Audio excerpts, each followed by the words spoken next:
Munoz trying to finish it. 3-2. Chopping first base. Naylor's got it. Hit high. Circles to the bag. That's the ball game. The Mariners win it 4-1. And they have taken the series, winning the first two here in West Sacramento.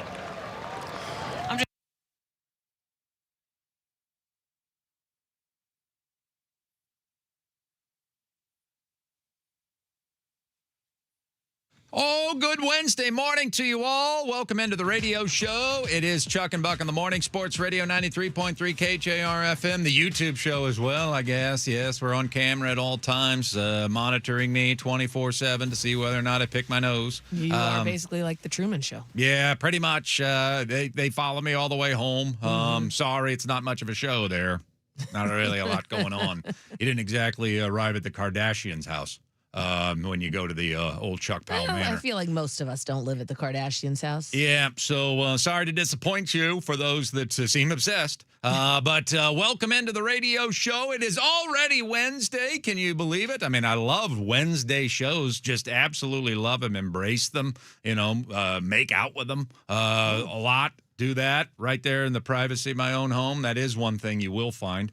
But here we are already on a Wednesday, and we welcome you into this hump day edition of Chuck and Buck in the Mornings. Ashley Ryan is here. My name is Chuck Powell, still dealing without Buck, and should have some information on that in the coming days that we can pass along to you, but it is good to have you aboard here today. We got you till 10 o'clock, and we're going to be talking a little more football here than we have the last few shows, as we've got one wonderful guest and then one wonderful regular joining us today on the radio show, which we'll tell you about in a moment with what is on tap. By the way, before we get into our top topic of the day, was it just me, or have people just decided that Memorial Day, like a 3-day weekend, is not enough to celebrate Memorial Day? I swear, I drove home yesterday at my normal time on a Tuesday, and there was a third of the traffic. A third of the traffic on the roadways. I mean, has Memorial Day and nobody gave me the memo, like they didn't let me in, like nobody whispered it in my ear, hey, you can take 6 days off here. I mean, it's a 6-day weekend. It's not 3 anymore. If you take out Friday and then you got Monday off automatically, and then of course you need a Tuesday cushion day. And I don't even know if I'd go to work on Wednesday if I were you. I mean, is it turned into a 6-day holiday and nobody made me aware? I think people are getting smarter with their vacation days. So when there's a built-in holiday, they're like, you know what? I'm going to add one on in the front and one on the back. And plus, if you're driving somewhere around here, it's a pain in the butt to get back on Monday. So I think they're just smarter. Okay. And so they're taking long. Because, I mean, our coworkers, that other one of those other shows over there, they were gone last Thursday and Friday and yesterday. And I think they're back and they're back today. I suppose. I mean, if you're taking your vacation days. Might as well. Kind of feels to me like, oh, well, Laziness. Well, not necessarily laziness, but a 3-day week. I mean, they can't expect me to get ready for work after a 3-day weekend. I'm going to take a 4. And then, like, you know what, Fridays, I mean, it's going to be a 3-day weekend, and nobody's going to be in the mind of set to work. Did so we I'm going to take that mindset. I'm going to take Friday off too. So that's going to be a 4-day. That now we're turning it into a 5-day weekend, because I can't possibly be expected to be ready to go back to work after a 4-day weekend. And then it's Thursday before a 5-day weekend. So I'm going to take a long lunch and maybe not go back and just get that 5-day weekend. That's kind of how it feels to me. I'm jealous of that. I don't even think they're taking days off. I think people have just decided, you know what, work, screw you. I'm going to go ahead and just, I'll be making it back in when I pretty much damn well feel like it. I think you're probably right. And now it's more like I'll decide when I'm going to have a day on versus days off. Yes, exactly. All the days are off. Yeah. I'll let you know when I'm on. And I'm not even going to put in for a vacation day. I'm just going to treat it like, oh, I need a personal day. I mean, after a 4-day weekend, how can somebody expect to be in on a 5th day? That's right. Yeah. So I don't know what's happened, but it does feel like Memorial Day has turned into a 5-day holiday weekend for a lot of you, because I've never had easier traffic on a Tuesday and was not expecting that to happen. That's a pleasant surprise. Yeah. Also, were you, when you were talking about work, screw you, Yeah. Were you going to flip I work was. off, and I then you was. got nervous because of the YouTube? Are we allowed to flip people off still? Not nervous. I just at the last second was like, ooh, was reminded. people can see us. People can see us. Like I would have. If you're gonna do flip off, you got to just do it up here, then no one can see. Right. Like I would flip you and Bucky off all the time when we Right. were just doing radio. Right. Now apparently I can't do that. Well, we probably should ask if we can. Yeah. So 'Cause that maybe really is I a can big get part away of with our it. show. Middle fingers are a big part of our show.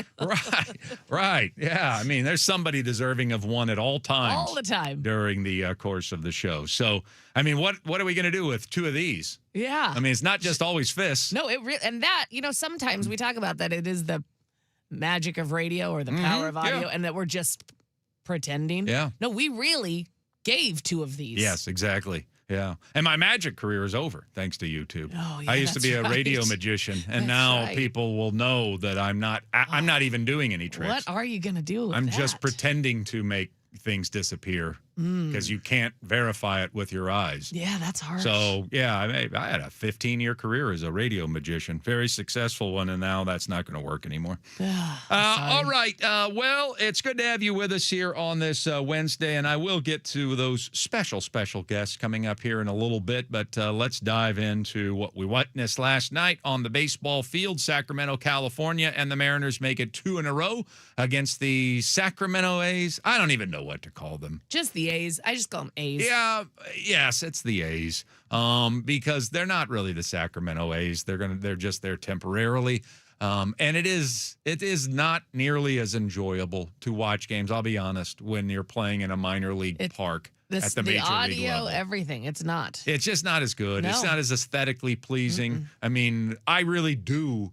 There is something about when we play at Yankee Stadium or we play at Wrigley Field or Fenway Park. There is a little extra juice to watch the game, even though it's on television, to watch the game in those sacred venues versus what we watch in Sacramento. And believe me, the players for the A's are most bothered by it. Yeah, and Yeah. but I will say there wasn't it wasn't very enjoyable to watch a game in Oakland when they were in the Coliseum either. But it was different. Yeah, it was just sounded very empty. You could tell how empty it was. It sounded very echoey. But they had it had its own quality about it that was different from everyone because they were always doing the noisemakers Yes. and then the drum dude and then when they were good, I mean that was as raucous a place as there was. Oh, It's yeah, just I'm sure. a lot of the times they weren't all that good, so it was empty. But beyond that, Mariners do win the game. So that's 2 in a row. So a 4-1 victory last night. We'll cover the details with Mariners Morning After here at 6:30. They also move within a half game of first place because the team they are chasing down is the team they've beaten the last 2 nights. And so all of a sudden there's not a single team with a 500 record in the American League West. And so that puts the Mariners in position, despite their rough start this year, to be able to leap into first place by the end of today. By 3 o'clock this afternoon, we could be in first place despite this really rough start to the Mariners season, a season that was supposed to satisfy all of our dreams. It's fallen a little short. Yeah, a little bit. And look, there are 2 major topics really that are being discussed with the baseball team right now. One of them that I think should be a legitimate concern, and the other, I don't even know what to do to help you people. If you are really just spending your entire time, and look, I try not to exaggerate this. I really don't.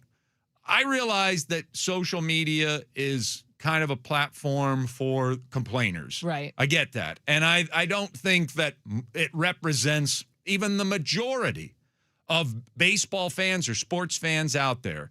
People use it to complain, and they use it to go after other people and their opinions. That's kind of what it's for. It is total cesspool. That's what social media is. And so as my bosses know, as Ashley knows, I reluctantly use it because of those reasons. But I do try to keep a foot in the water. And I do use it for informational purposes because so many stories are broken. Yep. So that's how I use it. But you really do. You kind of have to take it for what it is and try not to get bogged down in the negativity that swirls around that form. And so when you are checking it out, when you are trying to keep up with Twitter and other things, and I only look at Twitter, you can't help but see it's 95% of people that are weighing in on the piggyback hate the piggyback. Oh, yeah. And the word. Well, I can't. There's nothing I can do for those people either. We didn't name it piggyback. They named it piggyback. So we're calling it piggyback because if we just started calling it something else, I think people would be confused. Yeah. So I'm sorry it's getting overused, but it is actually a really sensational topic. And so I don't know what to do for you. I think that a lot of you social media users that just want to be negative, I think one of my criticisms of you as human beings is, and as sports fans, and you do whatever you want to do. You now have the platform to do it. But I think my criticism of you is that you go in to every situation expecting the worst, thinking you're going to hate it, so that when it doesn't work out, you jump all over it with both feet. Right. That's what I think that you do. And so you obviously, because the team blew the lead in the first piggyback night 1.0 experiment, because they blew the lead in the ninth, you couldn't wait to jump in on this because it was different and it was weird and it seemed to be front office driven, and you just live to pile on Jerry. Because even though he's given you 5 consecutive winning seasons and 2 playoff appearances here in the last 4 years, there's still this, I've hated him for years and I can't stop hating him and I can't wait until he trips up because I'm going to be there like a vulture picking at his corpse. Mm-hmm. I think there's a mentality of that. And so I even told Anders this, and I think the world of Anders, and Anders and I do a podcast, but when he was filling in the other day, I said, don't go into a topic expecting not to like it, because it does make you jaded and it doesn't make you look at the story or the individual topic with any kind of unbiased approach. You're going in with a built-in bias. And I think a lot of people are guilty of that. I am expecting to hate it. And if there's anything about it that I don't like, I'm going to jump all over it with both feet. And you are totally ignoring the fact that most of what happened and the experiment 1 with piggyback actually was a success. Both the starting pitchers that were used in that game pitched well in that game. It was the best we'd seen Luis Castillo pitch all season long. And so, yes, it blew up in their face at the end because they didn't have the formula down. They made a mistake by not thinking, if we're up a run, all this goes out the window. We have to preserve the win.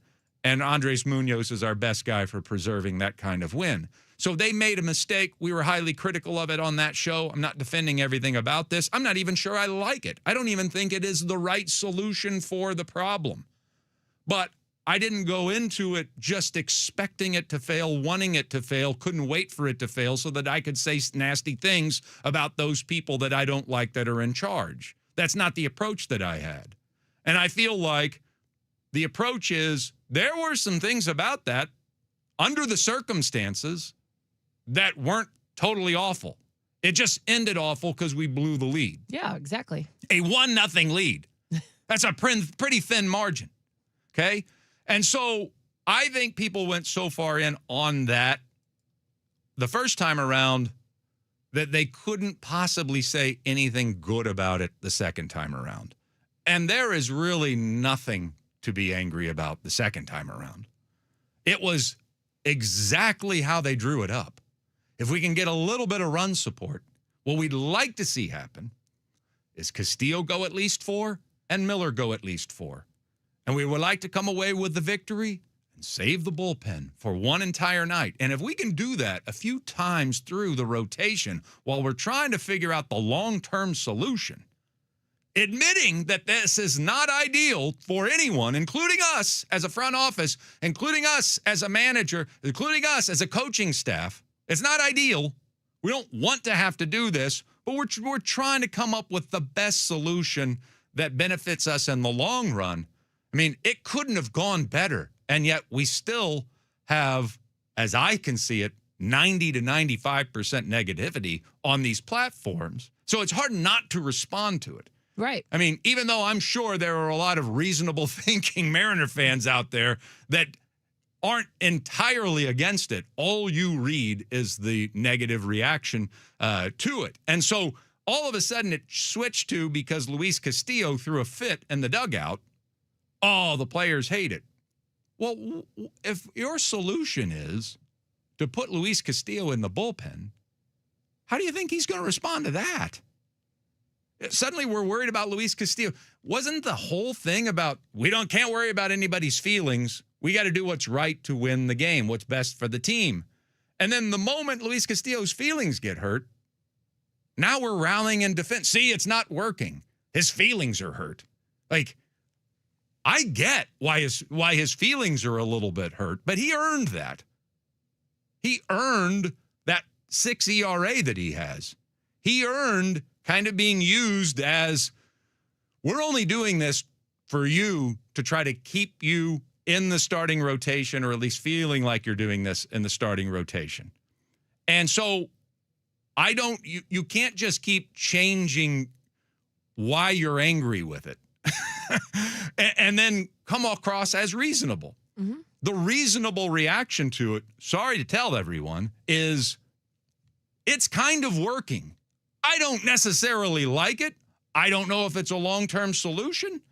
And it's pretty clear that Bryce and Luis were not communicated to well enough about how it was going to work. And that is legitimate, worthy criticism of the organization. And I'd put it more on Dan than I put it on the front office, because I don't know if Dan and I would imagine the front office thought Dan was going to take the time to explain what's going to go on, or Pete. Mm-hmm. You know, I love Pete.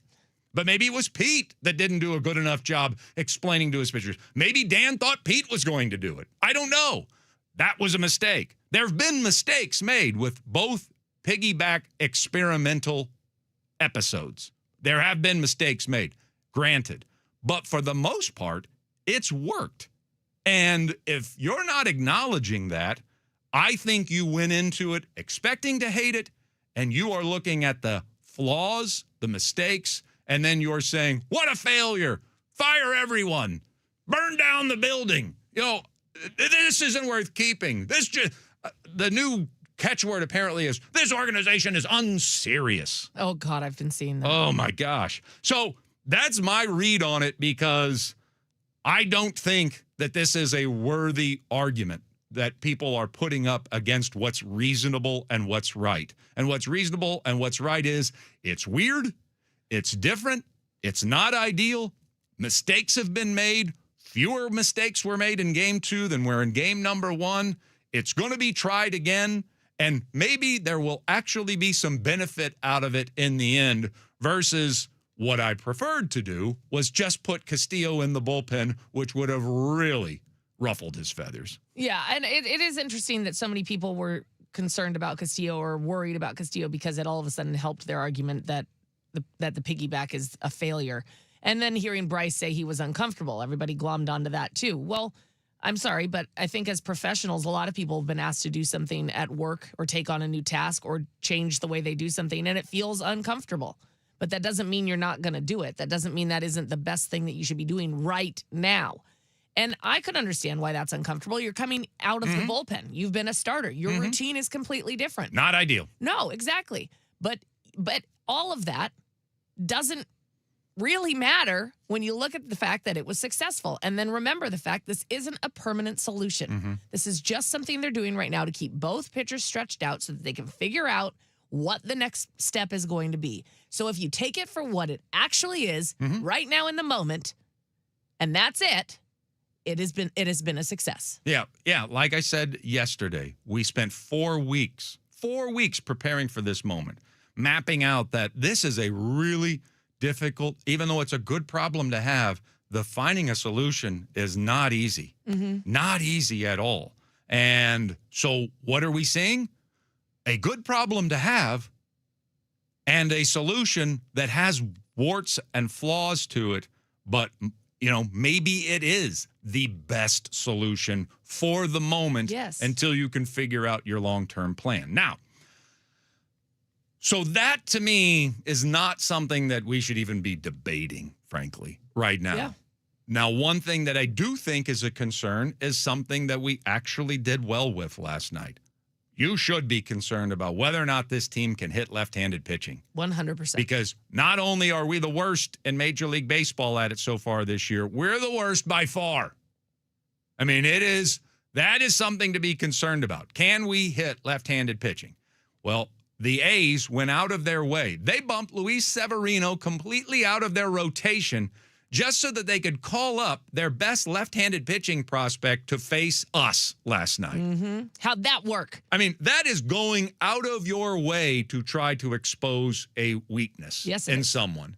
And Gage Jump ends up getting jumped by our offense last night, and we win the ball game and wrapped out a lot of hits. It's certainly the best night we've had against the left-hander in memory. Mm-hmm. Maybe it's not. Maybe I'm a prisoner of the moment. Maybe it's not our most successful night this season, but it's certainly the most successful night we've had against the left-hander in memory.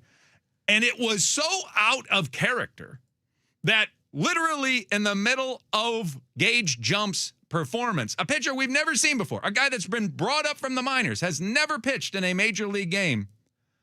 And the A's and their broadcasters were so convinced that the Mariners stink against left-handers and that that's all you've got to do against them, that they were wondering by the second inning, is he tipping pitches? Like, we can't even get credit for beating a left-hander once in 20 tries. Yeah. Because the A's are sure we're so bad at it that Gage Jump must be tipping pitches because there's no way the Mariners are going to have success against any left-hander.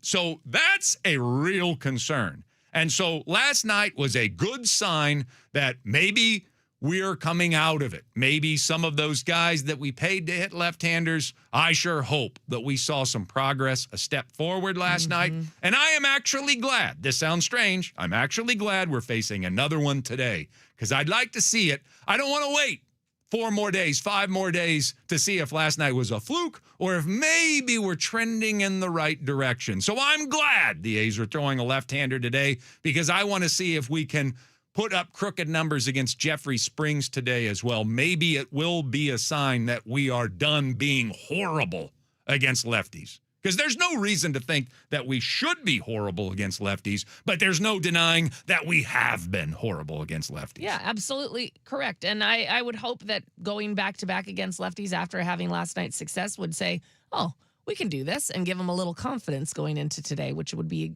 perfect. We shall see. All right, let's find out what's on tap for the show. Coming on Chuck and Bud. Say what? What's on tap?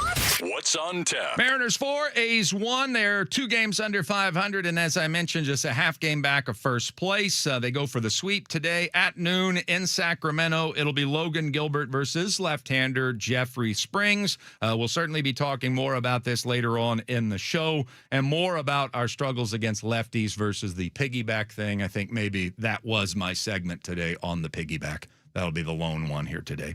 NBA playoffs, Oklahoma City won by 13 points over the San Antonio Spurs. And I love that the final score was by 13 points because I literally wrote down so that in my notes last night and watching sports, I said, I've never watched a game where one team was perpetually up 13 points in my entire life. Because I wasn't completely fixed on it. I was more fixed on the Mariners, so it was on TV 2. And every time I looked over, the Thunder were up 13 points. So I wrote it down. And what do they end up winning by? 13 points. Of course. And so the Thunder are up 3-2 in the series, and they can close it out in San Antonio on Thursday. But I have a feeling we're going to have a Game 7, and I think that's what all sports fans would like to see. Meanwhile, the New York Knickerbockers await the winner of the Western Conference Finals, the NBA Finals next. Stanley Cup playoffs, man, what a shocking result. The Colorado Avalanche have not only been knocked out of the playoffs as a 1 seed, they were swept by the Las Vegas Golden Knights, who won last night 2-1 over the Avs. So now the Eastern Conference, the only thing in play. Game 4 tonight, 5 o'clock, Carolina at Montreal. U.S. World Cup rosters are set. Christian Roldan made the team. Congratulations to him. We're 2 weeks away from the World Cup. And we've got a lot of Seahawks stuff to discuss today. OTA starting yesterday. Mike McDonald spoke, and Torrey Horton injury update. Stuff that we will cover today with Greg Bell and Matt Hasselbeck at 7:05 and 8 o'clock, respectively. But Mariners Morning After comes your way next. Just getting started on a Wednesday. Sports Radio 93.3 KJR FM.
back to Chuck and Buck on your home for the Huskies, Kraken, and the 12th man. Brought to you by Tulalip Resort Casino. When all you want is everything. Everything Tulalip.com on Sports Radio 93.3 KJR FM.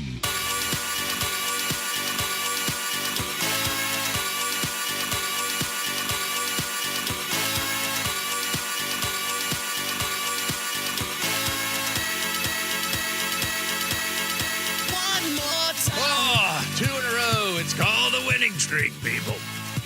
I like this feeling. Yeah, it's not. It's better. It's better. Yeah, we should do this. Yeah. Hearing this song twice in a row, better than hearing the other one twice in a row. I think we should stick to this plan. Mariners in Sacramento last night, looking to make it 2 in a row, got the job done. The A's thought so little of the Mariners' right-handed hitting lineup against lefties that they decided to activate young Gage Jump. One of their top prospects, his first start of his major league career at home against a team that has been the worst against lefties this season, and it didn't work out so well for young Gage Jump. We got the jump on you. Yeah, I guess you jumped to conclusions. We, turns out, had jumper cables. Crisscross will make you jump. Think about that the next time, a-holes. Anyway, time for Mariners Morning After. A highlight, a soundbite, a preview of what's going to go on tonight, as we get ready to wrap up the series. And so Gage Jump takes the mound. It was scoreless going into the second inning, but all of a sudden, the Mariners and those struggling hitters against lefties started to perform. Josh Naylor, who's been benched a couple of times this year against lefties, got a single to left in the top of the second. Then Rob Refsnyder, what did I see? What is that I see? Rob Refsnyder singles through the right side of the infield. Suddenly got 2 on and nobody out. And here comes Mitch Garver, and we all have faith in Mitch. And so he comes to the plate, also trying to turn things around against lefties, like he built a reputation for being able to punish before he became a Mariner. And sure enough, Mitch comes through. This is fair inside the bag at third base. Naylor is coming around to score. Refsnyder, he's racing into third base, gets waved home, coming to the plate, and he scores standing. Mitch Garver drives in 2, and the Mariners have an early lead.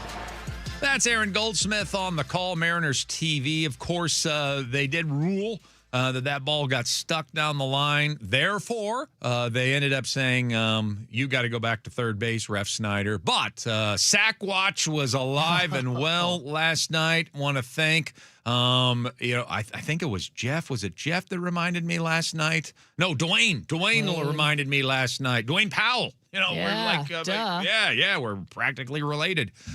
He reminded me of Sack Watch, and I'm like, yes. Sack Watch. So many sacks. We had sacks all over the place. It was awesome. It was they a were raining Sack-a-land. down there in Sacramento. Yeah, it's like Joe Sacco. Yeah. And so we get the Sack Watch started last night, and man, did we come through. We were on that wall, and we watched several successful sacks and end up winning by a final score of 4-1. And yes, we did jump on a left-hander, pun intended. Gage Jump gave up 4 runs on 9 hits over 5 innings, and that's all that Emerson, Hancock, and company would need last night for the 4-1 victory. Hancock started to get into a little trouble in the 6th. I was a little confused as to why we didn't have a bullpen ready to go since everyone was Didn't we just do the piggyback thing so everybody would be rested so that there's no way that we could get caught off guard or flat-footed because we have all 5 of our best relievers available, and at the first sign of trouble to get the victory, I would have thought that they would be up and ready. It's the reason why we're doing this thing, because we can keep and we're gonna and that and the thing all that of the it. Couldn't have said it better myself, really. And yet completely caught flat-footed as the A's third time through the lineup. Just a little warning before we play today, Dan. That park will sneak up on you. It is a minor league park, and it is a launching pad. Don't mess around. Don't get caught flat-footed. You almost did last night. Anyway, Emerson they have some Hancock, good hitters. 6 innings pitched last night. He did allow just 1 hit, 2 walks. He ended up striking out 3. And apparently he is living by a brand new philosophy, and that is, as a pitcher, 1 pitch at a time. Here's Emerson. Yeah, I think it's huge. I think it's something we say all the time, and I also think it's something where you got to have the awareness to know where you're at, to be able to dial it back in and say, you know what, just 1 pitch at a time. You don't know how many you're going to get, so just kind of lock in and commit to each pitch. As a team, to play the way you guys have the last 2 nights, just how important is that coming in here, knowing you're chasing them, knowing how up and down kind of the season has been for you guys, and what could it mean tomorrow to kind of go finish this job? Yeah, I think it's huge. I mean, anytime you have an opportunity to sweep a really, really good team and a good lineup, it's a great opportunity. And just the way that, we played yesterday and today, and having 11 hits, tonight was about those guys and the offense, and it's just like, how can I continue to kind of keep this momentum? And we were able to kind of get some quick innings and keep those guys back in the dugout and back in the batter's box. At any point, you love to pitch with a lead, of course, so to be able to get that 3-0 kind of early, does that help kind of settle down a little bit too? I think so, but also think the other side, like, it doesn't change your process and your plan of how you want to go and execute. And I think, this season there's been some times where we get some momentum and I've kind of given up some runs. So tonight I just wanted to put up a 0, get those guys back going, because tonight was about them. The Southern gentleman, Emerson Hancock. I'd like him to start reading bedtime stories. Yeah, why not? Bedtime stories with the Southern gentleman. 2.78 ERA now for Emerson Hancock. Fantastic. Yeah, he's just from beginning of the season till now, he's just been outstanding. Oh, yeah, he has. Yeah.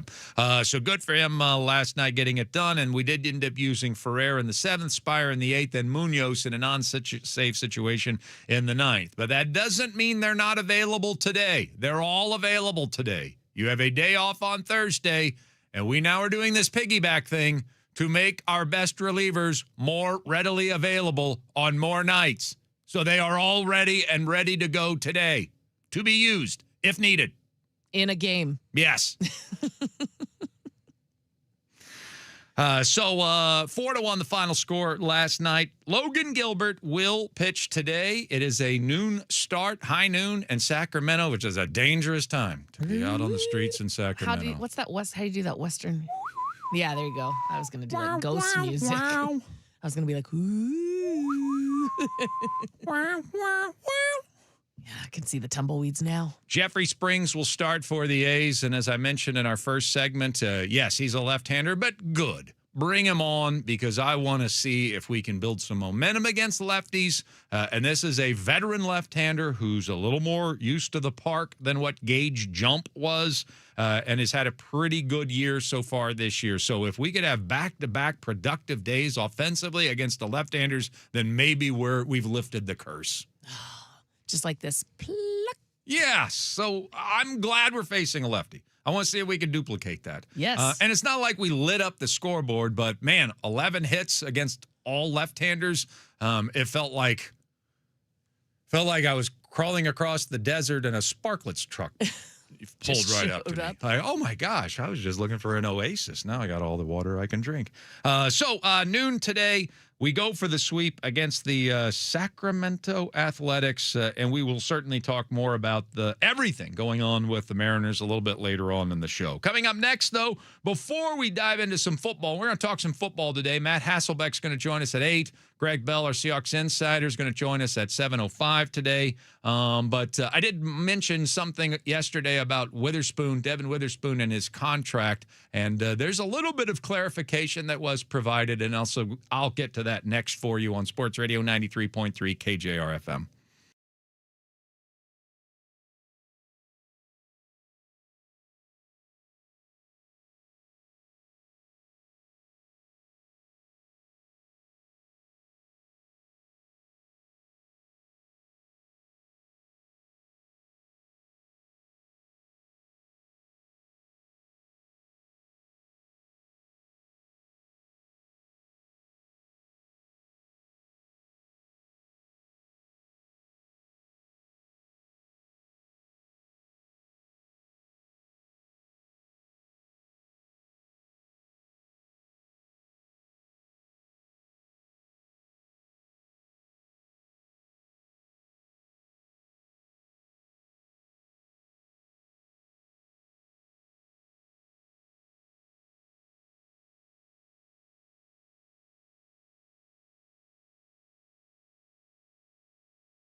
All right, coming up at the top of the hour, headlines, plus Greg Bell will be joining us, not even doing his own show these days.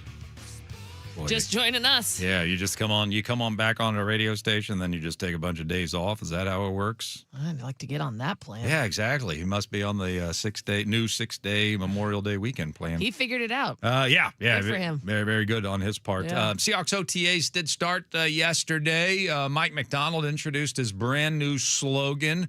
It's not run it back, it's run it forward. Run it forward. What do you think of the little play on words? I think it's very Mike McDonald. Yeah. Yeah, I get it. I like it. I run it back. Obviously, has a better ring to it, and you know instantly. But run it forward is their own take on it, and it's very Seahawksy. Yeah, I don't think he's like overly clever. He's not like Shakespeare. No, But he comes up with something that is just like north of corny and a little bit south of clever. And then it always seems to work. Like like even when he got caught off guard. Oh, yeah. What did he say? On the podium. Like that was not the greatest line ever delivered on a podium. We don't care. We did not care. We did not care. We did not care. And it's like, that's not exactly eloquent in the moment. And yet it worked. It worked. I think it's because he's so likable too that people are like, okay. Well, and you won a championship. Frankly, I think part of it is because he's not like overly slick. Right. Like there is sort of I'm just a football coach. Yeah, I'm just a guy. Yeah. And I probably pretty good at it. Yeah, probably. I might make this thing a career. Yeah, but there's something about it, and then it's still catchy, and you're like, I don't know if I should like that as much as I do, but I do like that you said that for some reason. And I think the same thing with this run it forward. But we'll get Greg's thoughts on this. Also, he didn't really talk about Spoon's contract. Don't expect him to, but I did do an entire big segment on it yesterday about how there's no way that these two parties can't be close. That if they are working on a contract extension, the Seahawks should know well enough to, with a special player like this, where the contract negotiation has to start. And it has to start around Trent McDuffie money.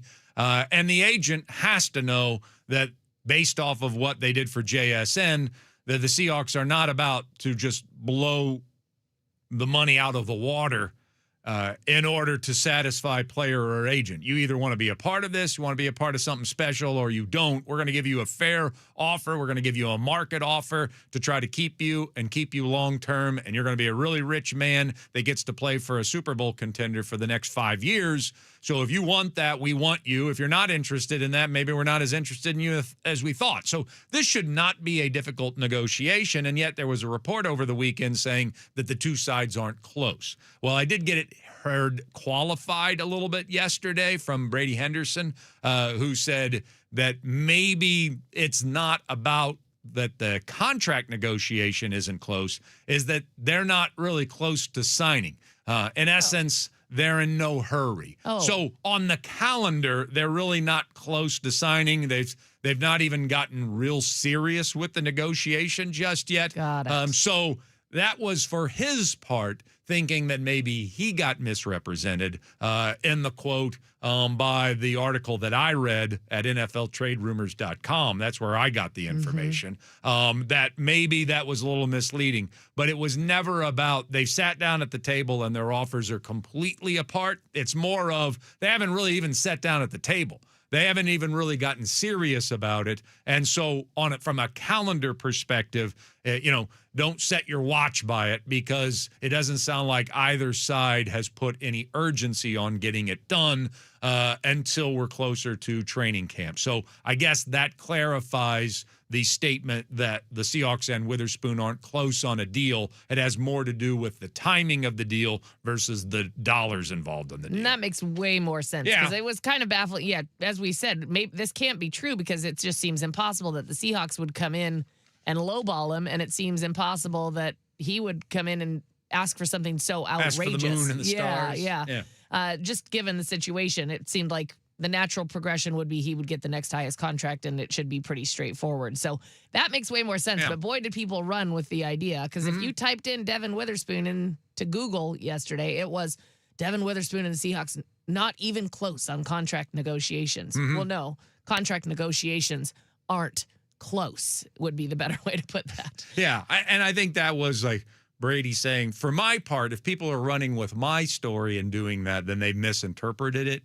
And so he's really good at what he does. Greg's obviously very good at what he does. Bob Condot is obviously, we got some good guys covering the football team here. And so he was just like, if people ran with what I reported, then they misinterpreted. Yeah. Because just for my part, just so I can clear my soul here, I'm just going to tell you that that's not what I meant to report. My reporting was that they just really haven't sat down at the table, and it's not like they've planned to do it this weekend. Right. I mean, they used all 6 days of Memorial Day weekend to rest and relax. As they should. They didn't use any of the 6 days that most people use now to talk about nasty contracts. And so I think it's going to get done. And I'll still stand by my segment yesterday at 7:05 that when they do finally sit down at the table, it should be one of the easiest negotiations in the history of John Schneider's career. I would think so. It is, all right, we're going to use McDuffie's contract as the floor.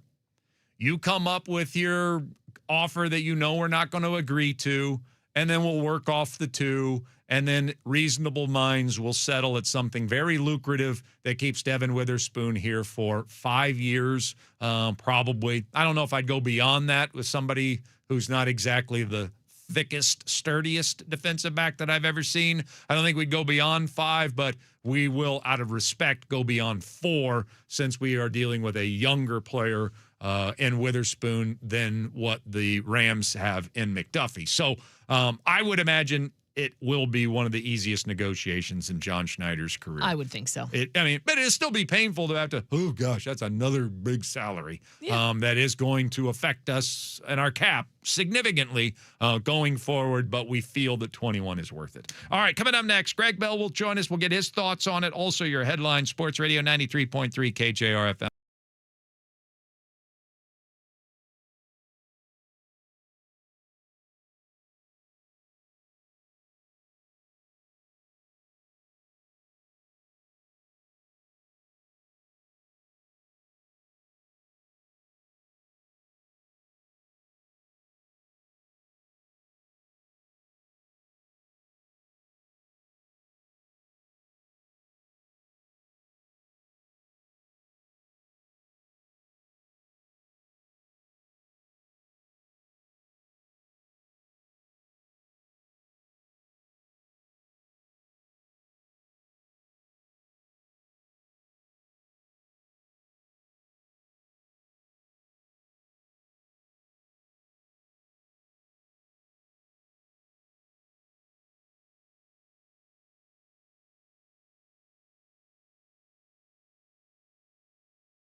2-1.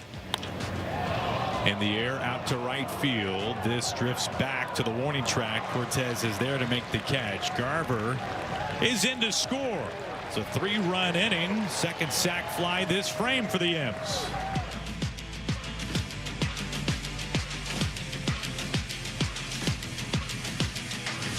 It's like it was a curse. It's like, you know, you always see in those, you will never find love.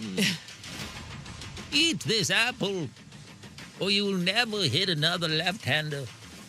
And then they didn't eat the apple because they were scared because you shouldn't take food from strangers. Yeah. And then they were like, where's that lady? We need that apple. Exactly. So it's as if, I mean, it's been so bad, it feels like supernatural. It feels like something artificial took over our roster and wouldn't allow them to hit left-handers. Like a force field was put around left-handers. Yeah. But last night, jumped all over. Gage Jump making his debut. The A's went out of their way. They even told veteran Luis Severino, who they're paying tens of millions of dollars to every year, you're not going to pitch tonight because this team can't hit left-handers, and we have a lot of them in the minor leagues. So we're just going to grab our best one. We're going to throw them at this team that can't hit lefties, and we're going to still win this series. And it didn't quite work out that way. The Mariners' right-handed hitters actually did show up last night, from Victor Robles' 3-for-3 night to Rob Refsnyder getting on 3 times and Mitch Garver getting the scoring started with a double down the left field line. The Mariners go on to a 4-1 win. Of course, that doesn't overshadow Emerson Hancock's outstanding performance last night. He went 6 innings of one-hit baseball, did not allow a run. His ERA is at 2.78 on the season. He has been our most consistent starting pitcher this year. Who would have ever thunk it? 4-1 the final score. Mariners win over the A's last night. They have won 2 straight against the A's, which means in the statistically worst division in Major League Baseball, the M's are just a half game out of first place, believe it or not, despite their disappointing 27-29 start to the 2026 season. Same 2 teams will play today as the Mariners go for the sweep. Logan Gilbert gets the start for Seattle, and the A's will counter with another left-hander. Veteran Jeffrey Springs gets the start, and they'll start that game at noon today. High noon in Sacramento. Hide the women and children. It's high noon in Sacramento. The smell of pig manure and cow manure will be strong and prevalent. A lot of big bugs.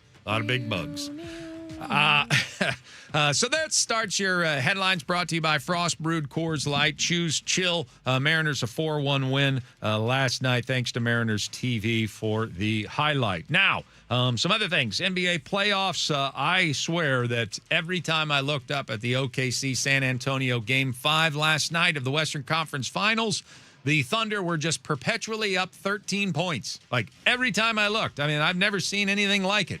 So they are just always. It's like it's like the line from that George Clooney movie. Oh, what a geographical oddity! 2 weeks from everywhere.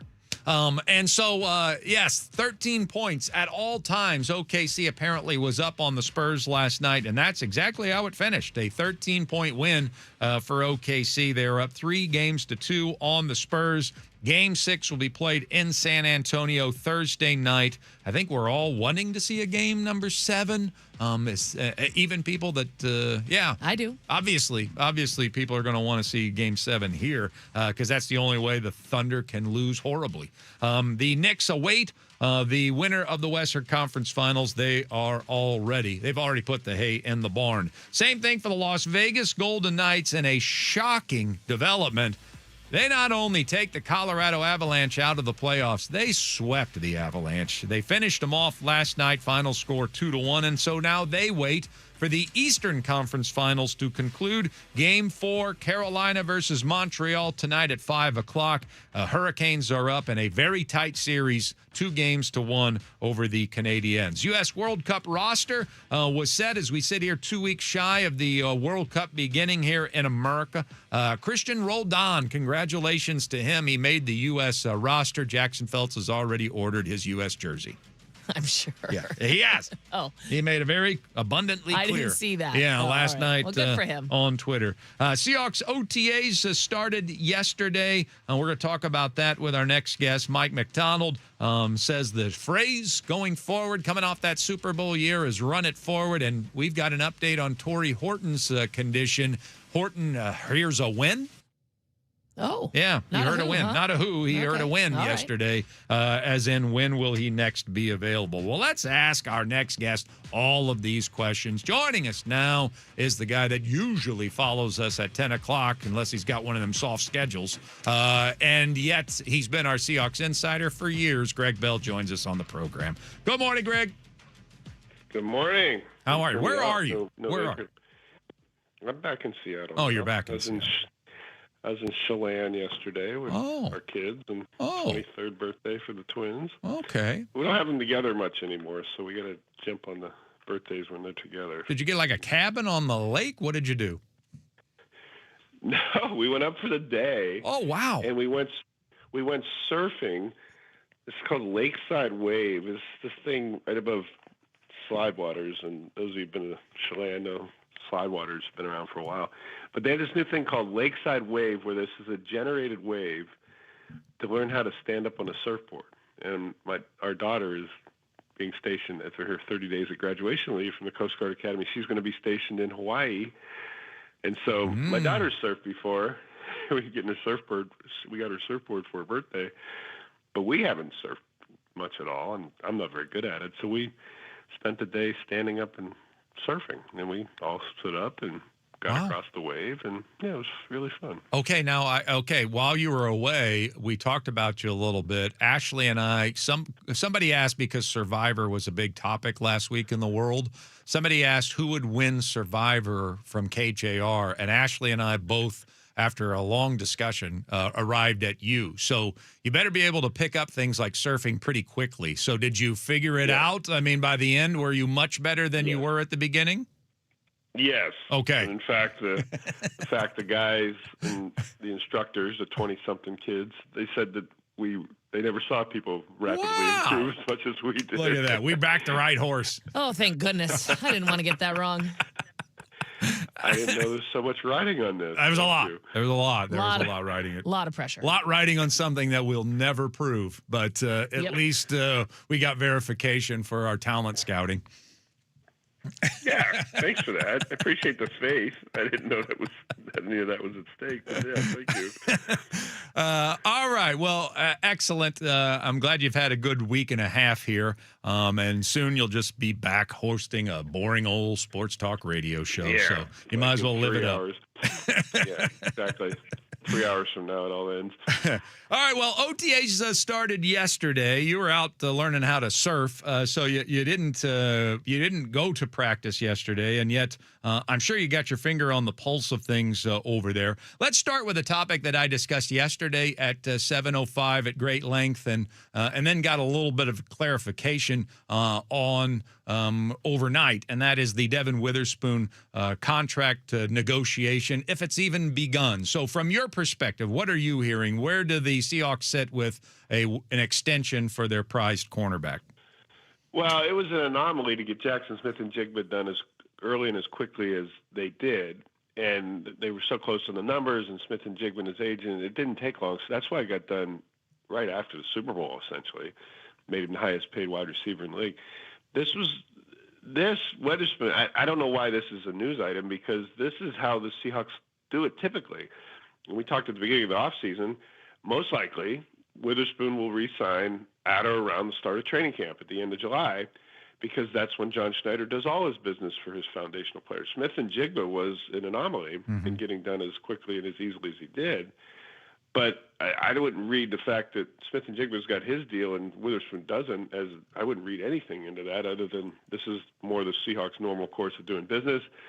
And they have talked, and they are trying to get to a number that will satisfy Witherspoon and make him paid as he's played, which is as a 3-time Pro Bowl player, one of the best in his draft class, and we'll pay him before his contract ends after this season, most likely $30+ million a year. That $31 million is the highest paid defensive back right now, Trent McDuffie, and the Rams signed him to that deal after they traded with the Chiefs to get him. And I expect Witherspoon to make north of $31 million a year to become the highest paid cornerback. And now the Seahawks will have the highest paid wide receiver and the highest paid cornerback in the league. And this is the follow-on and, in fact, the cost of doing business for a Super Bowl champion. Yeah. And the Seahawks have not – this is not news, and this is not going to be a break-the-bank or unexpected thing at all. This is they've been budgeting for this, and they knew they had 2 first-round draft picks playing at the top of their positions heading into this year, and then they win a Super Bowl, and this is just the cost of doing business. So nothing to read into that. Now, if he doesn't have a deal as the season begins, then you have something of an issue where there's leverage on the player's side and all of that, but there's no signs it's going to get to that point. That's one thing in the NFL. I mean, they really do make the negotiation easy. Why the Dallas Cowboys make it so complicated is another story, but it's pretty much like, all right, here's the highest paid at the position. If you've got one of those guys, give them a little bit more, and then you're done. I mean, this should be the easiest negotiation that John Schneider has ever done. I mean, the bar's already been set. And yes, every agent's going to talk, Greg, like, no, we're going to set the bar incredibly high. We're not just going to take the next brick in the road. And yet they always do, just like JSN did a couple of months ago. So, I mean, I would think this is going to be one of John Schneider's easiest negotiations. It feels like everybody's on the exact same page. Well, the thing is, Jug, it's never easy when you're talking about this much money because then you get involved in the scheduling of the guaranteed money. What's the last year the deal look like? How much guaranteed money is in the first 12 months? How much is guaranteed at signing? How much is guaranteed versus injury? There are a lot of little nuances inside of a $100, $250 million deal, and most of it is guaranteed money. And when the team is offering and has an offer on the table for a 3-time Pro Bowl player still in his 20s, the guaranteed money, the team wants to make it so that their salary cap isn't hampered in years going forward. The yin and the yang of it is they all know that the NFL prints money, so the cap limit's going to go up every year. But they don't want the contract to be so binding by the end of the deal that a player is nearing his 30 or passing 30 years old, and it's crippling the rest of the ability to buy the rest of the team. And so that's where the leveraging comes in. The player wants guaranteed money up front. The team wants to structure it so that they aren't hampering their ability to go buy players. And that's why this takes a long time. The actual, you're going to be the highest paid cornerback in the league. No, that's a done deal, and that shouldn't take long at all. It'll be in the details of the guaranteed money. The reference to the Cowboys is a pretty apt one, actually, because from where I sit in the league, the reason why the Cowboys have all kinds of issues getting trades done and trading Micah Parsons and signing players is that their owner is also the de facto general manager. And in fact, their general manager is the owner's son. So there's an inherent conflict of interest that the guy who's deciding on the contracts is also the guy who owns the team. And that line gets blurred so often that it makes the Cowboys often inert and causes them to get nothing done. And Seahawks are blessed to not have any of that situation. Our Seahawks insider Greg Bell is with us here. If you want to follow him, you can do so on X at GBellSeattle, or all of his work there at thenewstribune.com as he faithfully covers the Seattle Seahawks for you. And we appreciate him joining us here this morning after day number 1 of OTAs. Also, great surfer now. It couldn't have said that 24 hours ago, but now we can say it. All right, Torrey Horton. We got a little bit of an update yesterday on his health. It has been a while. I mean, to the point where, are we ever going to get an update on Torrey Horton? And not only did we get one, a pretty positive one yesterday. Well, it's, the most mysterious and extensive shin injury in the history of shin injuries, it appears. Mike McDonald called it good news about Torrey Horton. He didn't specify what that was, but he said that it seems, his quote was, it seems Torrey has made great strides. Seems like we got a lot of feedback that can really accelerate his recovery, which is great. He deserves some good news. He's been working really, really hard. It's one of those things. It's like you don't have a timetable until you do. I don't know what that means. He said some good news back on Torrey's front, which is really exciting. Again, we'll have a better feel for Torrey as we enter training camp. So that's somewhat consistent with what he said at the beginning of the offseason, and that he didn't expect Horton to be a part of the OTAs or the mini camps. but perhaps would be back for training camp, and that sounds like that may be the case near the end of July. I still think he's a candidate to start the training camp on the physically unable to perform list. Not a big deal. You can come off of that any time, but it gives you some roster flexibility if he doesn't progress, that by the end of training camp you could keep him on the PUP list to begin the season and miss the first month or so. But he and Zach Charbonnet will be the two big coming off injury stories for training camp, and when the Seahawks can get those guys back on the field. And Kenny McIntosh is another one, of course, had the knee injury, the running back at the start of training camp last year. He said on those two fronts, Charbonnet and Kenny McIntosh, said it's hard to pin down their timeline right now. We'll probably have a better idea as we circle back in July. So there's three players right there who have a chance to begin training camp on the physically unable to perform list, but in the coach's words, are progressing, and they don't need him on the field in July, of course, but it'd be good. The Charbonnet deal, nobody expects him to be on the field in training camp. He just tore his ACL in mid-January. Right, and so the running back depth chart, no doubt written in pencil right now, but I guess they're going on the working, correct me where I'm wrong, that Price basically fills in for Walker, and then Wilson is filling in for Charbonnet until Charbonnet is fully healthy and ready to go whenever that might be. And then McIntosh and Helani then are just depth pieces. Is that where it sits right now, or are we looking at a full-scale, anybody's ball game, battle for carries in training camp this year at running back? Well, McDonald will tell you it's the latter. And that Emmanuel Wilson is competing. Wilson wasn't there yesterday. McDonald said he had a personal issue he was taking care of back home. Remember, these are voluntary. They don't have to be here. But, by the way, they had a ton of participation again by the veterans, which is a good sign that repeated what they had last year. But they're saying Emmanuel Wilson's going to be here to compete. He's on a one-year contract with low money, low risk, low guarantee deal from the Packers. He was a 500-yard back, a part-time back with the Packers. But they're saying he's going to have an opportunity to be with the ones and to get primary carries. They're not just this is the NFL way. You have to earn your way through depth charts, and just because you're a first-round pick, they don't say you're a starter from day one unless you're Grace Abel. So they're going to make him earn it and not anoint him as the starter, talking about Price until he starts proving it. But, yes, the expectation is Price is the number one back. George Helani, I mentioned it before, he impressed the coaches with being pressed into second running back duty in the NFC Championship game and Super Bowl and doing it very well. Broke tackles, pass blocking, caught some passes and some checkdowns from Sam Darnold. Did everything they asked him to do. It was the moment in the NFC Championship game in the Super Bowl, not too big for the former undrafted rookie from Boise State.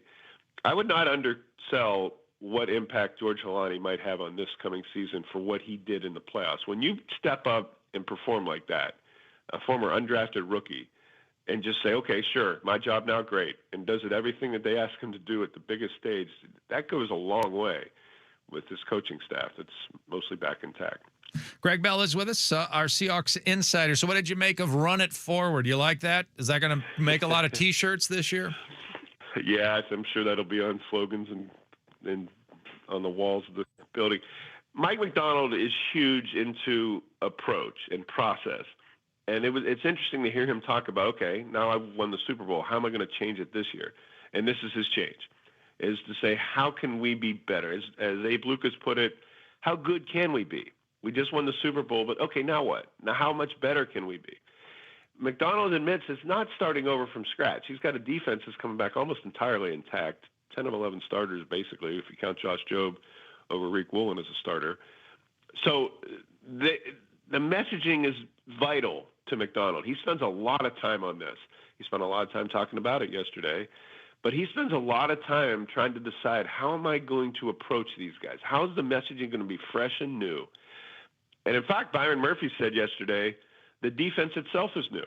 There's new fronts that McDonald's putting in. There are new schemes. He's not resting on we're the number one defense in the NFL and Super Bowl champs, come get us. He's changing too, because he knows the entire league is studying the Seahawks defensive and offensive, for that matter, schemes, and he needs a counter to the counter. And so Murphy said he's already doing that. But as far as the messaging goes, yes, run it forward. and not start from scratch, but build on what they did last year. And how are they going to make the process better? How are we going to practice better? How are we going to meet better? How are we going to make our time management? How are we going to be more efficient? How are we going to change our game plans in midweek and in mid-game if we have to? How are those edges that McDonald talks about going to change? And it all sounds like lip service in May, but it really does matter. To a Super Bowl champion that's got its roster returning, it's 49 of 53 players coming back from a Super Bowl champion team, and most of its coaching staff, except for the offensive coordinator Brian Fleury, replacing Clint Kubiak coming back. How do you make it a new challenge? And McDonald talked about running it forward yesterday as the words he's using for that. I wouldn't dismiss it as just coach speak, because it actually takes up a lot of time of what Mike McDonald's been doing this offseason. All right, what do you got? You're back on the show today. What do we got planned? I am. Okay. Bob Nightingale, longtime baseball writer that I used to cover the AL West with 25 years ago, USA Today. He's going to join us at 11 o'clock. We're going to talk about this whole piggybacking thing. I'm sure you've already talked about the Mariners brass trying to meet with each of the pitchers, Miller and Castillo. It's a mess that neither guy likes, and I'm going to see if Bob Nightingale can think of a contending team, a former coming off of a championship series season, never tried to do something like this. I don't think it's ever been attempted. Period. I don't think so either. Yeah. I don't either. I think they're trying to showcase Castillo to trade him, and that they're optimal. That's why they don't want to just banish him to the bullpen. Oh, I think they'd love to do that, but I don't think that that's possible. I don't think anybody's going to take on that salary. No, probably not. Yeah. So, Yeah. so here you are. You're in this in between. Yeah. But we'll talk to Bob Nightingale at 11 o'clock about that, and we'll talk more about Seahawks. Who was at the mini camp? Who wasn't? Not alarming to some people. A.J. Barner, for instance, has had off-season surgeries. He's there, but not participating. We'll talk about that, too. Okay. Sounds great. Awesome. Glad you had a great time, and we will see you here in a couple hours. All right, sir. Thank you. Greg Bell, our Seahawks Insider. If you want to follow him, do so at GBellSeattle, and, of course, the newstribune.com. And he'll be on the air today at 10 o'clock with Christopher Kidd right here at KJR. All right, coming up next, the ABCs of the M's come your way. Our Daily Mariners segment. Where will the alphabet take us today? All sorts of exciting pockets of the world. Sports Radio, 93.3 KJR FM.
Monday, Tuesday, Wednesday, Thursday, Friday. Doesn't matter.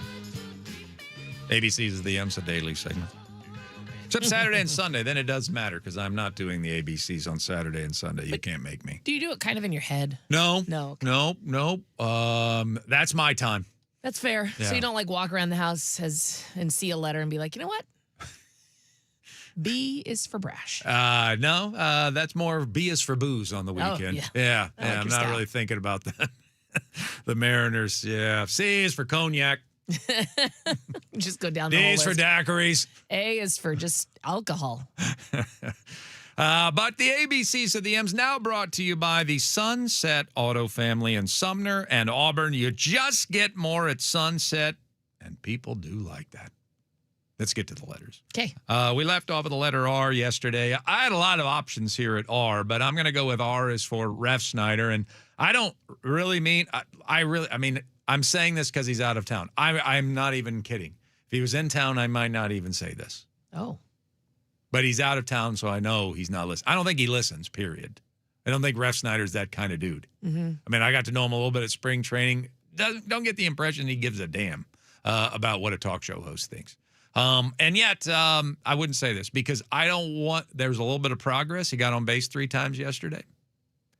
So I don't want to taint that progress whatsoever. If that's progress, let's just keep moving that forward here today. He's obviously struggled more than any Mariner, and I mean any Mariner, so far this season. And yet, because he's not listening, I do want to point out that maybe we did find his greatest skill set, and that's getting hit by pitches while not really getting hit by pitches. Because he did it twice last night. I don't know if I've ever seen that. Like 2 times hit by, and he technically was hit by a pitch. I'm assuming that's why the A's didn't challenge the first one, because they're like, well, I think the review is going to show that he might have like clicked his batting glove, but that hit off the knob. And you even saw it. Ref Snyder was asked about it when he got to first base, and Kotze was actually going to make a pitching change. I thought he was coming out to challenge it, and he was coming out to make a pitching change. And Ref Snyder leans into his first base coach and the trainer that came out to check on him, and you could read his lips. John Boy would have had a field day with this. And he just says, hit the bat. That's what he said. It hit the bat. And then he gets hit by a pitch later and doesn't really get hit by a pitch because your uniform is part of your body. Right. And so it grazed his uniform. So he had 2 hit by pitches last night, and he didn't get hit by a single pitch. I mean, that is a skill. That is a skill. Well, if you can develop it. I mean, He's got to work on it. He's got to hone his craft. It's a good starting point for developing a skill. Maybe it was just a fluke, but the talent's there. You can see it. He's the Roy Hobbs of getting hit by pitches while not getting hit by pitches. I believe in him. I'd love to watch the practice on that too. Did it get you that time? Nope. Yeah, I'm good. Yeah, you threw it way too close to my body. You've got to I have no chance of getting out of the way of this. The idea is not to get hit by the pitch while getting hit by a pitch.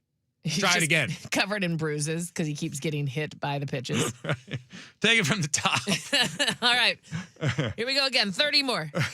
Try this one right off of my earpiece. Rob, I think that's dangerous. No, I'm going to turn my head. we've got to work on it if we're going to perfect it. All right. S is for sensational. This is another thing I tweeted about last night, as I'm now just realizing I'm just doing my tweets in the ABCs of the M's. That's all right. S is for sensational.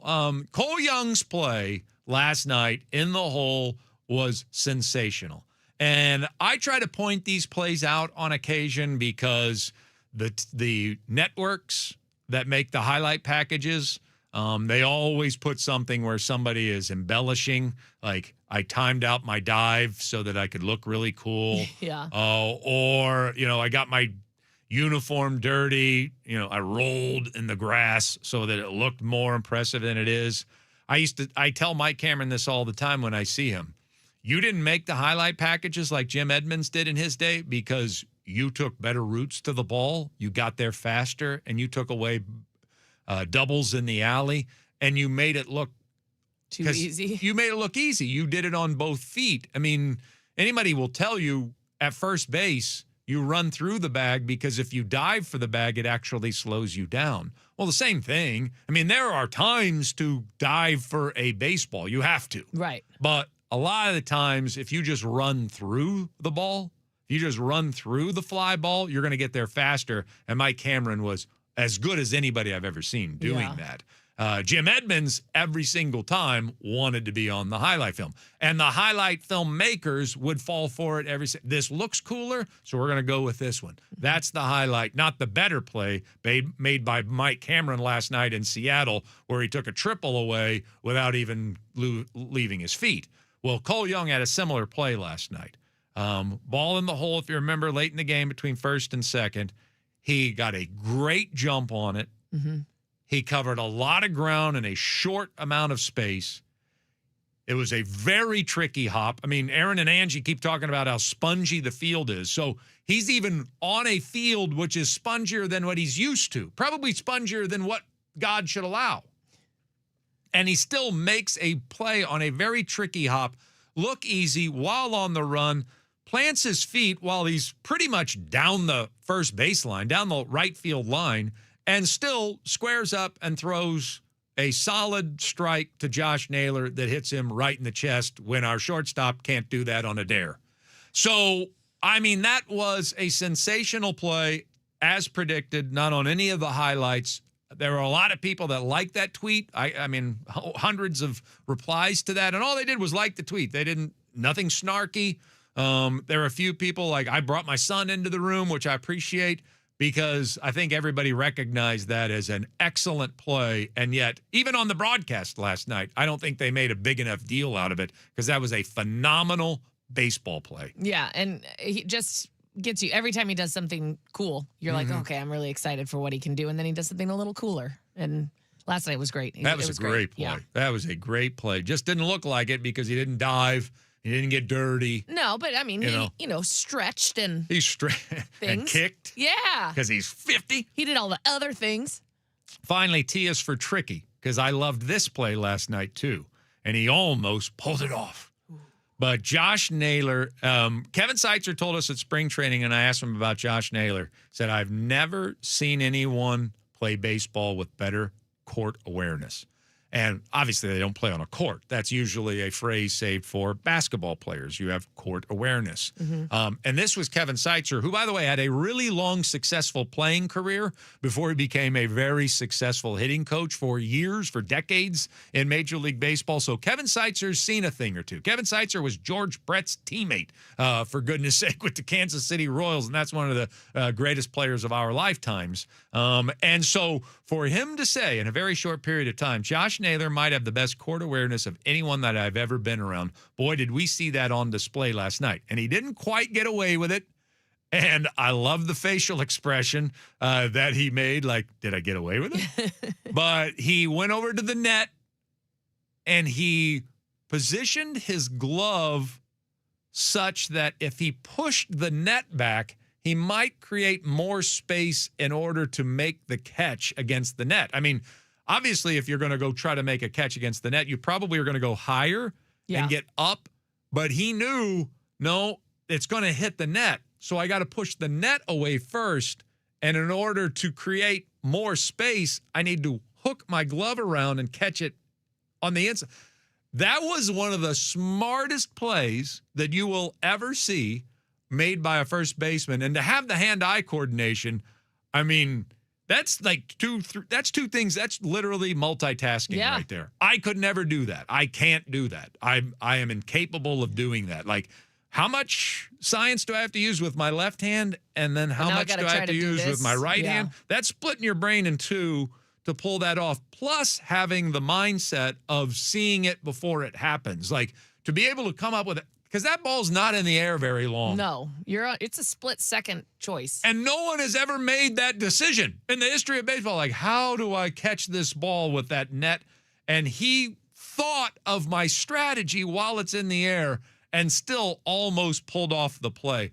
I loved that play last night, even though I think they were right. I think it did scrape the net, and I think they made the right play, and he knew it too, Yeah. even though he did a tremendous job trying to play it off. Yeah, he would have been real angry if it hadn't. And yeah, I mean, but he is smart. And it's the same thing when he's out there stealing signs, quote unquote, because half the time he's probably not. He's just throwing them off of thinking that he knows what pitch the pitcher is going to throw. And that throws him off. I mean, his head is always in the game. He's so smart. Yeah, very smart player. T, you're tricky. You are tricky, but I'm going to keep my eye on you. And then he had that like Cheshire cat grin of his where it's like, did I get away with it? Yeah. I think I did it. Did I do it? You're going to review it. I'm not going to stick around for it. I'm going to go put my batting gloves on. I'm going to act like I did it. I'm going to really play this off. And then they were like, no, we reviewed it. We're going to overturn it. He was like, yeah, I knew all along. Yeah. So two tremendous plays last night that maybe they weren't talked about in the post-game show. That's what the ABCs and the That's M's right. are for, to point out some different things that maybe weren't discussed after the game last night. All right, we're going to get reckless at breakfast next. Another unique thing to this radio program. We do it every Wednesday around 7:45, and we're going to get reckless at breakfast with that college football playoff expansion talk. Sports Radio 93.3 KJR FM.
Breck's going to check in with us. Nice to check. I'm glad we made a friend. We can just call Matt Hasselbeck up on a Wednesday and just say, hey, bud, want to talk some football? And he's like, of course, friends, great friends of mine. Yeah, I called him up before the holiday weekend, and I was like, what should I bring to a barbecue this weekend? Oh, you went to a barbecue? No, I didn't. Oh.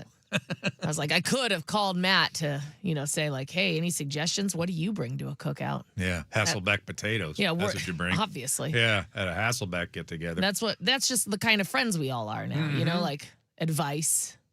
Exactly. Yeah. Hey, after we hang out all weekend long, mind coming on the radio show? Yeah. Yeah, that'd be great. Yeah, exactly. So he's going to join us today at 8. It's 8 at 8. Yep, it's back for a little special yay. off-season edition. And so we're going to talk to him about the Seahawks coming up at 8 o'clock, and excited about doing that.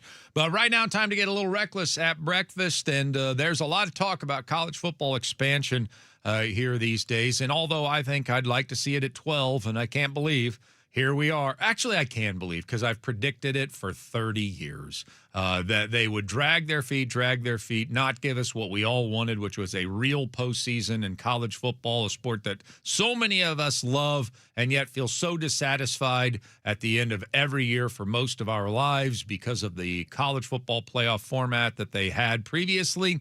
Now we have an actual real tournament.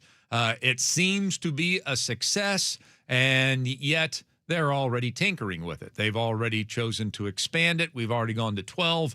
Now they're talking about going to as many as 24. And it seems to be a really hot-button topic with the conferences, particularly the two big conferences, the SEC and the Big Ten, as the SEC has had their meetings this week. So here at Reckless at Breakfast, something we talked about a lot is the college football playoff.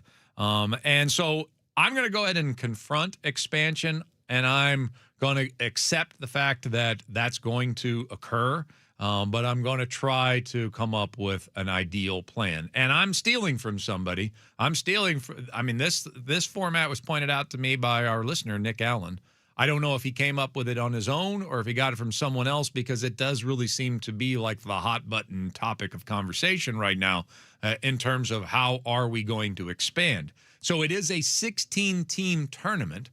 Going forward, but not how you would envision it. And this is the one I'm going to endorse. This is the one when it does come to a vote, and all of us college football fans get to vote for it. Yeah, when we all get to vote for Election day. Yep.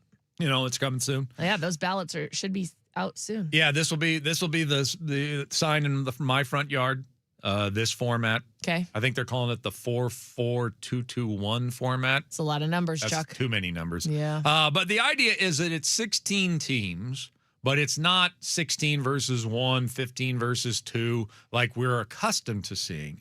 This is going to, and this is for the group of cherish the regular season group, which we all want to cherish the regular season. Yeah, it should matter. It should matter. Maybe not as much as it used to, where we're just going to pick two teams and vote for them, and they're going to be our champion. Right. Maybe not like that. Maybe it's not that much, but I think that it should matter significantly. And so the idea would be that you have 4 of your teams, they get to advance past the first 2 rounds of the playoffs entirely. So they are already advancing to the semifinals. Your top 4 ranked teams in America as determined by the selection committee. And I would assume there have to be some sort of conference championship attachment to that, but who knows? I don't think we would marry ourselves to that. So they automatically get to round 3 of the tournament. We're going to go ahead and put them in the Elite 8 right off the bat. And so then you would have 4 more teams that are going to be in that previous round. That will be the second round, not of the play-ins, but you got 4 more teams, the next 4 teams ranked, and those teams would get a bye through the first round of the playoffs and await the winners of round number 1. So in other words, the tournament starts with 8 teams, kind of in a play-in format. Those 8 teams that are chosen by the committee, they're going to play 4 games in the first round of the tournament, and then when they win, they advance on to take on seeds 5 through 8, and then they play the following week, and then those winners advance on to the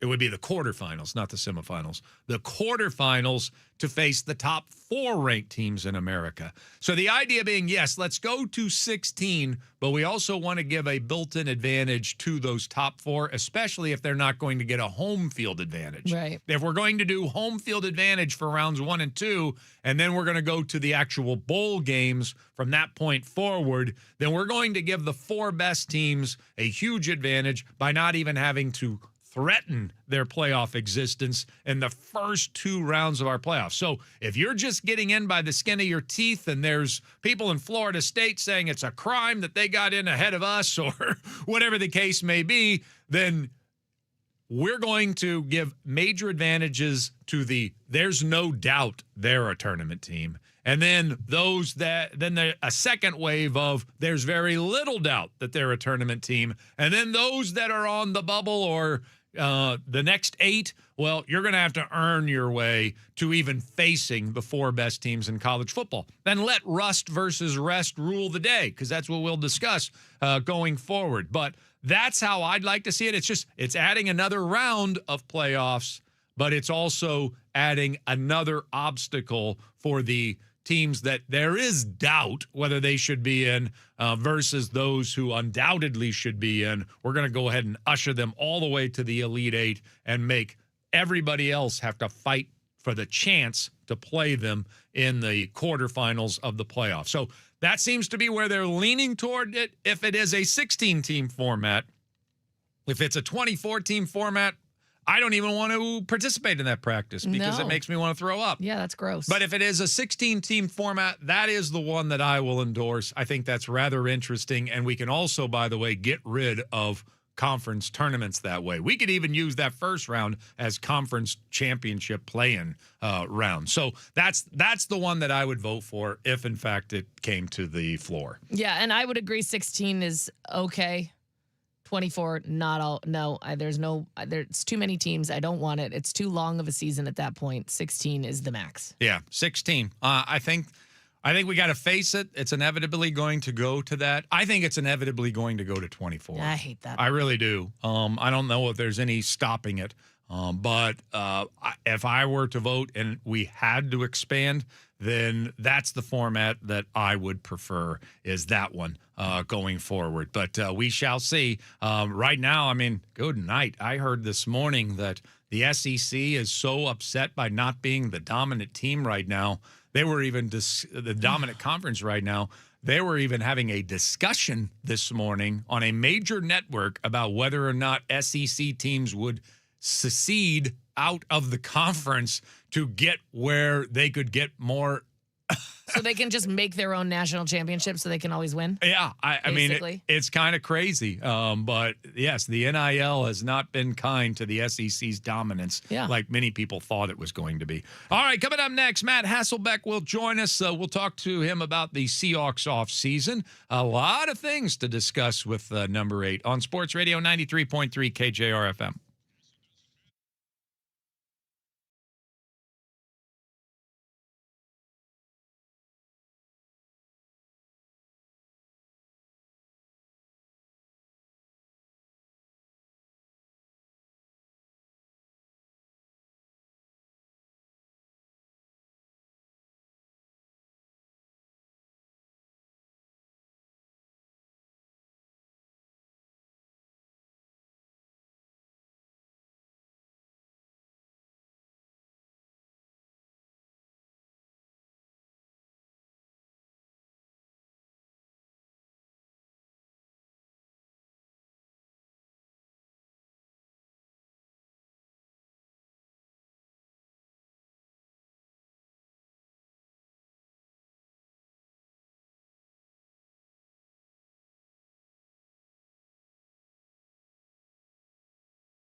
o'clock hour here on this hump day. Great to have you with us here. It is Chuck Powell, Ashley Ryan with you. Chuck and Buck in the mornings. Still waiting news on Bucky. He is on medical leave right now, but we should get some information on that we can pass along to you soon. Nothing to fret about, just some things he had to look into. And so we continue with business as usual. It's Chuck and Ashley with you as we roll into our 8 o'clock hour here on this Wednesday. And joining us on the program, man, it is going to be good to hear from this guy. It's great that we have become best friends, Ashley, Matt Hasselbeck, and myself, that we can call him and have him on a Wednesday because we did miss him, and we just didn't want to tell him that because we didn't want to come off weird.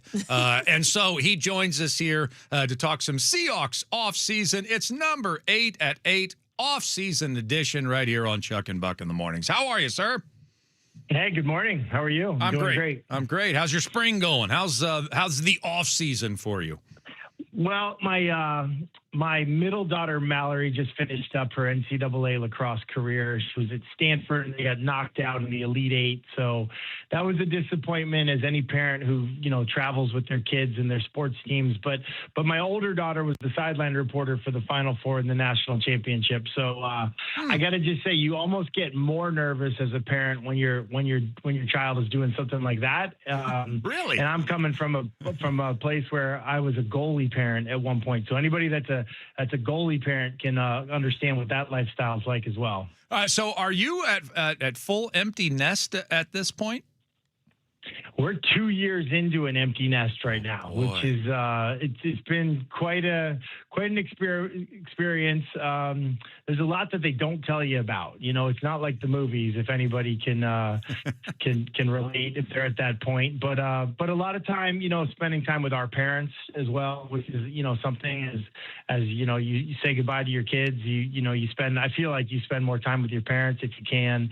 So it's been great though. We've enjoyed the time, and it's actually given me a lot more time to kind of focus on other things like the Seahawks and other things, because there was a stretch there where we were just doing, burning it at both ends with travel soccer and travel basketball, travel hockey, like all the stuff. And it's nice to kind of just take a deep breath now. Yeah, you've never had a normal spring or summer as an adult. I mean, between getting ready for the next football season and raising children, like to have time on your hands, you actually can do some adult summery things. You might even go on a trip, Matt. Might even take up golf. Right. Who knows? No, but it is interesting. Like, people talk to me about like this year's NFL schedule and how they're going to be playing on the day before Thanksgiving and on Thanksgiving and the day after Thanksgiving and then Christmas and all these holidays. And it's funny because like as an NFL player and even a college player, we never had those holidays. Like, I never felt like I ever had a Thanksgiving, Christmas, New Year's. Like, those were always work days, whether you had a game or not. It was really, the only question was like, when is Mike Holmgren giving us 3 hours off to do, plan Santa Claus's arrival? You know what I mean? Like, when's that happening? Because, or when is Thanksgiving dinner going to be served or whatever?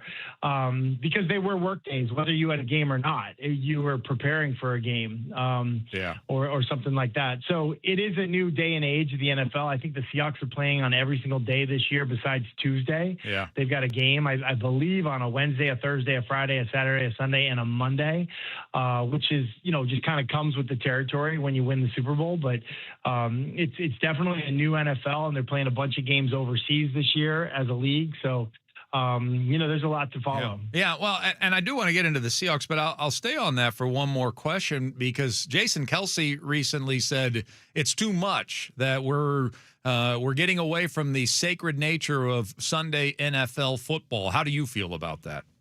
It's probably too much for him, because now he's chosen a career where he has to talk about all these games. And so when he accepted the job at ESPN, they probably said, hey, Monday Night Football only. And then his brother starts, dating Taylor Swift. And now they're like, hey, we need you for Sundays too, man. Like, you're the hottest thing in all of sports now. So it's Sunday and Monday. And now he's looking at his off season. He's like, wait a sec, I got to cover in the media these teams on a Wednesday, a Thursday, a Friday, a Saturday, a Sunday, a Monday. Like, it'd be easier for him if he just went back to playing center for the Eagles, where he was off Monday, Tuesday, practice hard Wednesday, Thursday, half day Friday, off day Saturday, game on Sunday. You know, like that's what's probably in his mind.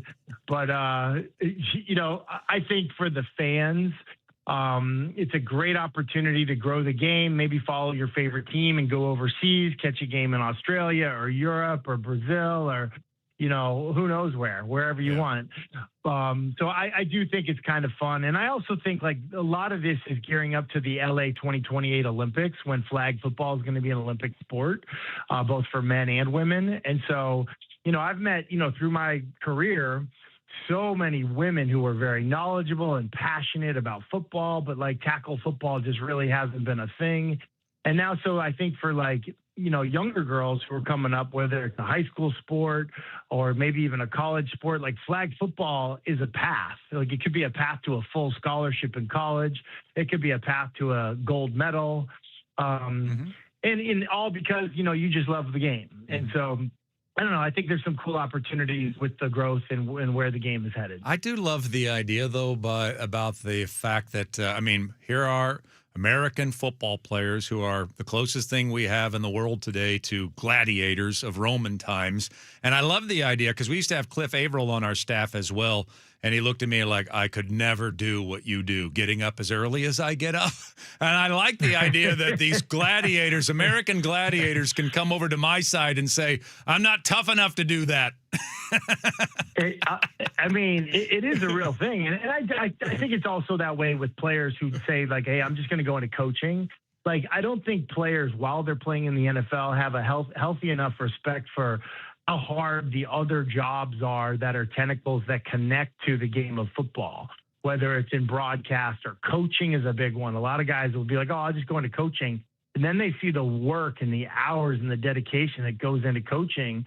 And quite honestly, they don't have it in them to do it. You know, it's a calling, and it's you're staying up all night thinking about how I can make my players better. What drills can I do to help make them better? How can I say it differently to help this person be the best that they could possibly be?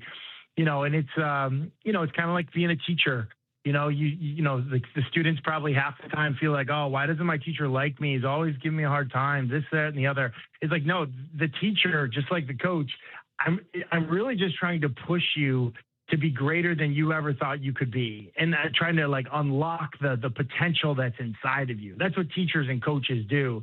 And just because you can throw a great spiral or you've got a great pass rush doesn't mean that you've got the gift of teaching or coaching. Right. So it's you don't realize it until after you're done playing, I think, for most players, but you do realize it at some point. Matt Hasselbeck, the great Matt Hasselbeck, joining us here this morning on Chuck and Buck in the Morning, talking a little Seahawks offseason. So let's get into a few things about the world champion Seattle Seahawks here with you. And I want to talk specifically about Sam Darnold to get the conversation going, and I want to relate him to you. Although your paths into the NFL were quite different, you had your breakthrough season waiting behind Brett Favre and in Green Bay. You had your breakthrough season in 2003. You made a Pro Bowl your first year, starting 16 games, went 10-6, and you kind of proved that year that I'm in the club. I still got a lot to prove, but I'm definitely in the club. I'm one of the better guys out here playing this position in the National Football League. And Sam's had to, live down a lot of doubt that has surfaced since his days with the New York Jets. And so he not only passed over into another threshold, he became a Super Bowl champion in doing it this past year. And so here's where I would relate it. I'm curious as to how you think Sam Darnold approached this offseason. How did you approach the offseason after you broke through that crust? Did you fight complacency? Did you work even harder because you got a taste of it? What did you go through after your breakthrough year, and relate that to what Sam Darnold might have gone through this offseason? Well, it reminds me, I had a conversation with Sam last year around this time. And, it was a little bit about the fact that he just really wasn't getting the respect that I thought he deserved. after the year that he had in Minnesota. He had an incredible year, and all anybody wanted to talk about were his failures with the New York Jets or with the Carolina Panthers, or how he was only a backup with the 49ers, and how his 1 year in Minnesota was kind of a fluke. And what we talked about a little bit was some of the tougher spots in my first 4 years of the NFL. Like, it was hard. Like, there were some things like getting trashed, getting basically trashed in the media or booed out of a stadium, or, and I think he kind of took this approach like, man, I didn't even know that, like, I think he was 27 years old at the time. He's like, I didn't know that about you. Like, all I remember was this version of you in Seattle. Like, I don't remember that. And so I think we kind of bonded over that, like the hard times, like the scabs, the wounds that he had sort of experienced early. But to answer your question, to see what he's done since he won the Super Bowl, it's been completely different than what other Super Bowl winning quarterbacks have done. Almost all of them have taken like this victory lap during their offseason. You see him at the Kentucky Derby all decked out. You see him at the Met Gala. You see him at all this stuff that quite honestly has nothing to do with running it back or running it forward, as Mike McDonald said yesterday. Has nothing to do with it. What he has chosen to do is exactly what he did last year, and kind of be all about the work, getting away, and not doing it necessarily in the spotlight. Now, I know he's also getting married this summer and stuff like that, but stuff like that can almost be the absolute best thing for you when you kind of step away and recharge, and it's not necessarily about football. It's this major life event. You're getting married and all that stuff, but it's not about all the things that are distractions. You see some guys come back 10 pounds heavier. You see some guys come back lighter, look like they haven't put the work in the weight room.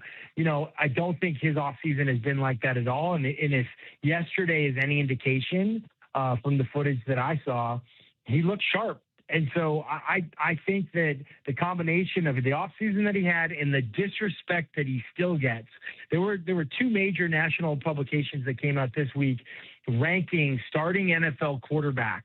I believe two of them had him outside of the top 15. I think in one he was 19th overall, and one he was 17th overall. So I think that chip on his shoulder, it's not going away. Yeah, it's going to remain right there to fuel him. Matt Hasselbeck is with us. What about the team itself? I think we can all agree. I think even Mike and John might agree that they're a year ahead of schedule with that Super Bowl championship. And what do you do with it? I mean, obviously, when you have a team this good, this early, with a new head coach and this young of a roster, people around here start thinking about how many championships can we win. We've watched a previous Seahawks team win a championship and kind of fell apart after that, kind of came apart at the seams, fighting over, who gets the most credit. So what would be your advice to the 2026 Seahawks to stay on this path? And what is the most important thing to trying to win as many championships as possible in this window? Yeah, well, you can only win one at a time, and I think some of the arrogance that comes with the organizations and the players that talk about, we're going to be winning multiple championships. Hey, how about you win the next one? Yeah. That's what helps you win a championship in the first point. Your biggest game is your next game. And you nailed it like on the head about the, unselfishness that comes with it, not caring about who gets the credit. And so I think my advice would be just the unity, and sticking together and basically taking a lesson from last year's team. It was that mob mentality. It was the mission over any BS. It was the mission over anything.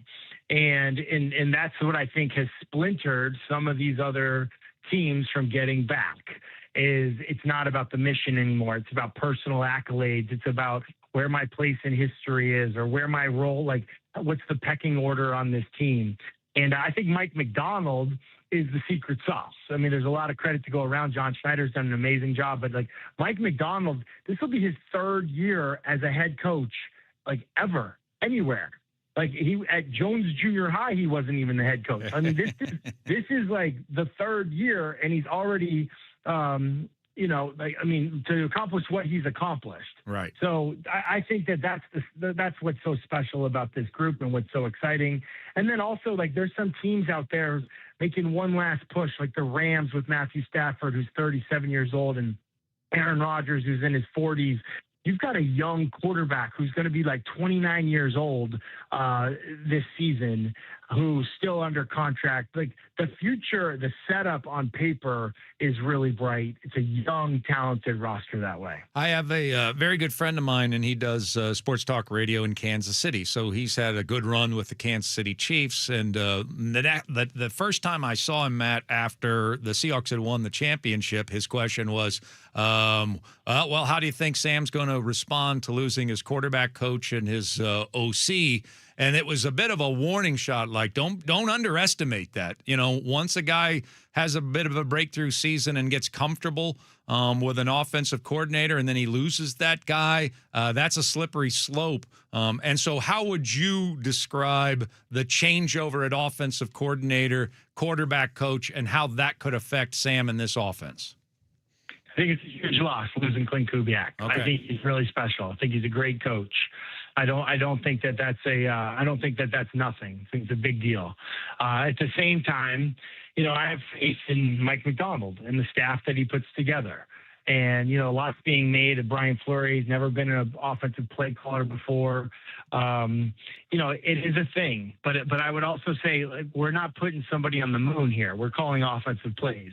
It's either a run or a pass. We're expecting man, we're expecting zone. I don't think it's the most complicated thing on the planet. Now, what I do think sometimes people get right and sometimes they don't get right, it's just the chemistry and the trust and the vision and the accountability, and say, hey, raise my hand, hey, it's my bad, the honesty, keeping everybody happy, making sure everyone's getting their touches, seeing the whole offensive structure through the lines of the guys up front who I believe have the hardest job. And you can make their life a lot easier if you just look at everything through their lens first before you get all super creative with the passing game and the running game. So I just think that if you have a good staff and you have a collaborative effort, and then you have a guy that's been around, he's prepared and waiting for his moment, which I think Brian Fleury is that guy. And if you can get the trust and on the same page with the quarterback and the play caller, I think it's okay. Like, we can get this done. Very rarely does a team go and win the Super Bowl and not get pillaged, but whether it's in their coaching staff or their players, or in this case, the Seahawks, their assistant GMs now getting interviewed with the Minnesota Vikings. Like, you're going to pull from winners because you want to be like them. You want to know what the secret sauce is. And so it's going to happen. So Clint Kubiak, in this case, it's going to be a loss. But like I said, I think I just have trust in Mike of pulling it together, and Sam. And Sam as well, because he's been around the block a little bit now. So I think they can get it done. So what about losing Ken Walker? What does that do to that magical chemistry? It's a weird thing, like, with fans and fantasy football people in particular, they really feel like the irreplaceable guy sometimes is the running back. And I know running backs won't like to hear me say this, but like, when you talk to scouts and coaches, it to them, it's one of the most replaceable positions. When you look at, like, the cost that it would, be to keep somebody, you kind of like to go sort of younger and cheaper and more of a committee. And so Ken Walker had a great year last year, certainly finished strong, which was a huge part of the reason that the Seahawks were able to win the Super Bowl. But, going with Jadarian Price and the committee, maybe Charbonnet comes back healthy. I mean, the committee approach certainly is one that makes some people feel more dynamic as an offense.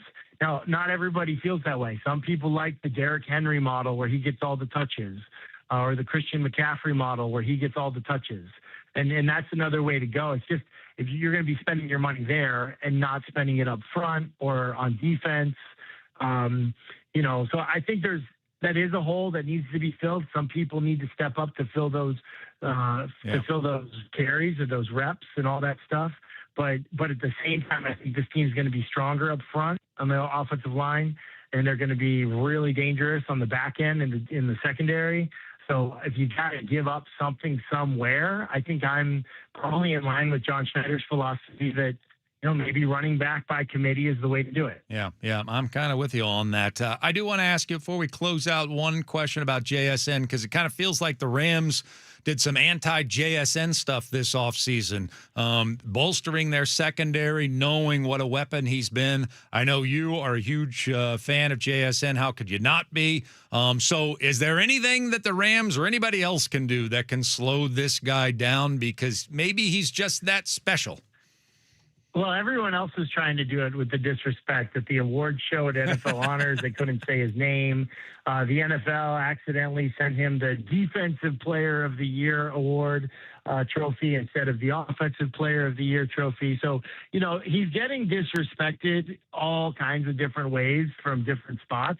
But the true measure of respect is what the teams in your division do in the draft and free agency to try to stop you. I remember I was with the Green Bay Packers my rookie season, and Randy Moss just went off with the Minnesota Vikings, just torched the NFL completely. And we had really good DBs. The very next year, we drafted a corner in the first round, a corner in the second round, and a corner in the third round. And our head coach basically was like, hey, we'll see if one of y'all can cover Randy Moss, because so far we've not met anybody that can do it. And so I don't know that we're at that extreme, but it was definitely a sign of respect to Randy Moss, the wide receiver, and I think that's kind of what's been happening with this division with JSN. All right. Well, what are you going to do with your beautiful spring day? I mean, we have beautiful weather here. Maybe you don't have it where you're at right now, but what are you going to do with this day, the rest of your day, now that you've done the most important thing, and that's come on our show? Yeah, well, so my son is moving back to college. Okay. He's a quarterback at Appalachia State this year. And so we're saying goodbye to him, and he's moving out, going back to school. He's on break for Memorial Day. And then my daughter, she'll have her final class out in the Northern California. And we'll be moving her out this month too. But I'm looking forward to coming up to Seattle for an OTA here in June. And the Seahawks do a great job of inviting their, I guess they call them legends, former players back. And so it'll be great to see the team up close and personal, see that new banner that's hanging in the VMAC. And say hi to some former Seahawks as well. So it should be fun. That's phenomenal. All right, man. Well, enjoy. Thank you very much for your time. That was outstanding, and hopefully we can bug you again real soon. Absolutely. Good to talk to you. All right. Matt Hasselbeck joining us for a very special offseason number 8 at 8 here on Chuck and Buck in the mornings. Great stuff out of him, including the stuff on Sam Darnold, which I do want to get back into a little bit later on in the show. But coming up next, it's our new feature, and I think it's here to stay. Let's just put it this way. I got a hunch you love the baseball brunch. So it's coming your way next on Sports Radio 93.3 KJR FM.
and the 12th Man.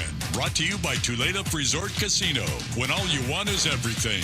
Everything Tulip.com on Sports Radio 93.3 KJR FM. We're ready to play. We're learning the way to do it right. We're the baseball bunch. We're gonna go far. We learn from the stars. We are the baseball bunch. We're having fun while we're learning to run and hit and throw and catch that ball. You can learn too. We're waiting for you. We got a hunch you'll love the baseball bunch. Oh, man. Our brand new segment, our new baseball feature. We decided, you know what? We need a recap of the previous Mariners game for the late risers. And that's not even fair. I think 8:30 is a perfectly reasonable time to get all your faculties together during the course of the week. And yet, compared to 6:30 people, you look like the laziest people on the planet. Yeah, SOBs. Yeah. Get Yeah. it together. Yeah, exactly. They're like, man, I've been up since 6:30. I already worked out. Now I just got in my car. Yeah. I mean, the Army has already listened to us. Mm-hmm. It's like And it's done like, all their push-ups. right. Have done their push-ups, and you're just getting around to listening to a Mariner recap. Yeah. And yet, I don't think 8:30 is like a late riser. Like I would start thinking like after 9. Come on, On a weekday? be an adult. Yeah, on Grow a up a weekday little for bit. sure. Unless you work like the opposite shift of us. Oh, yeah, that's right? true. And you are at home at midnight. Mhm. Okay. Yes. Sleep till 9. Yeah, You're yeah. fine. But we always do a Mariner recap, and yet we kind of act like 6:30. That's the only time we need to do that. Yeah. And there are people just now getting in their cars going to work, and so maybe what they want to hear is a recap of the Mariners game. And so we do Mariners Morning After at 6:30, and we have introduced the baseball brunch, akin to Reckless at Breakfast. Now we have the baseball brunch, where we recap yesterday's Mariners game for you. They were in Sacramento taking on the A's, and with a victory would move within a half game of first place because it's been that successful of a year. Yes, indeed it has. Because everything is fired on all cylinders That's this right. season. Every single game. I mean, if it could come together, it's come together for this year's Mariners. I couldn't have pictured this going any smoother. Slap a this is a first place team I've ever seen one attachment to the 2026 Mariners. Darn tootin', Chuck. So a chance to move ever so closer to that top rung in the American League West, but there was one big problem, and that is that the A's have a left-hander in their organization. Dun, dun, dun. We thought we'd, scoured the entire countryside. We didn't know they had another lefty down in the minors. Where were they hiding him? So Gage jumped their best lefty. That seems almost unfair. Is summoned from the minor leagues, their best left-handed pitching prospect. And why? Because the Mariners just cannot hit left-handers, period. We're the worst in the world at it. And so the A's are like, we're going to take veteran Luis Severino, who we pay millions of dollars to, and we're going to tell him we're going to skip you because this team can't hit lefties, and we're going to bring up rookie Gage Jump. Except they said it like this with evil fingers. Yeah. Like, ha, ha, ha, ha. Twisting the ends of their handlebar mustache without question. And so that was, I mean, it was a blatant, you guys can't hit lefties, we're calling up a lefty. And so the Mariners actually did put some hits together last night. They come up with a 3-run second inning. Mitch Garver getting a big RBI single, almost 2 RBIs on that single. And it was also the best game we've seen so far this year from Victor Robles. Young or old, they just have not had a whole lot of success here. I just can't help but think about making a major league debut here. This ball is lashed into left field. Robles, good to have him back for the Mariners. He's in there standing with a double. Mariners TV, that's Angie going on and on about something. And then Aaron playing catch up. I mean, that wasn't really a big play in the game, but this recap's a little different from the one we do at 6:30. This one's the baseball brunch, and it's starring today Victor Robles, who we've not gotten a big contribution out of this year. We haven't gotten a big contribution out of him since 2024. He was injured for almost all of last season. He's been injured for almost all of this season. And you almost tend to forget that at one point he was a pretty significant contributor to this team's success. Well, that was certainly Ashley his best game of the year last night. He had 3 hits. He seemed locked in, then gave a great post-game interview, being really aware of where the team's at right now, what else that they need, how good that he feels that they are. So we almost forgot about it, but it's kind of nice to have good Victor Robles back like we saw last night. Yeah, absolutely, because he's getting on base, and that's what we need. And to have him go 3 for 3, I'm sure was just an added boost of confidence for him coming off of his injury and back with the team. And I just hope that he can keep it going and we can get back to the old form before he had that shoulder injury. Well, I do want to say this.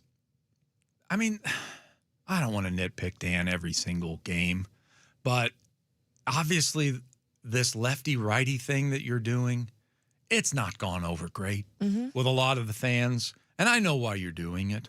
But I also think you need to try and find opportunities for when you're like, okay, let's not do it this time. And last night was a perfect opportunity. Robles was 3 for 3. Yep. Do we really not want him to face right-handers ever? I mean, wouldn't he benefit a little bit that if you did need him because you've already made changes and he had to face a righty, wouldn't last night have been a good opportunity up 4-0? He's 3 for 3 in the game to let him see a right-hander last night and not yank him out of the game for Luke Raley. And yet, sure enough, oh, they brought a righty in. I have to bring my left-handed batter in. And Raley ends up striking out. I mean, to me, that's a golden opportunity to get somebody an at-bat that they're not accustomed to seeing. I get that he has a strong side and that you're trying to play to that, but when he was successful in 2024, he didn't hit left-handers all that well. He killed right-handers. He can hit right-handers, and now we're just deciding not to give him any practice at that craft? I don't understand it. It's like one of those. It's that feel for the game, right? It almost is like their game plan operates like, if this, then this. If like one of those maps, right? You've got a square, and it's okay. If this is your situation, did this happen? Yes, they brought in a righty. Then this. Did this happen? No. Then this, and they have to go off this map to get all the way through the game. Versus, oh, he's 3 for 3. We're up. Let's keep him in and see what happens. Let's get an at-bat against a righty. This is the perfect time to do it. And that's what's going to separate.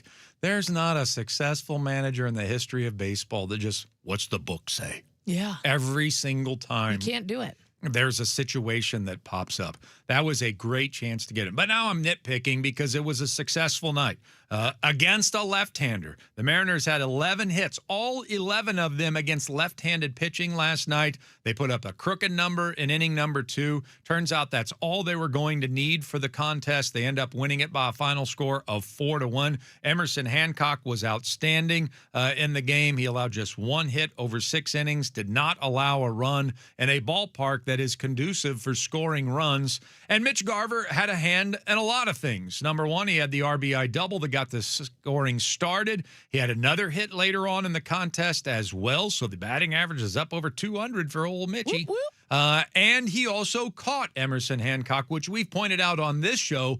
Our pitchers seem completely comfortable throwing to Mitch Garver. They don't seem to get rocked at all. There's not, once upon a time, there was this, I don't want to pitch to Sebi Zavala, don't make me. I want to pitch to Cal. I don't think that we have that when it comes to Mitch Garver. I don't even think in a very short period of time we have that with Johnny Paredes right now. It seems to me like we might have had that with Andrew Kisner. Maybe. Which is That's why he why didn't he's make not it there, out of yeah. spring.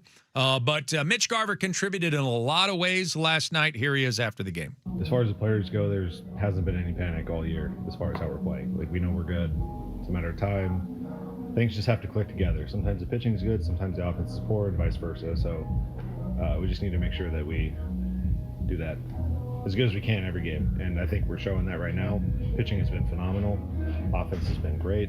I mean, there's really nothing to critique after the past 2 games. On the offensive side, how encouraged have you been by the way you guys have been able to string together hits and runs early in games as well? Yeah, we, that shows a lot when you face a young arm like you did today that you've never seen before, and you're able to string together walks, hits, run the bases aggressively, that was a tough outing for that kid. And, we made it tough on him. We didn't come into the zone, and we punished him when he did. And all around, just good execution by us. Second, third, less than 2 outs. Runner on third, less than 2 outs. But we were able to get a couple runs across there early, and just really good job.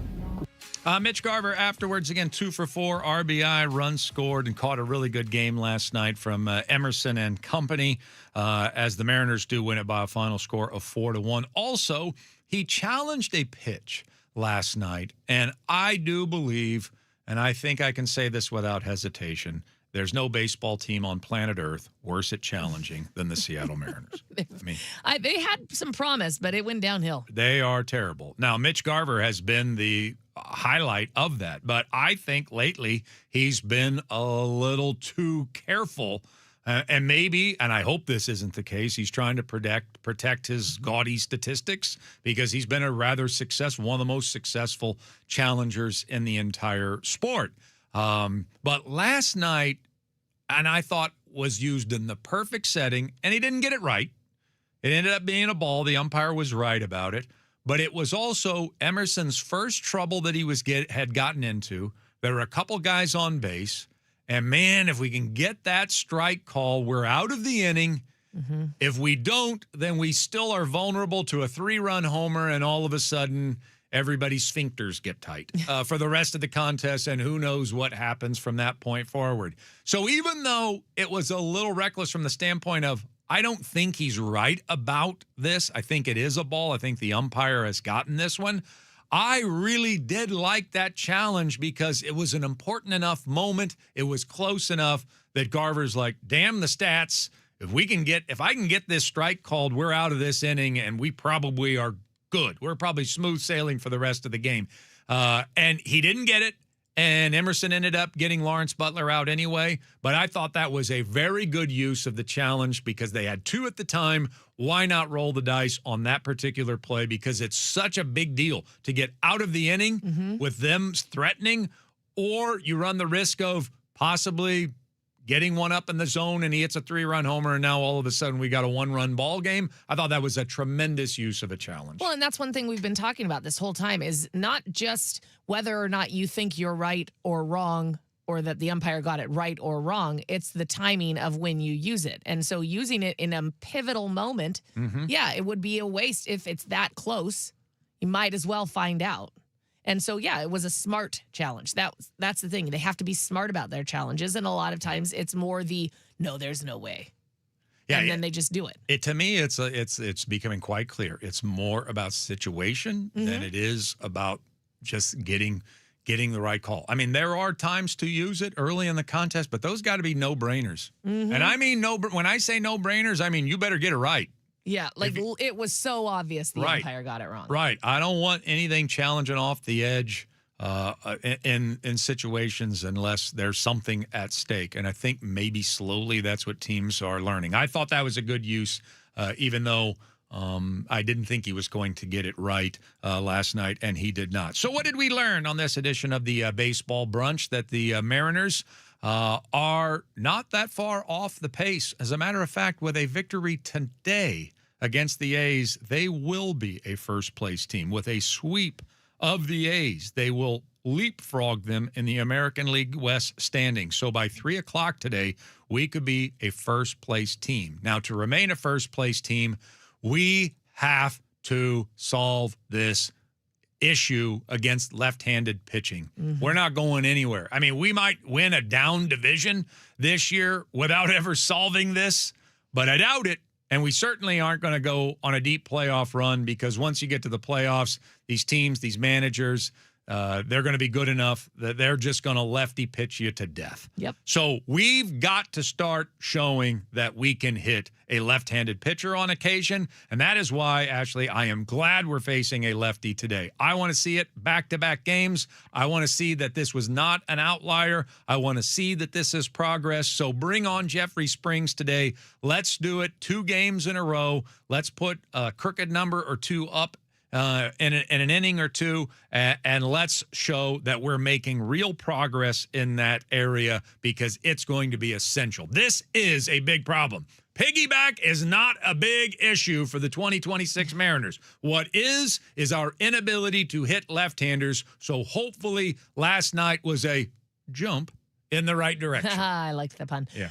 Yeah, and I'm glad they're doing it again today as well. They don't have time to overthink it. They don't have time to analyze anything. It's just go back out there and do what you did yesterday and don't overthink the fact that it's a lefty. All right, coming up next, we've gone fishing. Sports Radio 93.3 KJR FM.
why, Ashley, if they would just reach out to SIUE people.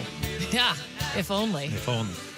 Good morning to you. It is Chuck Powell and Ashley Ryan with you. Who's gone fishing? We must be playing that excellent little country ditty for a reason. Sure must. It's because we've sent a couple more teams in the NBA and NHL playoffs a-packing last night. Let's start in the NHL because the Colorado Avalanche have gone fishing. Who would have ever seen that coming? I mean, I just did. I realize that the NHL playoffs are... That's just a different beast. I think they're kind of akin to Major League Baseball. You can kind of throw the seedings out. It's kind of who gets hot at the right time, more so in that sport than any other. But of all the teams that I expected to run deep, I thought Colorado was the team. And not only surefire. Not only they get knocked out before they can make the finals, I mean, just blasted by the Las Vegas Golden Knights. They got swept by Las Vegas. How on earth did that happen? And how angry are you if you are an Avalanche fan right now? I mean, it was, they didn't show up. Yeah, well. They did not show up. Apparently not. But in terms of our green jacket drafting, that now officially eliminates the great Everett Fitzhugh from our competition. Oh. He lost his last member of his squad, Nicias, and he only scored him 1 goal. First-round pick. That was sad. Yeah. I felt bad for him. I didn't really. I don't really, Everett. Sorry about that. But he gets eliminated with 10 goals. Kid's already been eliminated with 10 total goals. I'm the only person that can catch Ashley because I still have Andrea Svechnikov. But here's what's going to need to happen going forward. All Svechnikov has to do is outscore his teammate Seth Jarvis by 9 goals the rest of the way. Doable. That's just 3 measly hat tricks. Yeah, because you're going to have more games in this series for them to beat Right. Montreal, right? Probably going to Game 7, so Yeah. you got a lot there. And then you got the finals. Yeah. Ashley has Seth Jarvis still, so yes. Not only does Svechnikov have to score at least 9 goals, that means Seth Jarvis also has to get shut out the rest of the way. So I got a great chance here. I mean, I love that it's tight. Tight race down the stretch. How do I still only have 9 goals when I've had a lot of people still alive in this? I'm still trailing Kid. Kid hasn't had a hockey player play in 2 rounds. And I'm still trailing him. So I have 9 and Ashley has 17. But I am the only person with a chance to catch you. That's right. Okay. Let's make it a race. Now, NBA's gotten a little tighter. The Cleveland Cavaliers have gone fishing. That's right. And they didn't put up much of a fight. And I told you at the beginning of this round, what I need is for the Thunder to advance and to the Knicks for the Knicks to advance. And I need really the Knicks to sweep the Cleveland Cavaliers. Is that all? So far, so good on that front. Yeah. It worked. Donovan Mitchell was just eliminated from Spencer's roster. Spencer Hawes drafted in our NBA playoff preview Green Jacket draft. So he got eliminated 2 nights ago, but he is the leading scorer in the NBA playoffs with 468 points. That's more points than I thought Donovan Mitchell was going to score in the playoffs.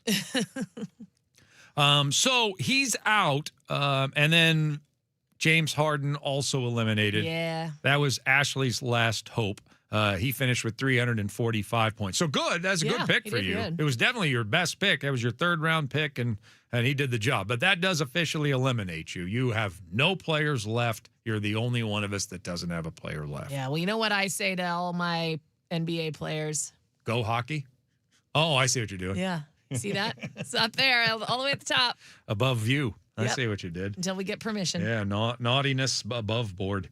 And so 783 points is what you finished with. You're still ahead of Kid, who has 721, but Kid still has Jalen Brunson, so he's going to pass you. He's going to fly past me. Right. Now, it comes down really to Spencer and myself, and my big, giant lead has definitely been dwindled. And if not for Wemby and Jalen Williams and Darren Fox all having injuries throughout the tournament, I would not be in the lead. That's for sure. And yet I'm still going to need help because I feel pretty good. SGA head up against Jalen Williams with a lead. I feel pretty good about that in the finals, if that's what it comes to. Yeah. But the truth of the matter is, if the Spurs still have a really good chance of getting this done, and he's got 2 Spurs to my 1 Spur, Stephon Castle. So I am leading with 1,172 points to Spencer's 1,126. But that was a big lead I had over him at one point, and it's all the way down to just 46 points. And that's pretty crazy because I remember sending him an update and he was just way behind all of us. And he's like, I'm playing the long game. Well, I'll say. this. He had confidence the whole time. And if not for all of his injuries, he'd definitely be in the lead right now, without question. But you're not, so eat it, Halls. All right, and then quickly, Mariners, Bucky leads our home run derby thus far. Actually, we're not doing that. That's Gone Fishing. This isn't even a part of Gone Fishing. Oh. Never mind. Okay. All right, so anyway, there you go. Colorado's out. Cleveland's out. We're down to, what, 3 teams in the NBA, 2 teams in the NHL, so 5?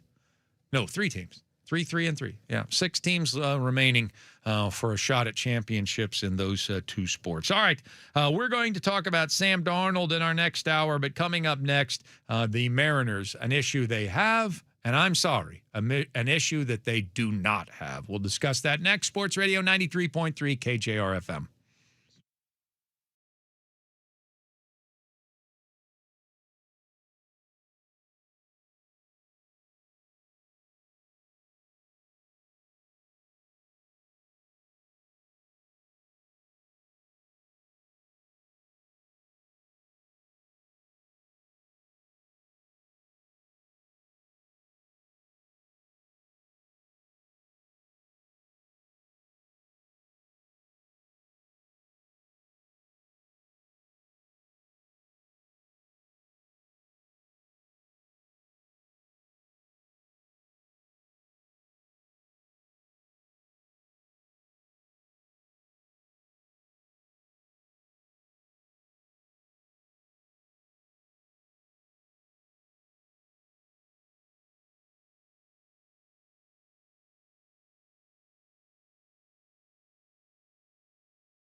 here on a hump day. Great to have you with us. Chuck Powell, Ashley Ryan with you here on Sports Radio 93.3 KJR FM. If you didn't hear from Matt Hasselbeck, 8 o'clock, he was on the show. He was number 8 at 8.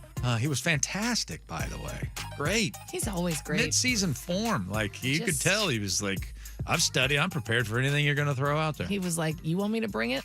It's already been brought. Oh, it was Broughton, all right. Yeah, it was. And so if you want to check that out, do so at 93.3KJR.com. If you want to stick around at 9:30, I'm going to replay a little bit of it because I want to talk about Sam Darnold's offseason. So we'll do that at 9:30. In the meantime, I do want to let you know about Tulalip Resort Casino because they're having a big show. Ooh, what kind of show, Big Chuck? old event. They're going to have a big-time professional singer. Ooh. A crooner, if you will. Anyone I know?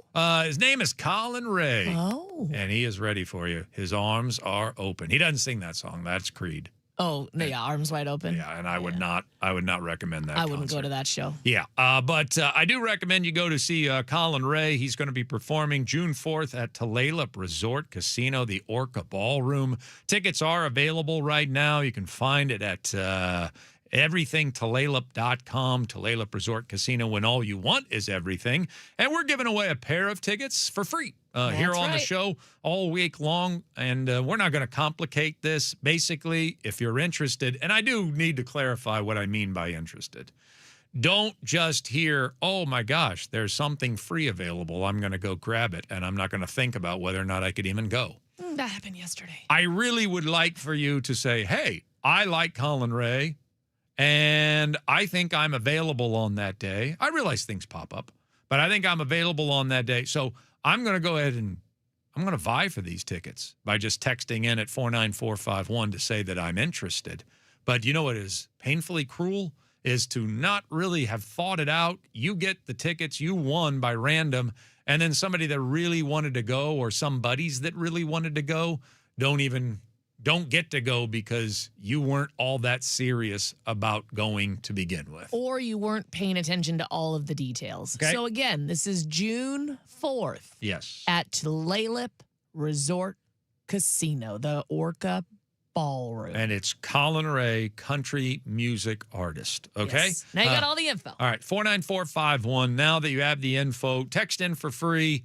And we will pick someone at random before the end of the show today to win those tickets, and we'll give away another pair tomorrow. But Tulalip Resort Casino, when all you want is everything. All right, let's talk some Mariners baseball. Last night, they do get the victory over the A's 4-1. They've got a chance to move into first place. I mean, obviously where they belong. The way they've played so far. Just how we have been talking about them. Right. This is how we drew it up. Yes, so they will be playing today for first place. By 3 o'clock today, they could be a first place team. And this is despite, just to cut through the bull crap about, all right, nobody in town will tell it like it is, which is nonsense. This is a team that has been bad offensively. Mm-hmm. They've been bad defensively. I think they've been poorly managed by Dan Wilson. I think they're the worst challenging team in the entire sport, as Ashley and I have laughed about. It's so painful that we have to laugh about how bad they are at challenges. And I'm not just talking about the ABS system. I'm talking about what's coming down from the coaches as well and what they're choosing to challenge. They're terrible.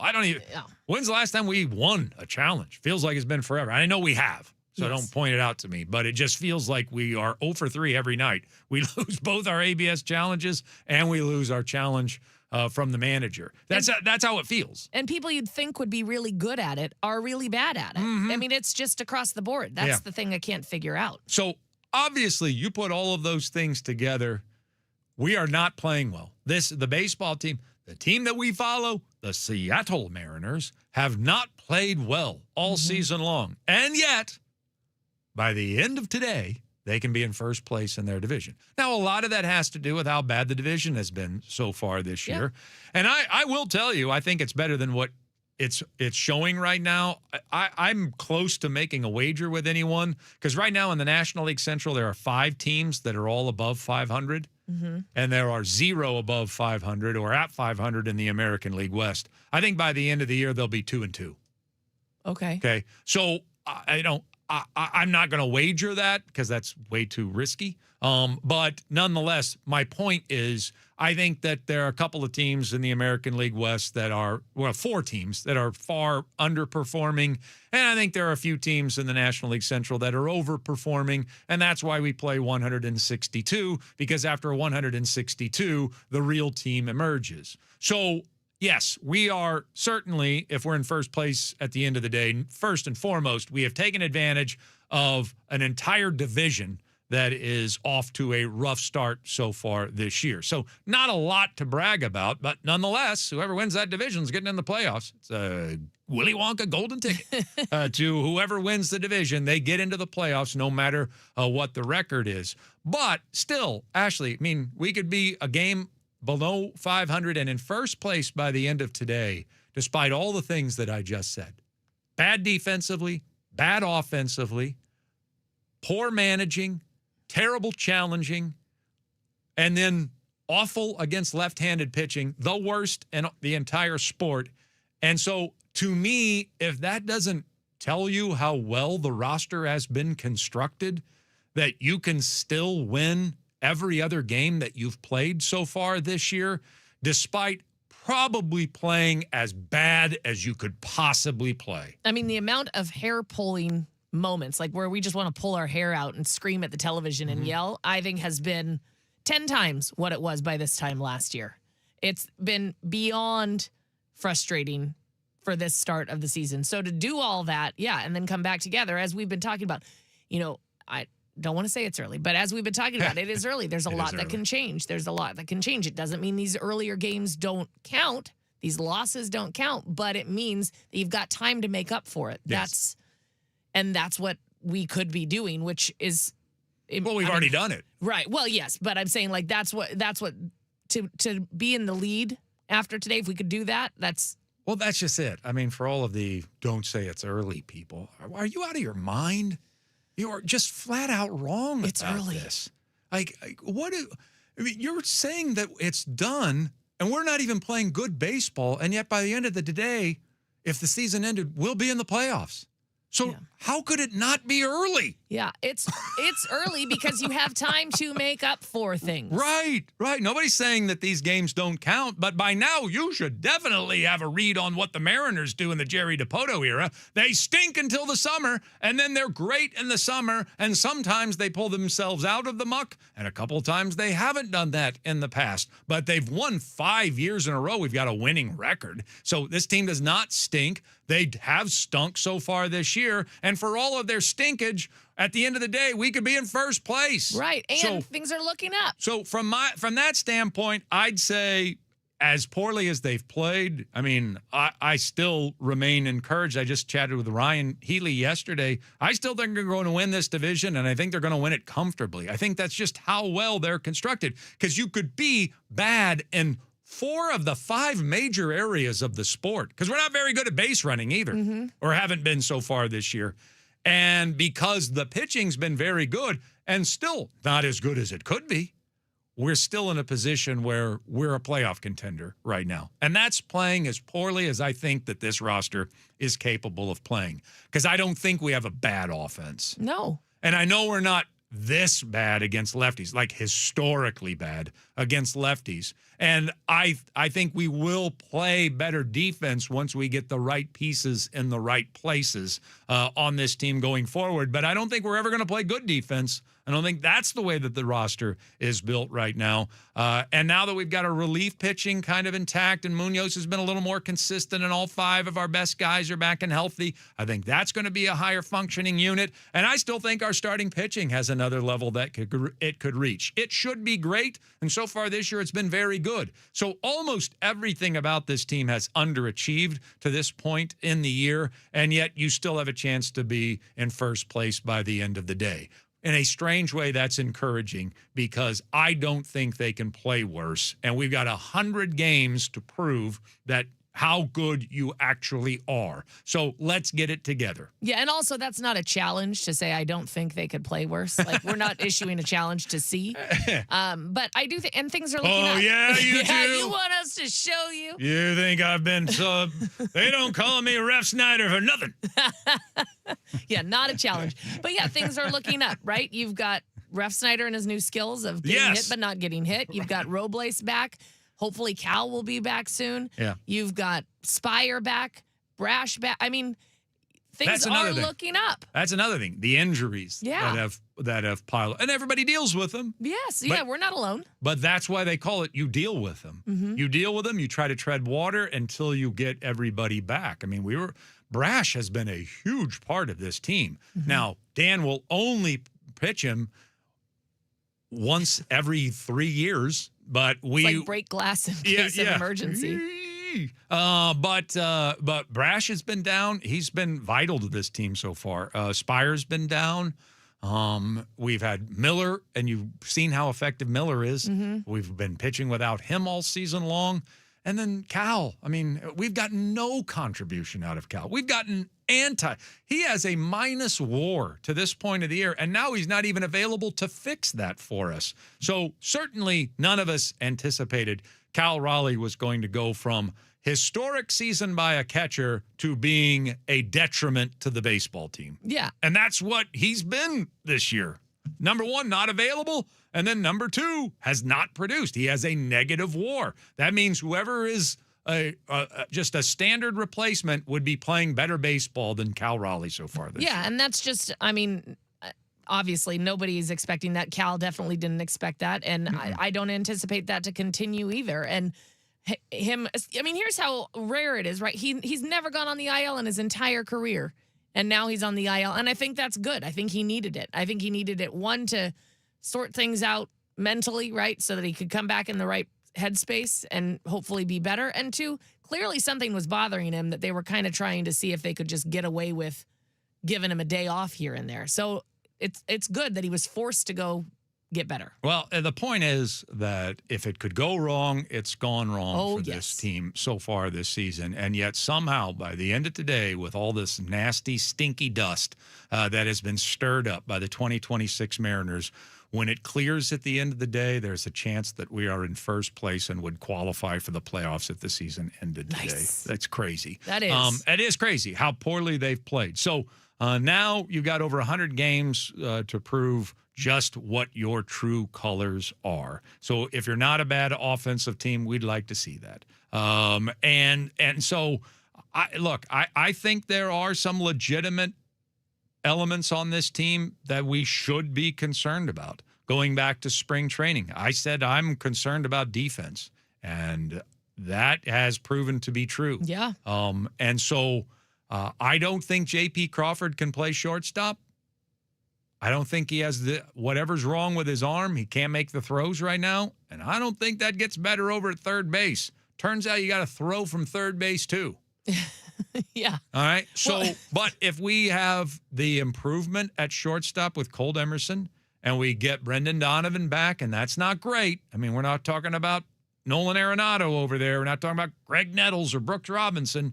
But he was getting better in May than he was playing the position in April, and I suspect he would continue to get better going forward. Now there's talk about JP sliding over to third, but I think there's something wrong with JP's arm. So, somebody yesterday suggested JP going to left field, and I was like, how could he make that throw? Well, Brendan Donovan would be better off in left field because he's got more experience in left field. And I also don't think JP's a solution at DH. Everybody wants to keep his bat in the lineup. Why? He's hitting 200. He's not getting on base consistently, and I don't care if he's popped 7 home runs. That's not the J.P. Crawford that we want. Mm-hmm. We want the J.P. Crawford that walks once a game and puts the ball in play and occasionally gets a flare like he had yesterday that lands in left field. So that means you get on base twice. If you're getting your walk and you're getting a hit every other game, then that's the JP that I want to see at the plate. We're not even getting that version. We're getting the version that thinks he's a 30 home run hitter. And so That, to me, is a big question mark for this team. But there's a chance that we get better defensively. We've seen Cole Young. We'll get Cal Raleigh back. That's an improvement. And so defensively, I don't think we're ever going to be special, but we should be able to get slightly better there. Offensively, we should flat out just be a better group. And yet, this left-handed hitting thing, this left-handed pitching thing is obviously an issue. I mean, when the A's are going as far as calling up prospects because, oh, man, Luis Severino, I mean, we're paying him millions of dollars per year, but this team can't hit lefties. Just find me a lefty. I don't care where he is, Home Depot, wherever. Just bring him up. This team can't hit him. We're sure of that. Well, last night we actually got to their number one pitching prospect, and Gage Jump, or at least left-handed pitching prospect. We got to him last night, and so maybe that is an indication of further success for this group. At least it's off the schneid, but that is a major concern. I mean, we are right now 30th in Major League Baseball in batting average against left-handers, 29th in on-base percentage. I mean, we are hitting under 200 as a team against lefties. So that's real. That is real. That is a real concern. Defense is a real concern, and hitting lefties is a real concern. Now, compared to the concerns that other teams have in our division, you'd probably take those warts. But I do believe both have to get better. I'm going to assume we get a little better at challenging. I'm going to assume as things slow down that maybe we get back to second half Dan Wilson in terms of his managerial decisions. And even though I don't think he was ever great last year, he was better at the end of last year than he's been so far this season. And I do know that we're going to hit. This team has been assembled to hit this year. They're going to. And I still think, Ashley, that the pitching's going to get better. But when you have the very good to great pitching, you pretty much can stay in every game. And that is an advantage that no one else in our division is going to have. Right. They just simply are not going to have it. I mean, the A's are going to outslug you on occasion, but put good pitching against them and look how they get neutralized. They're not going to be able to pitch like we pitch. Neither are the Astros with all of their injuries and their kind of rebuild that they're going through. And the Rangers, they might be able to do it with starting pitching. They can't do it out of their bullpen, that's for sure. So that's our advantage going forward. Real concerns, but I still think our real concerns are less than other teams' real concerns. And I still think our strengths are better than other teams in this division's strengths. Yeah, I do too. And I people were pointing out on the text line, weren't the Mariners a game under 500 on June 11th last year? I mean, yes, people are agreeing. Yes, this is the way it works. Every single year. And maybe that's why we get frustrated because we just want, I shouldn't say maybe that. That's definitely an added element to why we get so frustrated because we're sick of it happening every year. We want to see something, hot out of the gate. But at the same time, I suppose if at the end you're playing your best baseball, that's what really matters. It is tiring. It is exhausting. I'm so sick of it. Yeah. I'm so sick of this. And you know what? I asked Scott Service, oddly enough, the year before his final season. Oh. And I asked them, they had a postseason press conference. They missed the playoffs. And I said, what is organizationally, what are you going to do about the slow starts? Because this has been a trend. This isn't just an outlier. And he was angry. He was angry with me because I think he took it as he's not getting his team prepared for the start of the year. And so they really they kind of dismissed the question, like angrily dismissed the question. Like they weren't even going to give rise to the thought that they weren't doing things the right way to start the year and that they don't have to rethink anything else. And so I remember that. And it has not gotten any better. No. It has not improved. No, it's a fair question to ask. Right? Yeah. After many years of it? I mean, where is it written that the Mariners have to start slowly? I don't know. And Dan Wilson I'd says, like to rip up that book. Dan Wilson says after every game, every loss, that's baseball. That's baseball for you. But what are you going to do about it? That's baseball. Well, no. Baseball is not. I mean, baseball is filled with highs and lows, peaks and valleys, slumps and streaks. And you really don't know when one's going to end and the other one's going to start. It is a strange, cruel game filled with loss. And as Ryan Healy tells us almost every Tuesday, it's torture.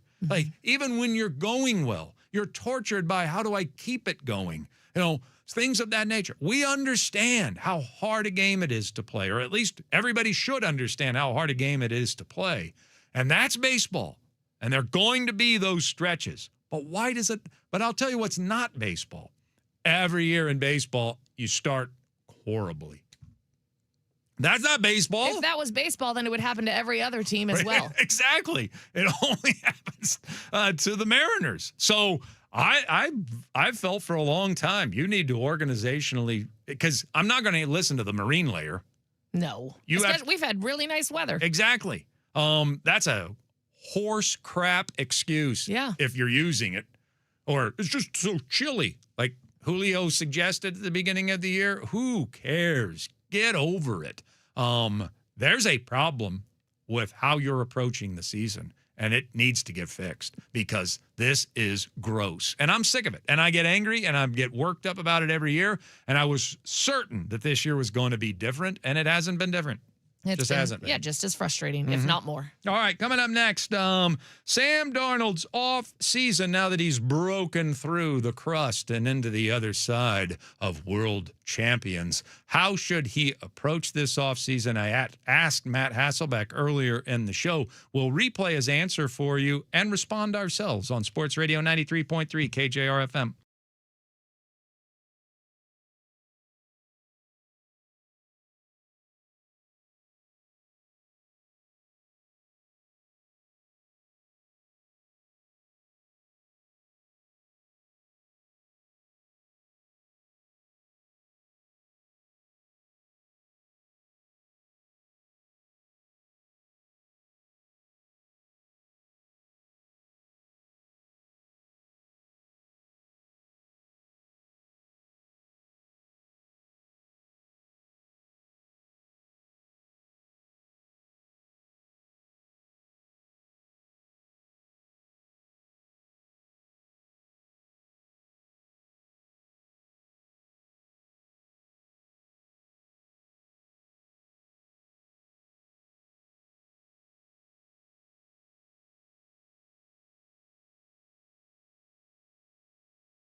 to Chuck and Buck on your home for the Huskies, Kraken, and the 12th man. Brought to you by Tulalip Resort Casino.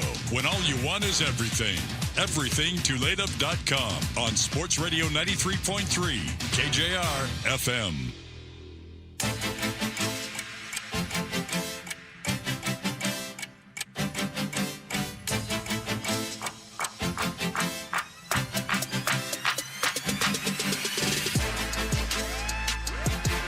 I just had just one single isolated sneeze that was one of the most powerful sneezes that has ever left my body. I don't even know where it came from. Is that what shook the building? I think maybe. Okay. Either that or the generator's out again. Are we on? Is That's this a thing great on? question. Someone earlier said, what happened to your signal? I was like, nothing. What? But at the same time, like, who knows? Anything's possible. My sneeze may have taken it out.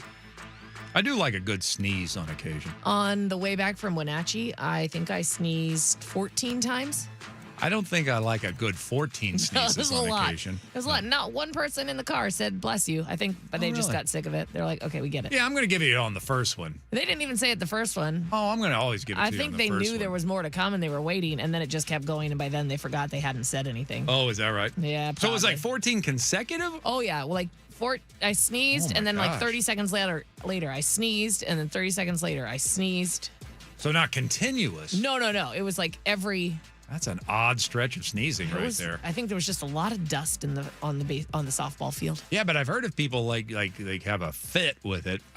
Usually I'm just a 2. Oh, I'm always a 3. Like an isolated 1 is very rare, but rarely do I go over 2. Yeah. So I'm a 2 guy. I'm a 2 sneeze guy. I've overheard it. Believe me, because I've covered my food. Somebody sneezing like 14 times in a row because they can't stop. But for 30-second intervals, yeah, you got that's a little very break, strange. and then you sneeze and a break, and you sneeze. Wow. Yeah, it was. Yeah, I would have said bless you once, and then I'm like, you're not getting another one. And then I would think by about number 8, I'd be like, shut up. Yeah, that's how I think they felt. They just forgot to also say bless you. They were like, oh, she's doing this again. Gosh, why don't you just Woman shut up always- right now, Ashley? Always trying to get some, sympathy for sneezing. We get it. We're trying to have a conversation, Ashley. Yeah, that's basically what happened. Trying to enjoy the ride. Yeah, we're trying to sit here in silence. You keep effing it all up. Stupid, rude sneezing. Ugh. Mom's the worst. All right, let's talk. The Seahawks have made a trade today. Mm-hmm. And they're serious about this. And I think for the first time in my life, I get it. They really want the best special teams groups that have ever lived. Yes. They're doubling down.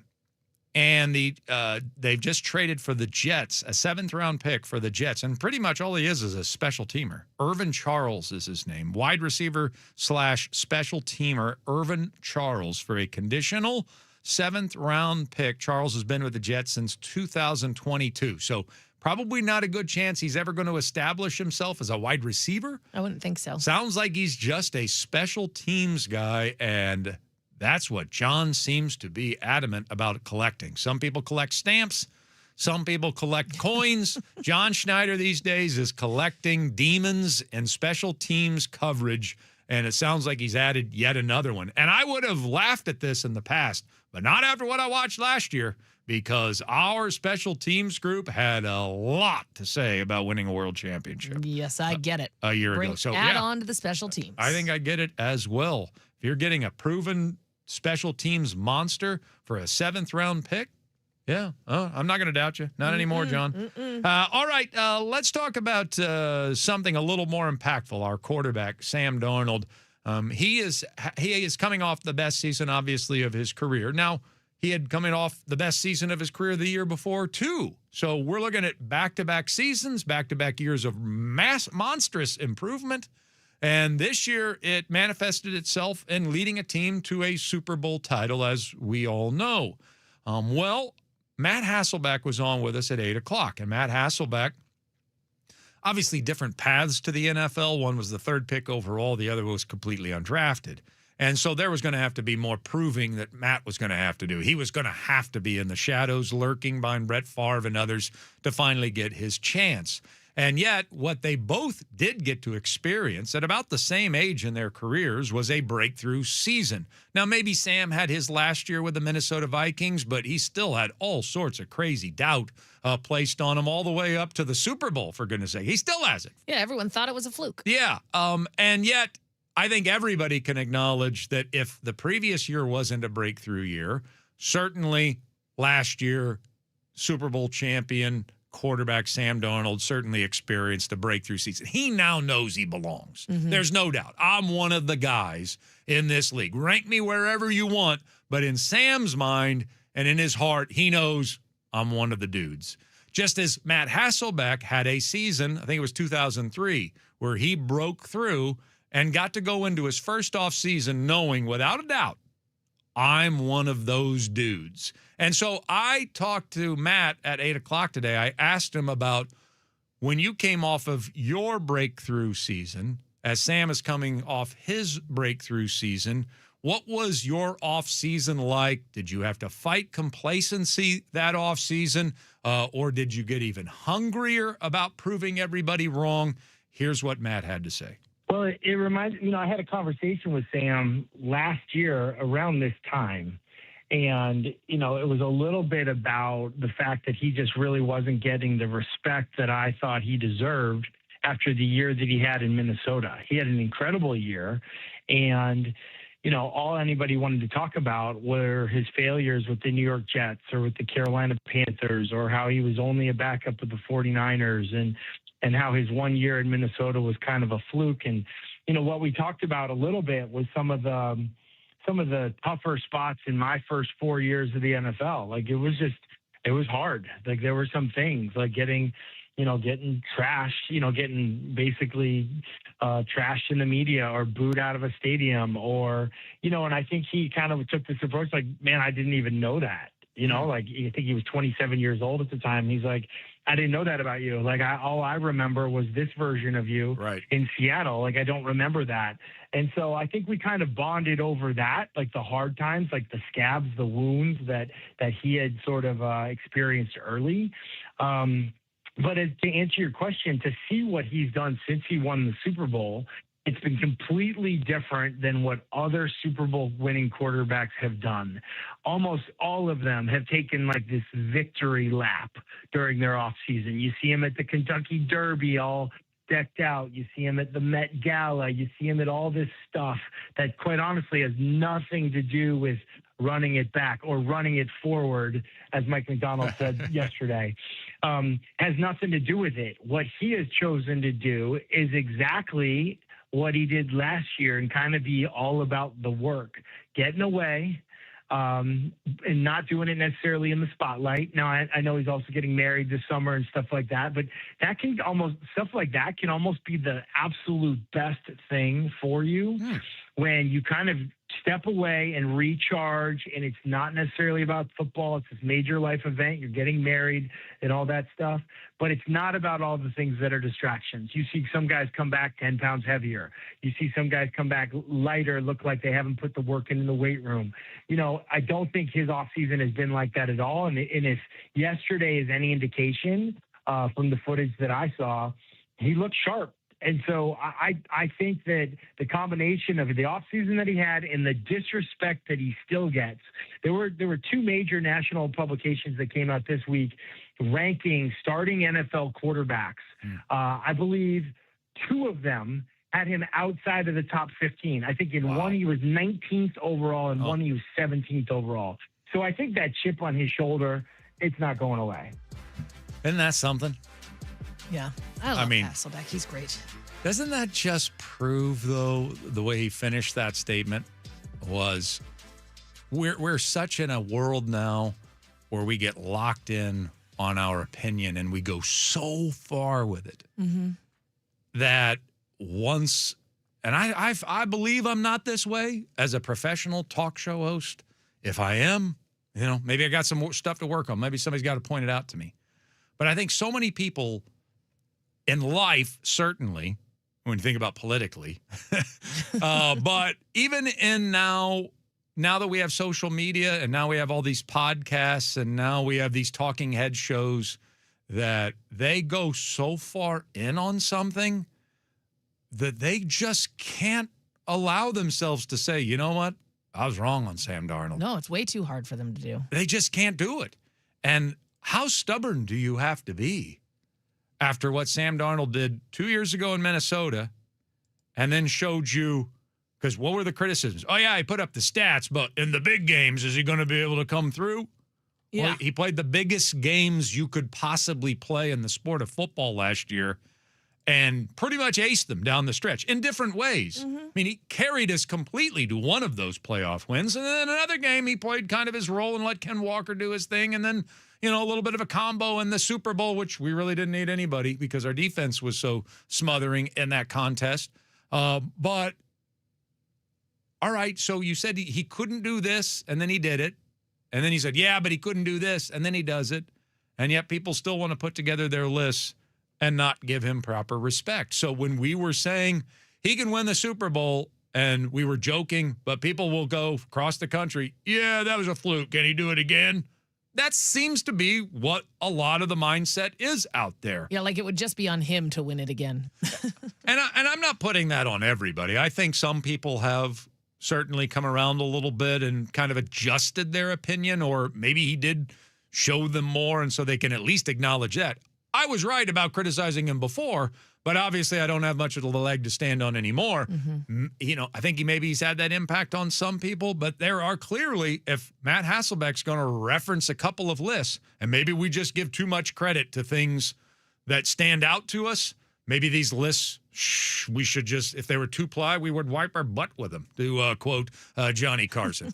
And so maybe we're giving too much credence to it, but obviously there are enough people, and as we get closer to football season, I'm sure we're going to have these conversations that have been wrong, dead wrong, completely embarrassingly wrong, and yet they've gone so far in saying Sam Darnold's not legitimate, they're just going to stick to it no matter what happens going forward. And I don't understand that, because you just make yourself look like more of a fool than if you say, hey, I was wrong. And then at that point, too, people learn to appreciate the fact that you're going to go out there with your opinion or your thoughts. But if you're wrong, you're going to come back and say, hey, all right, I tried.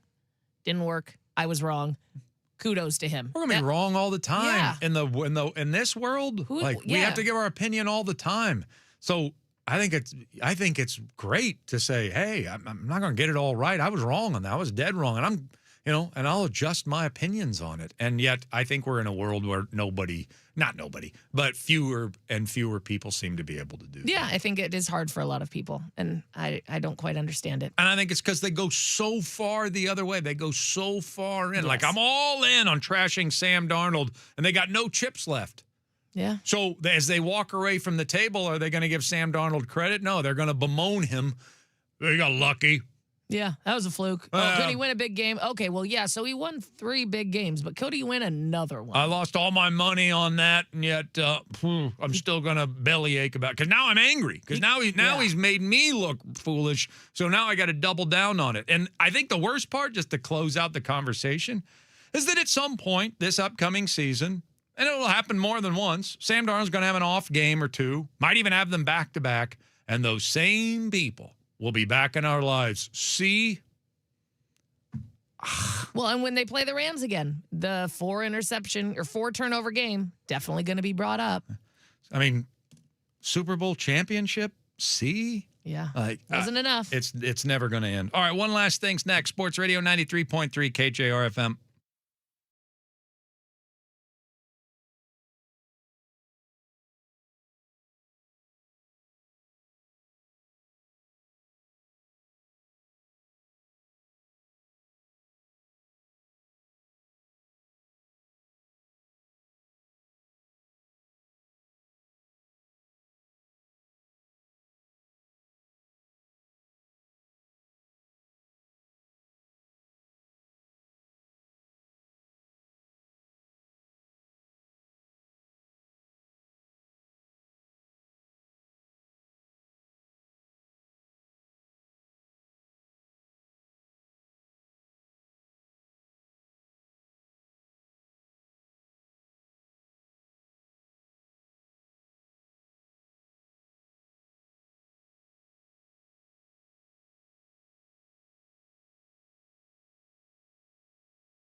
final segment of the show. Then we're going to hand things off to Greg Bell. That's right. He is back. And sounds like he might have got a cold doing all of that.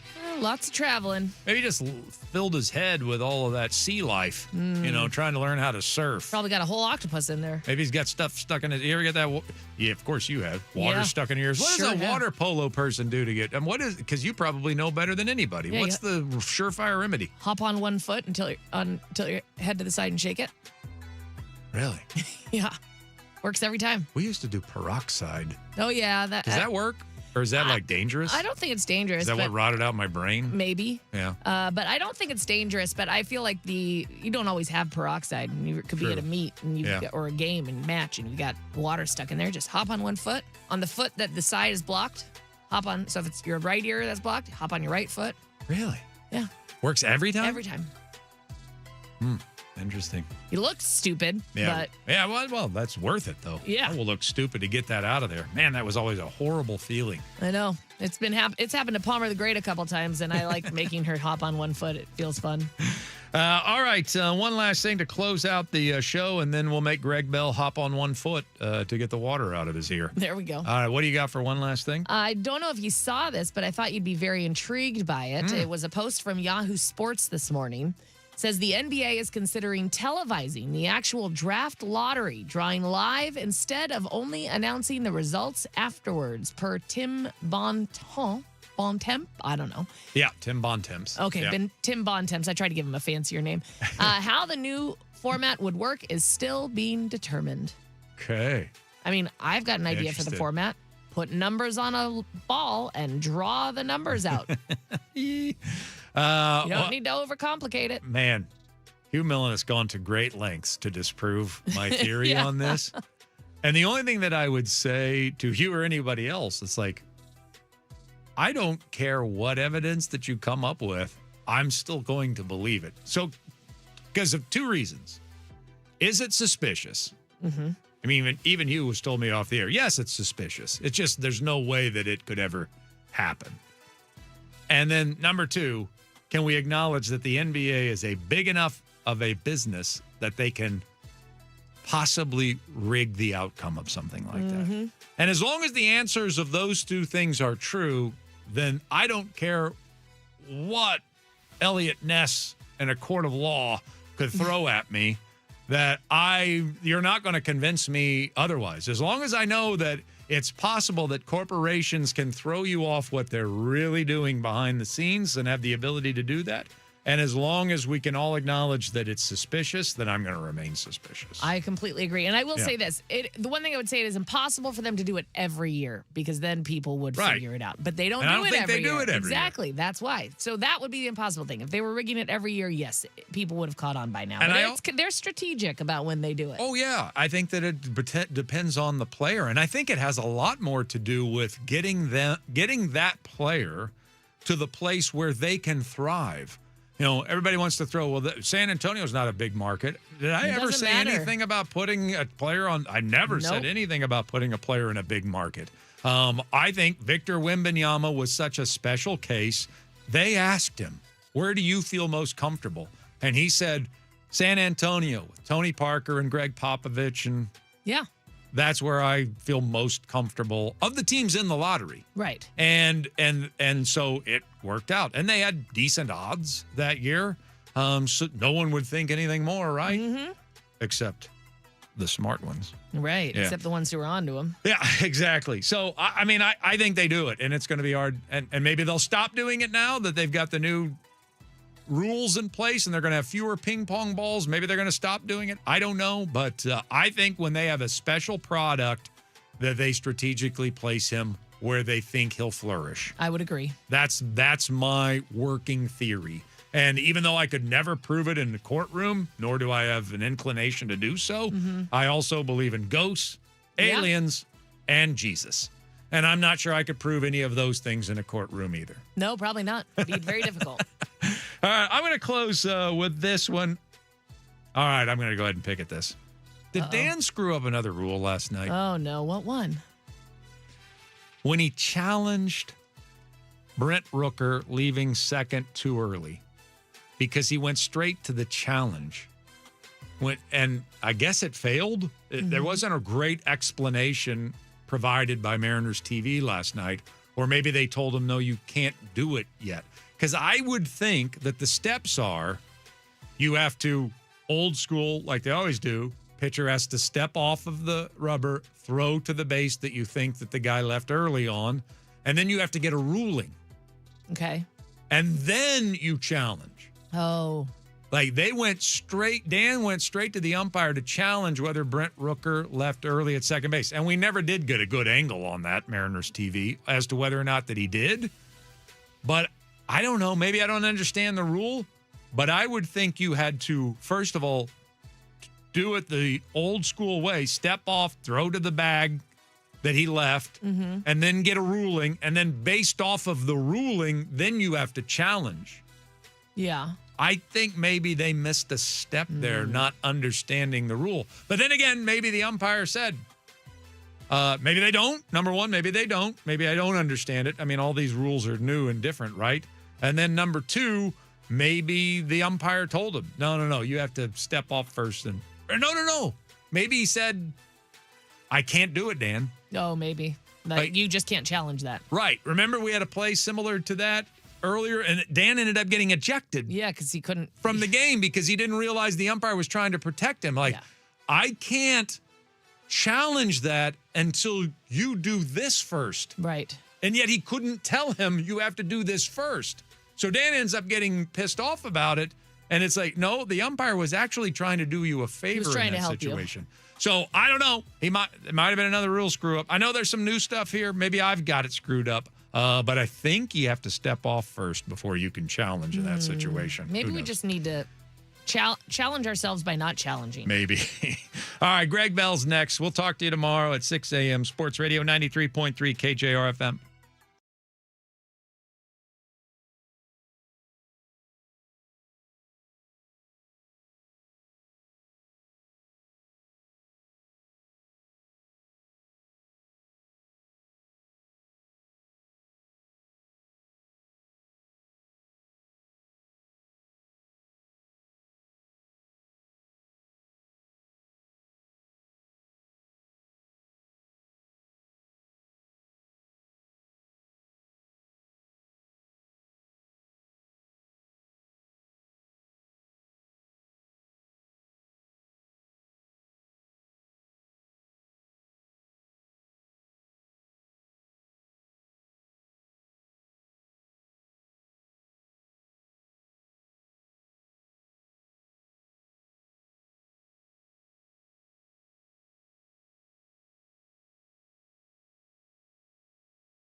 Sports Desk, your 93.3 KJR FM sports headlines. Good morning. Happy Wednesday morning to you. Headlines brought to you by Frost Brewed, Coors Light, Choose Chill. Mariners 2 wins against the A's, and voila, they're a half game out of first place. Could be in first if they win this afternoon in Sacramento against the A's. Gotta love the American League West. Another brilliant start by Emerson Hancock. 1 hit allowed over 6 innings last night. Jose Ferrer, Gabe Spire in his return from a month on the injured list. And Andres Munoz closed out the final 3 innings for the M's win in Sacramento last night, 4-1. Mariners 2 games under 500, yet just a half game out of that division lead. Logan Gilbert starts for the M's just after noon today in a road trip finale in West Sacramento, with the Mariners suddenly with a chance at first place today. Then they come home and this weekend play Arizona 3 games over the weekend at the Yard. Seahawks just made a trade. They acquired a New York Jets special team standout, Irv Charles, for a conditional 7th-round pick in the 2028 draft. Charles hasn't played since Week 14 of the 2024 season, and knee injury knocked him out of the entire 25 season, which is why he wasn't in the Jets' plans. Conditional means he's going to have to make the team and play for the Seahawks to give up that 7th-round pick in 28. The Seahawks began their third and final phase of their offseason program with the start of organized team activities practices yesterday. Yep, Coach McDonald's still the same. He had him in the rain, Chris. Cold rain, spring. Yeah, they're out practicing in the rain in Renton yesterday. We'll tell you who was there at the voluntary practice, who's not yet on the field. Messaging from the coach defending the title, and a lot more coming up in the show here. The Sounders, Christian Roldan, named as one of 26 players to the U.S. roster for the World Cup that begins in 2 weeks. Second World Cup in a row for Roldan. This is what he had to say about that. You know, a bunch of different emotions came to me. Number one, excitement. This is something I've been waiting for a very long time, a dream come true. The second part of it was, you know, my teammates coming up to me and congratulating me. And, you know, I'm not here. Roldan and the U.S. men's national team play June 12th, their first World Cup match against Paraguay in L.A. The Americans will also have a group stage World Cup match right here in Seattle, June 19th against Australia at Lumen Field. Speaking of the World Cup, New York's and New Jersey's attorneys general today announced they've subpoenaed the FIFA as part of an investigation into its ticketing practices for this World Cup that begins in the United States, Canada, and Mexico next month. They're citing the soaring ticket prices and reports that fans were misled about seat locations for the tickets they bought. NBA playoffs. The Thunder won at home last night over San Antonio to take a 3-2 series lead over the Spurs in the Western Conference Finals. The winner of that series, of course, going to play the Knicks, who are in the NBA championship for the first time since 1999. Stanley Cup playoffs, the Vegas Golden Knights did it again. They're in the Cup Finals for the 3rd time in their 9 years of existence. That's not good news for Kraken fans. Vegas swept Colorado, the best team in the NHL regular season, swept right out of the Western Conference Finals last night. Vegas will await the winner of the Eastern Conference Finals. 2-1 that series for Carolina over Montreal with Game 4 tonight in Montreal. The Kansas City Chiefs tight end, Travis Kelce, tells ESPN this morning he's bought a minority stake in owning the Cleveland Guardians. That's his hometown Major League Baseball team. Here we go for a Wednesday show.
Good morning to Mark Morrison, wherever he is. Return of the Mag. Sarah Bell's favorite song. Ensign Sarah Bell's favorite song. She's on her way to Los Angeles, visiting friends, home on her 30-day leave before she joins the United States Coast Guard's Officer Corps. That's why I play that song. People have asked on the text line, the Tacoma Dodge text line, 49451. Good morning, Chris. Good morning, Greg Bell. Welcome back. Yeah, thank you. Took some time off to spend with the family for the twins' birthday. Yeah. 23 years, right? 23. Hey, you're on it, Chris. Thank you. Well, I was Welcome listening to the this morning. family. I cheated. You know. Oh, okay. You were up early. Had a little insider information, dare I say, from the Greg Bell man himself. At 7 o'clock this morning, I was talking to Chuck about the Seahawks, but about where I was yesterday. I was not at Renton. I was in Chelan. Drove up and back from Chelan in a day. Did you know you could surf in Chelan? Well, listening to your show, I learned so much, Greg. I was able to tap into the fact they got something new going on where you can surf.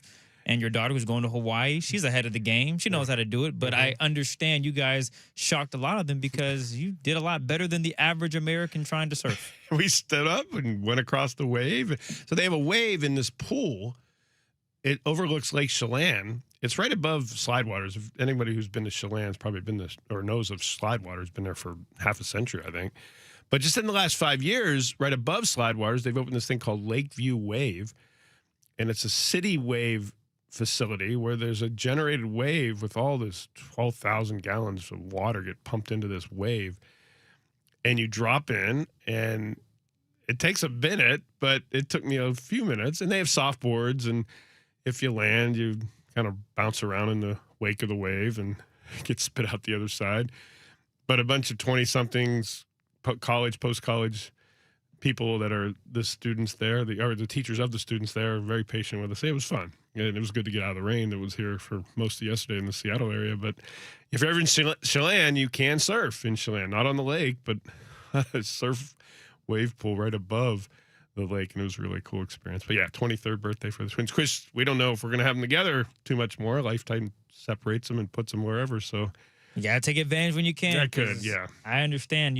I'm sure you've noticed that with friends from way back. You know, you might see them every day, and then you only see them once every 2 weeks, and now it's once a month. Now it's every 3 or 4 months. Next thing you know, I only see you once a year, man, because life happens. Yeah. People get busy, they get jobs, they move, you name it. It's just the thing called life. You're right about life happens, and that's what's going on. So we say, I've covered 25 years of OTA practices. What am I going to miss? You kidding me? I'm going to miss Mike McDonald putting him out in the rain. I saw the videos of that. I said, yeah, of course they were out in the rain yesterday. We'll talk about that. We'll talk about who was on the field for the Seahawks. Voluntary still, and the first of 2 groups of 3 OTA practices this week and next week, and then a mini camp June 8, 9, and 10. That's the only mandatory event for the Super Bowl champions before training camp starts the end of July. We'll talk about who was on the field, who wasn't.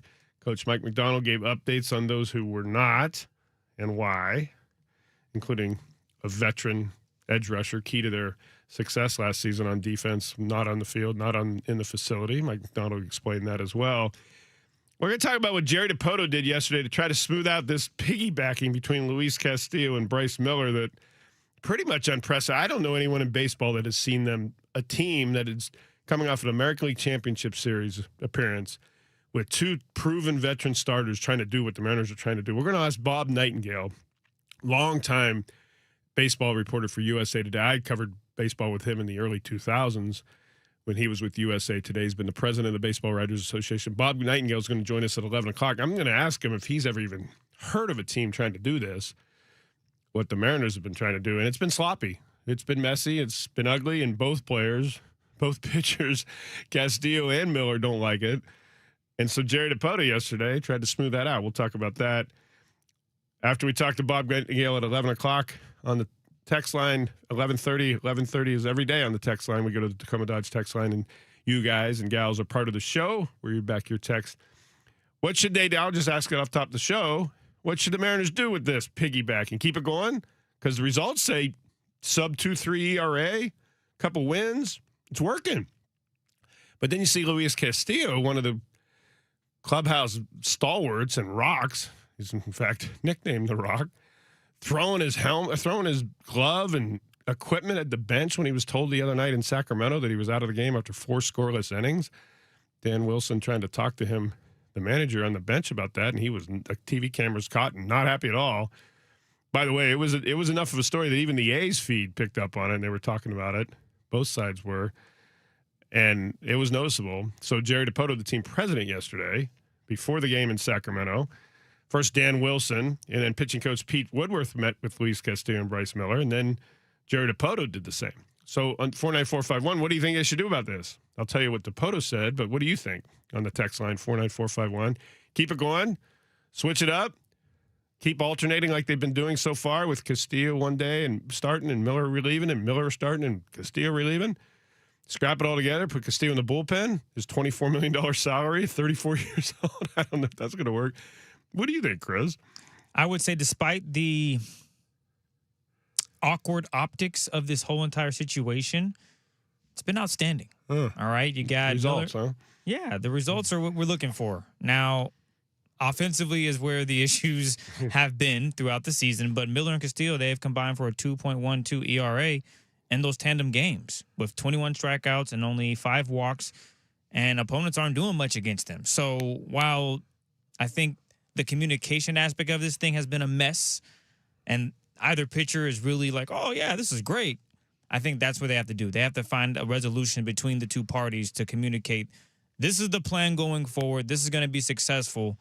But I think they've already gotten past that point, so maybe it's too late now. But obviously, that's something you got to go out and try. As you mentioned, Castillo visibly showing frustration on Monday's game after being pulled in those 4 innings. I mean, he's out there doing his thing, and now you're just, we're just trying to, I don't know the reason behind that, I guess, saving him. But at the same time, he's playing well, so just keep him out there. So Bryce Miller continues to look dominant. I like that aspect, and I guess they're just trying to perhaps they don't want to fully convert Castillo into a reliever. We'll talk about that. So they might be trying to save him for that. There's a reason for that. I'll bring that up in a minute. Starts with a T and ends with an E. Huh? Yes, it does. Yes, it does. So right now, the Mariners, I think they believe this is a, dare I say, good problem to have. Well, it is. Despite everything else going on. You're right, Chris, because they have 6 healthy starters, 6 proven starters. Yeah. When a lot of teams don't have 4. That is very true. So that is, to Chris's point, a really good part of this is a surplus of riches, if it were. The only reason it's happening, of course, is Emerson Hancock is just shoved. And he did it again last night.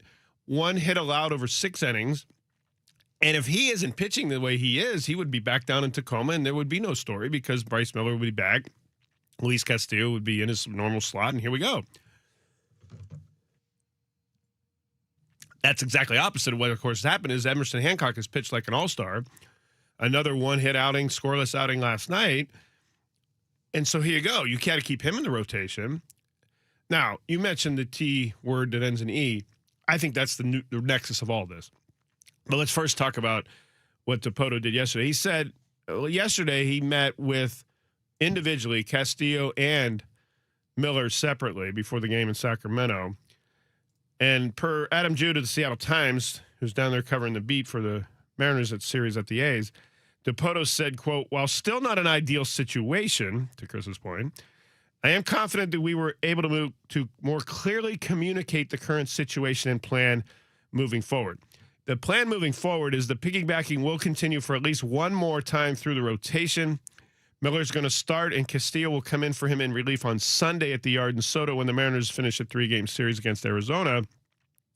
So the alternating is going to continue. It's been Miller, of course, starting, then Castillo relieving against the White Sox. Last time out Monday against the A's, Castillo started, had a shutout through 4 innings, best start of the season, and Miller pitched the final 5. And Castillo was pretty upset, slamming his glove and, as I said, throwing stuff around the dugout. It was Miller's first relief appearance on Monday in his career, a week after Castillo, at 33 years old, had his first career relief appearance. So these guys aren't used to this at all. Of course not. These are guys, this is almost to an NFL player getting on a team after winning a championship, and they don't win at all. You're going 0-10. Last year, you were on Ohio State, and you won the championship. Right. And you're on the bench at 0-10, coming off the bench. Yeah, this is new territory. So when you look at these pitchers, they're like, what are we doing here? Yeah. And I think the biggest thing is communication. You got to get ahead of it. You don't want to surprise guys. Like, hey, by the way, we're trying this thing out. We're going to see how it works. And then you're getting pulled 4 innings in because you want to try this new system to try to help you long-term as opposed to getting ahead of it. So I think that's where they made the biggest mistake, is not making a clear, communicated effort. This is the plan. as opposed to, yeah, we're going to try this wrinkle and we'll see how it works throughout the season. Yeah. They're not here for that. The fact that DePoto met with them and separately yesterday speaks exactly to what you just said, Chris, is that the communication was lacking. They didn't really know. Now they know, okay, through at least Sunday, we're going to do this again. But now Miller's going to start because it's his turn. You heard Bryce Miller's comments? Yeah. Yeah. I don't like it. But I'll do it, It's what they're doing, but I don't like it. And that was after he threw 5 shutout innings to close out a win. Crazy. Yeah. Now, let's also say this. This has worked so far to the tune of a 2.2 ERA, or the numbers that Chris cited, because they played the White Sox and the A's. Or I should say, while they've played the White Sox and the A's, maybe because of. Let's try this against the Rays and the Yankees and see how that goes. But it may not get that far. I think what's going on here, being around baseball since for 25 years, just be a beat writer, I think they're showcasing Castillo in the prime between the end of May and the beginning of July, or the end of July, I should say, before the trade deadline. You cannot trade a 33-year-old 3-time All-Star with a $24 million contract and 2 years left on it, plus a vesting option for 2028. You can't trade that out of the bullpen. So you're going to start him and kind of start him and start him and kind of start him while you have these 6 healthy starters waiting for either one, Castillo to just break out and just throw up zeros no matter what role he's in, but preferably starting, so he's being showcased as such. Or if there's another injury to the rotation, because let's face it, the chance of them staying with 6 healthy starting pitchers throughout the rest of the season is low. That's just the nature of the sport. And, in fact, Bryce Miller, of course, didn't play for the first 6 weeks of the season because of his oblique injury. So the Mariners are hedging in the meantime. But it's really hard to try to dangle a guy with a $24 million contract to possibly trade if he's out of the bullpen, especially in long relief. So what DePoto is explaining is that he's going to want to keep these guys all stretched out, meaning throwing multiple 4 or 5 innings, so that they can stay on starters type workload and starters type turns every 5 days, rather than send one to the bullpen. Would be probably Castillo based on previous performances until lately. And if you send him to the bullpen, then you're shortening him, and all of a sudden his whole routine is switched, and you can't throw him out there for 5 innings and alternating piggyback starts anymore if he's been coming out of the bullpen for 1 inning or inning and a third or whatever it is. So that's what DePoto's been selling to Castillo and Miller. Now, if he's really upfront with him, and if that is in fact what DePoto's thinking of doing, is potentially showcasing him to trade him, he would tell Castillo that. And that part would have been part of yesterday's conversation. Of course, these are all suppositions on my part, and if they're not showcasing him to trade him, then that point is moot. But to Chris's point, let's communicate this and lay it out on the table what we're doing. And if they are in fact trying to trade him and trying to do it out of a starter role, tell Castillo that. Of course, Castillo's thinking, okay, there's a possibility that a contending team gets an injury between now and July 31st, the trade deadline, and needs a starting frontline capable 3-time All-Star starting pitcher, and would be willing to pick up the proration of my salary, roughly half a year, $24 million, another $24 million next year, a vesting option for 2028. If all that happens, what would the Mariners get in return of that? It'd be pretty low, right? You're not talking top prospects or guys that could help you right now. If you're trying to unload that much money, you're not going to get much in return. Now, of course, the Mariners could say, we'll keep some of his contract. We know this is a weird situation, and we'll pay 2/3 or 3/4, and that happens a lot. But at its surface, without the Mariners absorbing money, which they are in the real business of doing, they make money, but they don't exactly spend it on players they don't have. So, short of that, they, I think, need to showcase him as a starter as much as they possibly can. While at the same time, Bryce Miller's done nothing to say he shouldn't be starting. And here you are. Anyway, that's where the Mariners stand. At least one more time through for doing this through Sunday. Then what? Probably the same, I would think, if the results stay the same. And they do it again.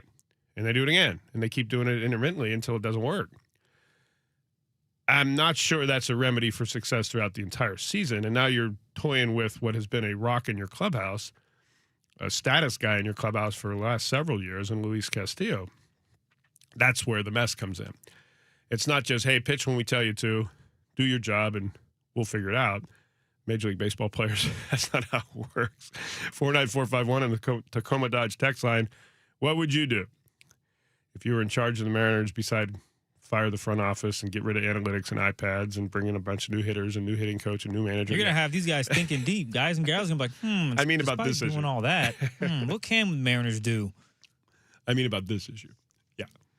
I think now that it's been, for the YouTube folks, air quoted, communicated, keep it going. Really? Keep it going. As long as the results stay the same, huh? Why not? Yeah. There's something to be said for that. I know Sox going to be like, "Rah!" No. Do what we tell you. We're paying you $24 million. Do what we say. Gosh, that sounds so mean. Well, that's cold, but... Can you say it in a nicer way? Yeah, Greg? of course. I'm sure Dipoto would have said, we really love what you're doing for us. Thank you. The PC answer behind the scenes. You're doing what we expect you to do. Yes. We need to develop Bryce Miller in his career as well. The Mariners are hiring, Greg. What says you? I'd say start Castillo. Okay. And having said that, then what Bryce Miller? No, because you're going to have Bryce Miller longer than you're going to have Luis Castillo. 1,000%. So, right. And then what? And Miller's like, what else you want me to do? All right, I got hurt. How many years left does Castillo have? 2 plus a vesting option 2028. So he's got the rest of this season at $24.15 million. Next season, $24.15 million. Eat it. You're going to have to.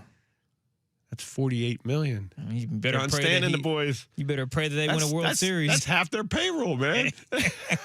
It's crazy how that all works out. You're like 3 years ago, oh, it's a great deal. Now you're like, damn, we're 2 years into it, right? And we still owe him $48 million, right? Yeah, that money comes fast, doesn't it? It does. And in Major League Baseball, this ain't like the NFL where you can massage it and it's not guaranteed. We'll stretch it out. And we'll stretch it out and we'll give him signing bonus and we'll renegotiate. Nah, this is guaranteed cash, $48 million, whether he pitches another inning for you or not. So until you can unload that with somebody else, good luck. Right. I talked to Chuck briefly about it this morning. He said, no, there's no way they can get rid of the salary. They can possibly get rid of some of it and have to absorb some of it. To your point, Chris, eat it. Yeah, you're going to have to. If you want to trade him, I think so. But otherwise, keep pitching him like this, and then yin and yang these dudes, if the results stay the same. We're going to talk to Bob Nightingale at 11 o'clock. He's been covering baseball for 40-plus years. He's What's the his USADC. thoughts? I want to know, what does he think this is sustainable? He knows Luis Castillo. He's been covering the National League for a long time. Is this sustainable? I would say, yeah, it's sustainable based on how it's going. But I know it takes a toll mentally because your mindset is, oh, I'm pitching at least 7-8 innings. And now they're like, oh, no, you're at fourth inning, but you're great. But we have this situation, we have this thing that we're doing to increase your workload for the betterment of the season, per se. So we're going to stop you now. And the Mariners' mistake, obviously, in the communication piece you talked about, Chris, Castillo would not have gone off in the dugout had he known the deal, right? Of course not. No, he's throwing 4 shutout innings. The first time in 2 months he's done that. And then you tell him that you're out of the game. No. If he had known at the start of the game, he probably would not be half as. He'd probably still be upset about being taken out after, but not the visibly. Shutout. But yeah, not making it a whole scene. And that's what he did because manager Dan Wilson comes up to him and says, "Oh, okay, now you're out." Excuse me? You're like, what? Were you watching the game? You left me in for months when I was getting racked for 7 runs in 4 innings. Now you're going to take me out when I gave up no runs in 4 innings? What? And that was the reaction you saw in the dugout. So the communication piece, that's on the M's. And when they did this, I can bet your bottom dollar this was not Dan Wilson's idea. No way. Dan Wilson has to carry out Jerry Dipoto's wish on this. Dipoto said, I got 6 healthy starters. I want to keep them all starters, potentially trade one, see what the results are. But Dan Wilson, you figured it out. You manage the inside dynamics of the clubhouse and the dugout, but here's what we're doing. And then Dan Wilson has 0 experience. No manager in Major League history has experience doing this, but Dan Wilson has 0 experience managing a Major League team before last year. And you're asking him to do this? That's on Dipoto and Hollander for putting this upon the manager. Everyone says, oh, this is Dan Wilson, Dan Wilson. This was not Dan Wilson. Dan Wilson did not go into Jerry Dipoto's office and say, we're doing this. We're going to piggyback. No one's ever done in Major League history, but we're going to do it with my pitching staff. No. That's not how this worked. And then you saw the result of it. And manager Dan Wilson had to deal with Castillo and his outburst. I'm not sure what the answer is, to be honest with you, but 49451, we'll talk about at 11:30 your feedback on the text line, the Tacoma Dodge text line, on what you would do with this piggyback situation. We'll talk to Bob Nightingale at 11 o'clock about it. 40-year baseball writer, if he's ever seen it. Up next, you'll hear from Coach Mike Macdonald on how he's messaging the defense of the Seahawks Super Bowl championship to his players. It's a new twist on Mike Macdonald's coaching approach. That's next on 93.3 KJR FM.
Kid on your home for the Huskies, Kraken, and the 12th man. Sports Radio 93.3 KJR FM.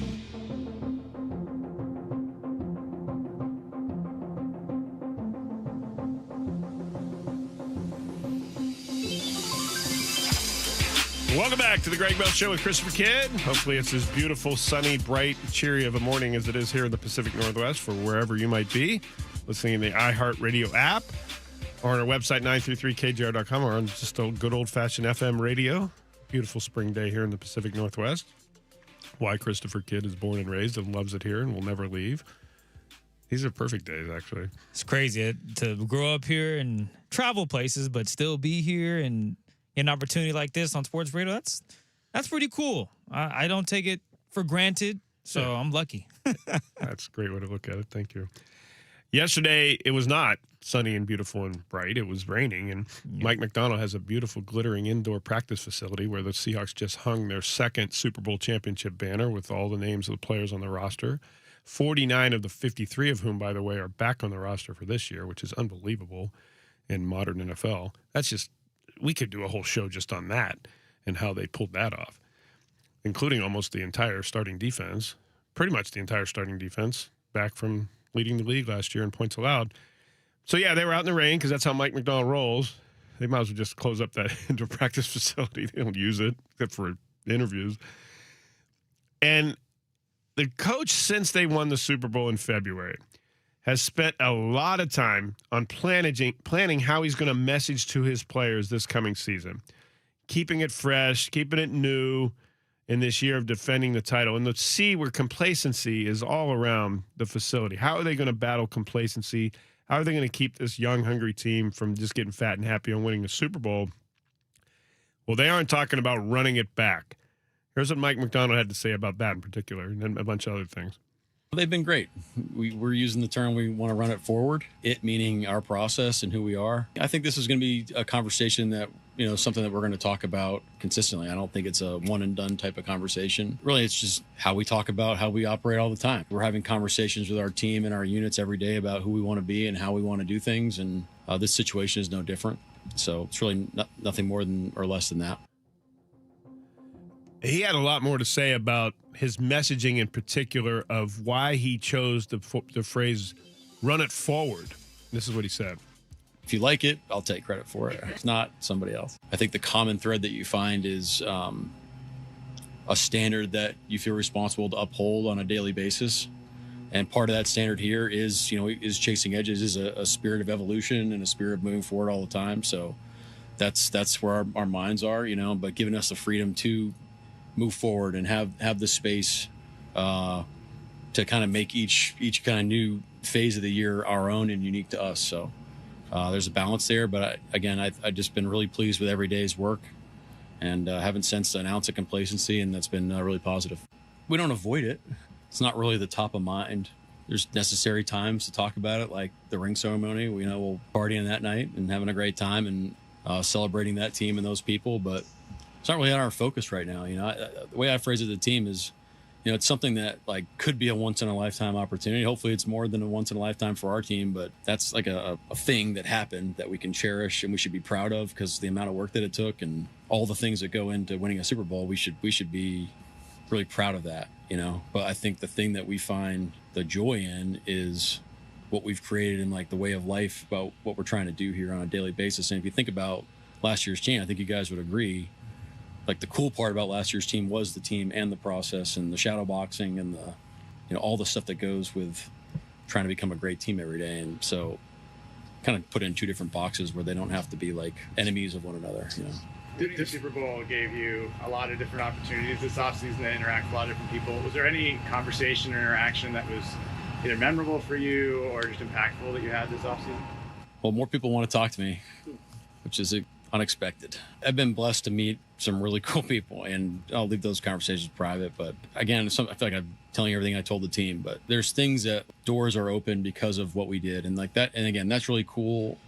But when you're doing those things, you're like, okay, this is great. But what I really love doing is coming to work every day and doing football with our team. That's what I really cherish. And so that's been a main message of what we're actually, chasing. We're not looking for bells and whistles. We're looking to be a great football team. Well, that sounds like Mark McDonald to a T, doesn't it? We're not looking for bells and whistles. The question he was asked that had him saying we don't avoid it is, do you bring up the fact we're Super Bowl champions, or do you is that taboo? You just don't say it. And that's when he said, well, we're going to have a ring ceremony. But this is the challenge for a young coach in his third season ever in the job at any level. They're still 38 years old. He's never been in this experience before. A Super Bowl champion in charge of the ship for the following season and how to set that course.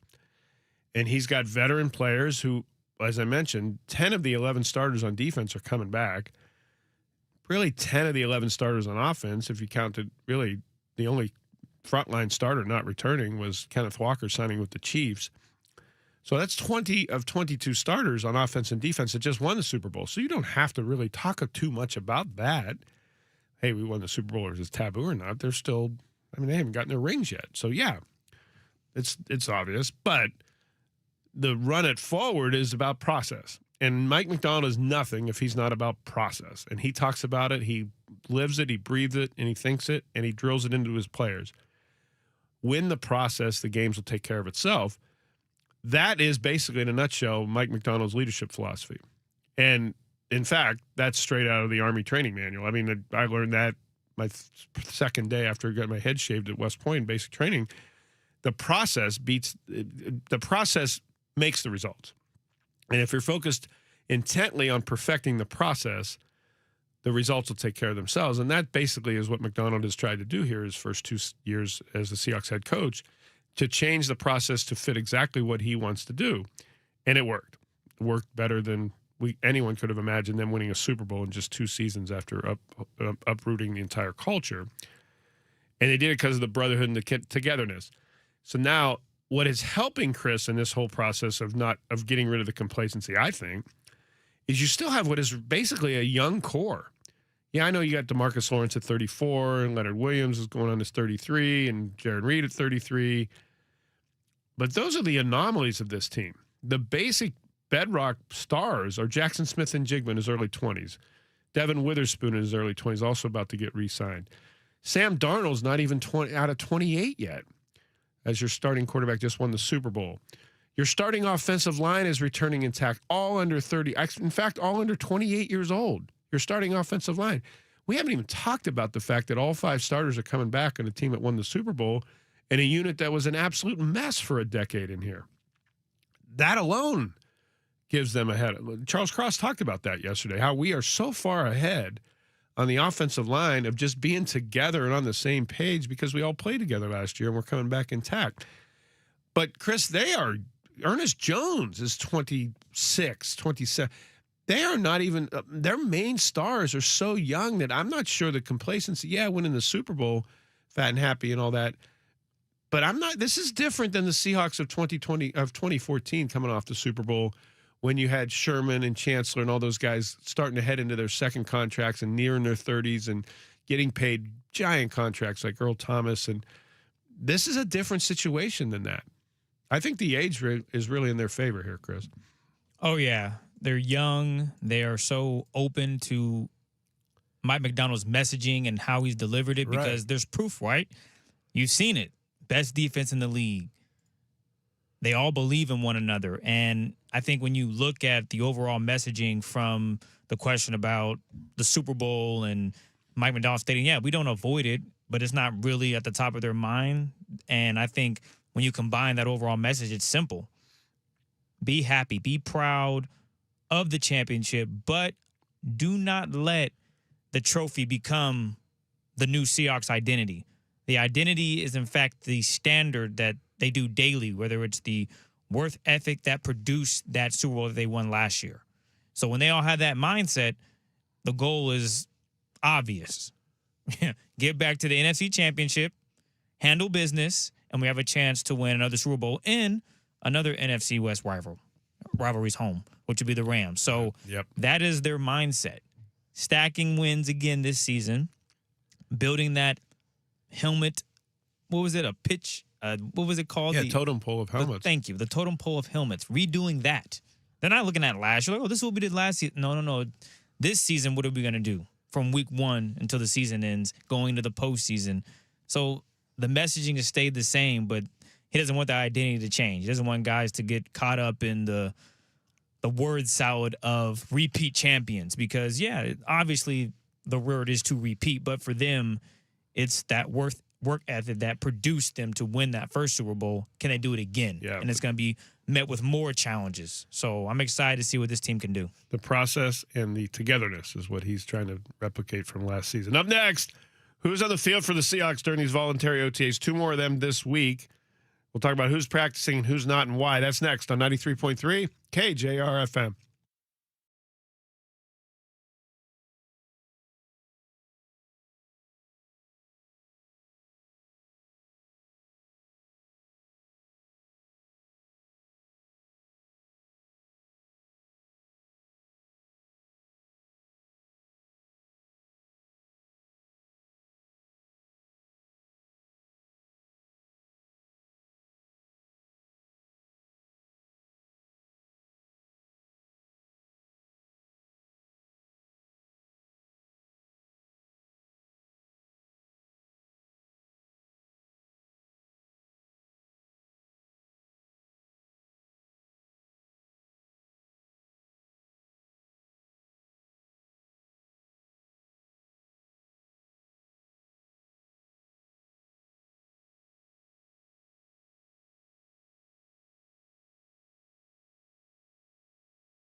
KJR FM from Elliott Bay in Seattle.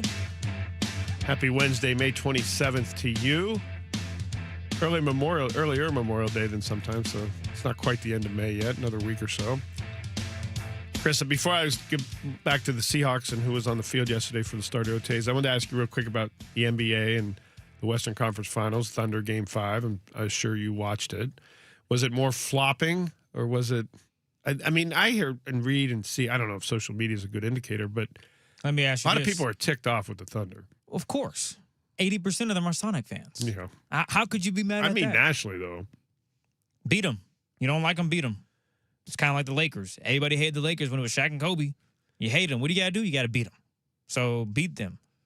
Do you think they play the edges of the rules and exploit? No, I think SGA is the person that's able to create contact and deceive officials.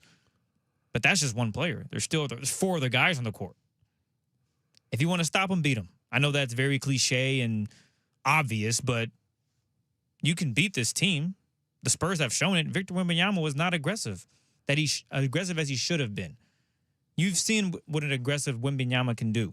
It creates nightmares. Now, they missed some open shots. They'll be in front of their home crowd. They probably won't miss as many. For Game 6, we're talking about. Yes, down 3-2. so they have the formula to do it. It's, can you do it consistently? SGA has been very consistent. He hasn't wavered from his ability to draw fouls. So why is this now a talking point? I don't know. They don't like him. And I get it. He's really good at getting to the foul line. I think he had 13 free throw attempts, and he went 12 or 13 last night. So he's effective. So you foul him, he's going to make his foul shots. Victor's also able to get to the rim and create fouls himself. Now, does he flop? I'm sure you can find some replays of him snapping his head back, because all players do it. SGA just benefits the most from it. He's really, really good at it. You remember when James Harden had his reign of just, good God, this guy's just flopping all over. SGA has taken that to another level, because he can also hit a jump shot. He can get to the basket. He's doing it at all 3 levels. James Harden was just a 3-point specialist, and now he's finally finding that mid-range game. SGA has all of it, and that's just a nightmare, and he's able to create contact. Guys are bumping into him on a out-of-bounds play. Like, as a defender, you can't be fouling a dude 40 feet away from the basket. I know you want to put pressure on him, but you got to know who you're going up against. A guy that's mastered the ability to get bumped and fall. What do you think is going to happen? They're just going to not blow their whistle? When there's contact, there's going to usually be a foul. Sometimes there's not contact, though. There was a couple of plays in the Eastern Conference where I'm like, so how was that not a foul? OG Anunoby got destroyed on a dunk, and there was no foul. Like, I was shocked that they didn't blow the whistle. So the consistency of the whistle, sure, that can be a discussion, but we're talking about one player here that is basically just dominated that aspect of the game. You cannot foul him 40 feet away from the basket. Like, that has to be your key point. Tomorrow, we're going to talk to Keith McPherson. He's a former WFAN host in New York City. He's now host of Mike Check Sports Talk on streaming on online. He's going to have an opinion on whether the Knicks can beat whoever, probably the Thunder, come out of the West. We'll talk to him tomorrow at 11. 11 o'clock today, Bob Nightingale, longtime senior columnist for Major League Baseball at USA Today, will join us at 11. The Seahawks yesterday, their first OTA practice of 3 this week, 3 next week. Then the only mandatory event of the entire offseason, the mandatory minicamp, June 8, 9, and 10, and that's it. They're off till the end of July. On the field yesterday at Seahawks voluntary OTAs in Renton, Sam Darnold, Jackson Smith and Jigba, newly minted Smith, the wide receiver and offensive player of the year in the NFL. Cooper Kupp, the entire starting offensive line returning intact, which I mentioned last segment. Rookie first-round pick Jadarian Price was there. Leonard Williams, new dad, was there. Jonas Jones was there. So was Julian Love. So was Byron Murphy. Speaking of new dad, he said his daughter is growing by leaps and bounds. We talked about that story, and I wrote about the News Tribune about the premature daughter that he and his now wife had. They got married this offseason, born at 2 pounds during the season last year. I mean, just blew my mind. I talked to him throughout the season, and he was a nervous wreck. He was spending every moment, Byron Murphy was, away from, when he wasn't practicing or in film, he was at the hospital in the NICU for his little girl. Well, now she's thriving. He says she's fat and happy and great and healthy, and that's great news from Byron Murphy yesterday. A.J. Barner was there yesterday. The tight end did not practice. He had surgeries on his shoulder and ankle this offseason. McDonald said, quote, he's itching to get out there, but we'll probably see him come training camp time. That's the end of July. Zach Charbonnet on his recovery from his torn ACL in January. Kenny McIntosh on his return from season-ending knee injury last July. McDonald said, quote, we'll probably have a better idea as we circle back in July. There's a likelihood, I think, that McIntosh will begin on the physically unable to perform list. And at least that for Charbonnet, because he didn't have the injury, an ACL tear, until January. He may not come back until September or October. Torrey Horton, new running back Emmanuel Wilson, signed this offseason from Green Bay, not practicing. This is what McDonald said about that. Manuel's got a personal thing going on right now, and Torrey's made a lot of great strides. Seems like we got some feedback that can really accelerate his recovery, which is great. And so he deserves some good news. He's been working really, really hard. And, it's one of those things, like you don't have a timetable until you do. And that just shows you got to just keep, grinding away at it. And so good news back on Torrey's front, which is really exciting. And again, we'll have a better feel for Torrey as we enter training camp. McDonald is circumspect about injuries, but man, is he circumspect about Horton. We have good news, but we're not going to tell you what it is. He should be back by maybe training camp.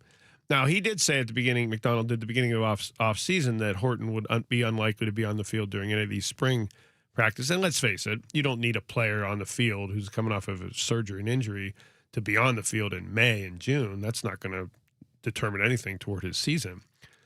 But the coach is indicating there that he got good news and Horton is due for good news. He has the most mysterious, serious shin injury in the history of shins. They still haven't specified what it is. It's likely had required surgery, or he would not have been out from the first days of November until now, through now. But it sounds like trending toward good for Torrey Horton to be, at least during summer training camp. I think he's a candidate for the PUP list. Physically unable to perform list. If you start on it to begin training camp, you can then start the regular season on it. And that gives you roster flexibility for guys you're not sure will be ready for the start of the season. If you don't start on the PUP list, you can come off at any time, I should say. Let me rephrase that. If you start on the PUP list training camp, you can come off at any time. So it's not a sentence that you can't get on the field anytime in August, which is why teams like to do it for players who are on the cusp. And oftentimes players are on the PUP list to begin training camp, and then within days of training camp beginning are on the field ready to go. While you're on the PUP list, you cannot be on the field and participating in any way in any practices during training camp. It would not surprise me if that's where Horton starts. Perhaps Kenny McIntosh, who had his season-ending knee injury last July, would be at the 12-month mark at the start of training camp. DeMarcus Lawrence, we mentioned, away from the team. McDonald said he's doing his own thing and on track, and we're likely to see him here at some point soon. So the veteran, 34 years old, is on his own plan, and McDonald's okay with that. McDonald said Lawrence has told him he's coming back. And coming off of a Pro Bowl season, winning his first Super Bowl at age 34, that the coach said Lawrence has told him he's coming back. So according to McDonald, no change there. Up next, back to baseball, back to the Mariners. Bob Nightingale, senior columnist for Major League Baseball, writing for USA Today, has seen a lot of baseball games in his 40-plus years of covering ball. I'm going to ask you if he's ever seen what the Mariners are trying to do with this piggybacking Luis Castillo and Bryce Miller. Up next on 93.3 KJR FM.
news. We got Bob Nightingale, the USA Today senior baseball columnist, coming up right after headlines, brought to you by Frost Brewed, Coors Light, Choose Chill. Mariners 2 wins against the A's, and voila, they're in almost in first place. Half game out in the American League West, entering today's series finale against the A's. Another brilliant start by Emerson Hancock. 1 hit allowed over 6 innings. Mariners are 2 games under 500. They won 4-1 last night. Just a half game out of the division lead, as I said. Logan Gilbert today goes for the M's in the series and road trip finale in Sacramento, in West Sacramento against the A's. Game begins just after 12 noon in West Sacramento. The Seahawks just made a trade this morning, acquired New York Jets special team standout Irv Charles for a conditional 7th-round pick into 2028 draft. Seahawks began their third and final phase of their offseason program with the start of organized team activities practices. They have 2 more this week, 3 next week, 3 minicamp practice mandatory, and then that's it till the start of training camp at the end of July. Christian Roldan is on the U.S. men's soccer team for the World Cup. The Sounders star second in a row World Cup for him. He and the U.S. begin play June 12th against Paraguay in Los Angeles. Americans will also have a group stage match here in Seattle June 19th against Australia at Lumen Field. NBA playoffs, Thunder won at home over San Antonio, 3-2 series lead in the Western Conference Finals. Winner will play the Knicks in the NBA Finals. Stanley Cup playoffs, Vegas Golden Knights swept Colorado right out of the Western Conference Finals. Colorado, the best team in the NHL regular season, is done. It's Game 4 in the East tonight. Montreal at home, trailing 2-1 in the series to Carolina. Up next, I think he's on the Beacon Plumbing Hotline. We're going to have Bob Nightingale come up, and we're going to ask him, what the Mariners doing? Has this ever been done in baseball? I can't think of anything remotely like piggybacking 2 veteran starters, proven starters, alternating who starts and who relieves whom, that they're trying to do with Luis Castillo and Bryce Miller. I think it's unprecedented. Bob Nightingale's been covering baseball for 40-plus years for USA Today. I have a feeling he's going to say the same. And I'm going to ask him about the marketability of Luis Castillo. Can the Mariners trade him with a $24 million contract for this year? Next year, he has a vesting option as well at the end of his contract. Can't trade him. You would not think be able to trade a 3-time All-Star at 34 years old out of the bullpen. We talked about this at length in the first segment with Chris and I talking about, and if the results are staying the way they are, well, maybe just that's what you're paid to do. Do what the team tells you to do. Or go with 6 starters and have 5 days rest between starts, and then you have a normal time for those guys to pitch when it's their day to pitch. That's another option. So far, the Mariners are not doing that. The plan, Jerry Dipoto said yesterday, is on Sunday, series finale against Arizona at the Yard in Soto, they will piggyback again. Bryce Miller's going to start. Luis Castillo will relieve. They need to communicate it better than they've communicated it so far so that both pitchers aren't blown up in the dugout. I'm talking about after the game how disappointed they are about this. To ask about this and other things around Major League Baseball, we're joined by Bob Nightingale, senior columnist for the sport for USA Today. He's been covering it for a long time. He and I covered the American League West together back in the early 2000s when I was covering the A's for the Sacramento Bee. And Bob Nightingale joined us right now on the Beacon Plumbing Hotline. Hello, sir. Hey, how you doing, Greg? I have been well. How have you been in this new season, and where are your travels taking you lately? Yeah, pretty much west. Been to L.A. a couple times, San Francisco. About to go to Chicago, and might do the Vegas series too coming up. Once the A's and Brewers. Okay. So let me ask you about this piggybacking the Mariners are doing with Luis Castillo and Bryce Miller. They have 6 healthy starters. They're trying to do it in 5 spots by putting Miller and Castillo, by pitching them on the same day and alternating who starts and who relieves. Have you ever seen this done successfully or otherwise in Major League Baseball? Well, it's been done. I mean, you see it more in spring training actually than the regular season. But yeah, I mean, it's a pretty much an extended version of the opener. When a guy goes 1 or 2 innings and a guy comes in, we see that a lot. But we don't really see it with 2 veteran pitchers like this. particularly in Castillo's thing. So you can create, ruffle some feathers, and hey, win. Despite what people say, wins mean a lot to starters. And for Castillo, cruise along and about to get a win to his career total, and have that taken away, can be very frustrating. Do you see this as sustainable between these two guys if the results stay the same, or could you see they have to make a change and can't let Castillo, at his status at 34, three-time All-Star, $24 million pitcher, they're going to have to do something with him, either start him or try to trade him, or what would they do with him? Yeah, I mean, you got to do either, start her and trade him, or you say, you know what, you're a long man in the bullpen. The Diamondbacks just did that with Brandon Pfaadt, and he's been a regular in the rotation. He doesn't like it, but, he's not better than the other five guys. And I think, with Castillo's thing, they may tell him, hey, pitch better, and we'll knock someone else to the bullpen, but you're our guy for now. And you hate to trade them just because something always happens to pitchers. Someone's going to go, someone's going to start struggling, someone's going to get hurt. So, it's not like they can move that contract anyway. You'll be giving them away. And, they certainly don't want to do that.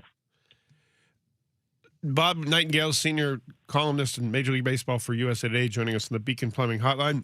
Sir, what has surprised you, Bob, about the early season players, or disappointments or surprise, or maybe teams? And you look at the American League, and the Rays have really jumped out in the American League East, but that's about it. The Cleveland's gotten hot lately. The Yankees have been there since the start of the season. Now the Rays have overtaken them, but the rest of the American League has been very mediocre. And then in the National League, Dodgers, Padres trying to keep pace with the Dodgers again. And now the Cubs are reeling. I don't know how much you've looked into the 10-game losing streak for the Cubs, but what have you say stood out the most to you for 2 months into the season? Yeah, I mean, on the positive side, certainly the Rays and St. Louis Cardinals. And the Cardinals are in a full-scale rebuild. I mean, they gave away guys. They gave away Nolan Arenado and Sonny Gray and, Donovan. They traded him. At least they got something back in return. So, I don't know how long it will last for St. Louis, but been a huge, huge surprise. And then the flip end, I think, the big storylines have just been how bad the Mets have been with the biggest payroll in baseball, and how bad the Tigers have been. I mean, Tigers have been so bad, that when Scubo does come off the Angel list, they're going to have no choice but to trade him. And he'll be one of the most, coveted guys at the trade deadline, since they'd be going back to CC Sabathia days, going to Milwaukee Brewers. Bob, which struggling contender do you think is most likely to turn their season around in the second half, and why? Well, I certainly think Seattle turns it on, and they just have too much talent, too much pitching. I think they pull away from the A's. Texas has been a big disappointment. I thought it'd be kind of a showdown between the Rangers and Mariners. So I still think the Mariners pull this out. We'll see the Rangers getting better, but I think it's I just think the A's are 1 year away. I think in the AL Central, I think that thing's over. I think Cleveland wins it. I still think the Rays aren't going to be aggressive at the trade deadline. The Yankees will be. And then the National League West, the Dodgers again. The Padres are playing over their heads for a long time. Diamondbacks are playing a lot better now, but yet, they played 13 straight games now against the Giants and Rockies. So just beating up two of the worst teams in baseball. The Brewers, every year, everybody picks the Cubs to win that thing, and every year the Brewers get the last laugh. And Atlanta's back to being Atlanta again. I mean, a powerhouse. Atlanta may be the best team in baseball. From your conversations with folks around the league, do the Seattle Mariners still have the reputation of that legitimate contender, or are some executives starting to question whether this core can actually break through? Well, yeah, I mean, at least, last year, gave them hope, like, okay, one game away from the game to the World Series. They do have the same, a lot of guys at the same position, say right field and stuff. You don't need many guys. So everybody needs bats, it seems like. So I think at some point they, trade away one or two of those guys to the trade deadline, and get what they really want. They could certainly use another back end closer to go with Munoz. That way you can, mix and match, back there. And but yeah, I mean, right now on paper, you would say the Yankees are, the heavy favorite to get to World Series American League. They got Rays in Cleveland, then Seattle. So I probably put Seattle's chances at, fourth at this juncture. But with their starting rotation, they can scare anybody to come postseason. This is Bob Nightingale, senior baseball columnist, Major League Baseball columnist for USA Today, joining us on the Beacon Plumbing Hotline. I'm going to go back to Tarek Skubal. You mentioned the Tigers 21-34. They lost 9 out of 10. 10 games back of the Guardians, who've caught fire in the Central. You've already declared the Guardians, that race is over in the Central. And you said when Skubal comes back, it sounds like sooner than anticipated, that they're going to have to trade him. And that's from you knowing that his contract was just for 1 year, the record $32 million arbitration that he won, the former Seattle U star, Tarek Skubal. Do you think that's the only alternative for the Tigers? You don't see him re-signing in Detroit, and you don't see the Tigers making any kind of return to where they were last year to get it even close to Cleveland? You think it's a fait accompli that Skubal gets traded? I do. I just, they've been playing so bad, and Casey Mize has been fine in the rotation, but Jack Flaherty has struggled, and so has the rest of the rotation. Verlander's only made one start. So, no, I think you're going to have to face reality here. And, they're going to have him start a few times for everybody to watch him. I'm sure they'll be very careful, keeping his workload down, maybe starting, 4 innings at a time, 5 innings here and there, that sort of thing. But, no, I think to recoup anything, they got to move Skubal. And remember, when they gave him that, when he lost when the Tigers lost the arbitration hearing, never once they make a counteroffer. They haven't tried to re-sign him to an extension in more than 2 years. So I think they know that there's zero chance of them retaining him. What kind of haul would Tarek Skubal get in a July trade deadline deal? Yeah, I mean, they got to get at least, probably 2 of a team's top 15 prospects and, a third guy along the way. I mean, it's just probably a pure rental. And you're getting him pretty much for the postseason. So okay, we'll have this guy in the top of the rotation.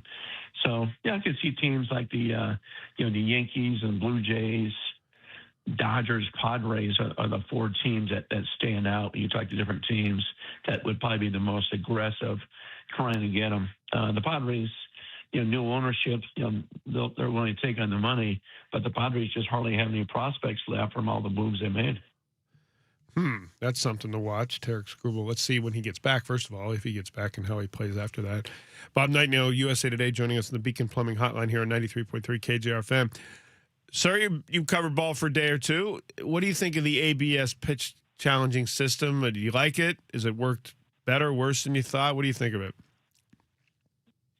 It's probably better than I thought. The only thing I don't like is, I think they should have some kind of buffer zone in there. I mean, some of these pitches are, missing like by a 100th of an inch. Like really, and it's overturned, same as the zone misses by 3 or 4 inches. So, but the crowd seems to like it. I like having just 2. For a team, you got to use some strategy behind it. I just hope they don't go to a full ABS system, and I'm sure it's going to come one day. I still have to have the human elements in the game. But it's it's good, particularly for late innings. Making sure that the calls are right. The umpires want to make sure the calls are right too. So I think we'll see less challenges as the season goes on because those umpires are getting used to the new strike zone. I'm curious on Dan Wilson. As you can imagine, he's been getting a lot of discourse, as I'll say, around the team. What's the league-wide perception of Dan Wilson so far in the first 2 months of the season? Yeah, I mean, not much discussion on him. I mean, obviously a rookie type manager, and did well last year. So people give him a lot of credit for that. But like these piggyback things and things like that, that's all done by the front office in collaboration with everybody else. So it's not like, he's the one, just deciding this on his own. Even lineups, it's like, done with a lot of input. And that's not just Seattle, that's everywhere. And how much responsibility should Dan Wilson get realistically for the Mariners' offensive inconsistencies versus the actual player talent? Well, then you probably, more responsibility or blame on the hitting coaches that are working with those guys. You see all the time. I mean, here's Cubs going through 10-game losing streak. They're hitting like 120 with runners in scoring position. It's not the hitting coaches at the plate, it's the players. So, I mean, sometimes just a new voice helps. But, it's usually not, it's not the managers. It's more the coaches on that staff, shake things up. You mentioned Tarek Skubal, the potential of him being on the trade market if he does come back from his surgery and pitches well for the Tigers that are seemingly out of it at the bottom of the American League Central. Bob, who else would be the prime catches in a July trade market? Who you expect to become available? And Jerry DiPoto and the Mariners, they are involved. You say what you will, but they get Randy Arozarena, Luis Castillo. They make deals in July. Who do you think they could have their eyes on and who might become available here in a month or two? Well, the best pitchers would be, Robbie Ray along with Skubal. I don't think Logan Webb would be available, but I don't rule it out. If the Diamondbacks struggle, it'd be Merrill Kelly, Zach Gallen, maybe even Eduardo Rodriguez. Position player wise, I just don't think anybody's going to take on that contract of a Adames or a Devers or a Matt Chapman. I just don't see it. Kansas City will have their stars available like Seth Lugo, that sort of thing. But there's not that one guy like a Skubal out there, position player wise. Like a Juan Soto, back a few years ago, that's suddenly going to change a team's fate or be that big of a impact difference. Bob Nightingale, USA Today, has been doing it for a long time and doing it well. We appreciate you joining us, sir, on Wednesday in the Major League Baseball season. Take care. All right, my pleasure. Thank you, guys. Bob Nightingale, USA Today. I covered ball with him back in the early 2000s. He's been in Arizona. He was a Padres beat writer for the LA Times for a while. He was in Kansas City. Now he's been a longtime senior columnist for USA Today. And he brings up the Tarek Skubal. I mean, that would tilt the balance of power to whoever might acquire him if he does come back. He came back from a surgery that was unique in his elbow and his arm, pitching arm. And there's talk of him coming back soon. And like within a month or so, perhaps being back on the mound, which at the time it was almost as if he was a season-ending injury early in the spring.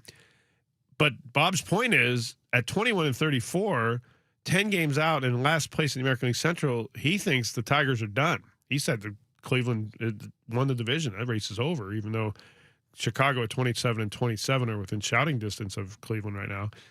But he says the Tigers are done. And that deal, remember, Skubal got the largest arbitration award ever, $32 million for 1 year. And Bob Nightingale, that's just bringing up the point, the Tigers haven't shown no interest in renegotiating or extending or giving him any offer in the last 2 years. And this is while he was ascending to a Cy Young top of the sport pitcher. So the supposition would be the Tigers would want him back to potentially trade him after a couple starts. He mentioned Toronto. He mentioned San Diego with new ownership spending money. He mentioned the Dodgers because they're the Dodgers. He mentioned the Yankees because they're the Yankees. Chris, that would change everything. Toronto's been lurking there after their World Series appearance last year, and they're currently in third place near 500 in the American League East, but that would change everything. Skubal to the Blue Jays. Is that a form of cheating, or am I jumping the gun a little bit too much? That would be some serious firepower, but again, I do believe that the Mariners are better than the Blue Jays. If they get Skubal, okay, makes things interesting, but I would still have the Mariners being better. Granted, they haven't played to that level yet, but I'm anticipating that to change over the next month or so when guys are healthier. It's more, I just think they're just in a rut right now. And I don't know how many more excuses I can make for this roster to play to their level of where they were last season. It's not like they're having a hangover. They're just not playing good baseball offensively, and they're still having errors on the defensive side of things. Pitching is yet again saving them. So whatever teams do around the league doesn't really concern me. Obviously, the Yankees are of concern.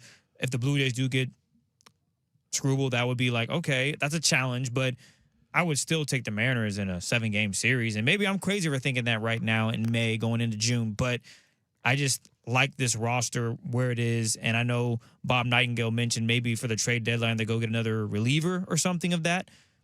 Potentially, that would help. It wouldn't hurt. You can never have enough relievers on this roster. So maybe we'll have Bob back on closer to the trade deadline to see if he has a name that could come in and really solidify this pitching staff. And obviously, offensively, we would assume they'd be playing their best ball of the season. What's interesting about Toronto, and everyone's been burying them, they've had problems with their closer, they've had injuries. They're 26-29. That's almost the same exact record as the Mariners. Mariners are 27-29 going into their game today against the A's. The Blue Jays are playing right now against Miami. They're 26-29, but they're in the wrong division. They're 9.5 back in the American League East because Tampa Bay is 16 games above 500. The Yankees are 11 games above 500, and they're still 2.5 back. Of course, the Mariners are in the right division. They're 2 games under 500, yet a half game out because the A's are in first place at 27-28. Logan Gilbert starting in about 45 minutes' time down in West Sacramento against the A's in the finale of that road trip and series. And the Mariners are trying to go for the sweep against the A's that would put them probably in first place. But, Chris, how often have we talked? It's just a 4 or 5 or 6 game winning streak away from the Mariners being in first place. And this was the perfect opportunity to get rolling, sweep the Athletics, and go from there. Can they easily, not easily, can they get a 10-game winning streak? I think this team is capable. Maybe it's asking a lot right now, considering how they've been playing, but at some point they got to get rolling and start to see some consistencies from this entire roster, from the pitching all the way through the defensive side of things. So I'm intrigued to see, what they do today against the Athletics and moving forward, right? Because if they have a setback today, well, then my goodness, it's the same story with this team. 2 steps forward, 1 step back. Yeah. Or 1 step forward, 2 steps back. Arizona comes in this weekend. To Chris's point, what's next after this? They go 3 games with Arizona, 3 games against the Mets, who've been absolutely atrocious with the roster and the salary or the roster size, or excuse me, the size of contracts they have. 3 against the Mets next week. Then they go at Detroit, who we just talked about was buried in the bottom of the AL Central. At Baltimore, at Washington. That's the Mariners next week and a half, 2 weeks. Can they make their run? It wouldn't take much of a run to soar to the top of the American League West the way it's going right now. Up next, Tacoma Dodge text line 49451. A lot of opinions on what you would do with this piggybacking situation of Castillo and Miller. We'll talk on text line next. You're a part of the show on 93.3 KJR FM.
KJR FM.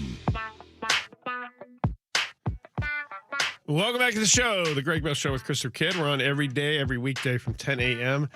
until noon. We talked about the Seahawks OTAs. They continue the next couple days at team headquarters in Renton, and they have 3 days voluntary OTA practices next week. Then the only mandatory work of the entire offseason, 3 days veteran minicamp, June 8, 9, and 10, and then they're off till the end of July and the start of training camp. We've talked about the Mariners and their piggybacking. We talked to Bob Nightingale, USA Today, about that. He says, yeah, this is more like spring training. That's something you try to do, but not something you do with two veteran starting pitchers, what the Mariners are doing with Luis Castillo and Bryce Miller. The Mariners are in Sacramento. They play this afternoon against the A's with a chance at first place. A win would put the Mariners in first place, despite the fact they would still not beat a 500. That's what the American League West is. Logan Gilbert is starting for the M's. We talked about the NBA playoffs and the fact that the Knicks are awaiting the winner of the Thunder, now up 3-2 on the Spurs in the Western Conference Finals. And in the NHL, the Stanley Cup Finals have one entrant. The Vegas Golden Knights swept the Colorado Avalanche, the best team in the NHL regular season, right out of the Western Conference Finals. Game 4 tonight in the East. Montreal is hosting Carolina, trailing that series to the Hurricanes 2-1. You know what time it is, and music means it is time to be a part of the show. The Tacoma Dodge text line, and a lot of opinions, Chris, on this piggybacking by the Mariners. Let's get things rolling from the 360. Why can't the Mariners do a 6-man rotation until July, then see what offers they get in exchange for a bat? That may be the best solution. It may not be best for all parties, including the 5 other starters, but it would be the best for Castillo for sure. I don't think you want to trade any of the other ones because of the fact that they're youth and they're under club control and contract for multiple years. But at $24 million, that's tough to move Luis Castillo unless you're having him start. So maybe that's the way, Chris, and have 5 days rest between starts. That's going to change everybody's routine, though. That's why they haven't done it. All right, from the 425, Yankees already have 2 top left-handed starters. They aren't going after Struble. Toronto makes sense because Rogers just wants cable viewers. I just don't know what they have to trade. Okay. Tigers? That probably is a miss. Yeah, Toronto makes. I think it is Tigers. Yeah. No. Toronto doesn't have enough to trade. Is that the point of the text? Yes. Okay. Yeah, Scooble's going to command the top, as Bob Nightingale said. Scooble's going to command the top of your farm system. 2 top 15 in your system, as he said. This is from the 206. The Mariners will get the Blue Jays in divisional round, and I'm taking the Mariners to win that in 6 games. Look at that. Early hot take. Very early. And even predicting the number of games. I could be crazy, but, sue me. Hey, guys, from the 360, this is Jeff. Just letting you know that sports radio out here in Detroit is also stating that the Tigers are done and will be trading Struble as soon as possible to get the biggest return. Thanks, Jeff. And actually, if as soon as possible would be after, as Bob's point is, you got to come back from the injury, which is no sure thing he's going to be pitching brilliantly as soon as he starts back again. 2, you got to let him start for a couple starts to build his market up for him. But, yeah, between all that, as soon as possible might not be till July or end of July. And then you wait. If he is pitching well, you wait, and then you wait for that best offer. So it could be a while for sure before Scuba would move. From our guy Keith out of the 253, if the Mariners went for Scuba, will we possibly see the ultra rare double piggyback? Probably. 7 starters. They'd have to trade one of their starters to get Scuba. Yeah. The ultra rare double piggyback. That's funny, Keith. 1 piggyback's not enough for Keith. No. From the 425. If you want to improve the team, you have to accept this team will lose 2 out of 3 of their young pitchers at least. The young pitchers only have trade value, and Luis Castillo is an affordable 4 to 5 starter for at least 3 seasons and has no trade value. Plus, they need to move the surplus right field and second baseman guys. If you accept Emerson Young, or your second shortstop and second base for the next 5 years, then Donovan or JP must be traded and whoever remains becomes a utility player. We need a real closer pushing everyone else down. A power-hitting third baseman. All the parts need to be moved. That's an interesting take. I don't know that they need to move away from Donovan. He's been hurt, but he's been really good when he has played. Emerson and Young look like the future at shortstop and second base, to his point, or her point, yes. I would push back on Luis as an affordable starter at $24 million a year. If he's the fourth or fifth best guy, or now sixth best guy. So far this year, he's been the sixth best starter. He's making $24 million. That's not a value. That's not affordable either. And his lack of affordability is why it's really hard to trade him. And some people think you can't trade him. And you certainly can't trade him if he's in the bullpen, which is the whole point of this conversation we've had. A little bit of NFL regarding the Seahawks from Nico the 360. Do you think some of the missing players could be fabricated drama for the team because they're not going to have any real drama to give Hard Knocks, or that they'll do something similar to make their Hard Knocks season interesting? Thanks, Nico. I don't think they're thinking three things about, not even one thing about Hard Knocks. I don't. It's a non-factor in the building, I can tell you that. For now. When it starts, it'll be a factor that they have cameras in their meetings and in the locker room and off the field. And McDonald won't like any of it. He's going to try to keep everything close to the vest and in-house and protect the culture that he has. John Schneider's already said, we're going to try to be cordial. We're going to try to be accommodating without giving away anything, revealing anything. So they're going to be coy. I don't think the players are going to do any shenanigans or anything to... Yeah, Hard Knocks is not... Yeah, it's not a disruption, I can tell you that, especially not now. From the 360, Joe from Kitsap.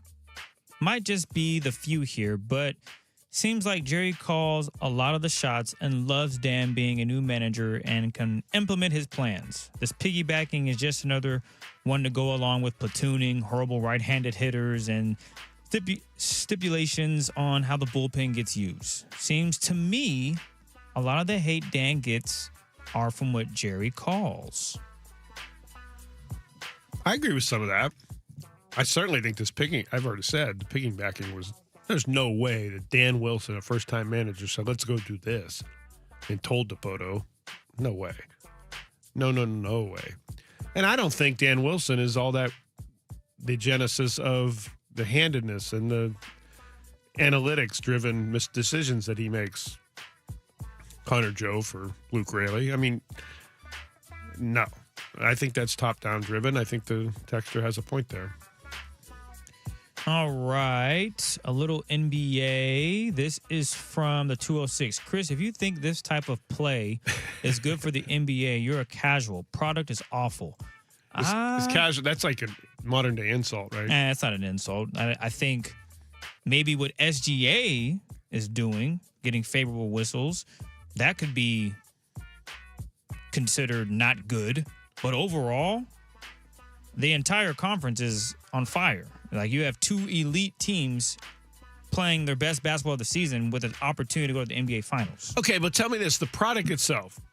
If I say I'm at the gym on the treadmill and I'm at the volume turned down and I can see the game at a distance and I'm just watching the game from a 30,000-foot view, I see 5 players run to the three-point line on a fast break.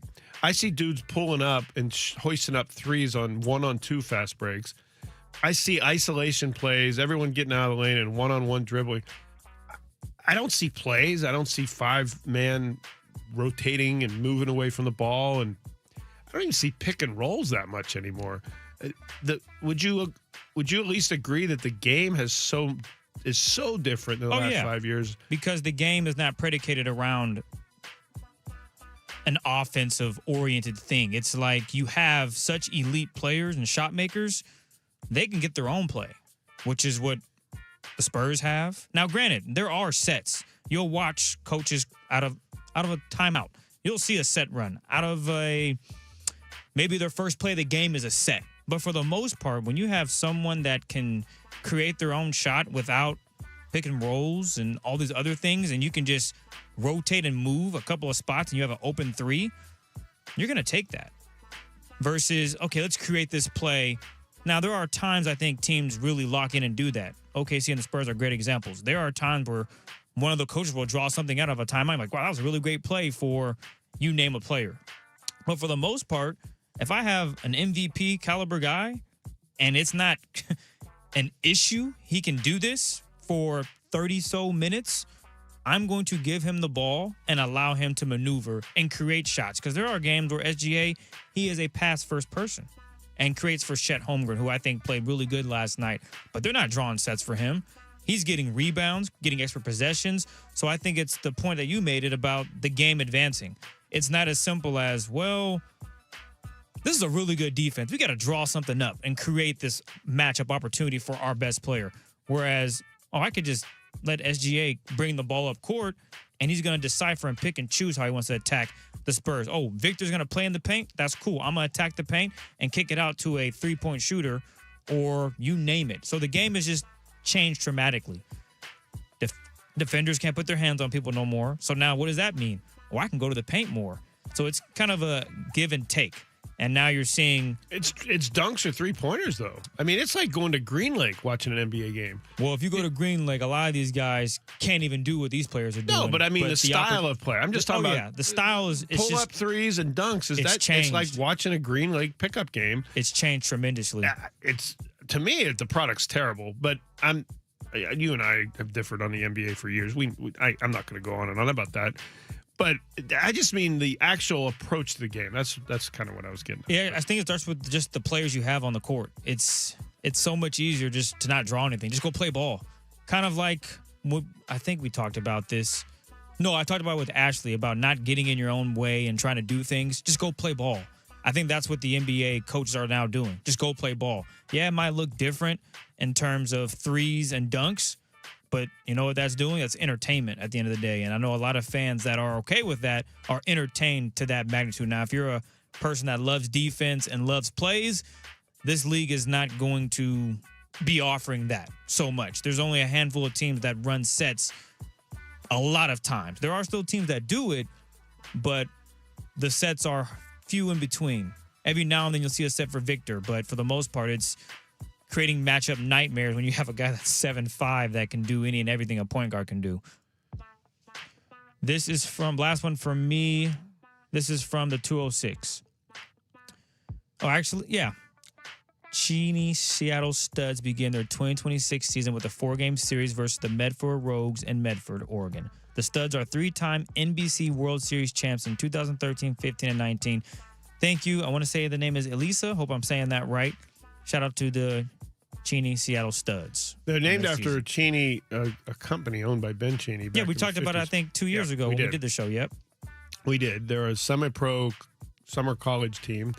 I think they play their games at UPS, University of Puget Sound. I'll do the Google on Tacoma. that. Yeah. They play their games at UPS, University of Puget Sound. And thank you. There's others around Seattle. There's a team in West Seattle, plays in West Seattle. A player I coached at University Prep, who's now at Linfield College, Zach Hampson, is going to play for that team in West Seattle this summer. And there are leagues around the Northwest, or teams around the Northwest that do exactly that. So thank you, Elisa. 425 says the Wilson conversation with Castillo in the dugout the other night in Sacramento just shows the level of dysfunction in the Mariner organization. 253, where do Greg's eyes go at OTAs? What should I look for? That's a good question. I look for because the OTAs are the first chance of the rookies being on the field running plays with the veterans.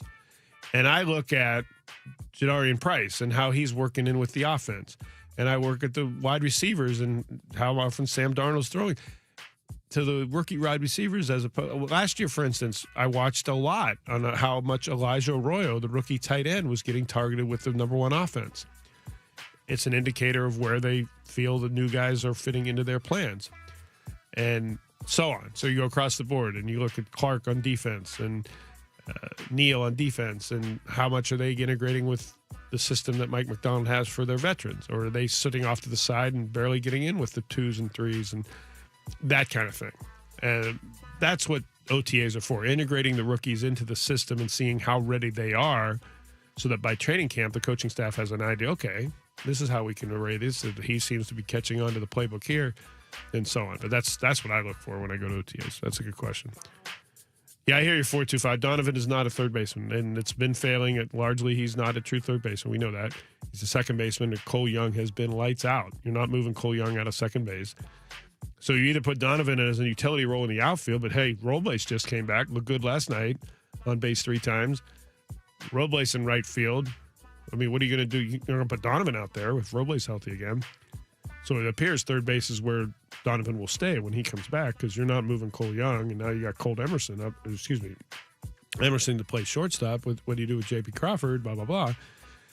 And that goes back to Crawford volunteering to work out at third base because he knows his livelihood, his place in Seattle's lineup is at stake. 425 says Julio's the next Dave Parker, down to the eyes. Dave Parker. 1970s reference. We are family from my childhood. Okay.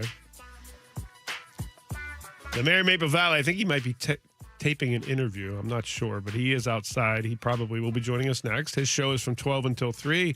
Dave Softy-Mar and Dick Fain 3 until 7. All that's coming up at 93.3 KJR FM.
Welcome back to the Greg Bell Show with Christopher Kidd live on 93.3 KJR FM. We are pleased to be joined by Ian Furness, straight out of taping 19 interviews. You guys have been bopping out there. We're going to run around. We're getting a lot of stuff going on today. How are you? What's going on? I'm sick, but I'm well. Yeah, I see you sick. What the hell? It's May. Nobody gets sick in May. Yeah, I know. On planes without sleep to the East Coast and back got me sick. Yeah, so you went to Chelan in a one-day excursion? Yeah, my wife. It's aggressive. And my wife's idea. It was aggressive. Very 6-hour round trip of driving. Yeah, well, I've been up there. You missed a spirited OTA yesterday. Yeah, 25 years of covered OTAs. I thought I could skip one. I think you were fine. And of course, McDonald had him in the rain. Yeah, which I thought was, and we had Ty Okada on afterwards yesterday, and I asked him about that because in the past, Pete would bring him inside. Of course. They were inside, and I'm driving in yesterday to get to the facility, and it's like that misty, hey, it feels like October, 49, 51 degrees. Yeah. Like, first of all, it feels like football weather. That's cool. But I'm like, 100% they're going to be inside. Yeah. Nope. Not as. And I asked He's Okada about always that, like and Ty's like, we deal with this during the season. Why aren't we going to do that? I always thought they did it just because they didn't want somebody slipping, falling, but I mean, you can do that anywhere, right? Yeah. So, and that grass is pristine. Those guys do such an unbelievable job that it's not like that's a problem. And by the time practice was over, it was kind of partly sunny. So whatever. It's all part of McDonald's through, not around. That's what his mentality is. Yeah, and he just doesn't care. No, he's got a multi-million-dollar indoor facility and doesn't use it. No, they use it for interviews. Yeah, interviews about and it. hanging Super Bowl banners. Hanging Super Bowl banners. I heard Softy and Fane were talking about this yesterday, and you would know just from how many hits you get on the paper and the website and all those things. They were talking about how this Super Bowl championship and this team is just doesn't draw the same fire, excitement, interest as the first go-round. And I was trying to think about that driving around. What do you think? Locally, nationally? What do you mean? Locally.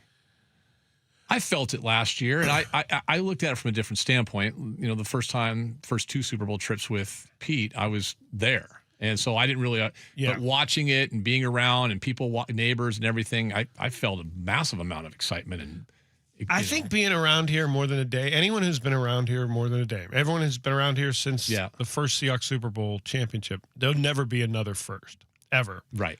And even the parade day, I didn't feel the fervor that I felt I agree. That day in 2014. But maybe their point is that the personalities are not as relatable. They don't have a Legion of Boom. They don't have Richard Sherman. They don't have Cam Chancellor, Earl Thomas. I think this team might be more likable from a fan's perspective. It's funny you say that.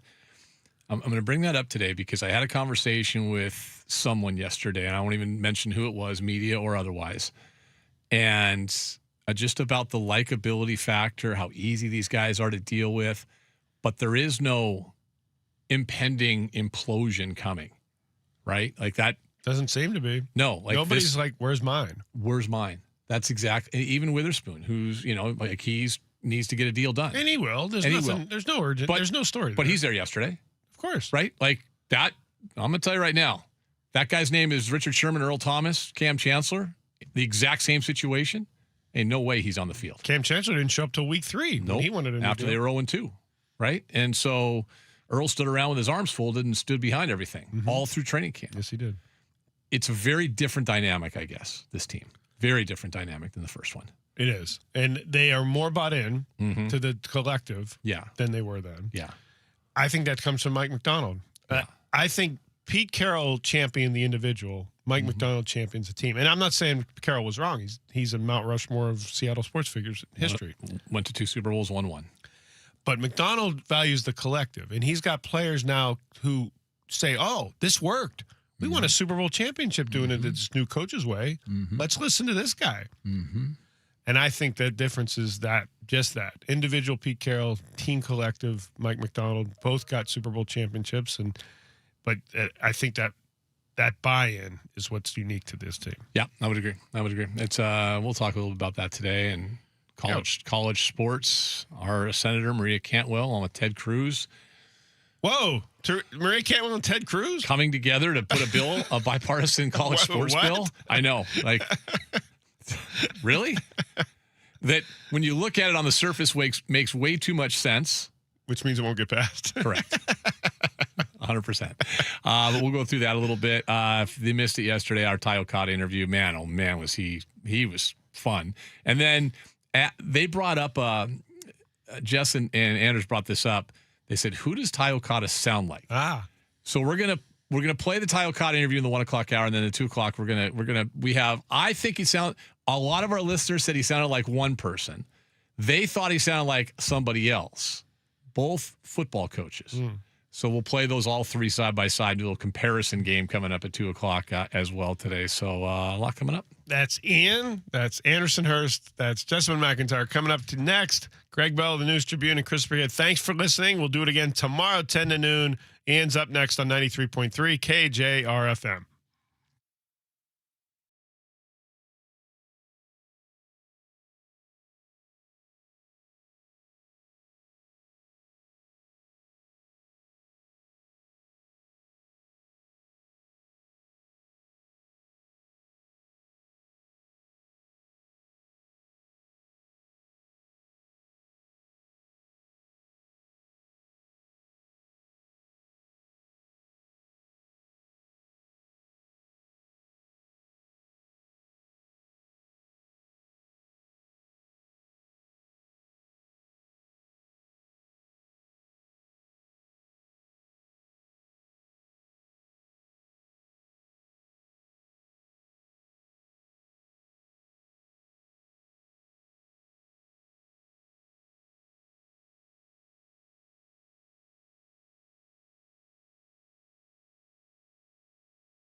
Frost Brewed Coors Light, choose chill. Mariners win game 2 of the series against the Athletics, 4-1. More in a second. Seahawks make a trade with the New York Jets. Special teamer and wide receiver Irv Charles comes.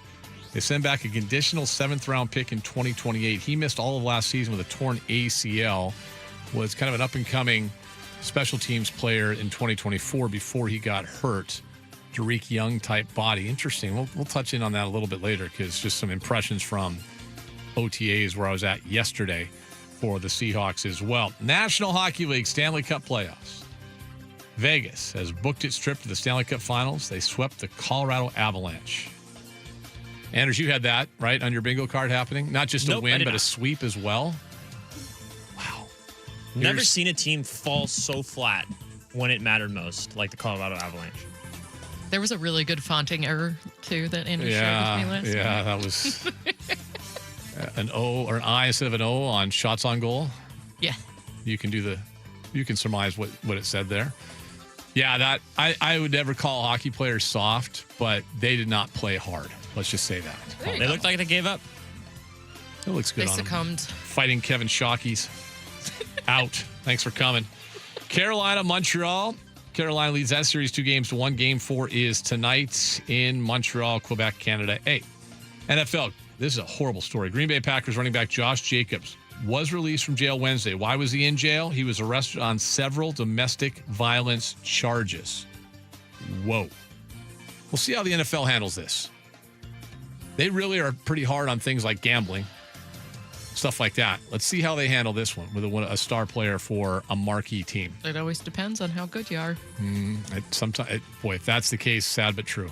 I mean, we see it all the time. We'll get into this later today. A group of U.S. senators introduced bipartisan college sports bill proposes salary cap, transfer limit to college sports.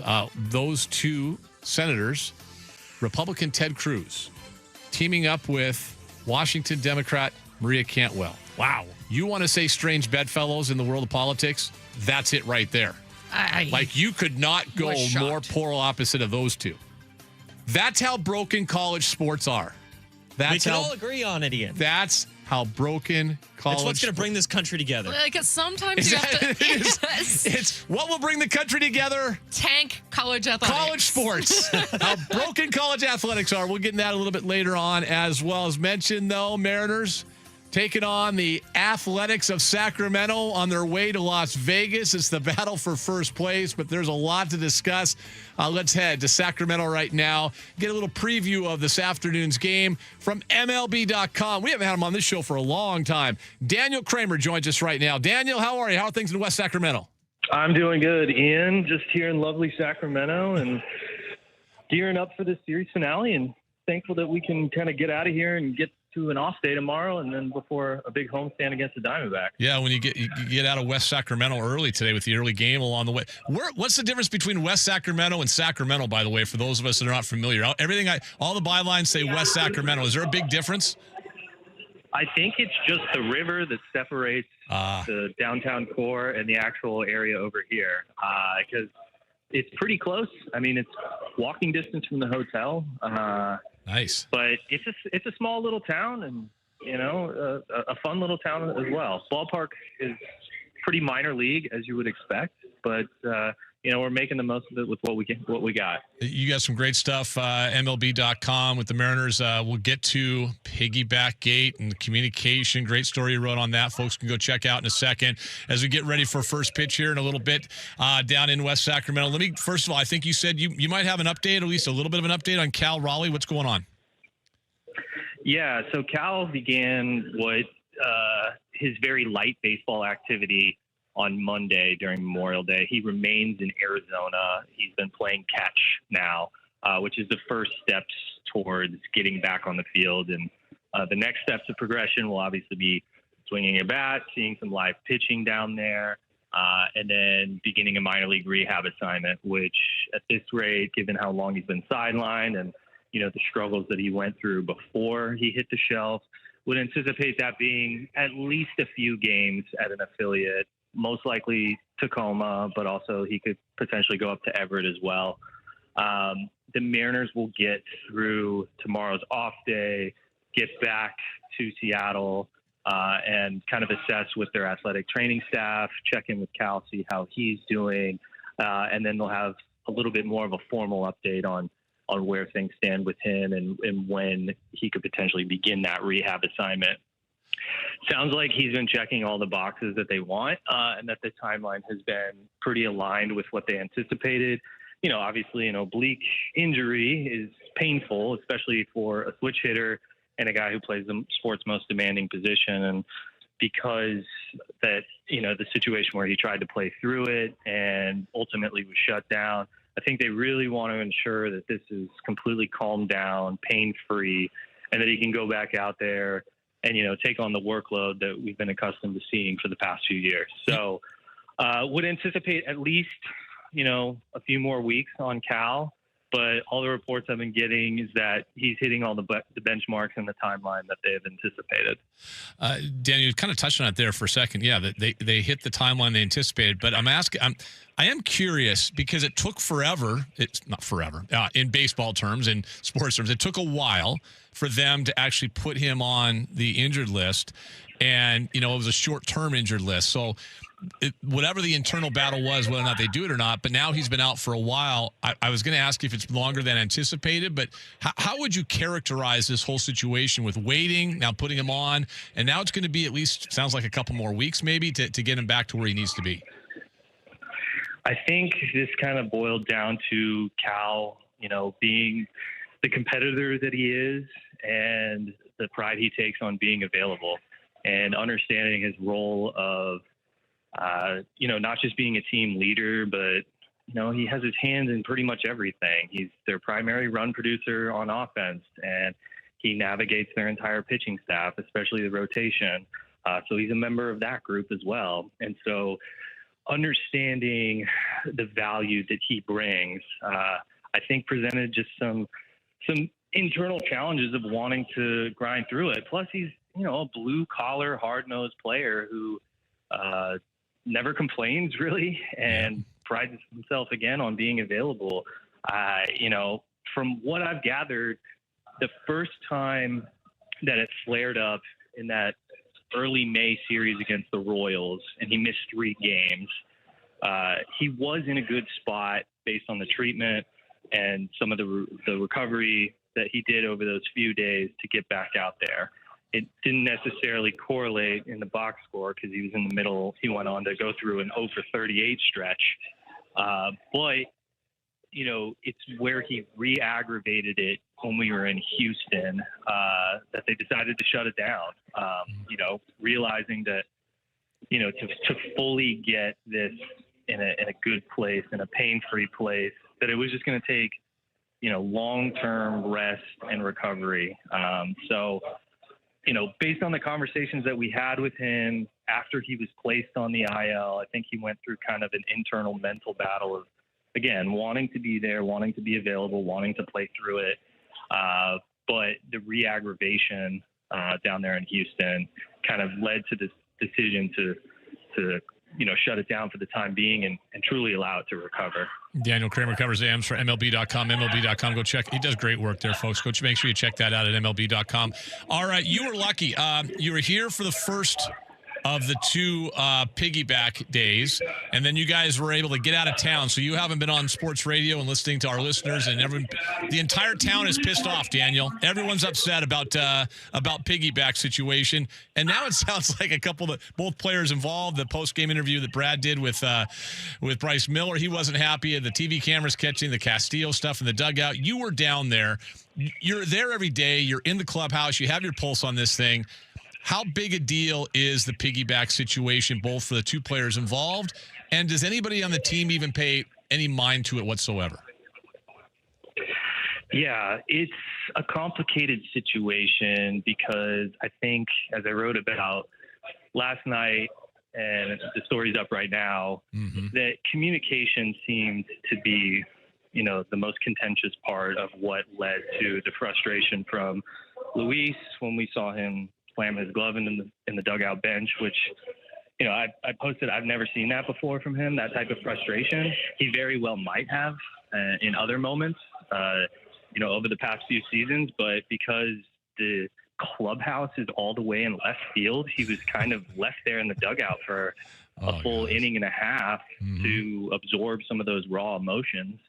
And, that lent to the platform of being on that stage for pretty much everybody to see.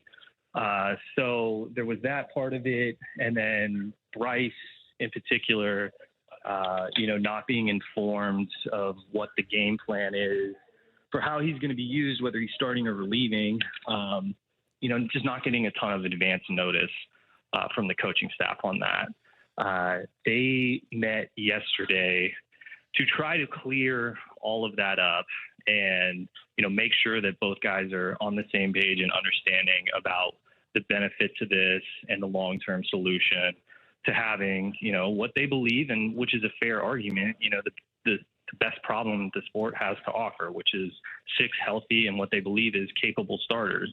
And the fact that you started to see Luis turn a corner a little bit more lends credence to why they're doing this. The other factor in this is, Bryce has had, as dynamite as he's looked, he's had workload challenges over the past 12 months, whether it's the bone spurs in his pitching elbow last year, or obviously the oblique strain that led into this season.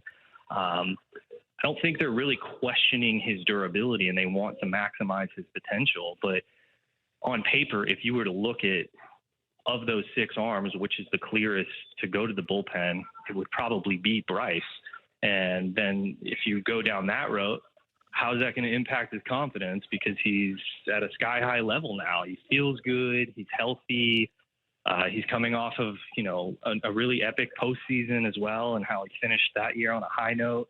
So they don't want to compromise any of that either. The part about, okay, so if that's the plan to not move him to the bullpen, then are you going to move Luis?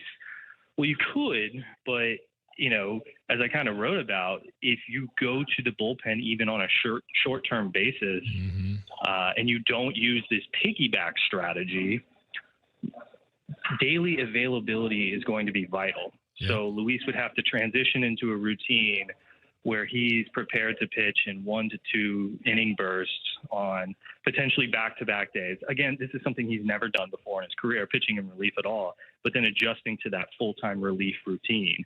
Now, that might have benefits to it and align better for a 5-man rotation where you're using your 5 best and most consistent arms. But if one of those guys were to go down, it would take an extended period to re-stretch Luis back out, and then you've kind of hamstrung yourself from the benefit of having 6 healthy and capable starters. Would it take months? No, but it could take weeks, just given that you're throwing his routine off and, forcing him to make adjustments that he's never done before in his career, and how that would impact him upon a potential return to the rotation if they were to suffer another injury. Daniel, I got it. I was just going to say, one of the things I thought was interesting, Daniel Kramer at MLB.com, and you wrote about this, because we all thought, okay, 6-man rotation, but I think what you said, and this is interesting, they don't want to take away starts from Kirby, Wu, and Gilbert, right? That's like that kind of one of the priorities here is they don't want those guys to lose starts. Right. For sure. Yeah. Now, Brian was their all-star last year. He was their best arm. George, he's scuffled a little bit of late, but has arguably been their most consistent. A case could also be made for Emerson Hancock in that regard as well.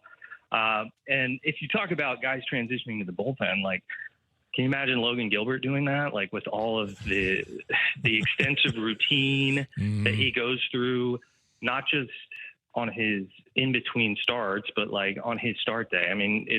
He's got so much going on. That would just not be an option for them as well. So it's a complicated spot, we kind of foresaw that a situation where not everybody was going to be happy about how this has played out. I think it was compounded a little bit more clearly based on the communication standpoint, specifically with Luis and Bryce, which they took steps towards alleviating yesterday by sitting both of those guys down. It was Dan Wilson, and then Pete Woodworth was also there. And then shortly thereafter, Jerry DiPoto met with them one-on-one to supplement the coaching messaging with the front office logic. And, based on, what I've heard and the people I've talked to, that those conversations ended with both players being more receptive to what's going on right now. Daniel Kramer, MLB.com. Before you let go, just real quick, Hancock, I mean, what he's done too, it's interesting because this was the afterthought. He was your number 6 guy, but he's got to be very much part of this rotation moving forward. Last night, especially watching him. Yeah, I think with him last night was an encapsulation of all of the progress he's made this season. He had first pitch strikes to only 14 of the 22 guys. He fell into a 3-ball count to 11 of the 22 guys he faced. Didn't issue a walk until the 5th inning. He only finished with 2, and he was able to escape the truest jams of the night, which were in both of those innings when more traffic compounded after it. He finished with 6 scoreless innings and just 1 hit allowed. So I think the thing with him that really shined last night, again, tying back to the progress he's made all season, is that even if he's falling behind in counts, like he has the conviction and confidence right now in his stuff, but also from the mental standpoint that he can work back into those counts, that he can get a ground ball if he needs, and that, traffic is not going to be something that really freaks him out or allows the situation to spiral. And so that's kind of the evolution of a quality starting pitcher who's continuing to learn the sport and continuing to learn more about his stuff. And I think that's the encouraging thing that you're seeing with him, that he'll continue to build on. And the sample size continues to grow because it's now been 11 starts this season. Fans, go check it out, MLB.com. Daniel's got great stuff, not just the game stuff, but obviously is the story about the piggyback, the communication. He breaks it all down as he just discussed as well. Go check it out at MLB.com. Safe travels back. Early game in Sacramento, West Sacramento, means an early arrival back here tonight, or at least a decent arrival for you. And an off day, a rare off day, not just for the players, but the guys that cover the team as well, like you, and you do a great job, Daniel. Love your stuff, and I love having you on. It's been too long, but thank you for doing this today. Yeah, of course. I appreciate you having me, and call me anytime. I will. We will do that again. MLB.com, Daniel Kramer, check it out. We'll take a break, come back with more. 93.3 KJR FM.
Furness on your home for the Huskies, Kraken, and the 12th Man. Brought to you by Seattle's closest Snoqualmie Casino and Hotel on Sports Radio 93.3 KJR FM.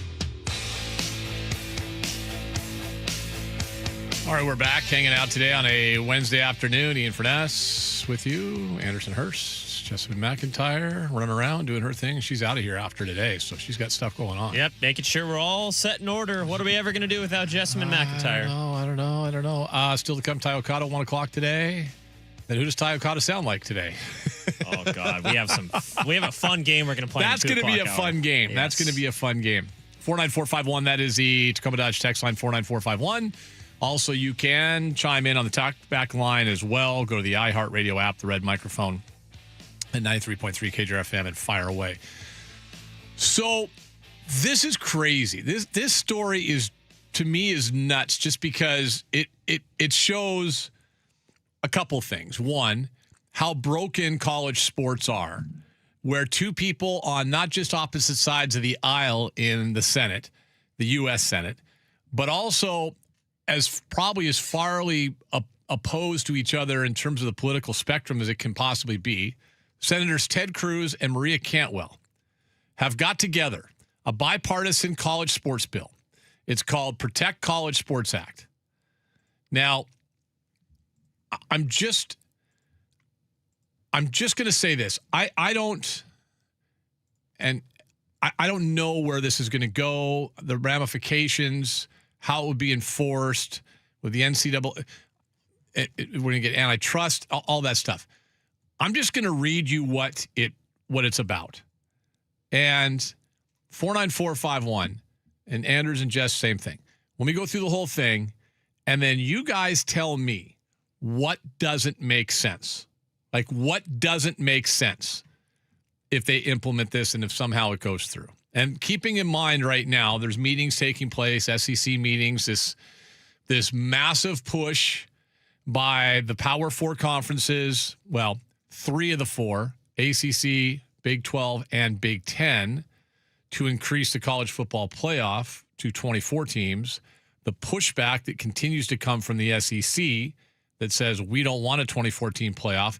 They're speaking, by the way, on behalf of their main television partner, ESPN ABC, who currently have all of the college football playoff games. It goes to 24. They can't possibly do that. They know that. Then it goes to Fox, TNT, whoever else, which is why the Big Ten's pushing it. So that's all taking place under this backdrop. And are we going to get to 12? We're at 12 now. 16 makes more sense just because you can get rid of the bye weeks and still retain your conference championship games, which bring in revenue for at least the SEC. They're the ones I'm assuming bring in revenue, but not the same level. So all that's taking place. But I'm going to read through this, and this is courtesy. Nicole Auerbach did a good job of this, bullet pointing for me. Thank you. About time you did something. No, kidding. Here we go. Nicole Auerbach says. So here's what it is. The details of this, again, bipartisan bill being proposed called the Protect College Sports Act. Our Senator Maria Cantwell and Senator Ted Cruz, again, strange bedfellows, very strange. Think they've ever agreed on anything in the Senate? Nope. Those two? Nope. No chance. No chance. Like zero chance. And that is the state of college athletics. That is it. So here's go. Sets the national standards for NIL compensation and targets deals that are used solely to circumvent the revenue sharing cap. Allows the CSC, which is that governing body, and schools to actually enforce the salary cap. Enforceable transfer rules. One free transfer. Additional transfers may require athletes to sit out. We're going to come back to that one in a second. 5-year eligibility clock. The NCAA, by the way, is also exploring trying to get that done, where you have 5 to play 4, which used to be the case.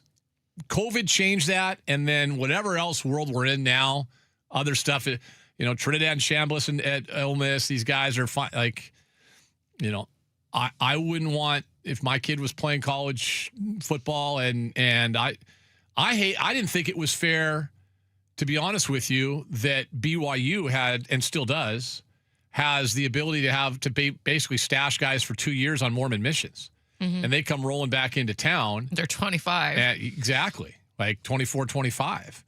Because you redshirt, then you have a 2-year Mormon mission, because that's usually what they'll do. Not usually. A lot of times what they'll do at BYU, you go there as an 18-year-old, you're redshirt. As a 19-year-old, you go on your 2-year Mormon mission. So you're 19, 20. You come back at 21, and you're a redshirt freshman. It's funny because for the longest time, they didn't have any. A little side note here. I'm going to digress for a second. For the longest time, they didn't have, I think the only quarterback they had that went on a Mormon mission that went to the NFL, keeping in mind Jim McMahon was not Mormon. He just went there. I think Mark Wilson, get out of Shoreline here. I think he's the only one. It was like very rare because the skill guys had a problem coming back. Where it helped them were the big guys. Oh, yeah. Big fellas go on more mission. They come back, they're grown-ass men. Put on more weight. Thanks for coming. So they've had that for a while. But 5-year eligibility clock like the NCAA is exploring bars professional athletes from competing in the NCAA. I'm going to come back to that one because I love that. I love that one because that became a big thing in basketball last year. Remember Alabama had the kid that played in the G League? I want to say Washington signed a guy that was playing pro ball in Australia in the offseason. Sprinkle did. Like, that's happening all over the place. Maybe our guy has to, I don't know, our guy hasn't signed anybody. But anyway, prohibits tampering. Well, that should have already been in there. The NCAA doesn't want you to tamper, but everyone does. And no one wants to be a whistleblower because everyone does it. Everybody just had to get creative with the way they do it. Well, but you're not going to blow the whistle because you're doing it too. Like you're not going to say like you're not going to say, hey, what's that knucklehead linebacker that left us? Ubuka, whatever. What was his name? The kid. Which one? The kid. Knucklehead linebacker. The zero. Played for the Wazoo. Now he's at Buddha Alukta. Yeah. Sorry. Yeah, that guy. You don't think Washington tampered with him? He left the second the season was over. Yeah. And I'm not throwing. That's just one example. It's everyone tampered everywhere. Yeah. Well, you know what? Let's not go after Washington. Let's side with Washington for a second. You think Damon Williams was tampered with? Yeah. We know he was tampered with. 100% Damon Williams was tampered with. 100% he was. So prohibits tampering. I don't know how that one's enforceable. We'll get back. Limited antitrust protection for associations and conferences that enforce and comply with rules. So the antitrust stuff, that's a Hugh Millen thing. He'll give you a dissertation on that. He understands it because he was involved with the Players Union for so long. He understands that stuff far more than the rest of us. And if they get into this with him on his show, I'm sure they will with Dick and Softy at some point. Let me continue. Provisions to guard against the formation of a super league. Whoa. Conferences that distribute more than $1 billion in revenue last fiscal year cannot further consolidate, i.e. SEC and Big Ten cannot consolidate. Options to pool media rights. Some provisions to protect rivalry games. This is the one I love. And I think this one, the fact that this is not in effect right now is absolutely mind-boggling to me and so many others because it's the only professional sport that allows, and I just call college football professional sport, but let's just call it football and basketball. It's the only, no other sport allows this. It's called the Lane Kiffin rule. That's what they put it in there. Copying the NFL, but really copying other leagues. You're not allowed to poach a head coach from another team in season with legal protection to enforce that rule.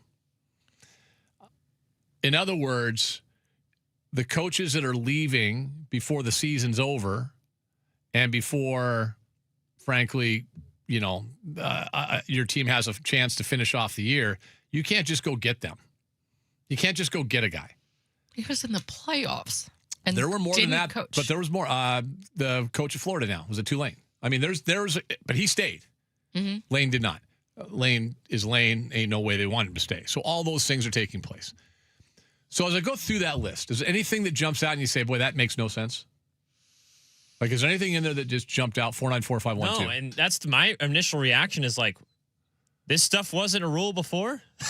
Well, that's the thing. The thing with the transfers having to sit out. That used to be. That was the rule. That was the rule before all hell broke loose. Anders, it used to be if you transferred in conference, it was 2 years. Yeah. Right. Yep. It was 2 years you're sitting out. So you weren't poaching guys from your own conference ever. Well, it was to keep the conference competitive. Well, and just listen, there is, And I know I'm on the wrong end of this argument with a lot of people, and they, you should be able to do whatever you want to do, and blah blah blah, and all these things.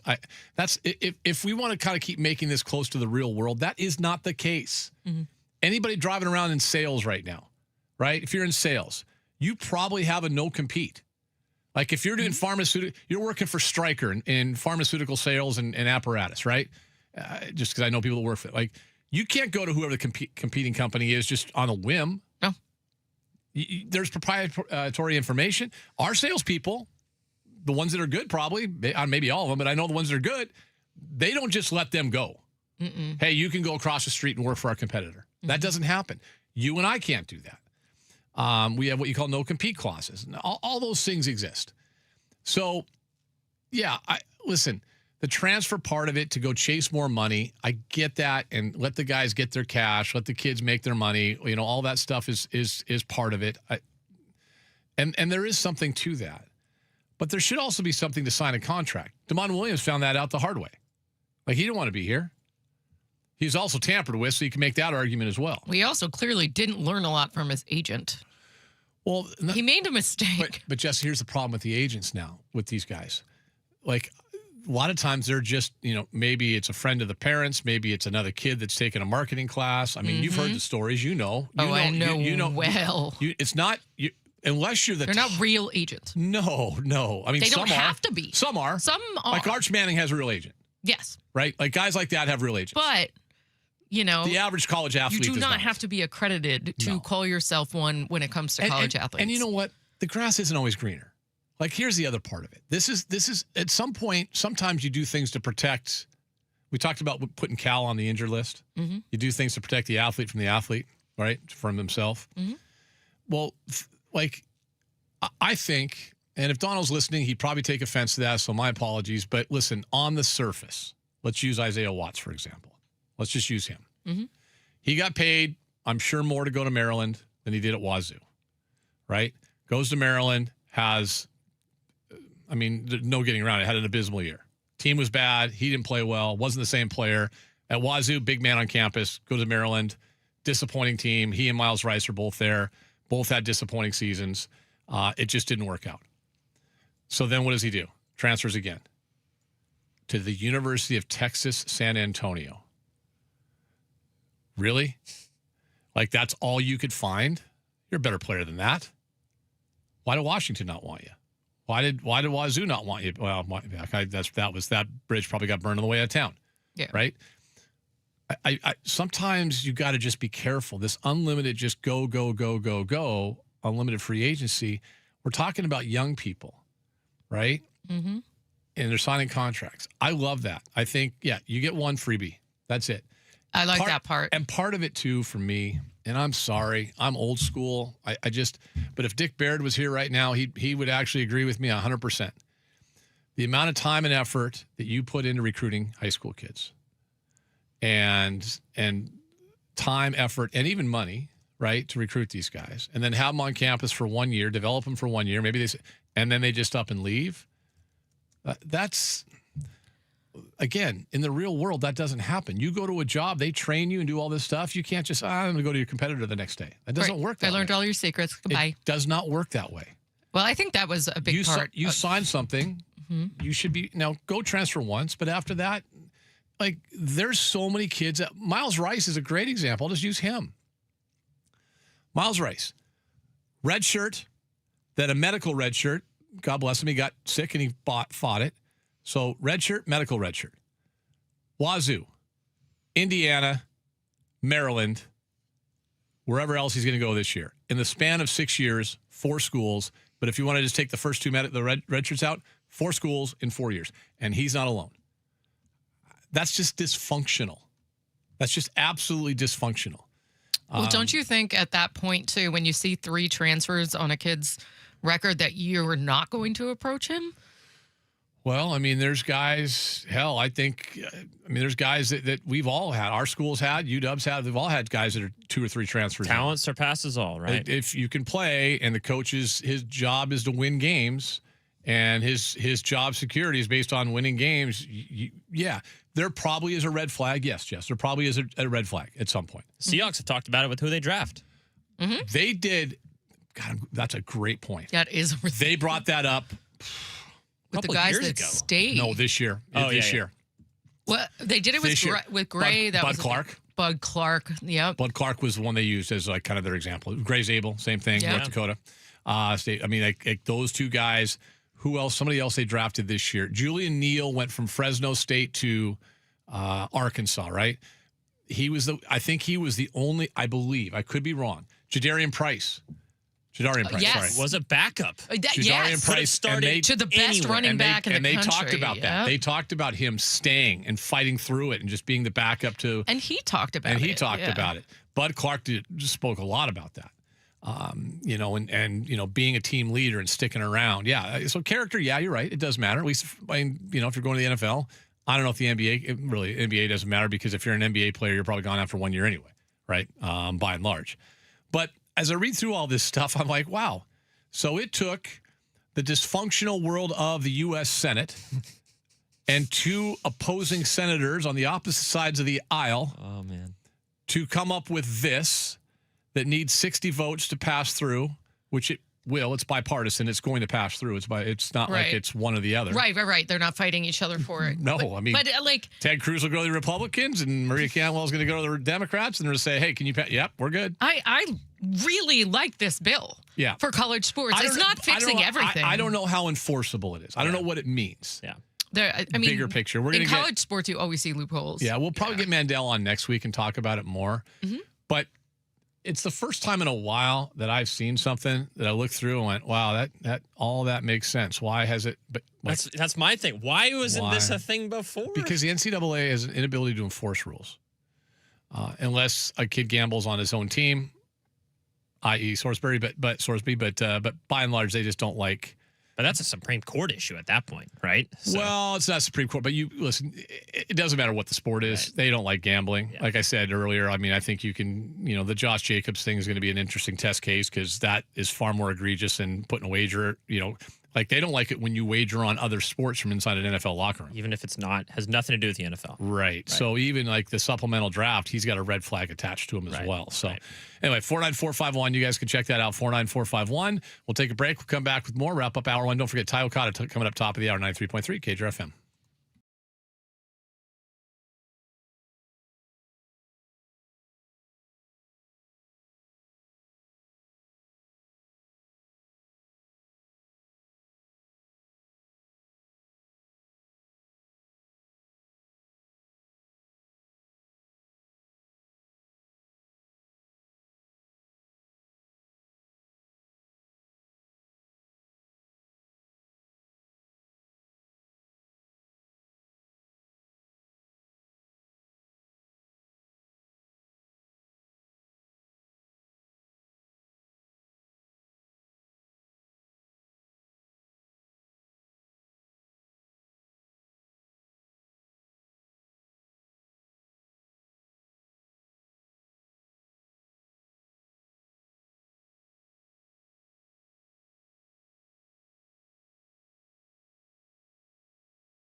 Now back to Ian Furness on your home for the Huskies, Kraken, and the 12th Man. Brought to you by Seattle's closest Snoqualmie Casino and Hotel on Sports Radio 93.3 KJR FM.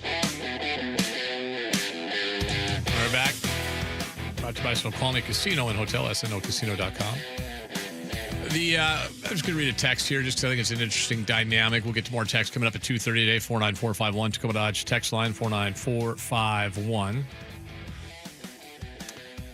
206 says it doesn't rule out a relegation type thing if a conference boots a school and brings in a different one. That wouldn't be consolidation. Yeah, that's an interesting dynamic, although would it have to be... That it's a tricky dynamic because is it a 1-for-1 deal? Right? Like 1-1? Right. Well, how do you kick that one school? I don't. To kick a school out of a conference, I don't. In my 60-plus years on this planet, I don't think it's ever happened. I can't remember it ever happening. No, I mean, we saw the death penalty for SMU. But actually like kicking like saying, hey, we don't like you, Minnesota, in the Big Ten. We're going to kick you out. No. I don't. I've seen... I was in Salt Lake. I just got to Salt Lake when they formed the Mountain West Conference, which was basically the old, like a lot of the old WAC schools.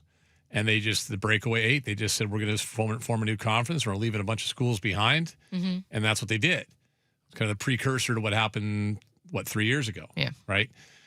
With what happened with the Pac-12 and the demise of that conference. But yeah, to actually kick a school out, like say you wanted to kick Vanderbilt out of the SEC and you wanted to add Florida State, right? I just don't know how you can make that fly with school presidents. No. So it doesn't say that. You're right. But I don't know if that. I can't see the. I do listen. I have 4 of them.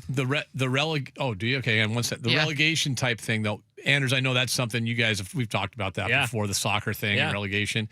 The thing with relegation in like college sports specifically, that I think would be really difficult. And maybe, Anders, you know this as a soccer guy. Sure.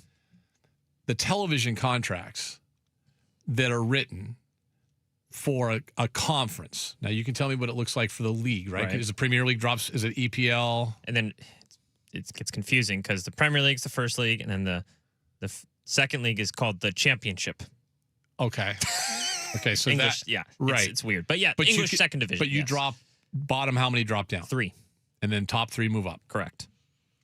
And they have a playoff in the second division, I think, with 6 teams. Okay. After the season's over. All right. And so that's how they get in. Let's use let me do this real quick. Let me go back. Let me go standings from last year. Let's go to which conference you guys want to look at? Big Ten. Big Ten, of course you do. Well, I mean, is that what we're like? Well, I'm just gonna use the relegation for a second. Okay. All right, just for that. We'll go to the Big Ten in 2025. So in the Big Ten in 2025, if the bottom 3 schools were relegated, sure, Michigan State, Maryland, and Purdue would all have been relegated to the MAC. Where would they go? The MAC Attack. Oh, to the MAC. Go to the MAC Attack, right? Yeah. Same area. I'm just right. So that would mean Western Michigan, Ohio, and Toledo would all move up to the Big Ten. It's not realistic. So I mean, but it's fun. It's fun to talk about because that happens in England all the time. Like big clubs move down, but small teams move up. But here's the difference: there's multiple sports. Yeah, yeah. So that's where it gets. The only school that would make sense there is Maryland because you sucked in football and you sucked in basketball. But Michigan State and Purdue are hammer basketball programs. Mm-hmm.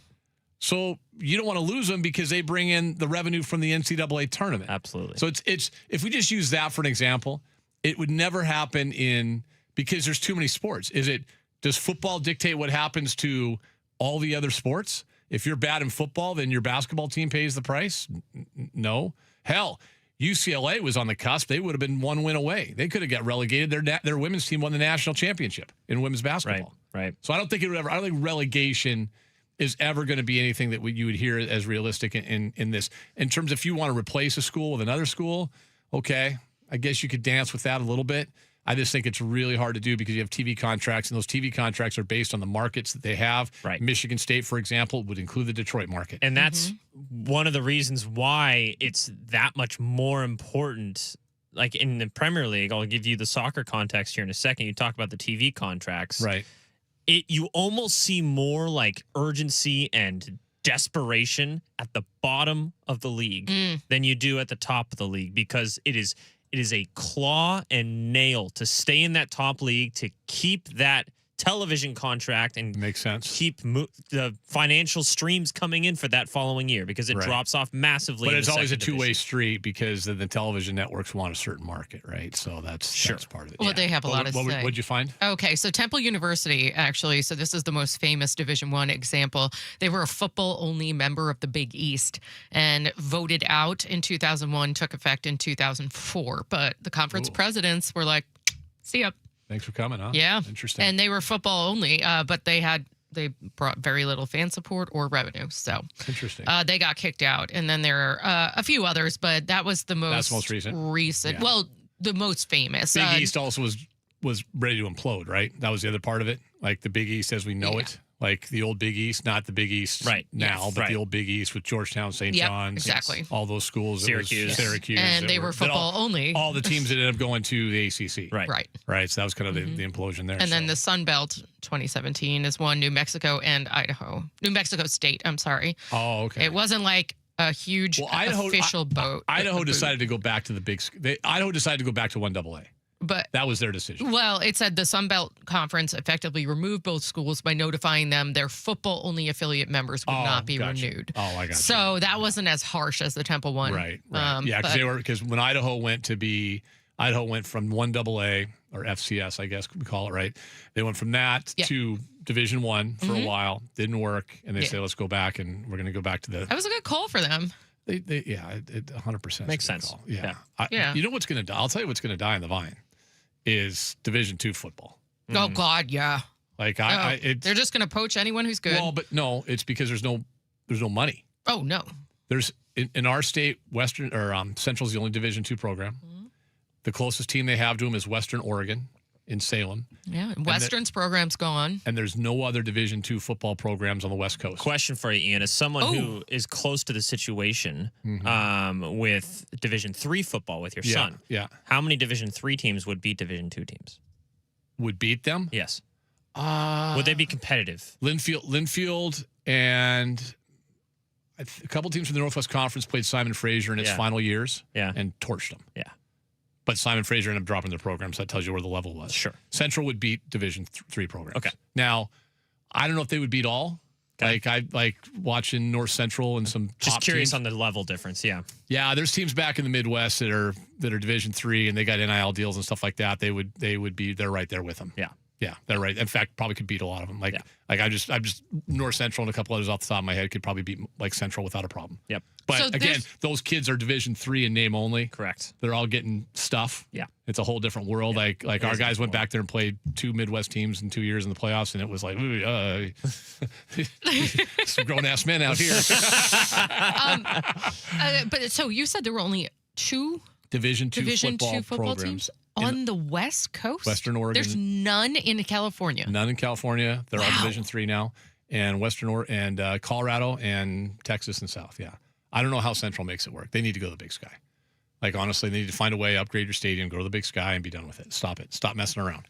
That's what you need to be. All right, we'll take a break. Come back. Ty Okada joined the show yesterday after OTA day 1 that was open for us. Sensational interview. Fun guy to talk to. We'll do that next.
Charles moments ago. It's a weird one. I'm not saying it's a bad one. Just interesting. They like their special teamers, Ian. Man. They invest more in that than any other team in football. And last I checked, they're the Super Bowl champions. Yeah. So maybe it does work. Probably it does. We'll get into a little bit more at about 1:30 or so today, 1:25, on just impressions from yesterday, stuff going on. I listened to the afternoon show. No, I always like when they say we're not going to talk about something and they spend like 2 segments talking about it. I know. Oh, God. They make fun of the people that do, and then they're the ones that do it. Talking about it. Yeah. I don't know. I think a lot of you want to know about what's going on with the Seahawks. I think they're the one thing that matters every day, all day, etc. But it is an interesting dynamic that I mentioned with Greg earlier in terms of kind of who and what they are. And what I mean by that is they're not the same as the 2013 championship team because the personality, if you want to just put them side by side, the first thing that comes to mind for this team compared to that team, boring. Just boring. Boring's not, now that's usually a negative term. No, they're like perfectly boring. They're perfectly boring. Yes. It's the boring you like. You like boring. Well, I mean, that's like Mike McDonald. Like he lets his personality show Every little bit. Every now and then it comes out. Yeah. But I feel like they bought into him so hard and they followed the leader. Yeah. So we'll talk a little bit more about the Hawks coming up at 1:30 today. But I want to do this. Ty Okada came in yesterday. They said, who do you want to talk to after practice? And I was wandering around out there and I said, there's Ty Okada. And one of the things that jumped out at me with him is watching him work with Bud Clark. And, as of right now with no Kobe Bryant, that spot is open in the secondary. You would think it's the kind of competition between those two players. Probably is. Yeah. There's other guys, DeAnthony Bell, and there's other guys, but it's probably those two. He started 11 games last year, did Ty Okada. And you'll hear the conversation in a second. I went through, he had like 20 transactions. The crazy thing about him is, so he went to smaller school, went to Montana State. And I didn't see this until today when I was looking back up some stuff. He was never even a first-team All-Big Sky pick. He wasn't even a D, an FCS All-American. He wasn't even first team in his conference. Development isn't linear. Thank you very much, sir. Thank you very much, sir. He's came into the league as an undrafted free agent, released, signed to the practice squad in 2023, activated for a game, back to the practice squad, activated for a game, back to the practice squad, activated, practice squad, back and forth. And then the same thing in 2024. Game day. He was released, signed to the practice squad, boom, boom, boom. And then last year he found his way onto the team full time and ended up starting 11 games with injuries in that secondary. Ended up being a key player. And do you remember last year, how many times did Greg Cosell tell us what the tape said about Ty Okada was really positive? Well, we were kind of like, why does he keep bringing him up? Yeah. The tape's talking to me. It did. Wait a second. I need to set that up better. That was very good. I didn't know we had that. So when Greg Cosell, you like Ty Okada, why? The tape's talking to me. It does talk to me. That is such a good Greg job. God, that is so on brand. I have more. You wanted the drops. I got a bunch. That is so on brand for Cosell. We need to put that as part of his open. God. Oh, yeah. It tapes talking to me. Well, he loved him. And I told Ty, actually, after we were done with the interview and he went to a break, I was telling Ty, I go, our guy Cosell, man, he loves you more than anything. Like he loved him and he liked Drake Thomas. And it's funny because neither one of those guys passes the eye test. It's true. Like they don't pass the eye test. They don't look the part. They pass the tape test. But they what? The tape test? They what now? What? What?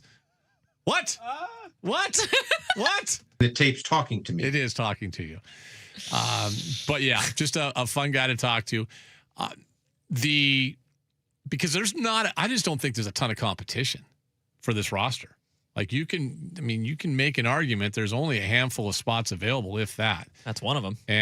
But like Clark's on the team, Okada's on the team. They have right? a million wide receivers. Yeah. So the wide receiver position we'll get to in a minute because, again, the one today, like they are just looking for that gunner. They're looking for whatever. They've got guys on the roster. There's like 8 guys competing for that 6th wide receiver / gunner role. Right. Like, which they put, as Andrew said, they put a lot of emphasis in that. All right, without further ado, fun guy to talk to. I'm kicking myself. We never asked for him to have on the show before.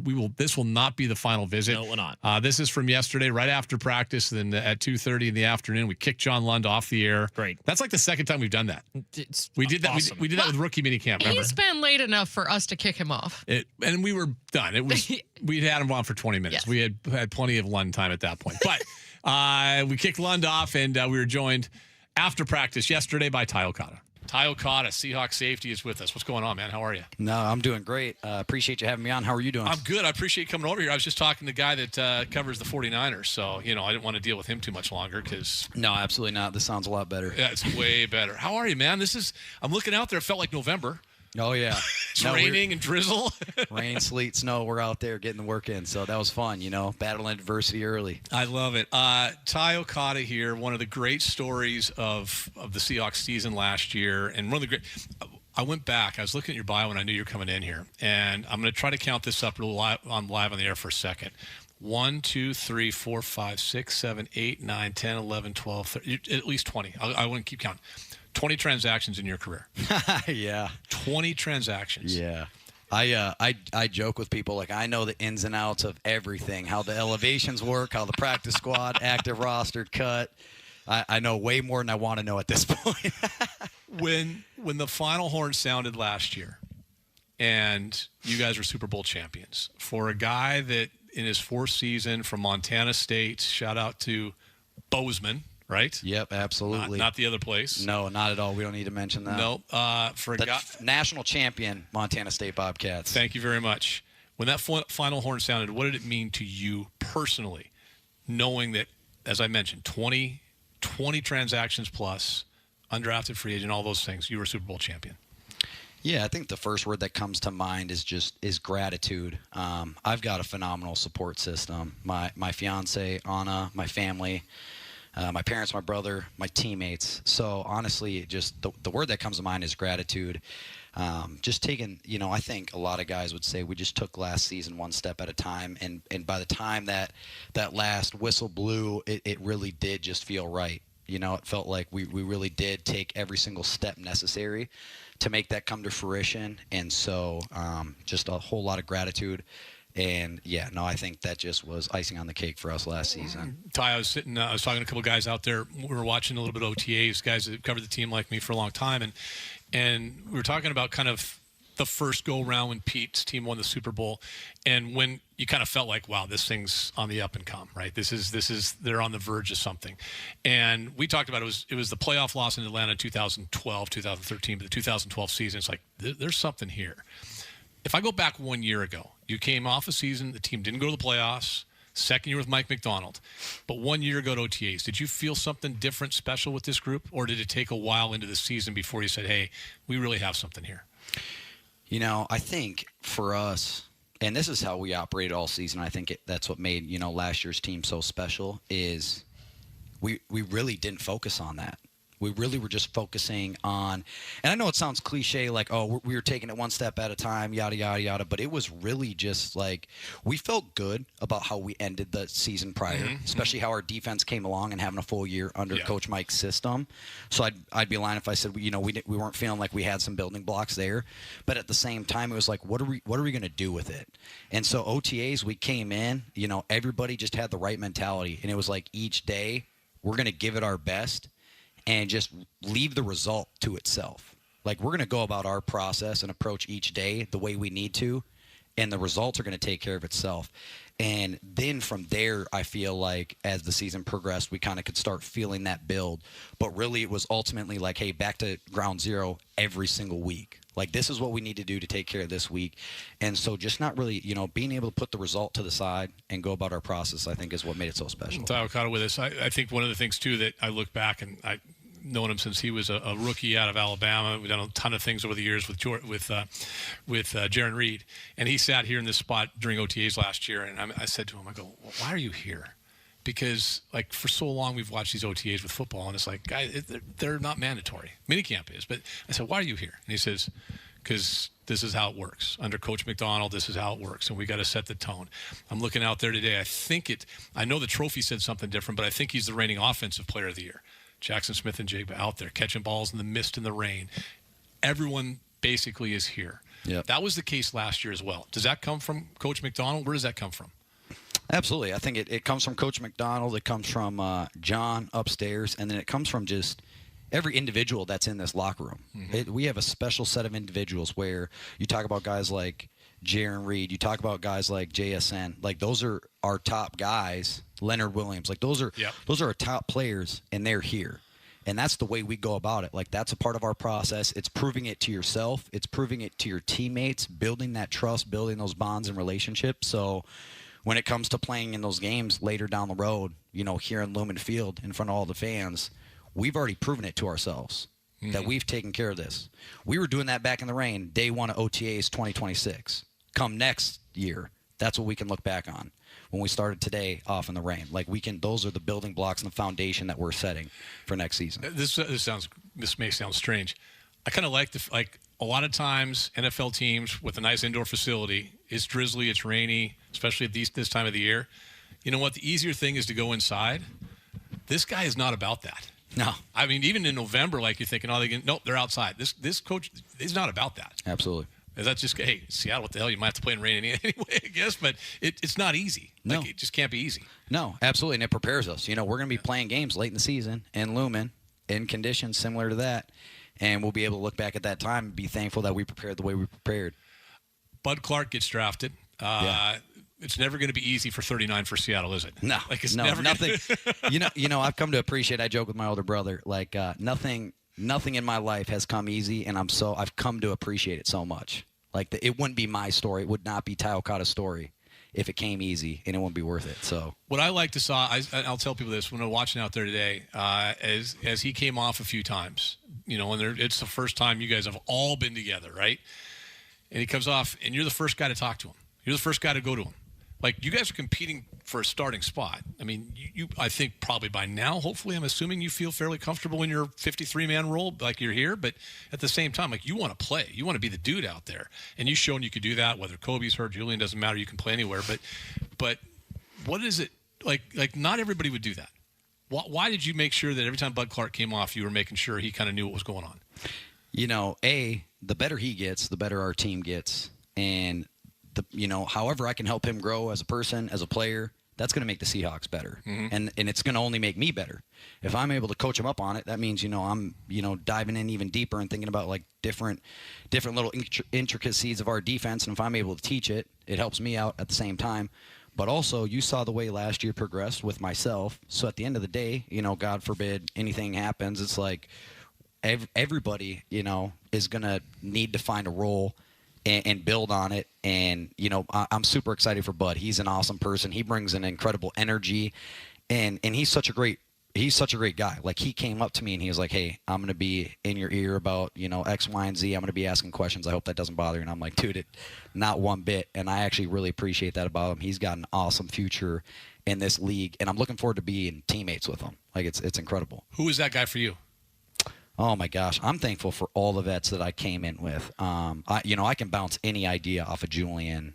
We're not much different in age, but he's been in the league a lot longer than I have, and he's been in different systems, and he's been around different people, and so he's got phenomenal insight. But then even coming in as a rookie, and I had Jamal and Quandre and Kobe, those guys were all guys that I was able to lean on and ask questions to, and they were always phenomenal to me. So also a part of that is it's only right to the that I also am doing that same thing for Bud. Before I let you go, how hard is it in this league? I just mentioned all your transactions, but you've been here. Yes. Right? Yes. And I don't know, I'm sure there's like a little wink, like, hey, just hang around. We'll call you in a week or so or whatever's going to happen or next day. But you win a Super Bowl. You go through everything you have to do to get to that point, all those games and everything. And then there's always the natural attrition in the NFL. Guys leave. You mentioned Kobe, Reek, what have you, especially guys on your side of the ball. How hard is that personally for guys? I think it's super tough. You build these amazing bonds with some great people, but you're also very happy for them. You're also happy for their opportunities and what their future holds. Just so thankful for the time that we got to spend together with those guys. Yep. But it's a bummer, but it's a part of it, and it's all for great reason. And so just very thankful for my time with them when I look back on it. All right, wrap it up with shout out to Bozeman. What was the best thing about going to Montana State? The people. Had to be the people. The support around Montana State Bobcats, that's God's country out there. Montana is. And Bozeman will always hold a special place in my heart. Looking forward to, raising my family there one day. I love Montana. I'm originally from Minnesota, but, I've loved Montana, so just thankful for them. Seahawks, Niners, Seahawks, Rams, Montana State. Where do those rivalries rank? They're all phenomenal. Montana State's special. It is. I'd recommend it to anybody that hasn't experienced it. I've got every argument to make that it's the best college rivalry out there by far. But I can have that conversation with anyone. I love it. Ty Okada, thanks for coming by. I appreciate it. Yeah, I really appreciate it. That's Ty Okada, man. Good stuff with him. Really, really good stuff with him on the way down. All right, I got a little news for you in the next segment. Little kind of breaking news. Yeah, actually not kind of. It is. Made official today. A lot of rumors. We'll talk more Seahawks. Get into the most competitive position battle I found, which will be interesting to watch. But also some news on the Apple Cup. Next.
closest Snoqualmie Casino and Hotel on Sports Radio 93.3 KJR FM.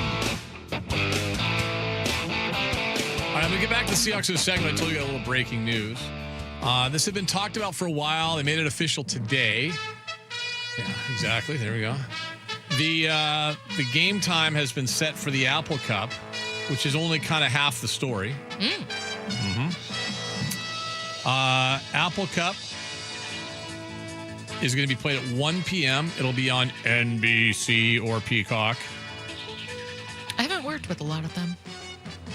It'll also be on Sunday, September 6th. What? That's the day before Labor Day. Which is just awesome, because that means that once again solidifies us working on Labor Day. But yeah. Oh, no. Why? Well, we would anyway. We would anyway. If it was on Saturday, yeah, we would still be doing it. But why? It's not competing with NFL, I guess, but yeah, because it's the week before the NFL starts. Yeah. So Sunday, September 6th, the Apple Cup, 1 o'clock at Husky Stadium. So right in the NBC. middle of a holiday weekend is what you're saying. Well, it would have been Saturday or Sunday, so I guess. Yeah, but Saturday you still get Sunday, Monday. I gotcha. It's You're like not happy. It's like booking. Jess is not happy. It's like booking. Reporter for the Cougs is not happy. It's like booking a meeting for like 12 or 1 p.m. in the middle of a day that you have off. Like it takes up the whole day. Yeah, this you're takes right. up the That's a whole good point. weekend. That's a good point. And so people are going to have to make Well, you choices. yeah, maybe. My choice will be drinking at 10 o'clock in the morning at home. And For those who don't have to work the game. and saying the entire time that this is 1 o'clock is a plum kickoff time, though. and just saying I'm and saying the down whole for time that. that this is asinine that we're doing it. That's my other thing. Period. Doing I it, hate period. it. Yeah. I hate it. I mean, we're not playing with level playing field at all. Yeah. We weren't playing with a level playing field in the same damn conference. We certainly aren't now. But whatever. People want the money. I get it. They want the money, cash money. I lose that They argument. need it. Yeah, no, I know. I whatever. It's fine. But yeah, 1 o'clock. I don't mind the Sunday. That's actually kind of fun. I think it is funny with Labor Day weekend. Game times and stuff are all still being set, and this is all network dependent, right? I think Labor Day weekend for college football, you should have more games. Like you should have more games on That's Sunday. your one weekend, yeah. Yeah, because it's the one weekend the NFL doesn't come in and just absolutely, override you. It's true. Run you over like a semi truck, right? I'm making like Michaela Maroney faces right now. I'm like, just like. It's a good reference. Oh, I love her. Like if you're pissed about the silver not to be confused with Megan Maroney, the country singer. No. All right. No. Yes, but yeah, no, I think, and again, game times, TV slots, all that stuff starting to come out right now. But usually there's a game like last year on Monday, Labor Day. It was the debut. Remember the debut of Bill Belichick when he just got absolutely boat raced. I think who was it? Was it Baylor? I think it went back and just kicked their ass all over the field. But there's always normally a game on Monday night, college football Labor Day. Yeah. Right. I know that because you guys might have met some of my friends that were here last week. Yeah. Fantasy football Yeah, guys. I just remember a big Degenerates? sexy taking over the show. Yeah, that's our draft days. Our draft day Mac is Daddy? Labor Day. Yeah, our draft day is Labor Day. Yeah. Whenever, and it's whenever I get home, and which cause I'm the only guy at work. So whenever I get home. So not only do you determine the schedule of the draft based off of, when you get home, but you got last? Well, they can't. Here's the thing. Everybody else has the day off. I'm the only guy that has to work. So whenever I can get from here to Maple Valley is when we start the draft. But we always do it Monday. There's always a game. It feels like it always was Florida State and Clemson or somebody playing, just like some sort of random ACC game going on. But I always kind of thought, God, there could be other games on Mondays, like of Labor Day. Or in this case, maybe more than one. I'm sure there's more than one Sunday game. If we're playing the Apple Cup at 1 on NBC, probably there's a doubleheader involved. Supposedly from the 425 here, main reason for Sunday is because there's only 2 other games that day, so it will be seen by a lot of people. Okay, I can toy with that. I am so sick and tired of being seen. They do need it. No. More eyes, more money, we more don't. money, more no, problems. we do not. Okay, whole different topic. No, I'm saying, like, I know what you're saying. Visibility is an excuse to do whatever you want with the team. It's the Friday thing. Yeah. like, oh, you get more visible. You're a standalone game on a Friday. Well, Friday is, you work. Why not put it at 6 a.m. then if you want more eyes? Friday's a news day. Jess knows this from television. Yeah. Friday is the least watched day of the week for television. Yeah. It is. As a whole. Everyone goes out. If you look around, and it's changed. Our life has changed, but all you have to do is point out what's on TV on a Friday night on the networks. Never a Hammer show that they want people to watch. In today's world, it's all reality. You don't. Oh, you got like The Voice on Tuesdays or whatever. Voice, Masked Singer, Survivor. But even all that's Big during Brother. the heyday of primetime television, it was all Thursday. Tuesday, Wednesday, Thursday. Tuesday, Wednesday, Yeah. Thursday. Yeah. So Friday. So Even Sunday night. So when people Sunday say, night was big. Yeah. So when people say, "Well, it's a standalone game on a Friday," so the Big Ten, Huskies are playing back-to-back Fridays on those standalone games. Everyone's watching in the country. No, they're not. No, they're not. And hell, half of them are probably at a high school game. Anyway. That's right. So Sunday is September 6th. I'm all in on the Sunday game, to be honest with you. I'm in. Let's go. That way we can, I'm in. Unlike the sideline reporter of the Cougs. Sideline reporter of the Cougs is not happy with this. Not happy whatsoever. Well, you know how it is to get to Pullman, right? So Well, I'll you're not be in Pullman. prepping all day. Seattle. It's in Seattle. We'll be. Oh, okay. Sorry, better. I thought it was a home game. No. Oh, remember we got our ass kicked at home last year by them. So I'll be prepping all day on. Yeah, I do. I forgot about that. My She bad. removed it from her memory. Yeah, I The just body. have PTSD I and don't some blame things. I black some things out. I don't blame you. No, but this is the way I think about it. If the game's on Saturday, especially if it's in Seattle, I still have Sunday, Monday. There you go. But I'm going to be working on Monday anyway. But Yeah. This just means you have Saturday off and that's it. no, I'll be prepping all day Saturday because it's a 1:00 kickoff. Prep. Yeah. Well, it's not like I can go overrated. out on Saturday and have a good time Why not? because I have a game to work the next day. I'll be there at 10 a.m. But I don't have that policy in my world. Well, course, maybe Some I'm people just take their job a little more it might seriously. I'm might- just it not might as reflect seasoned. on the quality of work you see on the Kraken Hockey Network, maybe. But No, and then I just on Sunday to work that game, but I do like the kickoff time. kickoff time's great. Yeah. So I have Friday off. How All about that? Friday night There you because go. we have to work on that. Okay. All right. Let's. I'm gonna throw this out there. We got we heard from Ty Okada a moment ago, and just a quick impressions yesterday from minicamp. It's so funny watching how OTA. I keep calling minicamp. OTAs are operated. Balls are thrown. Defensive players take like 2 steps and then they stop and back off because you can't have any contact. You can't play the ball. Frankly, it's hysterical. Yeah. There's a couple plays like, oh no, he's not going to hit him because he can't. And they're all in shorts and Fernando t-shirts. Mendoza looks awesome in Raiders camp. I know that, but I do know Seahawk fans. I know you're like thirsting and starting from. Yeah. You probably heard people say that Carlos Arroyo looked really good yesterday. Well, it's because he was running with the ones. He's healthy.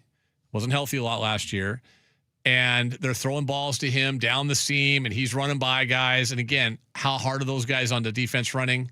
Not very. Okay? Not very. But when you watch him play, just as an athlete, when he was drafted last year, we were all excited. Like I keep calling him Carlos. Elijah Arroyo. Yeah. I mean, he's every bit of 6'5" and 260. And he runs like the wind. He is an impressive looking athlete. You really liked him when we drafted him. I think we all like him right now. Yeah. He looks good. Again, what he does in practice, he's not being defended. So you can read about him making these plays. That's great. But he does look good running and catching and all this. I think the one thing that has jumped out at me, both from rookie minicamp and even yesterday watching these guys. Ian's takeaways from OTAs. No takeaway.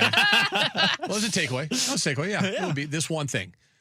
Remember when Jadarian Price was drafted? What was the criticism of Jadarian Price in his game? In his game. Pass blocking.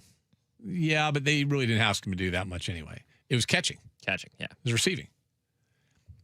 I don't. Maybe I just happened to look at the right times, whether it was rookie minicamp or yesterday. Good hands. God, they like throwing to him. It's almost like we're going to prove a point. Yeah. We're just going to prove a point. I like that. This dude could catch the ball, and he had a little wheel route yesterday, over-the-shoulder catch. It was beautiful. Again, no one's defending him, but it feels like every time I look up, they're throwing a ball to Jadarian Price. And did he catch it?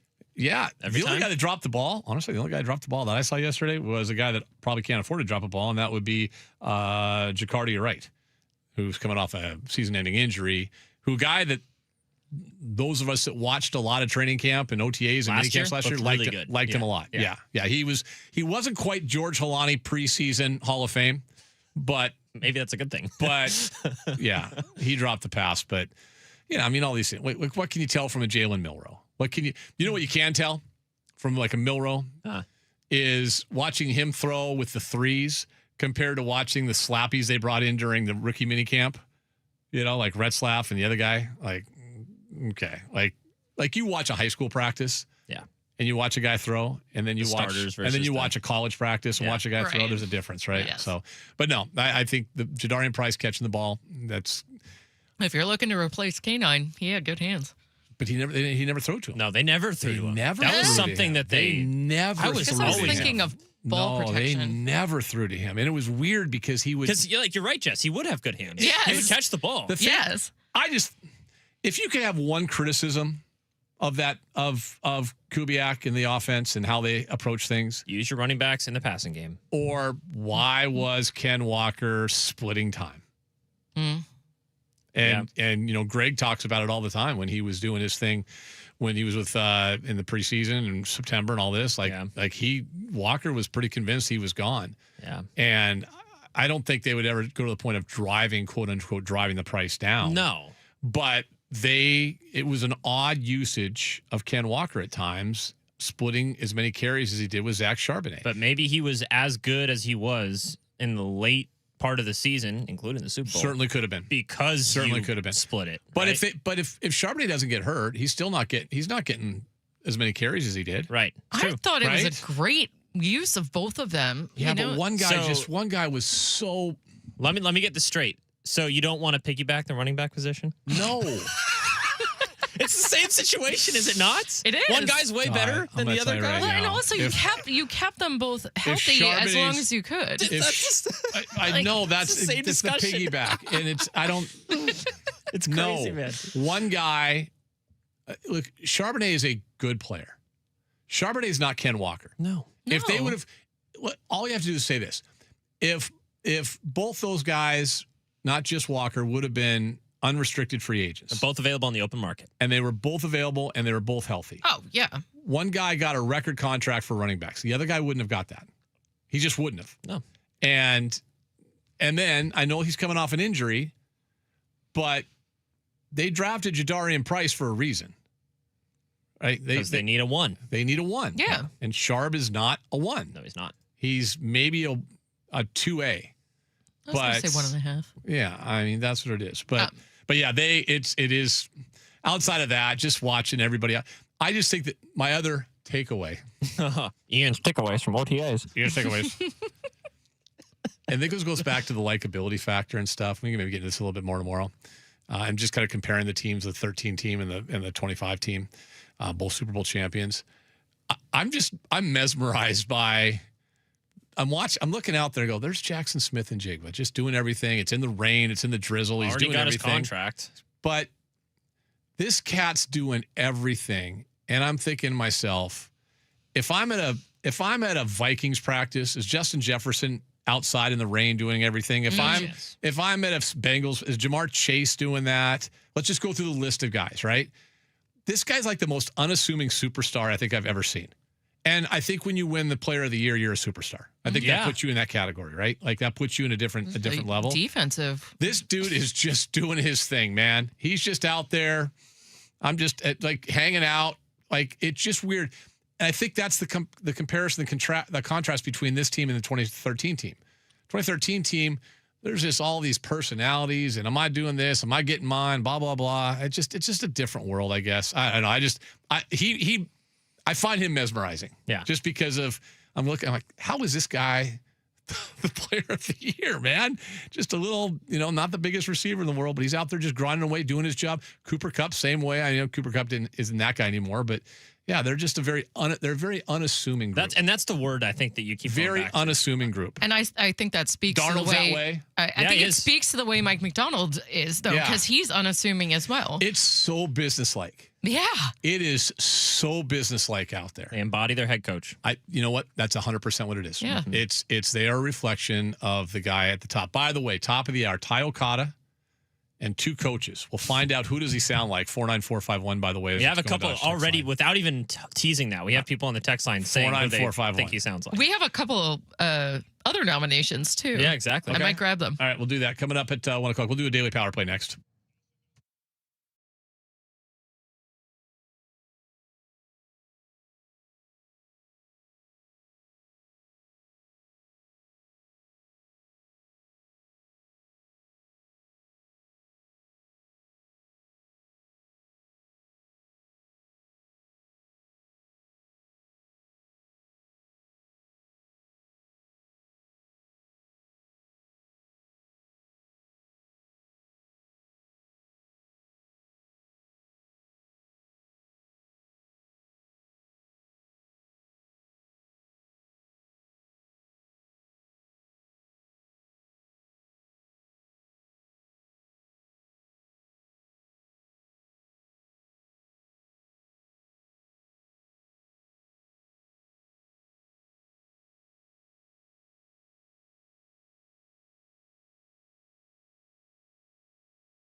is the Daily Power Play, your home for the Kraken, 93.3 KJR FM. We had a spicy little chat last night on our Hockey Boys chat. Oh, yes, we always do. We always do. Colorado gets knocked out, best team in the regular season. Not only do they get knocked out in the conference finals, they get swept in the conference finals. Which always leads us to who would you rather be, who would you trade places with, all that kind of fun stuff. I do know, texting our good friend Kevin Shockey last night. Uh-oh. There's a lot of questions. The fragile nature of teams have high expectations and get knocked out of a playoff series in any sport. Really, in any sport. Doesn't matter, right? Baseball has that. Football has that. Right. Would you hockey, rather not NBA. go and just not have those expectations, is what you're saying? No. I think it's just when you don't live up to them or even come close to living up to them and you've kind of gone all in, then what do you do? Like, they kind of went all in. Colorado did. Not kind of. They did. And they fall woefully short. You get to the Stanley Cup final and anything can happen. But when you get swept in the conference finals by a team that had about 20 less wins than you did in the regular season, there's some soul searching going on in Colorado, and I'm here for it. I'm here for it all day. Listen, you'd rather have their roster. There's no doubt. No question. That's not even a debate. But you do have to ask yourself, what do you do? Your goaltending kind of failed you. Your offense really failed you. Your star defenseman played, I hesitate to say this, didn't play hard. I'm not sure if I'd say soft. I know he was hurt. Yeah. You find a player left in the 3 teams now in the NHL playoffs that's not hurt. Find one. Find a guy that's not banged up. Is he like really hurt though? Oh, I'm sure we'll find out he's had like shoulder surgery or something coming. Yeah. But like Anaheim gets knocked out. You saw like they had like a list of 8 guys that had surgery. Yeah. That happens to everybody. And they took Vegas to 6 games. Mm-hmm. Yeah. Mm-hmm. So anyway, they got love or hate Vegas. They're good for business in the NHL, to be honest with you. I'm kind of coming around on them. I'm not going to lie. I am too. I kind of told this to you guys last night. So their GM, Kelly McCrimmon, was a longtime guy in the Western League. I knew him well. When I first got into hockey, he was always nice to me. I really appreciated him. Kelly he's just a bulldog. George McPhee is the president, but Kelly kind of runs it day to day. And that guy, love the go for it nature, man. Their director of player personnel worked for us in Tri-Cities when I was there. So I mean, I like those guys because they have what Edzo. Where's Edzo? I need Edzo. They have plums. They put their plums on the table. They put their plums on the table every year. So you got to kind of respect that as well. So put your plums on the table mentality. Well, Kelly McCrimmon has that all day, every day. So anyway, they're done. Vegas goes back to the Stanley Cup Finals. They've won one already. They've been there 3 times. So here we go. Vegas back in, and they'll take on the winner of Carolina and Montreal. They play tonight. Carolina leads that best-of-7 series 2-1. So game 4 tonight in Montreal as the Canadians try to even things up and find a way to get, more than 12 shots on goal, which they did the other day. For context, 12 shots on goal, you should probably have that. Maybe not in a period, but pretty damn close. Yeah. There's a lot of teams that have 12 shots on goal per period. Yeah, 36 for a game's a lot. But let's just say, but you need... Average about 10. Let's put it, yeah. That would be good. Yeah. To have 12 for a game plus half in overtime. In overtime, too. That's crazy. Carolina's good. Hate them. Really good. Hate them with every. I hate them. Hate their owner. What are people in Portland are rooting for? Probably not them. No. Right? No. We're probably not rooting for them. I wouldn't think so. All right, that's your Daily Power Play brought to you by our good friends at Isco Honda Kubota. Tonight I should mention the Fighting Mike Bentons, Everett Silvertips. They are in action in the Memorial Cup up in Kelowna. What game is it? Final game of the round robin. I believe if they win, they're in. Well, if they win, they're in the semifinal. If they lose, and I think there's going to be a tiebreaker that happens. Kitchener's already in the final on Sunday, so Everett's the second best team up there. They'll boat race Kelowna tonight. Julius Miettinen, Kraken draft picks, looking good. The rest of the team, not so much. All right, you know why? Because they're affiliated with Mike Benton. Yeah, it's true. Like when you're part of the Mike Bentons, the Fighting Mike Bentons, that's what happens, Everett. I think Benton's on his way up to Kelowna right now as we speak. All righty. That's it. That's Daily Power Play. Coming up next, We're going to compare and contrast a little bit. What are we going to hear? We're going to hear from Ty Okada. And some nominees for who he sounds like. Who does Ty Okada sound like? We're going to have a little fun with this. 494-501 on the Tacoma Dodge text line. We'll also get some talkbacks coming up at 2:30. All right here, 93.3 KJR FM.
Your 93.3 KJR FM sports headlines. Brought to you by Frost Brewed Coors Light. Choose chill. M's win game 2 of the series against the Athletics yesterday, 4-1 up big right now, 6-0 in the 7th. On the way to a sweep of the series, the Oakland A's will come home Friday this weekend against Arizona in first place in the American League West. And Arizona's on fire. Yeah, I see Marte's heating up. Corbin Carroll's heating up. Yeah, Marte. Some guy named Seawald has like 14 saves. Oh, yeah. Was he Forgot good? about him. Was he good back in the day? Yeah, pretty good. Just checking. Yeah. He's still rooted for us after he got traded. Super. He did get Dom Canzone out of that trade, so. Solid.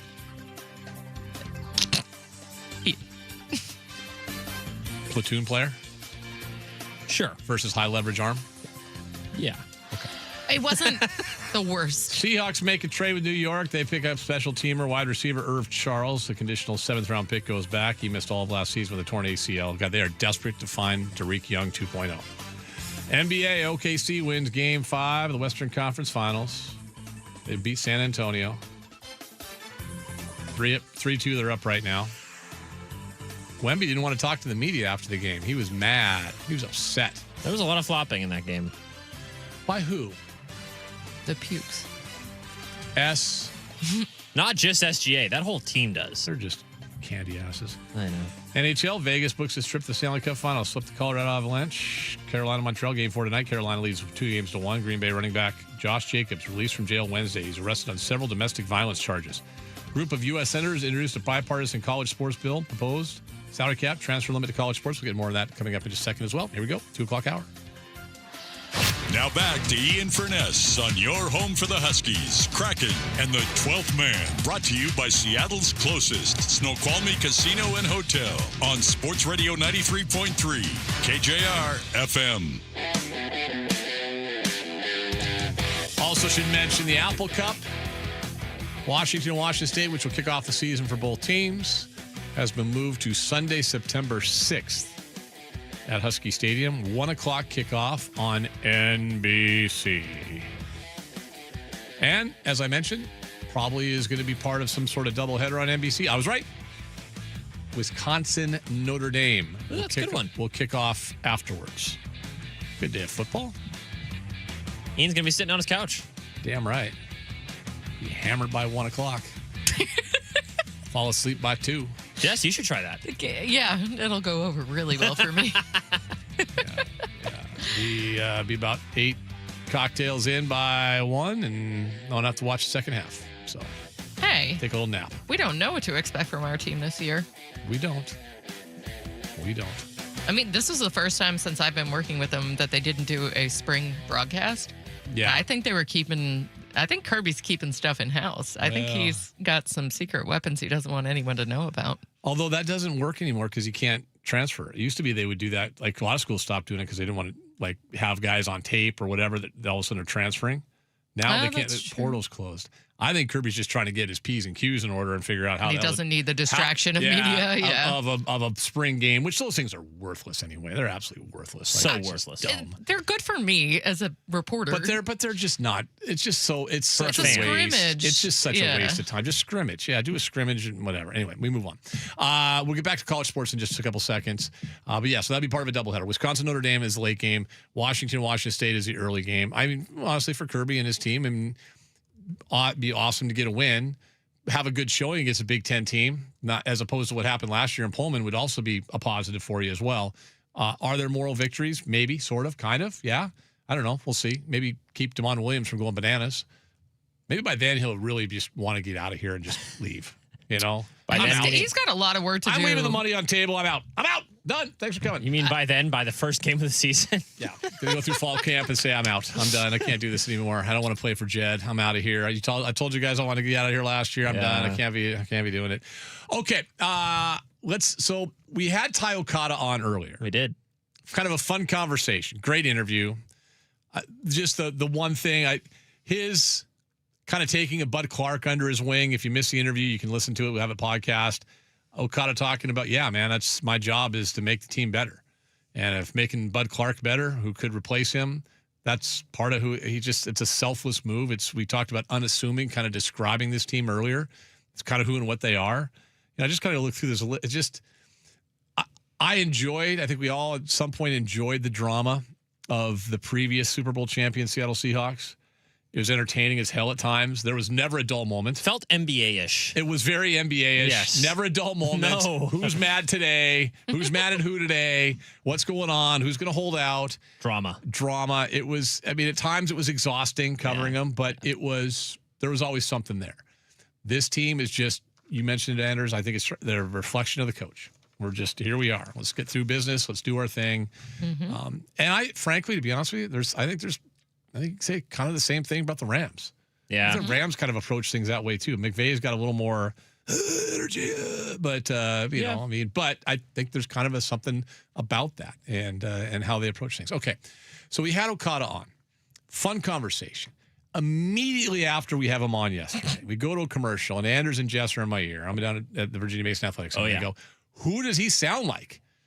And I was like, and I gave you an answer. Yeah. Because a couple people on the text line said the same thing. Right. But that wasn't who you guys thought it was not. He sounded like. All right, so how do you want to do this? Do you want, because we actually have we kind of tease this a little bit. There's a couple other coaches nominations. Yes. For who Tai Okada sounds like. Yes. I have a total of 4 different people. Okay. Do we want to play the game of who's talking? Let's do that. Hang on, let me get a pen. Okay. All right. Should have So got some game show music. That's a good point. Dang Hold on. I think there is one in There's here. game show music in there. Find that Okay. before we go. Yes. Just the first text I called at the text line. The first thing I see, tons of flopping in the Western Conference Finals. And you want to tell me this is a blanking product good? GTFOH. Oh, yeah, I know what that means. Okay, thank you. I'm not telling you it's a good product. No, I think it's impossible to watch. All right? Impossible to watch. Anyway, are we good? Okay, so we're going to play all 4. So I'm going to write down one. But there's multiple of each of these people. Okay. So there's 4 different people, though. Okay, so I'll see if I can nail it. Okay. All right, this is number 1. This is, you know what? Let's start with, who should we start with, Jess? Let's start with this one. Okay. Yeah. It's as special of a group top to bottom as I've ever been around. It's coaches and players included. Who is that? Play all 4, and I'm going to give you all 4. Okay. This is number 2. Number 2. Like, we're going to go about our process and approach each day the way we need to, and the results are going to take care of itself. Okay. Next. Number 3. It's about the people for me, and that's a big reason that I'm here today. Obviously, this is very emotional for me, but here I am, and I'm ready to get to work. Okay. And then here's number 4. Had a really it was so much fun being back out there. Guys were just really love our intent right now. It's been part of our messaging so far this offseason, and we've had a really spirited offseason program up to this point, and gone through phase 1 and phase 2. Started phase 3 obviously today, and I thought we had a great practice. So we're off to a good start. Okay, I think I've got it. Okay, but I thought I did, and then I realized I was mistaken. 49451 1234. All right, so I'm going to go. Don't say if I'm right or wrong. Okay. People can text in if they agree. I'm going to say number 1 is Sean McVay. Number 2 is Tai Okada. Number 3 is an interesting one because a few people on the text line had this earlier. I'm going to say number 3 is John Gruden, and I'm going to say number 4 is Mike McDonald. Did I nail it? You did nail it, Ian Furness. Now, in fairness, I knew who at least 2 of the other voices would be on there. I knew you had McDonald, and I knew you had McVay. Yes. Give me Tai Okada again. I'm going to give you a Tai Okada clip right here. Okay. Every individual that's in this locker room, we have a special set of individuals. Okay, give me a Sean McVay. A Sean McVay. Let's do a one we haven't done yet because I have a bunch of different ones. But I am really grateful for each of those individuals and the collective. Okay. It's like the same quote, too. It's just really funny. Play those back to back real quick. Play those back to But back. I am really grateful for each of those individuals and the collective. Every individual that's in this locker room, we have a special set of individuals. I didn't realize how similar those clips were. You know what's funny? I knew the clips. I cut the Mike McDonald, and I mixed him up with Tai Okada, which goes back to the overarching umbrella topic that we were talking about, this team embodying their coach. So does that bring us to the fact, does Tai Okada sound like a combination of McVay, Gruden, and McDonald? Or I think so. Is that what it is? Yeah. So I think his voice sounds like Sean McVay, like the actual sound of the voice. Yes. I think what he says is a lot, even though that quote was almost exactly the same. I think it's a lot of Mike McDonald talk. And then there's a little like Gruden inflection thrown in there whenever he wants. Let's listen to another Okada real quick. Okay. We're going to be playing games late in the season in Lumen in conditions similar to that. And we'll be able to look back at that time and be thankful that we prepared the way we prepared. God, give me a McVay quick. McVay? This game has brought me some of the most special relationships that I'll cherish. That's what this team has done. God. It's the same person. Wow. One more Okada. Like, we're going to go about our process and approach each day the way we need to, and the results are going to take care of itself. McVay. It's as special of a group top to bottom as I've ever been around. Wow. The only difference It's the rasp. is the raspiness of McVay. And the quotes from McVay were after the NFC Championship game that I Right, have. so his voice was obviously gone, his voice is going to be a little strained. Yeah, like if we got McVay right now. Yeah. During OTAs. Yeah. He wouldn't sound like this. God, I love Puka. He says so great. You know, like it would be. He'd be pretty excited about everything that's going on. Give me Gruden again. Okay. Different Gruden. It's about the people for me. And that's a big reason that I'm here today.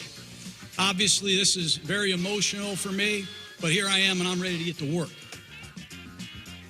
Okay, and here's what I got to do. I wonder if he'll, in training camp, I need to get like scripts from those guys. Oh, get the same. And see if Ty would read it. Yeah. And see it like. See if it would be the same. God. Yeah, it could sound so much like it. It's so true.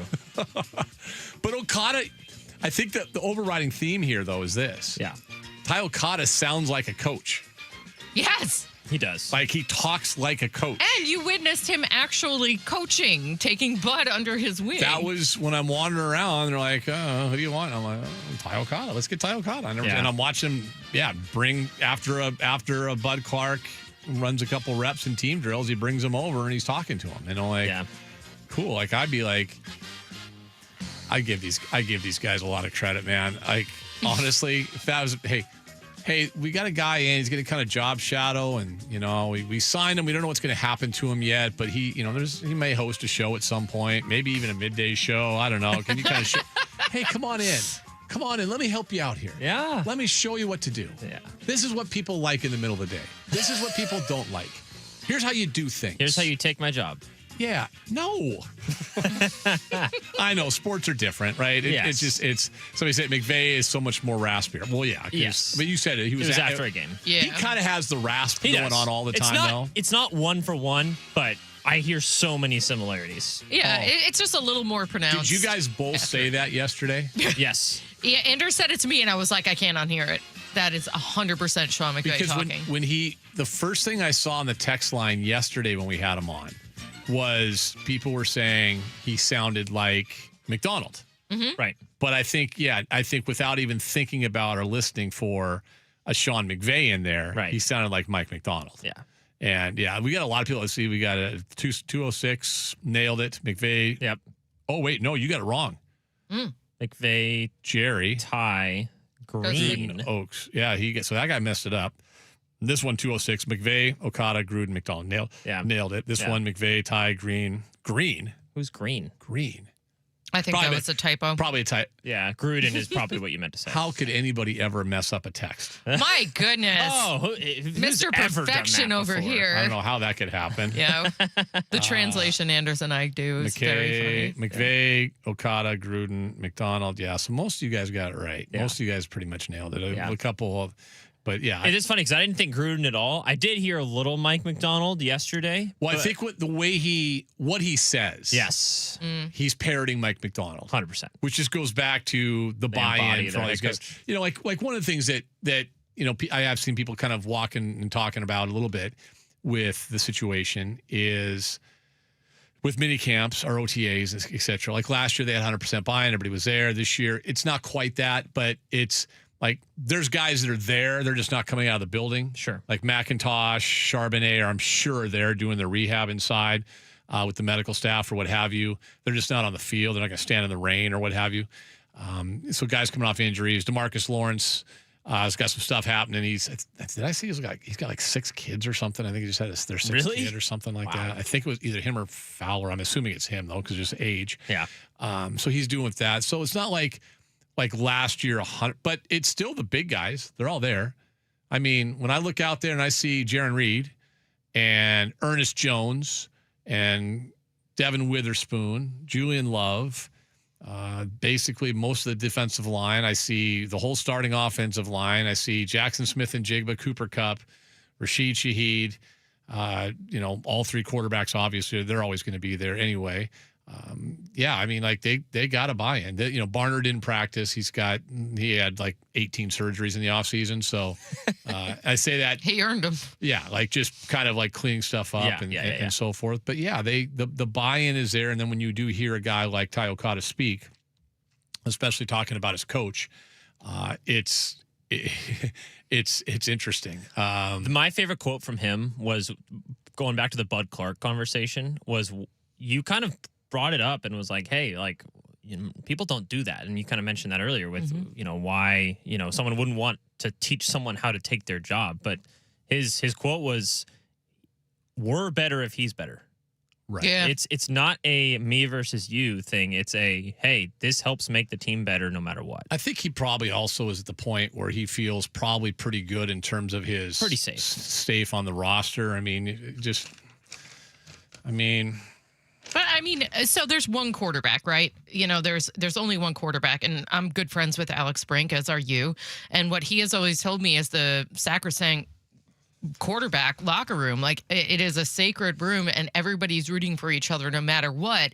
And I think from the outside looking in, you would think that they would be in constant competition, right? Yeah, especially for that singular I think role. in a quarterback it's different though, in the sense like usually there's a pecking order that's Right. pretty well established. Now it hasn't always been the case because although it was so weird when Russ left, Then it was Gino and Locke, Drew and we Lock. never saw that competition. Yeah. So I guess in that sense There was a pecking order. There was a pecking order there. I mean, this pecking order is really simple. It's Locke. It's sorry. It's hello, breaking news. Hey now, quarterback controversy. Let's go. I just glanced down at the roster. It's done by number. Darnold. Your Locke. Aurora LASIK is too good, Ian. It is. Darnold, Locke, and Milroe. It's simple. And I'm sure. I mean, ideally, you want Jalen to get better. Yeah, and you exactly. want him to be a guy that you can have active on game days and do something more than just run an option and fumble, right? Like you want him to be able to actually be a threat to throw. Like, listen, there's no besides the handful of like I look at the wide receivers. There's 14 wide receivers on the roster. That's a lot. Cup, JSN, Horton, Bobo, and Shaheed are all locks. It's 5. Yeah. Right. And I say Bobo only just the contract they gave him. He's here. They wouldn't. Yeah. So like out of that 5, there's 9 other guys, probably one spot on the active roster, and then maybe 2 or 3 on the practice squad. There's competition there. So there's competition at safety. Eamon Warwick, Clark, Love, Okada are all guys that are going to make the team. Who's the other one? Probably is it DeAnthony Bell, Rodney Thomas, AJ Finley? Who knows? So there is some competition, but I think that like if you look at the preseason, there's probably no player individually who has a spot on the roster who has a more important preseason coming up than Jalen Milroe. Like, did you improve in the offseason? Did you, not just in the offseason, because we haven't seen him since early last year because he was inactive for the most part the second half of the season. And he only took a couple snaps, right? And a couple of those little trick plays they tried to do, gadget plays. Did Jalen Milroe improve? Like, did he get better? Has there been, and the assumption would be, I'm sure he did. He practiced all year. He played the role of, sometimes depending on who they were playing, he'd play the role of a different quarterback on the scout team. But throwing to guys after practice, before practice, stuff that we don't see. Did he get better? And is he a guy? Because ideal world, you want Jalen Milroe to be one of your guys active on a game day, where if you want to do something, if it is 3rd and short, it's not just going to be a run. He's got to be a threat to throw the football as well. And did he get better? So, I mean, there are things to look at along the way, but I'm chuckling at some of the text, by the way. With 206, Taya caught us. So you're having, quote, fun with audio. I think that's plagiarism from another show. Oh. Well, we didn't say it was fun with audio. No, we just compared and contrasted. We didn't play the open either. Yeah, I didn't say. We had a game show. Well, never mind, Dick. I don't know, Dick. It was a game show. Yeah, it was a with game. no What's prizes. That, Dick? What's that, Dick? What's that, Dick? As well. All right. I want to recap this real fast before we get to a break because we did this earlier. Kind of an interesting story coming out today from the world of college sports. A group of U.S. senators introducing a new bill, some legislation it's called the Protect College Sports Act. It is a bipartisan bill, legislation that's been introduced by, wait for it, Republican Ted Cruz and Democrat Maria Cantwell from our state. This is not a joke. Not a joke. It would provide the NCAA with an antitrust exemption, which they like, and would enforce several rules challenged in court, including limiting athletes to transfer schools only one time without a penalty. They want to do that. They want to limit athlete eligibility to 5 years, prohibit former professional athletes from playing in college. That's become a thing, by the way. Like, that has become, like, those I just lines. don't understand that loophole. Well, but the lines are blurred because kids are getting paid. Right. Right? Like yeah, it used so to if be- you have eligibility. It used to be the second you were paid, and the NCAA defined payment. Hockey's the best easy example to use. Mhm. College hockey. It used to be if you played in what we know, the umbrella group, Canadian Hockey League, but just use the Western League, our league, the Western Hockey League, which is part of the CHL. Everett, Seattle, Spokane, Tri-Cities, Right, Portland, right. etc.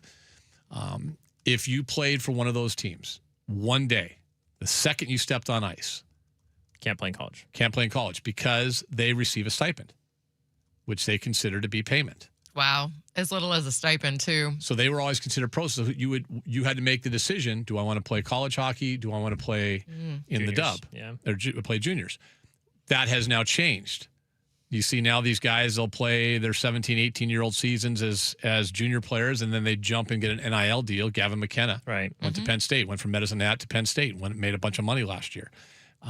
So the lines have kind of been blurred, but I'm with you, Jess.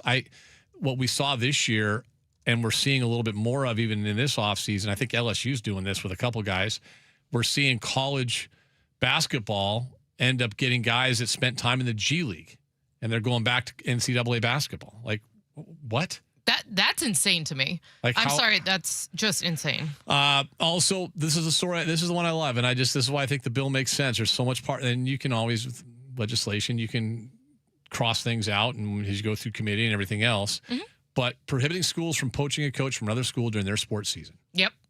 I'm 100,000% on board with that. You know, and the timing was different because I think when Saban stepped down. But imagine if a couple years ago, again, it would have been the smaller playoff, right? But what if Kalen DeBoer got poached during Washington's run to the championship game against Michigan? Some people think he kind of did. Well, not technically, but right? But if he would have truly been hired, Yes, There were some conversations. that would have how greasy would that have been? Awful. Right? Just totally greasy. And what Lane Kiffin did last year, leaving Ole Miss and going to LSU, and then all at the same time you're While taking being players in the playoff. and you're recruiting players and you're forcing coaches who are going to come with you to leave Ole Miss. That just should not happen, and it doesn't happen in any other sport. It doesn't happen in any other sport. So hopefully those things will be ones they take a peek at along the way. All right. 49451 is the text line, the Tacoma Dodge text line, 49451. Your thoughts, your comments, your questions, your concerns.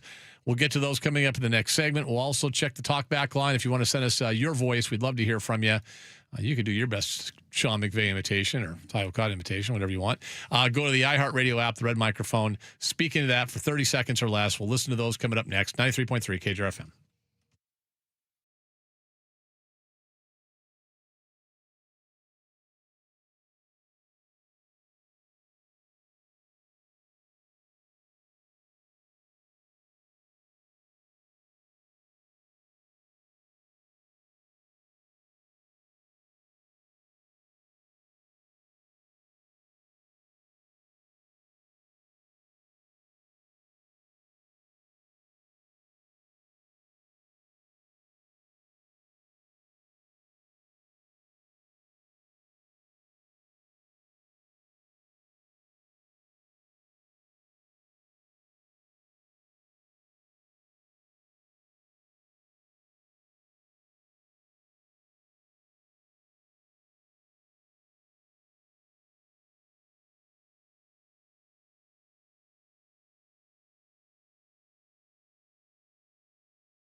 Let's go.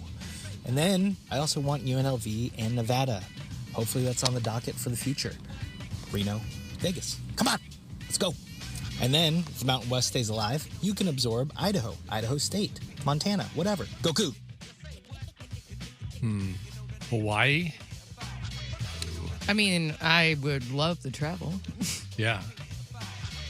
I was just looking. Well, it doesn't sound like there's 8 football team members and 9 with Gonzaga for everything else. I don't know. The UNLV part still festers out there. We'll get Canzano on here at some point. There's UNLV's in a pipe dream thinking that the Big 12 is going to grab them, I think. They haven't. They didn't. Probably won't. They think they're above the Pac-12, which is laughable.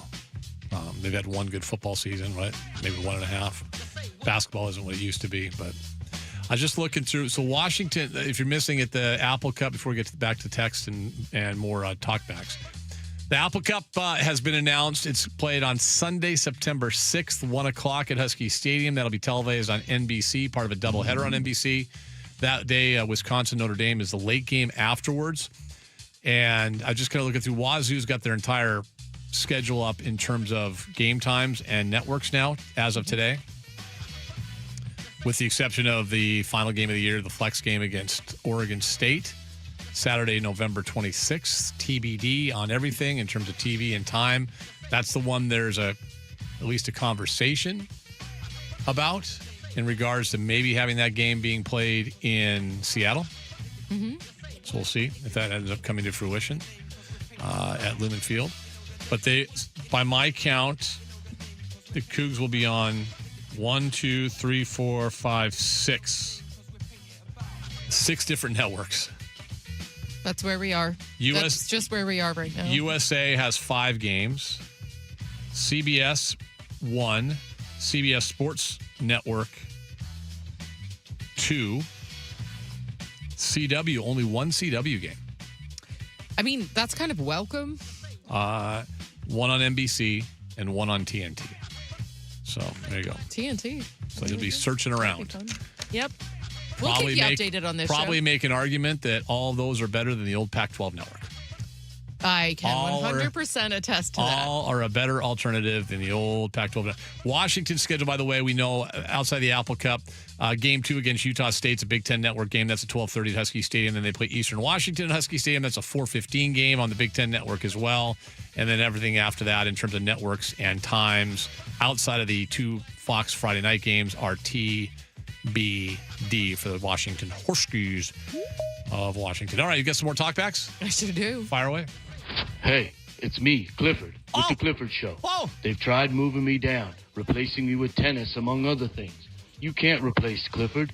They've got rid of Sue and Megan, those stupid Lime bikes, driving with Dave, and others.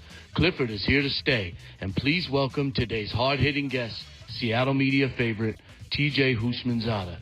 It's not a conversation, it's a celebration with the Clifford Show. Tune in now. I know you missed him. I cannot express in words how much I missed Clifford.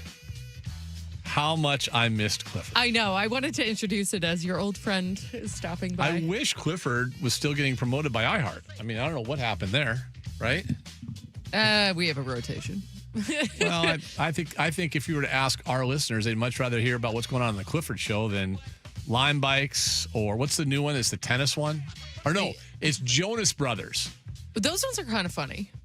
They sound fine. Yeah. I'm not sure if the demographic for the Jonas Brothers is, wait for it, a sports radio station. No, it's an May not iHeart station, though. Yeah, it might be. All right. Do you have another talk back? One more. Hey, Ian, Seattle Sports Guy here with another update on your Seattle sports. Last week, there was mass confusion as Mariners skipper Dan Wilson sent out Pete Woodward and then went right subsequently out after him, did not know the rule to make a pitching change. When asked after the game, Dan Wilson said he was just trying to piggyback off his pitching coach, much like they do with our pitchers for no apparent reason. Quick update there. We'll check in later this week. 2 of your friends that you missed. Oh, goodness me. Goodness me. All right. Let's go to the text line 49451. A lot of people got it correct when it came between McVay and McDonald and Ty Okada and John Gruden. Yeah, I did see a lot of those. This one I just got to read just for giggles. Daily reminder: fire Jerry DiPoto and Dan Wilson.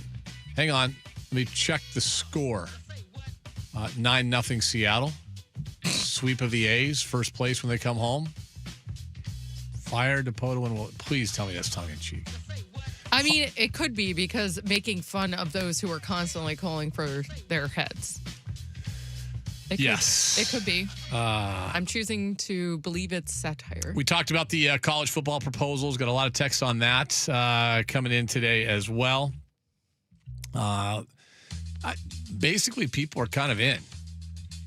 I mean, people are basically in on everything that's said. Wait, everyone needs 10 years of eligibility, so BYU isn't the only team with grown men? Exactly. You don't need 10 years of eligibility. You don't need 6 years of eligibility, if we're being honest, right? Like, why do you need 6 years medical red shirt I get, but 5 to play 4. Simple as that. Gray shirt, red shirt. Ian, bigger picture, I want to know if the college football proposal on the table mentions anything about making it easier for schools to realign back to more traditional conferences, or is that genie never getting back in the bottle? There's a lot of people that think we're going to see some more geographic conferences down the road. I'm on that 100%. I think it's going to self-correct out of failure. Yes. I just think that the super conferences might actually happen, regardless of what this, if this bill passes or not. I think they're going to happen, and they're going to say, oh, wait, hold on. Let's align them geographically, and we'll go back to what we had. So the SEC still doesn't want to see the football playoff expand. Kirby Smart, the head coach for Georgia, guy that would probably have as much juice as any coach in the country, says that if an agreement can't be reached on expansion, spending in the NIL era and beyond, perhaps the SEC should try to go it alone. We're not even talking about consulting with the Big Ten, just be on their own. He says, quote, I've said this for a long time to our president. I've been a huge advocate that if we can't find rules that everybody plays by, then we should just play our own. I'm not afraid of that. I'm not afraid to break away and say our conference is strong enough to go out and play. So secession. Secede from the from the NCAA. I mean, the only way that works is if the Big Ten goes with you. But I've heard of that idea has been floated around. But he's talking about years. strictly SEC. Yeah, I just don't. So you play a regular season, then you maybe have a 14 playoff and 2 playoff games. I mean, you only play Kirby, each stop other? it. You're too smart for that. No, you're too smart for that. That's just everyone. The whole let's just do our own thing. SEC, Big Ten, but then the Big Ten's on the same page with the SEC, so that's not going to work, right? Like, that just doesn't work. It's a mess. Absolute mess. Okay, is the genie back in the bottle? I don't know. Maybe we'll see. Okay. Let's do. Relegation would be football. We talked about relegation earlier. Anders brought that up. The relegation would be football only. College football will be its own entity. Just will be named college football. I mean, it kind of is. Here's why, again, you always have to say, okay, sounds good in theory. What's the big red flag? What would not work? Well, now, this is a whole different argument, whether it's right or wrong. But why is college football, what does college football do for an institution? It keeps every other sport afloat. Yes. And with that come the scholarships, which are based on Title IX, et cetera, all those things. So, right? Like, I don't know if you, because people bring that up all the time. Well, college football just go on its own. Okay, so if Georgia and Kirby Smart football, the money they bring in, the success that they have, they prop up the rest of the athletic department. Mm-hmm. Is that going to fly with an administrator, with a school president, with a board of regents, board of trustees? No. I don't think so. If it does, what ends up happening is a lot of other student athletes lose the ability to get maybe a much needed scholarship or go to college. And if you want to just say, well, tough, then fine, that's you. I think the one thing about college sports that's pretty cool is the opportunities it does give those who want an education to get an education. Correct? Like, that's a good thing. Okay, let's see. Someone did ask you to, the next time you talk to Ty, Ty Okada, is to make him say Spider 2, why banana? Say what now? Spider 2, why banana? Oh, is that a McVay term or something? No, it's a Gruden. Remember that? Oh, yeah. Spider 2, why banana? It actually makes a lot of sense physically. If you picture a banana, what that play is, it does make sense. 253, a few things about Ty Okada is going to be successful outside of football. You can tell by the way he speaks. Second of all, he sounds like he's an NFL head coach already. And lastly, he sounds like Sean McVay. Yes, all those things are true. All of those things. All those things are true.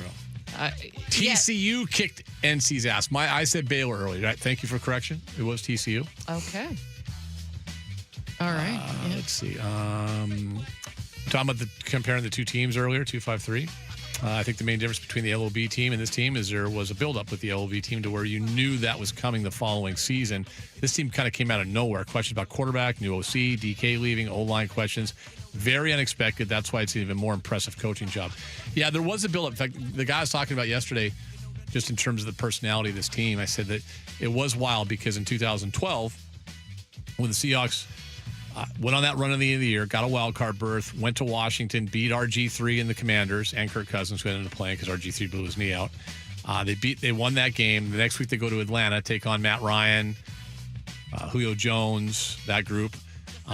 Matt Bryant misses the field goal, but Bimmer Pete called the timeout. Mm-hmm. So because of that, they got to take the field goal again. They win it in overtime. Like, as disappointing as it was, you kind of did feel like that was maybe the start. The start, yeah. Right? That was like the very beginning. Russell's rookie season, right? Yeah, that was Russell's rookie season. That was 2012. That was the beginning. And there was a lead up, and then the next year they just roll through and win the division, number one seed.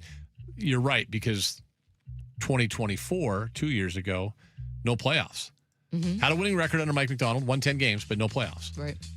They were eliminated before they kicked off that final game in Arizona, and that was, I don't know, was it Arizona? I think it might have been Arizona. Anyway, they it was were definitely a division game. Yeah, they were eliminated, so that did happen. So it was a little bit different in that regard.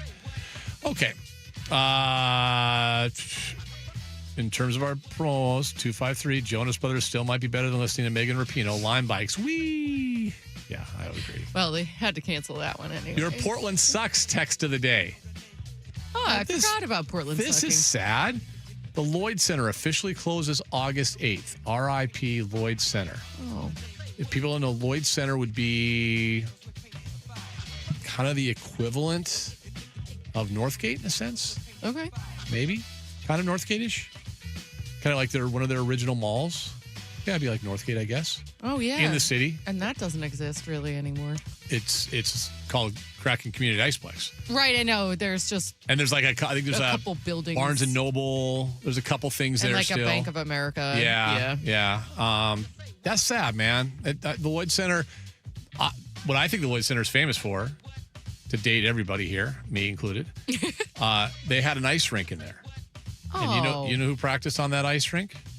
Tanya Harding. No way. Tanya Harding. Oh my gosh. Did you watch I, Tanya? I need to. It's so good. Yeah, I need to. Margot Robbie is amazing. We had her in studio a couple times when I was in Portland. Tanya? Yeah. Where was she in her career when you had her? Single wide in Vancouver, I think, is where we were at that point. Okay. She was a treat.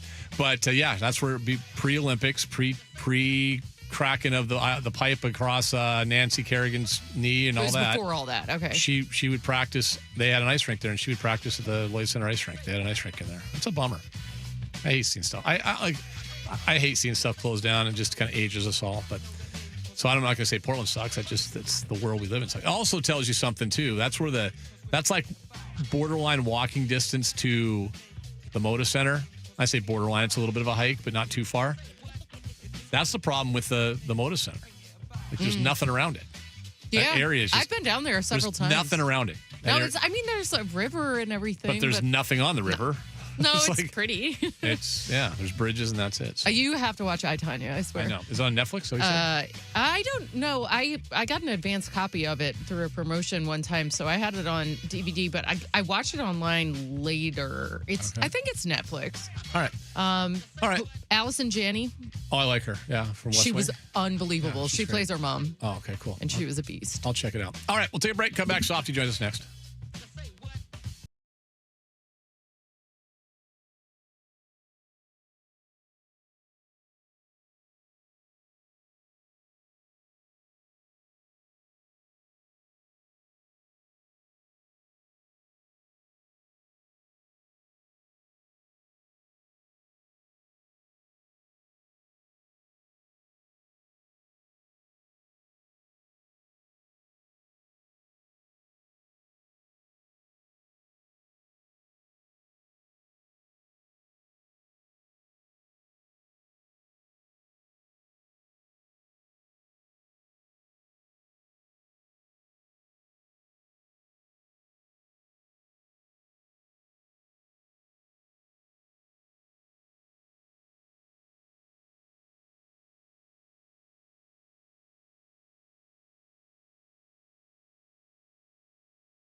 Announced Apple Cup is a Sunday.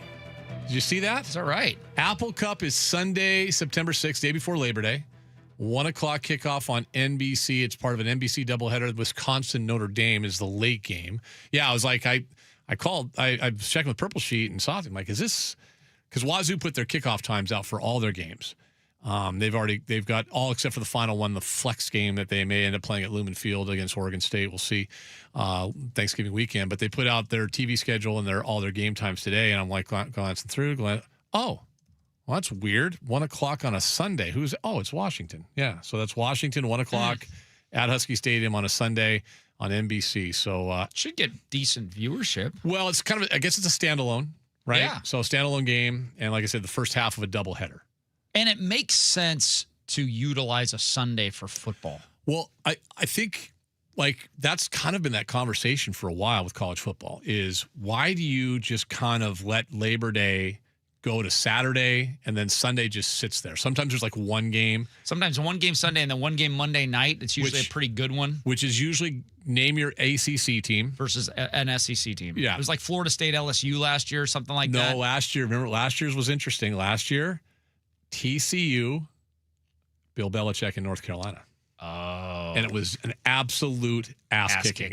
Yeah, which basically the entire country enjoyed. Oh, yeah. That's right. But yeah, don't you feel like every Monday, every Labor Day, don't you always feel like you turn it on at like 4:35 and it's like, hey, there's either Clemson or, hey, there's Florida State. That's right. That's against whoever, right? And I always I love it. I'm like, okay, football season's here. I want to be watching. If I'm not going any place for Labor Day holiday, which I usually am not. No, because we're usually working. still in storm season. We're working. Oh, yeah. We're getting ready for, there's a Husky game that weekend, so I'm usually not going anywhere. So you guys have a longer season too, though, this year, right? Isn't it? Yes. Well, yeah, because we have a month off for the FIBA World Championships. So we started early and we're ending late. So we started like May 17th, and we're going to like September 19th. It's a really long season this That's year. a really long season. Mariners have just How about that? completed Hey, we're in first place. the 3-game sweep. Look at that standings. They knock off the Sacramento, Vegas, Oakland A's 9-1, and the AL West standings have been updated. The 28 and 29 Mariners are now a half game above the 27 and 29 Athletics. I gotta take a picture of those standings. And a game, I'm tweeting those out right now. And they're a game and a half clear of the 4 games under 500 Texas Rangers, 3.5 games clear of the 8 games under 500 Houston Astros. They called the Pacific Division in the NHL this season a pillow fight. Yes, that's what this is. We're looking at the Pacific Division, or I guess you could say the NFC South from last year. Yep. This has 8-9 notes win of the 2010 NFC West. Yeah, or last year was 8-9. Yep. Remember Carolina, 8-9 Carolina. I think we all agree that at some point this team, and maybe it's now. At some point this team catches its stride, stretches that lead out, and, maybe Texas is kind of with them for a while. Yeah. But I still think this is at least a high 80s win team, which is going to be plenty to win this division. Plenty. I think they were on, as of Mollywop Monday, I think they were on pace for a 75-win season as of Monday. Now, they've won 3 games since then. Right. So it can change in a heartbeat. Now they're on pace for like 80. Yeah. So, and like you said, 83 wins this division probably. Yeah, I mean, Texas will probably be somewhere around or slightly better than 500. Just to feel comfortable, I think you need to be somewhere in the mid-80s. You just want to also have a better record than the Central team, right? Yes, that's big. That's the other thing. That's big. You want the 2 seed. You're not going to have a better record than the AL East champion. Correct. Unless something crazy happens. Right. Logan Gilbert goes 6 innings, 5 hits, no runs, 2 walks, 6 strikeouts. So he comes back with looked really good in that game. game. Nick Kurtz looked foolish on a strike 3 on Nick Kurtz goes back-to-back offers. How about that? He's had his on-base streak snapped yesterday, and he goes 0 for 4 today. So that's a good thing. And some guy named Julio Rodriguez hit a home run, his 10th of the year, 8 in the month of May. How about that? Ties a career high. How about your run differential now? What did we go? 9-2. Was it 9-1 today or 9-2 today? 9-1. 9-1. So your run differential is at plus 24. I mean, you're third behind the Yanks and the Rays in the American League, baby. How in God's name are you below 500? Well, because they have lost a lot of one-run games. They are in They either lose a one-run. They're 7-12, I think, right? 7-12 and 1-4 in extra innings. So you either lose a one-run game or you boat race somebody. Yes. There's nothing in between. Yes. And you only win when you hit home runs. Well, and they hit a couple of 3-run blasts. And everyone's favorite guy, Rob Refsnyder. Oh, yeah. Softy called the turnaround. It was just like 4 days too early. He had a 3-run home run in the first inning, so he gets him going a little bit. I mean, he's everyone's favorite guy to just absolutely hammer on. He did raise his average. Now he's hitting 122 on the season. Oh, nice. As Rob Refsnyder. Did you see what Luke Raley did today? I did not. Luke Raley took an at-bat against a left-handed pitcher. Whoa. In the ninth inning. Whoa. Well, he was 0 for 2, so obviously he didn't do well. It was a line drive to center. Good piece of hitting. Good. Dick, he barreled up on that one. He barreled up on that one. He barreled up. He it had exit velocity. It had exit velo. just went to a glove, but he had exit velo on that. So, oh God, exit velo my ass. Anyway, yeah, that's good. I mean, listen, you go down there. We've all kind of thought that the Athletics were frauds, right? That's like, absolutely. Let's go prove they're fraudulent. They did. They get the win.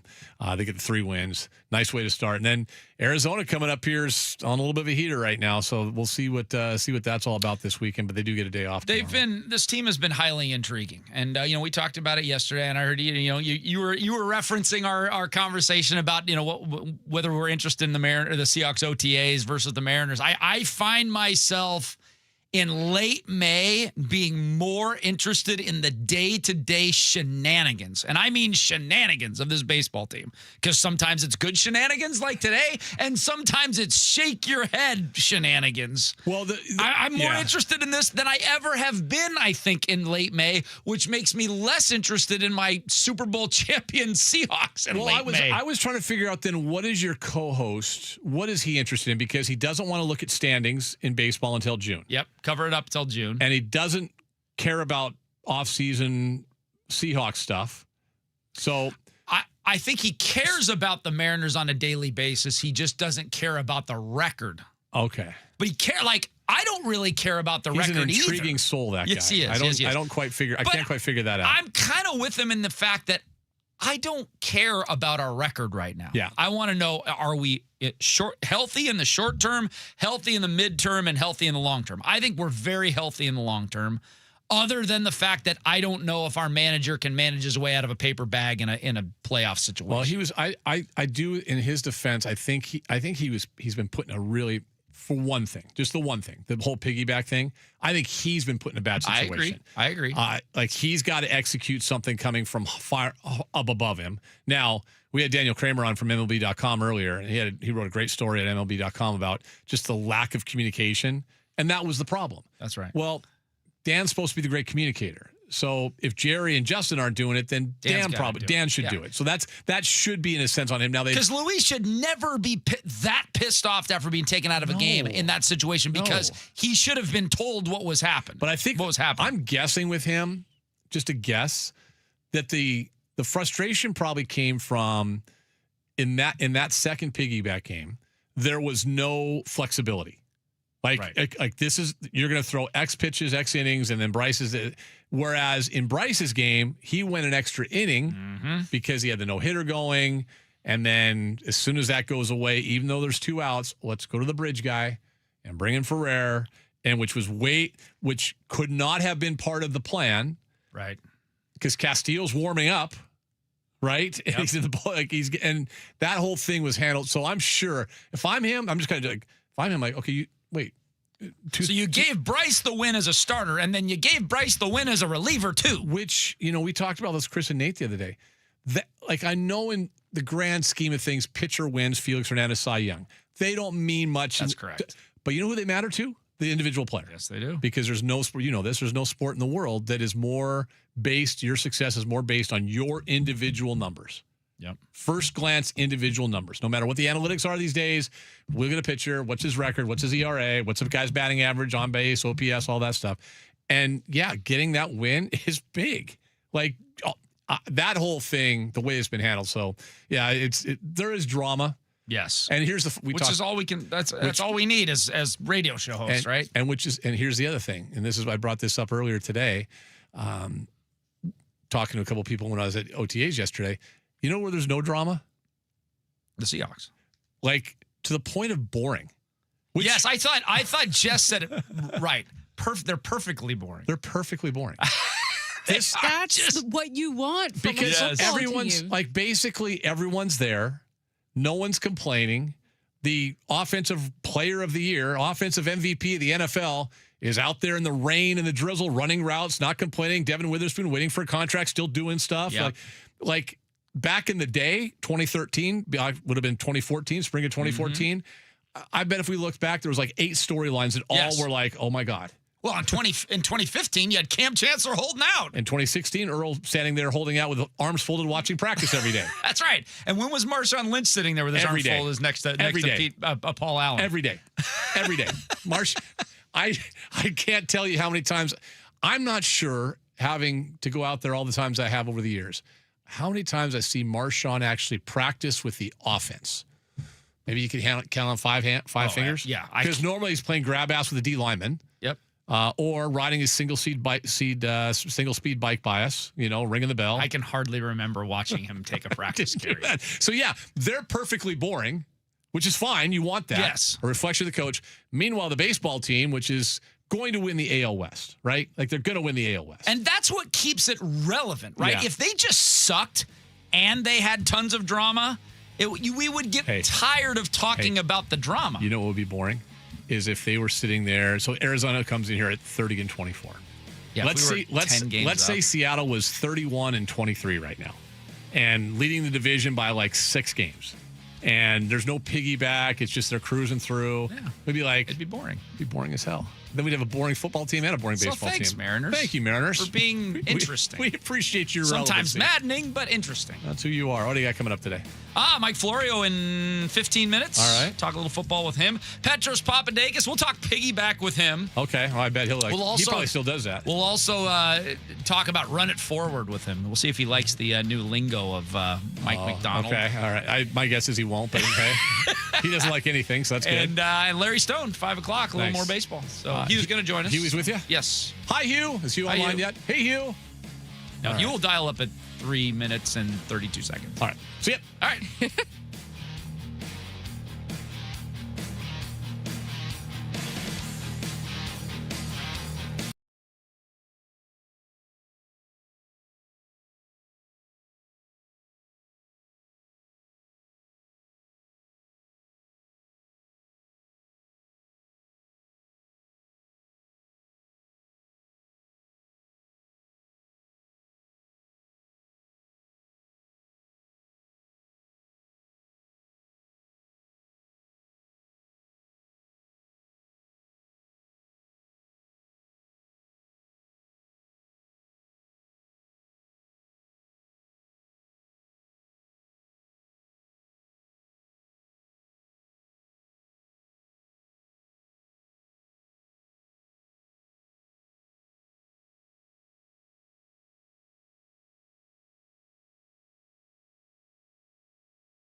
KJR-FM Sports Headlines.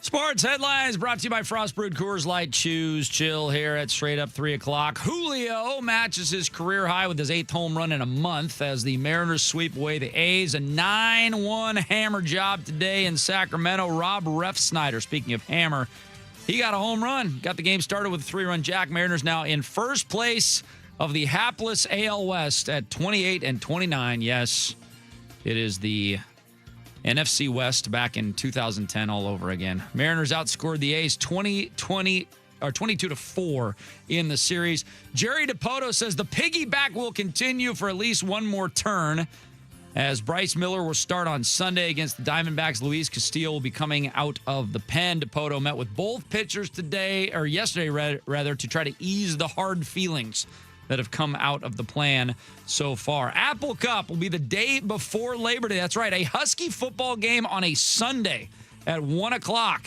September 6th. Bucks running back Bucky Irving had shoulder surgery in the offseason, will miss minicamp. It should be ready at some point prior to the regular season. And the SEC is ending its Cupcake Weekend beginning in 2027. They will now schedule conference games in the second to last regular season weekend instead of those FCS games where Alabama takes on Furman. Those are always really fun before the Alabama-Auburn game. Let's go. Hugh Millen coming up now. And here we go. And now, two goofy, wacko, out-of-touch homers. Just brutal radio. Just horrible. Live 41 yards. from Elliott Bay. Can you feel it now? This is Softy and Dick. Ah, yes, on a beautiful Wednesday afternoon here in the Pacific Northwest. Petros Papadakis will join us at 4, Larry Stone at 5, and in about 7 minutes from now, Mike Florio from Pro Football Talk will join us. But Hugh Millen is here. The Mariners have done it, Hugh, sweeping away the A's. They have taken over first place, a position that we thought they would eventually get to in the American League West. I don't think many of us thought it would be on May 27th after we sat there 4 games under 500 a few days ago. That is for sure. Yeah, feels good, right? I mean, I think just being there, you can work on getting to be better. We just passed the third poll of the season, right? And so, nice to see Colt Emerson get that triple down the line. God dang, he's got a beautiful swing from the left. Obviously when you mentioned beautiful swing from the left side, you think Griffey is the ultimate benchmark. I'm not saying he's there, but he's got 4 extra base hits in the last 4 games, and showed the ability to get 3 doubles in one game. So rare. So just the idea that a guy, a 20-year-old, is coming on like that. That, to me, that's almost kind of the story of the I don't know about the story of the day, but story of the series is just this young guy that the Mariners have so much faith in. He's starting to really show it. Well, and I think one of the stories of the series is, we bristle when it comes to analytics. We all think that this is a game just as it's all about numbers and everything. And I thought analytics almost kind of saved the Mariners in this series because the A's decided, okay, let's not start Luis Severino, basically our team's ace, our team's highest paid pitcher. Let's not start him against the Mariners because the Mariners can't hit left-handed pitching. So instead, let's go to a guy that's never thrown a pitch in the major leagues before as a left-hander yesterday and just get hammered by the Mariners. And then what happens, when you're a professional athlete, when you get that confidence going and you go back-to-back, you got a night game yesterday against a lefty, and you hammer him, and you're like, okay, well, we got another kind of pus-throwing lefty coming up now.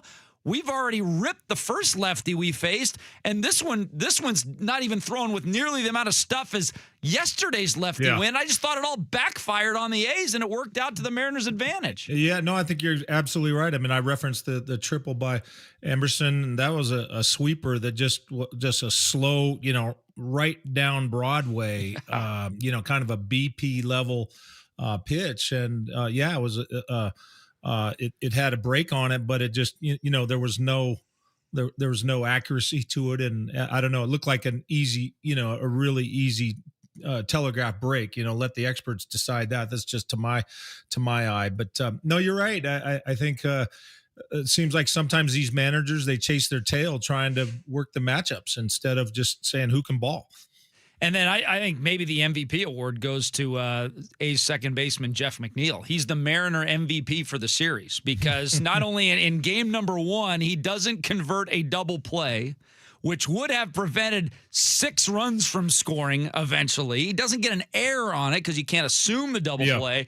And then today, a would-be ending out at second base, all he has to do is flip it to second. I mean, he had the guy beat on the force. Instead, he throws wild to first, allowing Refsnyder to come up and hit a 3-run bomb to just really – it was weird. It almost felt like, especially the way Logan was going – it just almost felt like that 3 runs, that's all the Mariners needed. Now, it turned out, in fact, to be all the Mariners needed, but it almost felt like at the time, it's like the way they battered the A's the day before, and it just, okay, they get the 3-run home run early from the worst hitter in your entire lineup.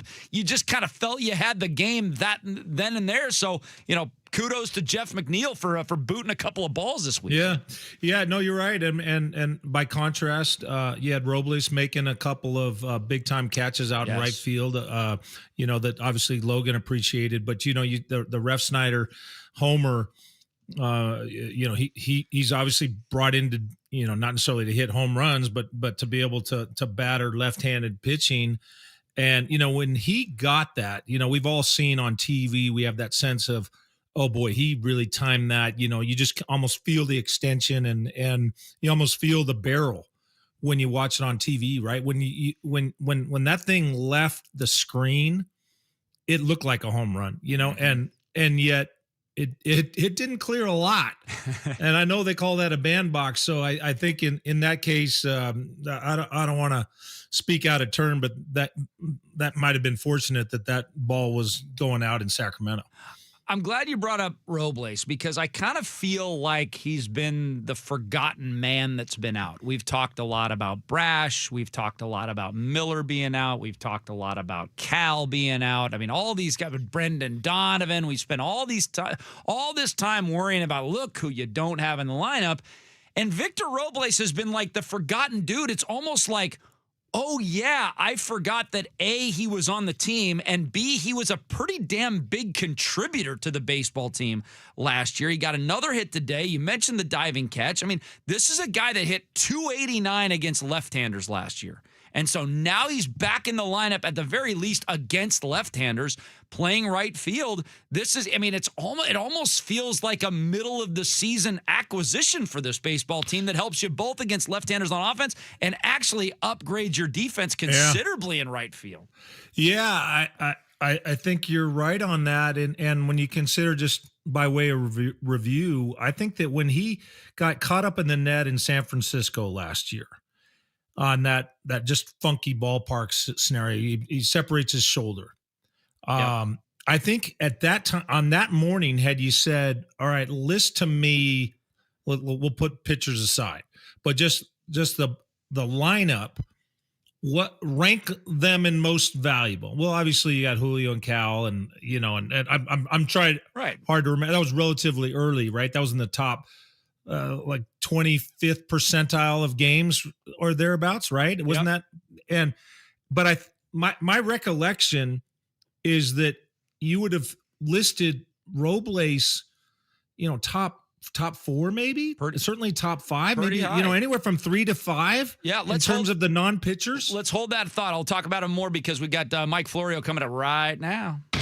It's time for a weekly conversation with Pro Football Talk's Mike Florio. Brought to you by Simply Seattle. Tired of buying and repping the same old Seattle sports gear everyone else has? For the best Storm, Seahawks, Mariners, Kraken, Rainiers, Sounders, and not to mention the largest Sonics collection in the world, check out simplyseattle.com. Now with Mike Florio, here's Softy and Dick. Yes, we can't keep the man from Pro Football Talk waiting, despite the fact that the Mariners swept the Las Vegas / Sacramento / Oakland A's, whatever the hell they're called. Michael, how you doing, man? Doing great. How are you guys? We're doing well. Lots going on. OTAs are starting, but let's start with the police blotter. There is a sizable name in the NFL. Josh Jacobs in trouble. 5 counts. What's going on right now with the running back? Well, the development today following yesterday's arrest was that the prosecutor has issued a statement explaining that currently there's not enough evidence to support filing official charges. The prosecutor appropriately and accurately explained the difference between the standard for making an arrest, which is probable cause to believe that a crime has been committed, and getting a conviction, which is proof beyond a reasonable doubt. Prosecutors have extremely broad discretion. People think a judge is the most powerful person in any jurisdiction. It's the prosecutor. Prosecutor decides who gets charged, who doesn't get charged, and there are very limited ways to question that. So in this case, what's happening is the prosecutor wants to wait and see what kind of evidence there is. And this is what should happen with Stephon Diggs. That trial that occurred a few weeks back, it was clear that that prosecution never should have happened. So it looks like the prosecutor in Wisconsin is going to be responsible, prudent, and deliberate in making a decision as to whether or not these arrest charges become formal charges that would then possibly unlock paid leave for Josh Jacobs, significant legal expenses, and ultimate jeopardy as to whether or not he would be convicted. Yeah, walk us through that again, Mike. Obviously, the league, they sit back, they monitor. At some level, they have to consider the evidence, right? But they're not bound to the same burdens of proof that you mentioned that exist in a criminal court. Just kind of what's maybe it's revised from some past incidents, but how does the league handle situations like this, and when do they act in terms of meting out certain penalties in these circumstances?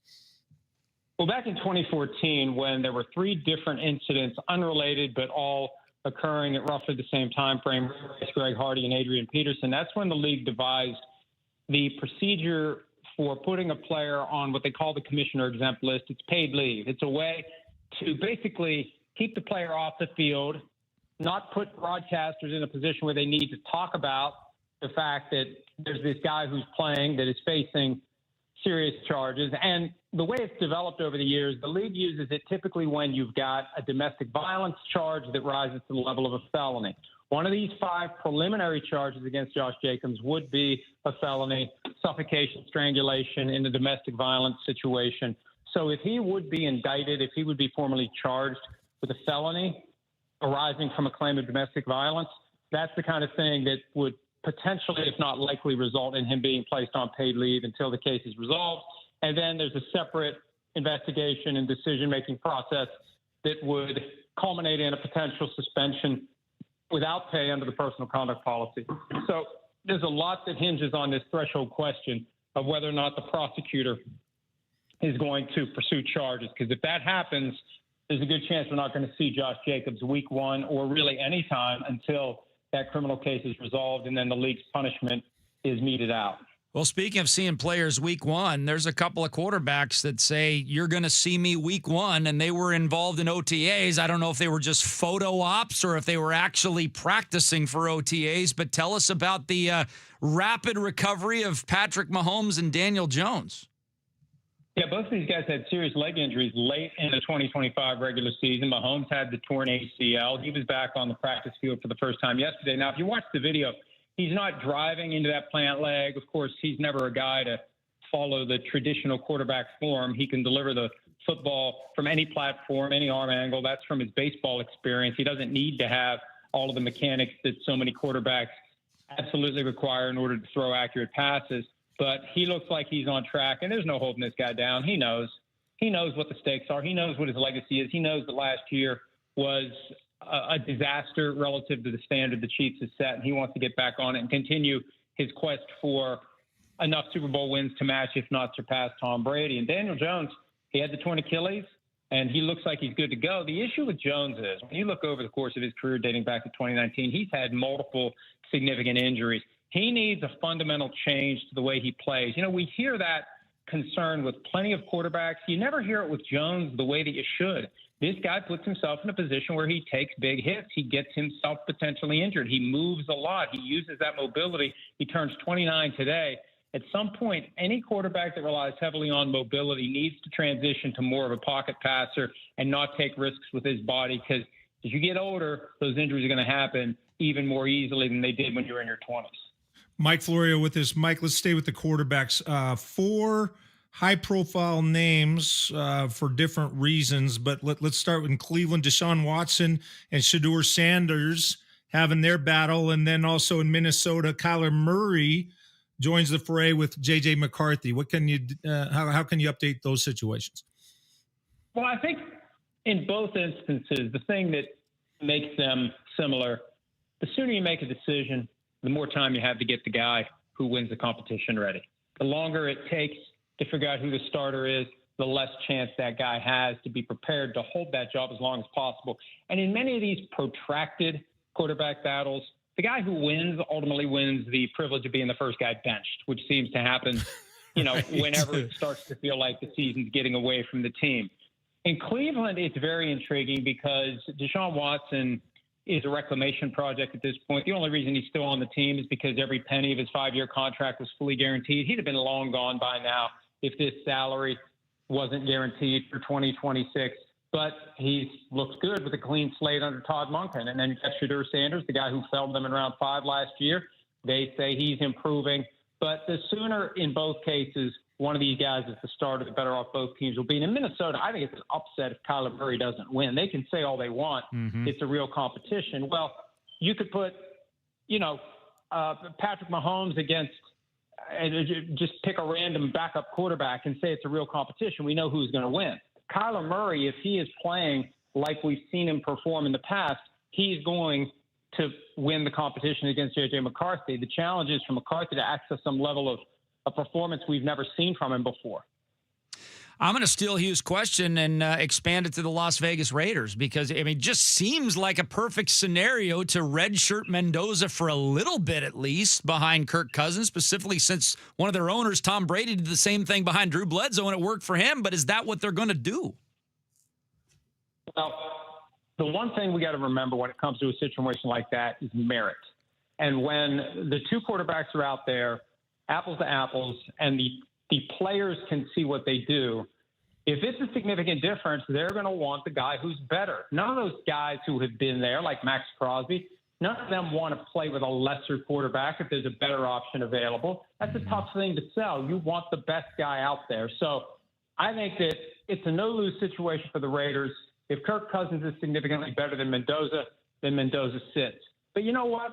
I look at it this way. All due respect to Kirk Cousins, who's had some very good years, but he's creeping toward 40, and he hasn't been great since he torn the Achilles tendon a couple of years ago. If Mendoza can't beat out Kirk Cousins, why the hell is he making the first overall pick in the draft? It's that simple. So a fair competition, Mendoza should win, and if he doesn't, that should be a red flag to the Raiders that maybe they picked the wrong guy. Mike, out here locally in Seattle, we've got the news is the Seahawks are trying to, quote, run it forward, obviously, as the Super Bowl champions. Just your thoughts, having covered Super Bowl champions and the challenge coming back to try and repeat. How would you advise Mike Macdonald based on the things that you've observed in your capacity? Well, it's funny. The reason they make all those T-shirts with football team slogans on them is because if they resonate, they're successful. So if running forward is what gets everybody focused on the task at hand of forgetting about last year, and that's a twist on what we used to hear from Bill Belichick all the time. He didn't want to talk about the past. He wanted to put the last championship behind them as soon as possible. He wanted to get that ring ceremony over with. He did not want anything that would distract the team from the goal now, because what you did last year does not matter. No one cares. A new season is coming. And the teams that become satisfied by the fact that they climbed to the top of the mountain have no chance to do it again because they're going to have the target on their back this year. The other 31 teams are going to be necessarily hungrier. And it is a major challenge to repeat in today's NFL. It's why we don't see it happen very often. It was amazing the Chiefs did it. Hell, they almost won 3 in a row. Before that, it was 20 years when the Patriots did it. It is very hard to do. And yeah, I remember Terry Bradshaw saying when he was at the Steelers and, they won 4 in 6 or 7 years. Once you climb to the top of the mountain and you go back to the bottom, like we just climbed that mountain. Like what else is there? And Bradshaw was the first one to start stacking them. I think it's easier now when you have quarterbacks who are chasing greats who have a significant number of championship wins, but just when you look at it in isolation, the goal is to be the best, and we were the best. And I think it takes a lot of focus. It takes some great coaching to get guys to forget about what they just did and focus on trying to do it again. Finally, Mike, should we be concerned at all that the Devin Witherspoon extension isn't going as smoothly as the JSN one did? No, not yet. Not yet. Let's see what happens before training camp. That's usually the time to question whether or not there may be the possibility of a holdout. Holdouts are very expensive. Hold-ins have become in vogue in recent years because of that. We see a lot of deals get done either right before camp or right before the start of the season. And Witherspoon's got the protection that comes from the fifth-year option. So if he would have some sort of an injury, he gets all of his money this year, all of his money next year. But the ultimate security is to get your long-term deal, the deal that you have earned. And here's the reality. The longer you wait, the more expensive it gets. There's going to be new deals that come out that drive the market higher. The cap's going to go up. And so the absence of a deal right now tells you that Witherspoon's camp wants more than what the Seahawks have been willing to pay. The question becomes, can they find a middle ground? And, you know, when it's time to go out and play, what Witherspoon's going to have to ask himself, am I comfortable saying no to the offer that's on the table and taking my chances with what I know I'm going to make the next 2 years? Mike, always a pleasure. We'll talk to you next week. Thanks, guys. Thanks, Mike. Mike Florio, Pro Football Talk. Let's talk to Hugh about the whole run it forward. And should we be concerned about Devin Witherspoon at all? We'll talk a little Seahawks football. Mariners get a big win today. We'll talk more Mariner baseball a little bit later on in the show. They are now in first place in the AL West, believe it or not, at 28-29. After winning today 9-1, they outscore the A's 22-4 in the series. So finally, all is right in Mariner land. That and much more next on 93.3 KJR FM.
KJR FM.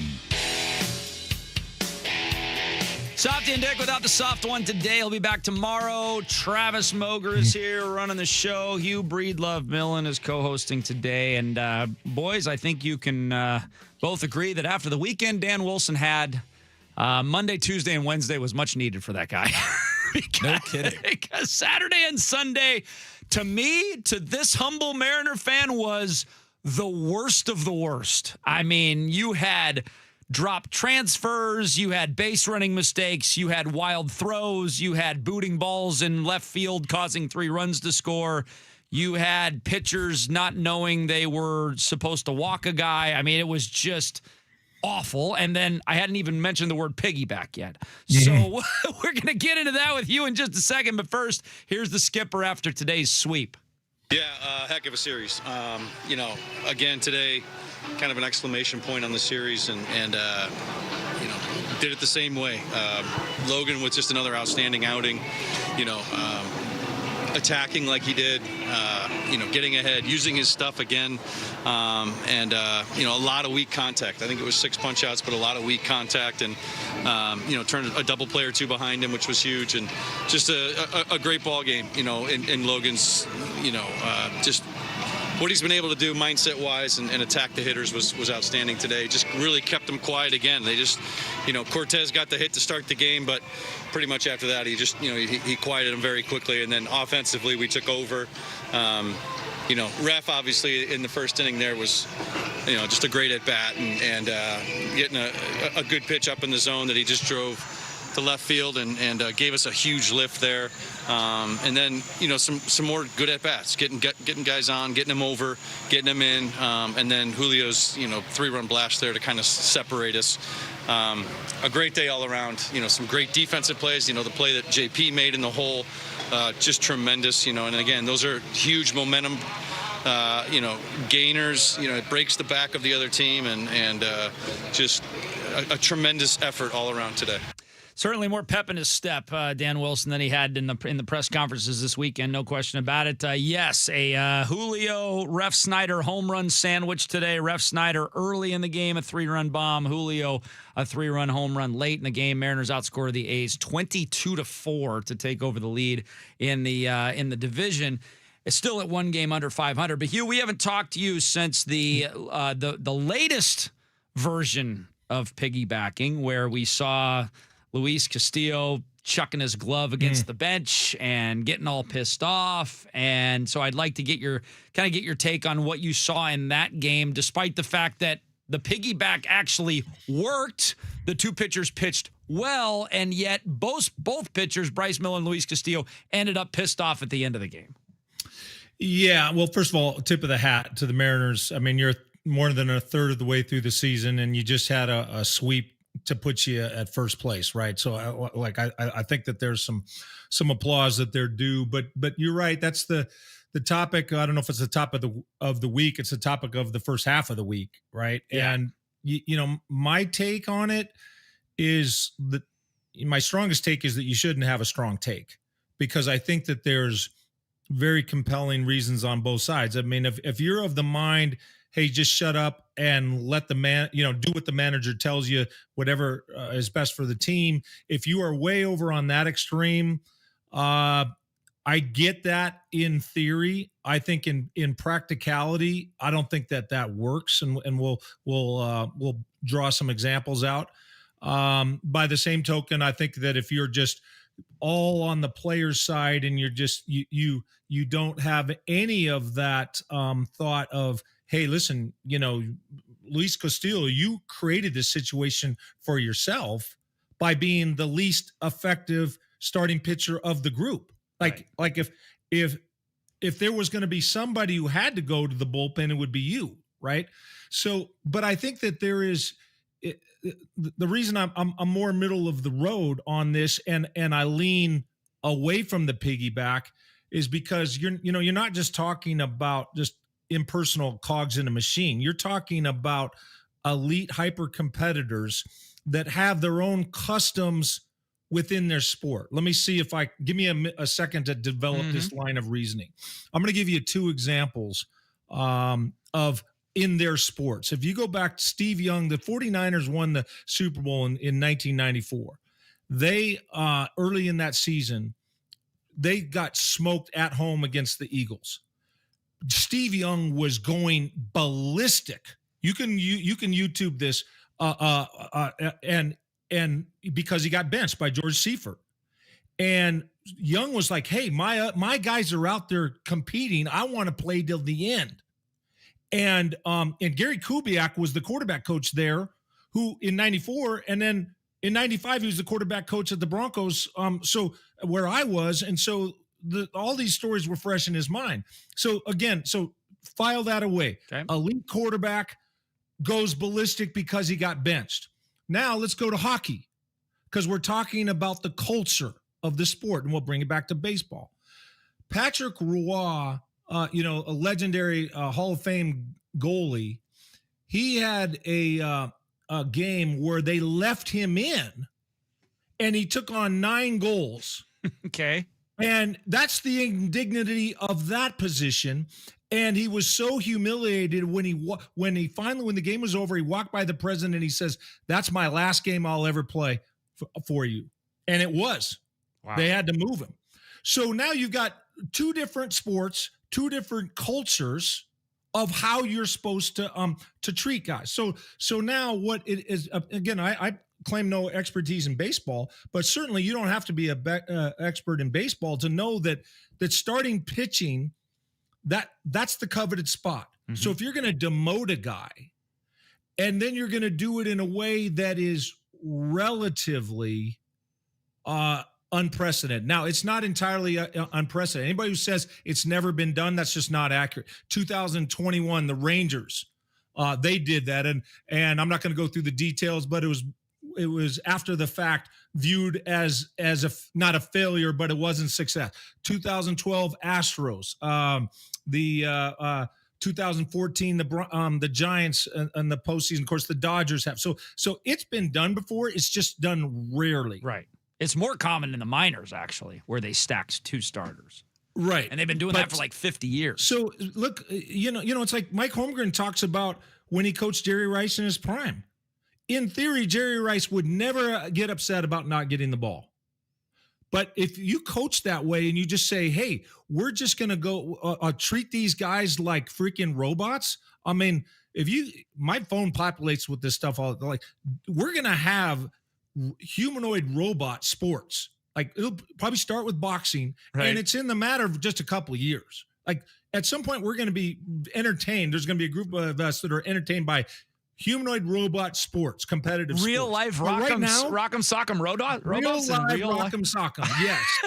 Well, I was in a hotel a couple weeks ago. I was trying to find my, whatever I was challenged trying to find, and they had it said robot combat, and it was more like cars in a ring. Okay. You mark my words. Right. Look at the way these Chinese are developing these humanoid robots. Anyways, I digress. The point is, there will be a time where we enjoy watching humanoid robots do their sports. At least some of us will. But until then, they're human beings, and you have to understand. You're talking about a guy that all of his wiring, in terms of being a 3-time All-Star starting pitcher, is to take the ball, and you want him to not want to give up the ball.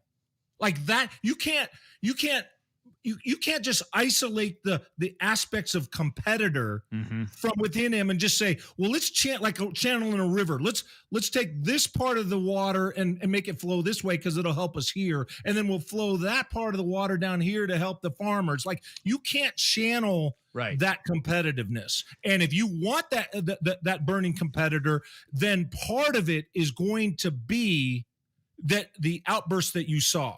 Because this is totally it's discombobulating the center of what his position is and who he sees when he looks in the mirror. He sees a all-star pitcher, and so I think there's some delicate part of the human process here. Again, I lean against the piggyback, and but I think there are, as I said, some good arguments for it.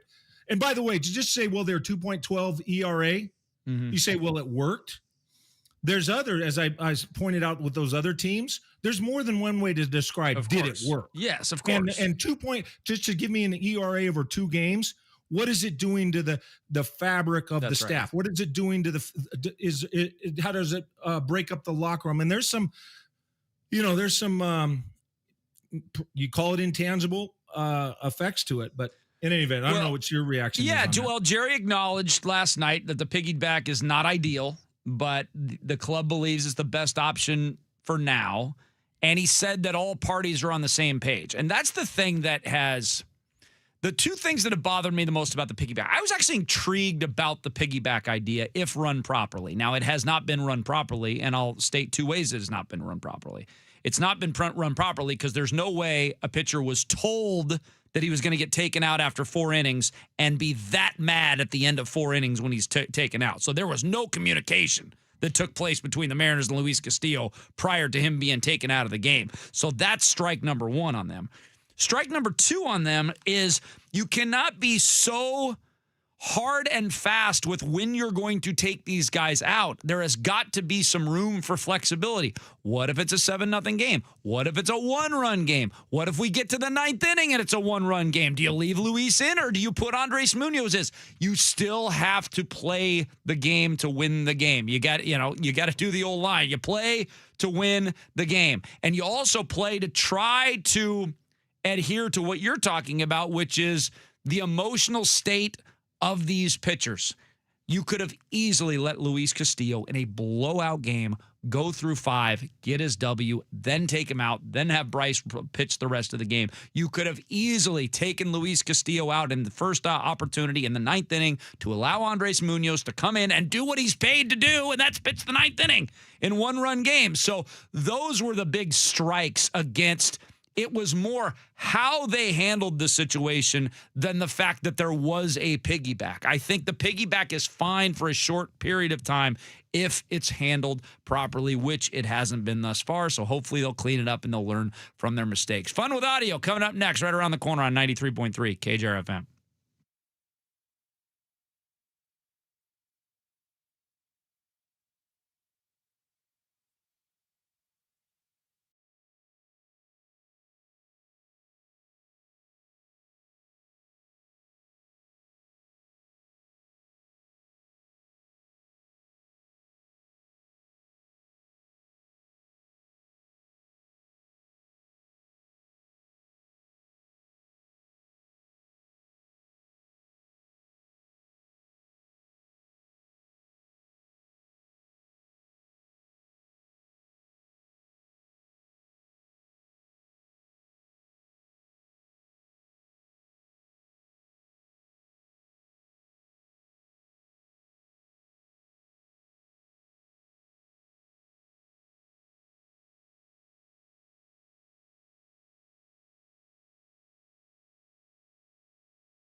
Tree experts, trusted and certified pros specializing in tree pruning and tree removal. Contact one of their arborists today at 206-714-9835 or at bloomatree.com. Now, fun with audio. Here's Softy and Dick. Ah, yes, indeed. Fun with audio. Petros Papadakis will join us in the next segment. Larry Stone at 5 o'clock today. Still got to get to plenty of Seahawk topics with Hugh Millen coming up in the 5 o'clock segment, or 5 o'clock hour as well. Might play a little change the subject. Did you hear that? Coming up at 6 o'clock. Fun with audio right now, though. And we start with our old friend, Frank the Tank Hugh. I don't know if you know Frank the Tank Fleming from Barstool Sports, but he is a huge Mets fan, and he has seen his Mets, who have like a $350 million payroll, plummet to 22-33 on the season, already 15 games out in the division. So, hey, Hugh, did you hear that? What's that, Dick? Here is Frank the Tank after the Mets lose again on Monday night. Absolutely disgraceful!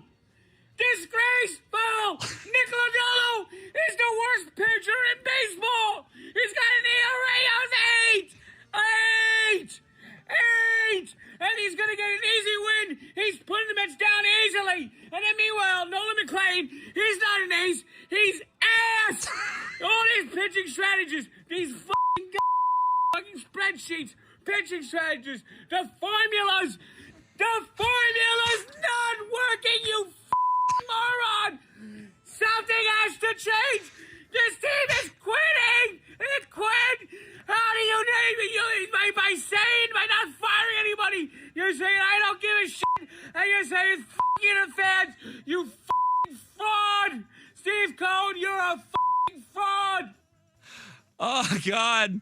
At some point, the mountain just doesn't have any more lava in it, Hugh. I only think it's going to last for another 3 or 4 weeks, because about every 2 or 3 weeks we put one of these in just to check in on the Mets. And at some point, it's just got to be defeat, right? And he just loses all steam. Well, I think in the right circumstance, I'm as big a fan of unhinged humor as anybody. That one didn't land for me. Really? I don't know. Just because you're screaming loud and swearing, I don't know. I've had many others. I expected more. All right. I expected some New York. I don't know. It didn't tickle my funny bone. Gotcha. Evidently, it did yours. I don't know. I think I was expecting a little more. He's not an ace. He's an ass. That got me a little. That got me a little bit. I thought that was a pretty good line. Hey, Hugh, did you hear that? What's that, Dick? On ESPN's Get Up, Jay Williams expressed frustration with the style of play that the Oklahoma City Thunder bring to the courts. When you watch OKC play, every single call, every single time they shoot, SGA is landing in somebody's region, he's falling down, and you're just like, how do I root for that? I see why I can root for that. I can't root for that. You're rooting for ethical hoops. As a fan of the game, I just want to see the game respected. And there are times when I watch OKC play, I don't feel like they respect the process of the game. That's an interesting line there at the end, just not respecting the game, trying to be so blatantly in the ref's pocket that they don't respect the game. I haven't heard it phrased like that, but it is humorous to me, Hugh, how our fun little provincial hatred of Oklahoma City that we've had here in Seattle for 18 years has now just branched out into this nationwide just disdain for this franchise and how they play basketball. It's great. I love it. Yeah, well, I'm big into respect for the game. When I managed, probably the first youth coaching I ever did was T-ball. Okay. With 5-year-olds. In fact, I think my oldest was a month away from 5, so technically it was 4. Oh. And so you say, okay, how am I going to connect with these kids? And I just said, hey, we got 3 rules. Respect the game, be a great teammate, and play to win. That doesn't mean win. It means we're competing to win. We're not going to build dirt piles and pick daisies. Okay. Yeah. And so then, I'd have them talk, like, what does respect the game mean? Don't leave orange peels in the dugout. Don't be, obviously be sportsmanlike with your opponents and obviously the umpire. So I'd have these kids after a game say, how did we do on the rules? But rule number one was respect the game. So when he says respect the game, and then you know what, it hit me not long after. I said, you know what, you could teach this all the way through the big leagues and the NFL. Yeah. If those were your three rules, and so what's great being a great teammate? It's not just picking up somebody when they're down. Find the guy who needs encouragement, but don't be jealous of the guy who, hit the home run. Right. Right. Celebrate the guy that hit the home Celebrate with the guy. Don't be envious of that guy. So I don't know. Respect the game. Yeah, that plays well with me, as I said. And what do you think? I mean, is that a fair criticism levied at yes. OKC? Yes, I didn't see. Are we seeing it through green tinted glasses? I think overall, yes. I would say last night was different. I didn't see as much of it last night. I saw a pretty clean game being played. I saw Oklahoma City defensively just shut down Wemby and San Antonio, where they didn't need to resort to all these antics that they usually resort to win these basketball games. So now, I would much rather see Oklahoma City have to resort to the antics, because then I can make fun of them. And last night there wasn't really a lot that I could make fun of when it came to Oklahoma City, because they just pretty much took it to San Antonio. Hey, Hugh, did you hear that? What's that, Dick? Let's move to the other NBA conference finals. Last week, after Game 2's win over the Cavs, Knicks star Josh Hart and Karl Anthony Towns had some fun banter at the podium. I'm never a huge analytics guy. At a certain point, they're a lamppost to a drunk person. You can lean on them, but it won't get you home. So at a certain point, you got to have a good feel for the game. Oh, my God, bro. I'm not going to lie. That was Gerald Wright, his quote, man. So shout out Jay Wright. Jay Wright. Wait, hold up. No, we're not moving on from that. That's a great quote. Oh, my God. Analytics drunk? Lamppost to a drunk person? It ain't gonna get you home. You can lean on it, though. I was with Cal, so I didn't hear that. You ain't even go to college. The Villanova guy telling the Kentucky guy you didn't even go to college. That is awesome. And Hugh, that is what we're talking about being a team right now. The New York Knicks are the consummate team. They love each other. They are playing for each other. They are making the most of the talent that they have. I don't think it's going to be enough to beat whoever comes out of the West, but they are the whole is far greater than the sum of the parts right now with New York. Yeah, and I think that it says the chicken or the egg. Are you cohesive and tight because you're winning, or are you winning because you're a cohesive and tight and selfless group? But you're right. If they can buckle down and play defense, a toughness brand. Yep. When you consider the way OKC needs, there's a finesse quality to OKC when they're going great, right? I mean, Holmgren's not terrifically physical, and SGA is not physical. So I almost think of it as it almost seems like the Knicks of old. Yeah. Well, they kind of have to play like that. They have to play like that. Yeah, you're Charles Oakley. Charles Oakley, Oak Tree, baby. Anthony Mason. I mean, those guys could lay wood on you. All right, one more. Hey, Hugh, did you hear that? What's that, Dick? Let's go to the flip side of the Knicks. That would be the Cavs, who just laid down and died for 4 straight games. And former NBA point guard Patrick Beverley, felt compelled to call everybody out associated with the Cavs. Then I watched a game of a team that's fighting for their lives and getting eliminated, not jog back on defense. I'm talking about, I watched a whole defensive edit of people just standing and watching, not even engaged in the game. That has something to do with coaching too. I'm Kenny. I'm Kenny, and Kenny, you gotta think he was my coach. He better than me. Because I'm pulling their ass out. Listen, you ain't about to have me looking crazy. I'm pulling their ass out. I don't care who you are. I don't care what status you have. I don't care what money you make. You playing hard is I understand it's a skill, but it's a necessity when it comes to times like you're in a Final Four. Hugh, that was the most embarrassing NBA playoff performance that I can remember watching. I mean, not even involved in a game after blowing an early lead in game one, not even involved the rest of the series, and a coach having the gall to say that analytically we're winning the series. By expected points, we've won 2 of the first 3 games in the series. I mean, it was just a horrible look across the board for the Cavs. Is he trying to say, I've coached fine, I've put themselves in a position that they're expected to score those points? No, I think what he's saying, he was saying that we're just not making the shots that we were expected to make. If you look at the analytics, we should have won 2 of these first 3 games by virtue of the shots that we took and the percentage of shots that we make from those particular spots. It was just a ridiculous assessment. Yeah, it sounds a little bit like throwing the players under the bus, right? Like, I mean, if you they were losing by an average of 22 a game, average of 22, wasn't it? At one point, I know the Knicks were on a pace to have the all-time net differential. In the last 11 games, no team has ever won 11 games by more points than the Knicks have won. So that's there you playoffs go. or regular season. Playoffs or regular season. So that's right through the Cavaliers. Right through the Cavaliers. Right? And so I don't know, that coach, it sounds to me like a little bit of the players aren't making the shots. Now, in those cases, I always say there's 2 separate topics. Number 1, is it true what he said? And number 2, should he say it? Right. Exactly. Yeah, whether or not it's true what he said. He made himself look like a fool.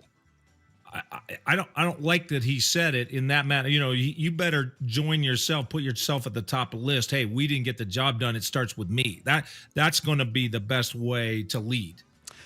Let's go to top of the hour headlines in a moment. Petros Papadakis right after that on 93.3 KJR FM. Okay.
Sports Desk. Your 93.3 KJR FM Sports Headlines. Sports headlines at 4 o'clock brought to you by Frost Brewed Coors Light. Choose chill. The A's bats were very, very chill in this 3-game series. They scored 4 runs.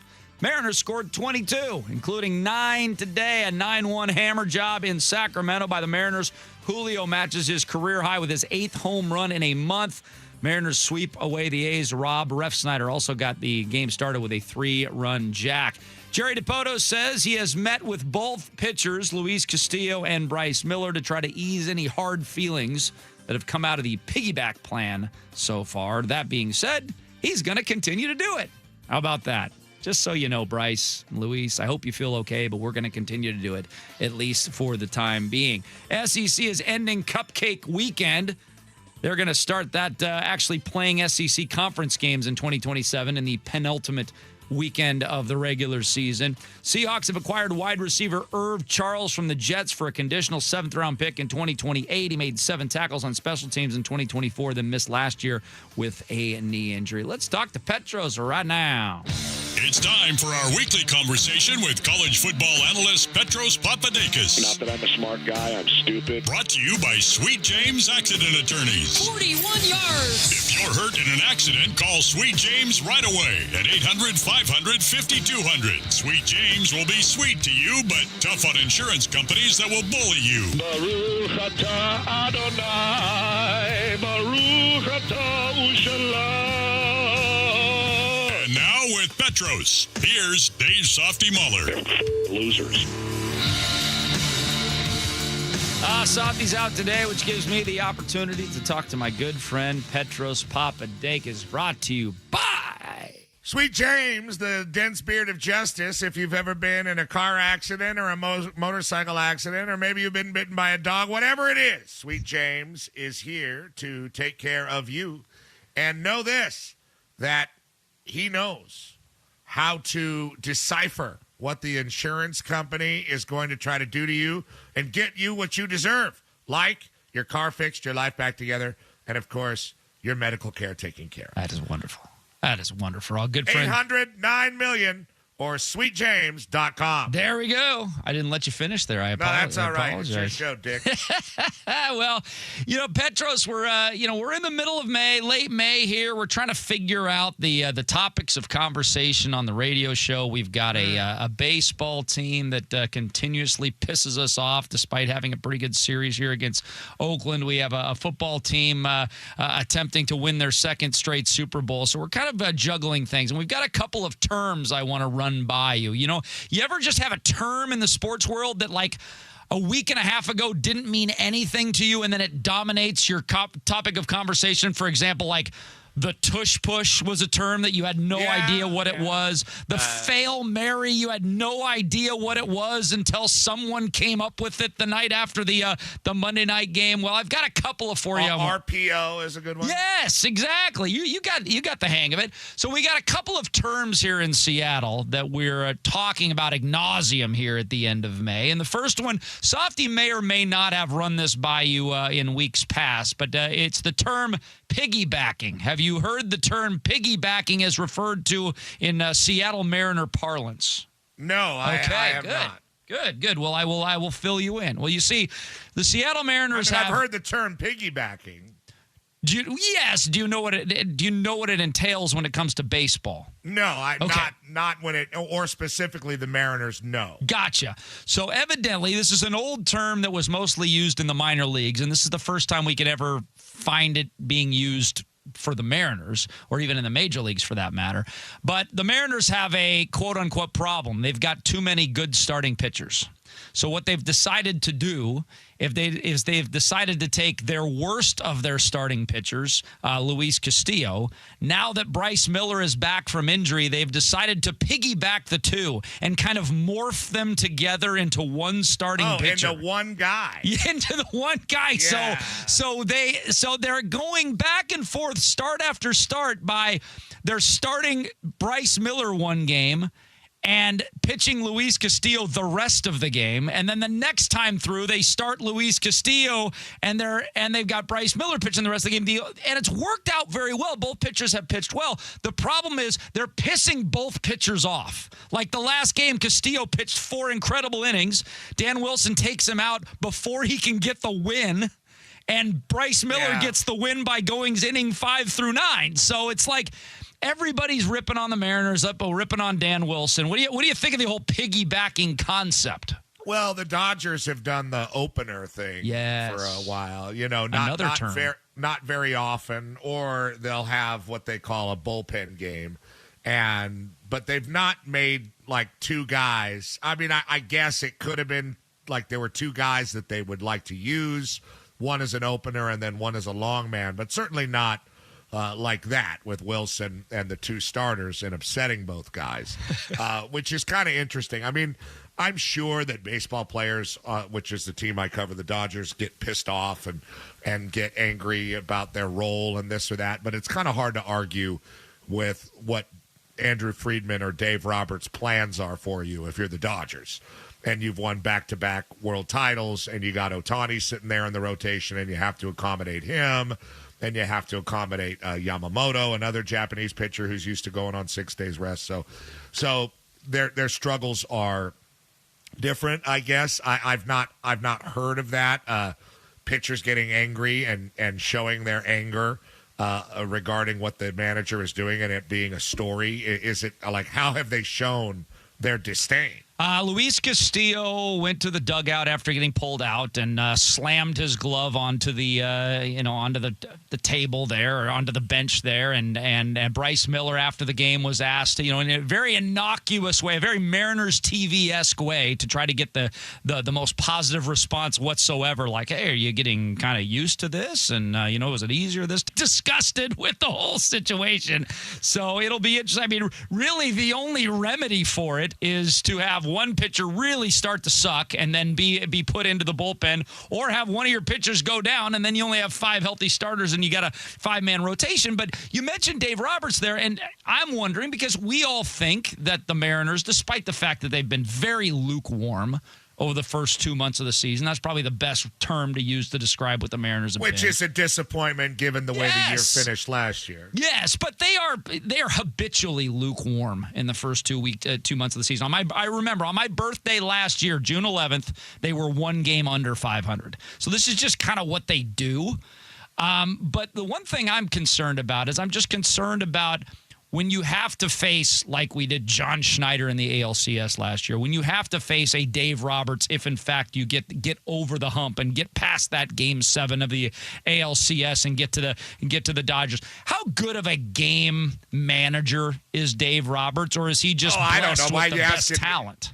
You could be asking anybody. I don't know. He seems to have, the last couple of years, he seems to have pulled all the right levers. Mm-hmm. And whether that's taking a guy out or putting a guy in, or finding this guy, Will Klein, who was a total unknown, who ended up pitching, I don't know, something like 3 crazy innings in that long game. Remember that. All these different situations, and whether that you think is Roberts or Andrew Friedman from above, I think Friedman really is the guy who makes the decisions. Mm-hmm. Somebody made a decision to say goodbye to their World Series. the guy, everybody talks about Yoshi Yamamoto from last year, but 2 years ago against the Yankees, look what Walker Buehler did for the Dodgers. He was Yamamoto. He was the guy coming out of the bullpen. He was the guy who was a hero, and they got rid of him. He's gone. Now he's pitching for the Padres. He flamed out, I think, in Boston and Philly before that. So, and Chris Taylor, another guy that they gave $70 million to. Now he's out of baseball. Freeman pulls the trigger on these guys, and he brings these different guys in. And he is, I believe, I don't know how it's going to work out with the Lakers or what they're going to do over there, because it's the same ownership, essentially.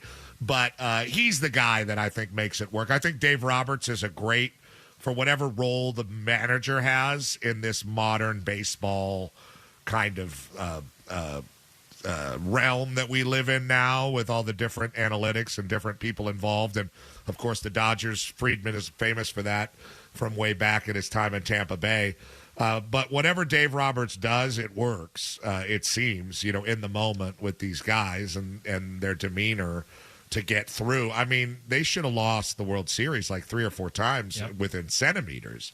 And yes, there's a certain amount of good fortune involved, but there's also a certain amount of just measured, even keel. Like we always talk about this when the Dodgers play the Padres, because the Padres, for the Dodgers, the Padres are like the Padres. They're fun to play. They're not their big rival, but they kind of have been because of just how good they've been in the last decade or whatever.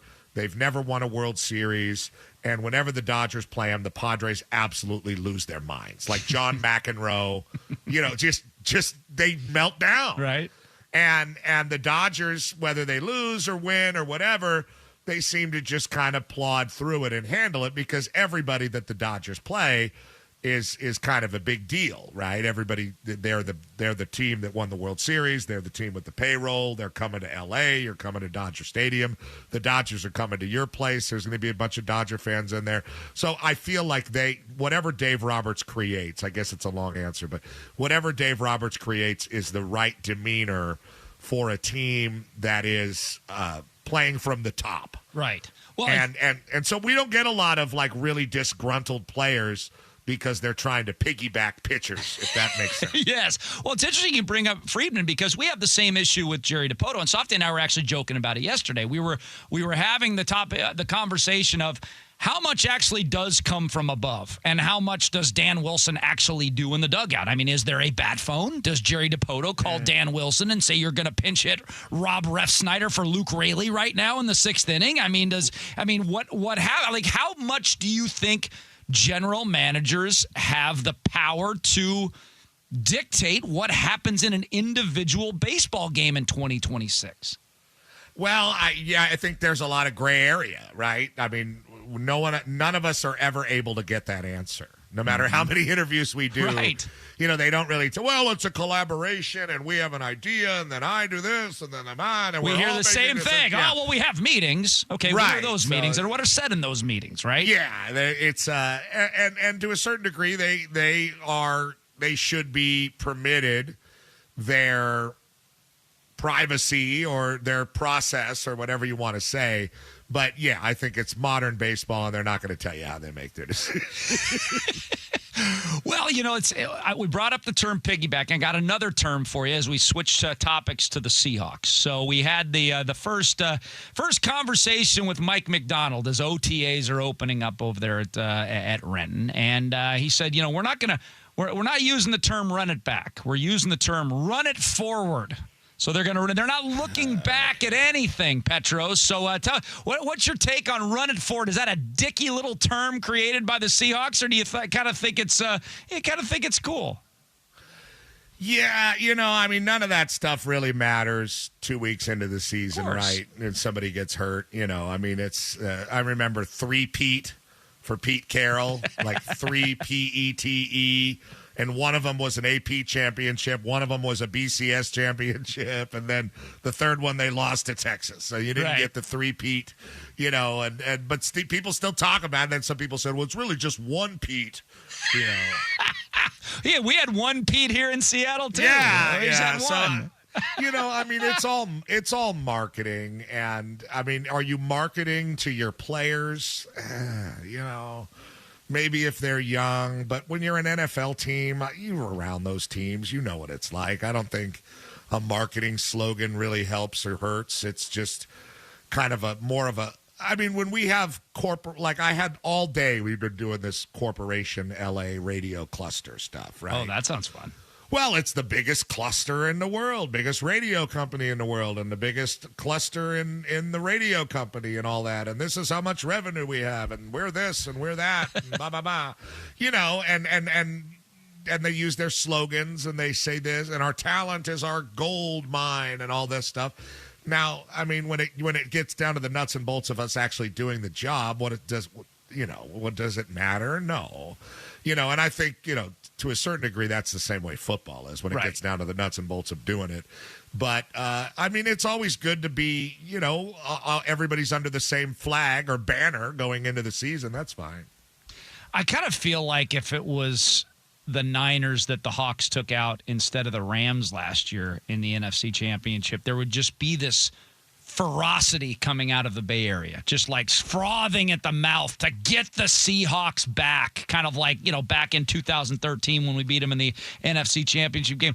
Is there any of that in LA? Can you find a Rams fan that's like, this year is our year, we're going to get those rat bastard Seahawks? I know. I mean, they started a new. There's Ram fans, and of course they're NFL fans are passionate. They're more kind of like the WWE people, I think, than a lot of other sports. Right. And we have, of course, a great deal of Raider fans in town.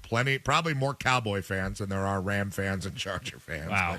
But, there are Ram fans and there are Charger fans. And certainly the NFL enjoys having LA as a hub. So I guess it's all working out. But no, I don't.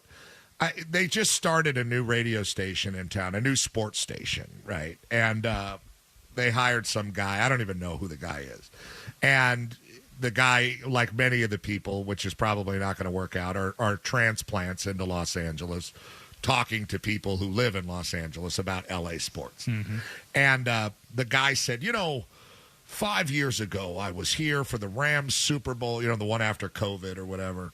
And I was here for the Rams. This was his origin story in L.A. And he was like, I was here for the Rams Super Bowl, and they won. And it was just such a great party. And I was walking around Inglewood, and everybody was partying. And I was like, you know what? This is a great town. I want to be here. I'm going to come back here. And, I'm thinking, and everybody I've told that story to, I heard this guy saying that. It's like, the hell are you talking about? Nobody in Inglewood cares that the Rams won the Super Bowl. There was nobody there that's a Ram fan. They're all just corporate. It's a freaking Super Bowl game after COVID. There was no partying in the streets. There was even if they won the Super Bowl last year, which they very well could have, obviously, there would have been no partying. There might have been some, but it's not like the Dodgers winning or the Lakers. The Dodgers being much bigger than the Lakers now, but. It doesn't, there's just not that. But the NFL play, the Rams in this town is not a play for us gray-haired types, it's a play for our kids. Right. And our kids' kids. So they don't care, if they win the Super Bowl and only 10,000 people show up for their parade. It's no sweat off their balls. Well, I'm looking at, the one thing we did, we covered the schedule release ad nauseum, as I'm sure you did. I can't, but. But most of your talk shows did, right? I mean, that was what was driving that week on talk radio. And I looked at the Rams schedule, and you can either confirm this or tell me I'm nuts, but I went on the air and I said, I don't think the Rams will play in front of a majority Rams crowd from the bye week on. And I'll give you the games. Yeah. They play home games against Green Bay and Kansas City. Will they have the home field advantage in either one of those games? Probably not. Okay, then they go at San Francisco. They do a better home field advantage than the Chargers do these days. All right, they fair, do. Fair enough. I mean, and I'm not there that much. And it's so loud with the rock music and the screaming PA guy. You can't really tell who's rooting for who anyway. Well, I'm just looking at the teams that go ahead. Yes, I guess. Green Bay, Kansas City coming in. Then they go at San Francisco. Obviously, they'll have nobody there.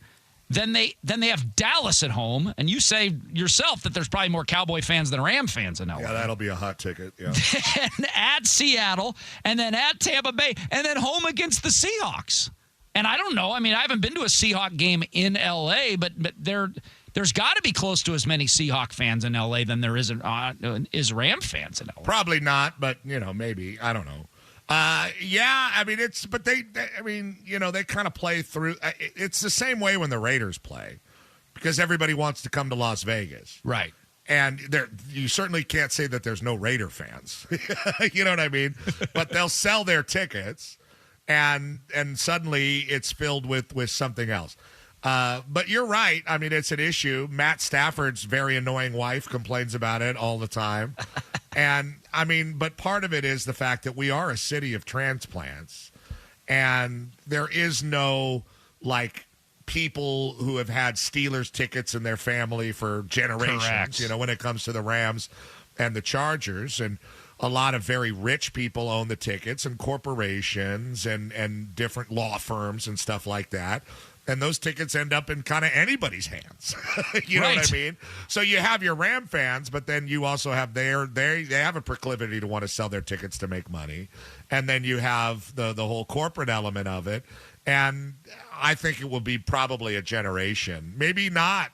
Maybe it'll still, because I kind of remember it being like that in the Coliseum in Anaheim too. Mm-hmm. I mean, people would come because it's L.A. and it's a West Coast destination. People come from all over and support their team. Now, it was a little different wearing a Broncos jersey in the L.A. Coliseum back when the Raiders were playing. Yes. It could be dangerous. You could be stabbed or splattered all over the place in South Central L.A. I'm seriously. Yeah, that's right.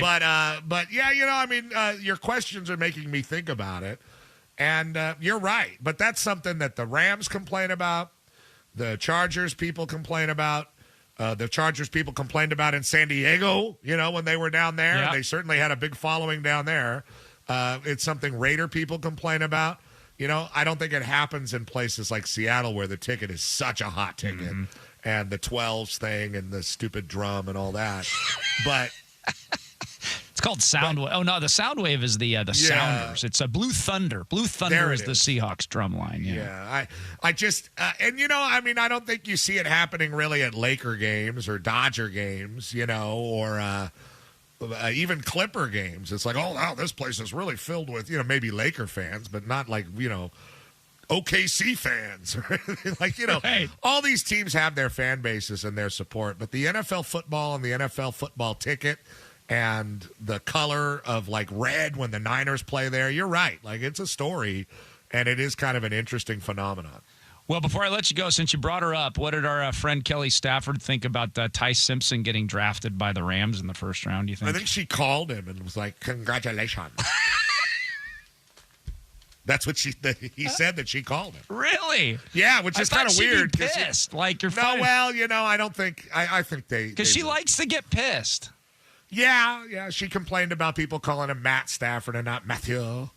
And different things like that, but yeah, she's a treat. She just I would keep playing forever if I were him, because I would not want to go home.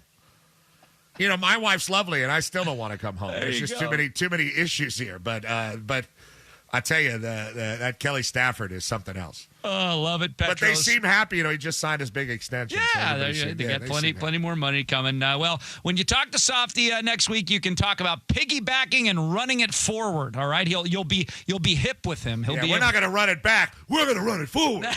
Okay, Coach. Thanks. Thanks, man. We're going to run it sideways. All right. Talk to you next week, man. See you guys. Oh, Petros Papadakis. More with Hugh Breedlove Millen joining us again next on 93.3 KJR FM.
Always fun to chat with Petros. He'll be back on next Wednesday at 4 o'clock. Larry Stone's going to join us at 5, but right now we got some time to talk a little football with Hugh Breedlove Millen. And Hugh, I discussed the slogan from Mike McDonald that he just released over the last 48 hours or so, the Run It Forward slogan. First, before we talk about what that means, when you heard that for the first time, did you go more to the, that's kind of dicky, or did you go to the, I kind of like that? Like, which direction did you go?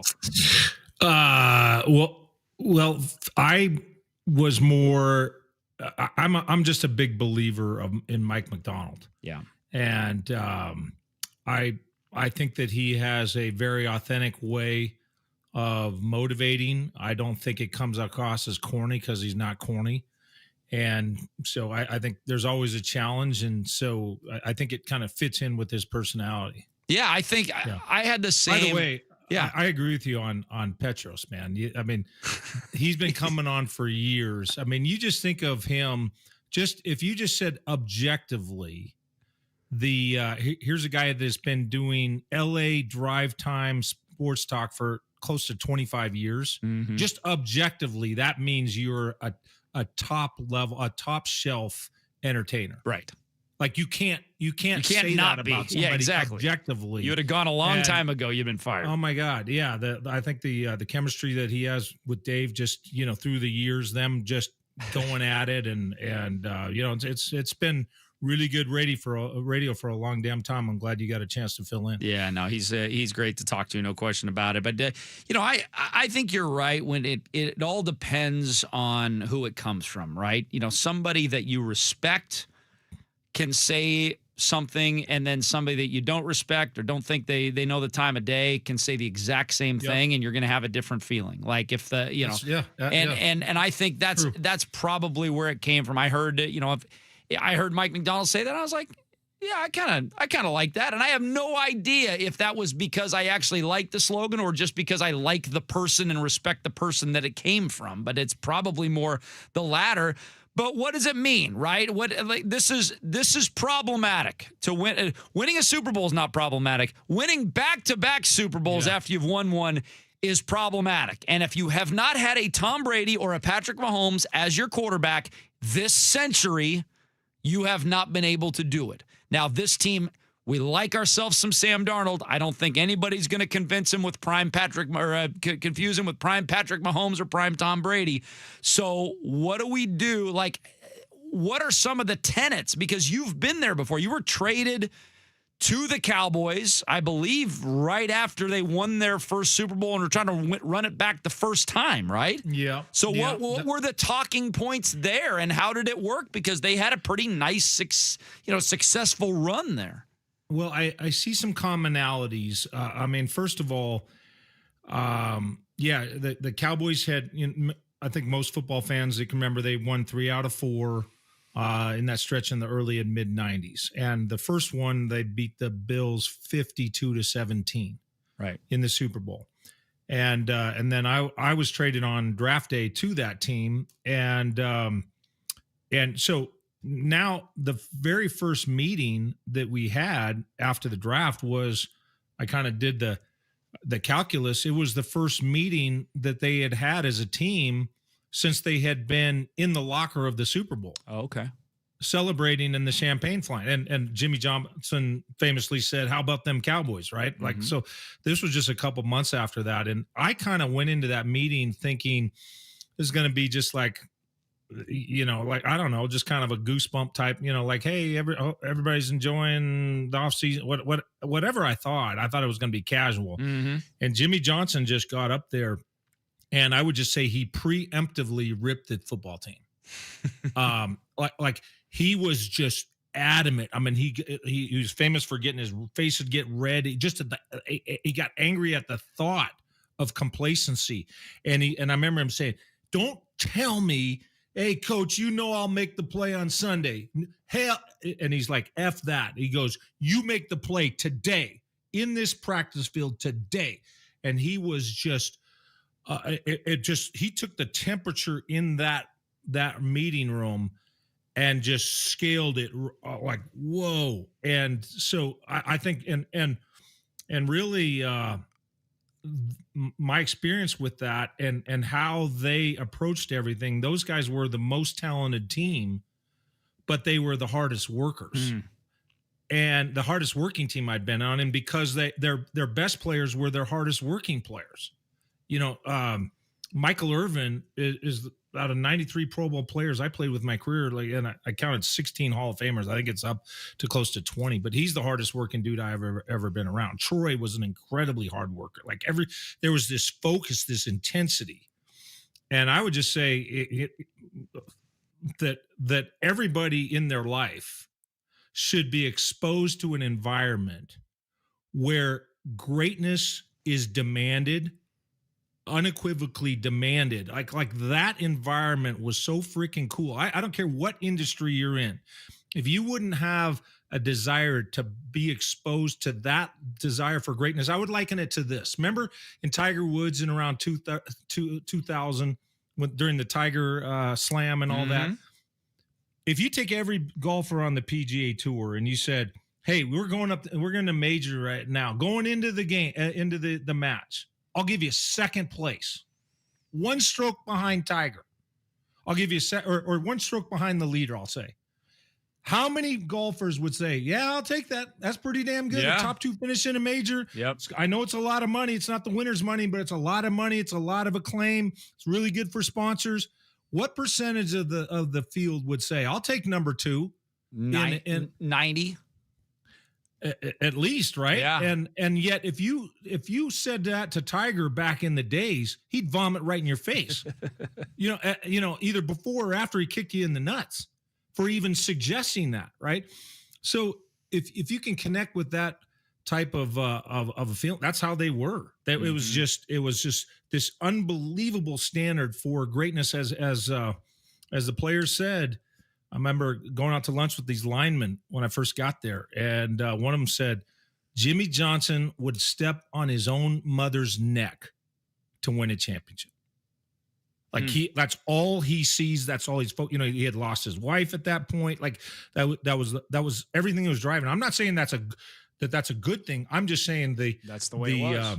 The focus on the demanding of a championship expectation. So at any event, bringing it, obviously I'm speaking about the Seahawks right now in what I think that they need to do, and just right from the jump, just like, hey, no complacency from the first meeting, and I get a sense that maybe McDonald's doing that. I think so too. 440. We got testimonials coming up. What do you think? Is the Mariners ship turned around in the right direction, or does a win over, let's face it, probably a team that's going to win 75 games this year? Does a sweep in Sacramento do anything to you? 49451, and then Larry Stone will ask him that question at 5 o'clock on 93.3 KJR FM.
Miles. LOL, semicolon parentheses. Take it away, Dave Softy Mahler and Dick Fain. Softy and Dick without the soft one. He'll be back tomorrow. Hugh is here. Travis Moger is here. And Texty is here. You got some Mariner thoughts on the text line? How about some run it forward thoughts? Mike McDonald and the Seahawks. Let's go. What do you got, Texty? Why is it that it took Castillo to get demoted in order for him to pitch his best and show some emotion? Had he done that from the get-go, he wouldn't be in this situation. Yeah, that's a fair question, Hugh. He's looked considerably different in the last two piggyback outings, both as a starter and a reliever, than he did most of the rest of the year. I think he was starting to turn it around before that, but he has definitely made a jump in the last two outings.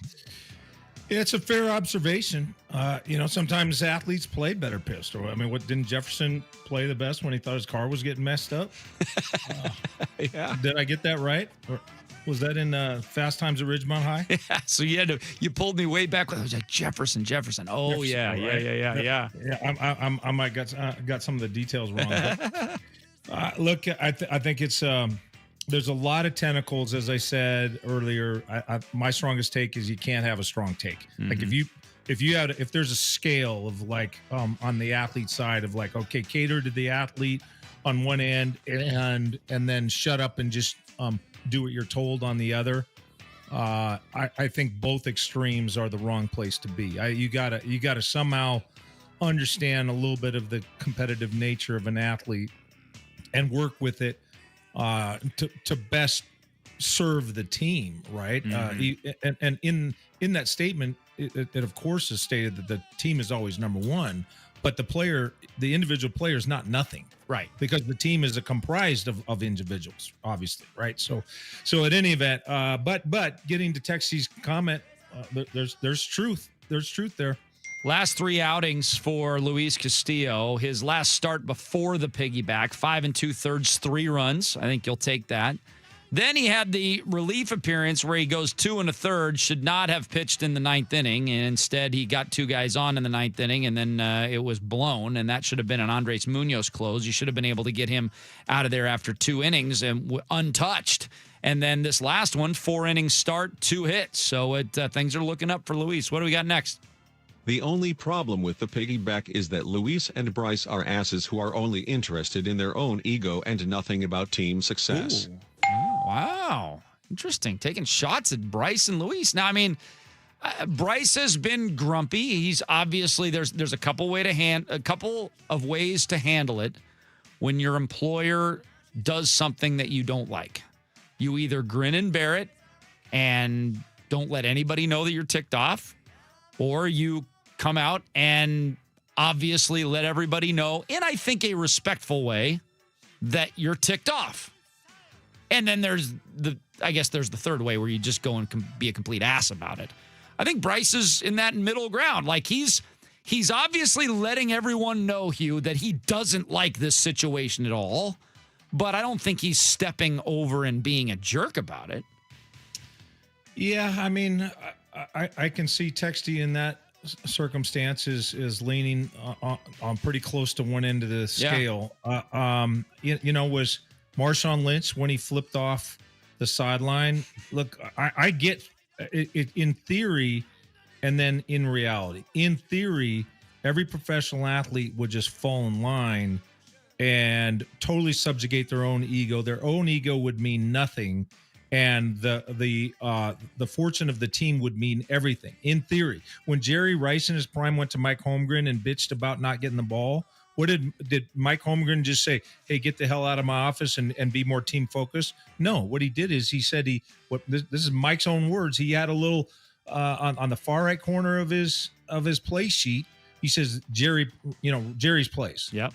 And when he knew, hey, we got it. It's called being common sense. Yes. And understanding all of the fabric of the team. Exactly. And when your best players are not in a position to give off their best energy, then that's going to suck energy out of the room.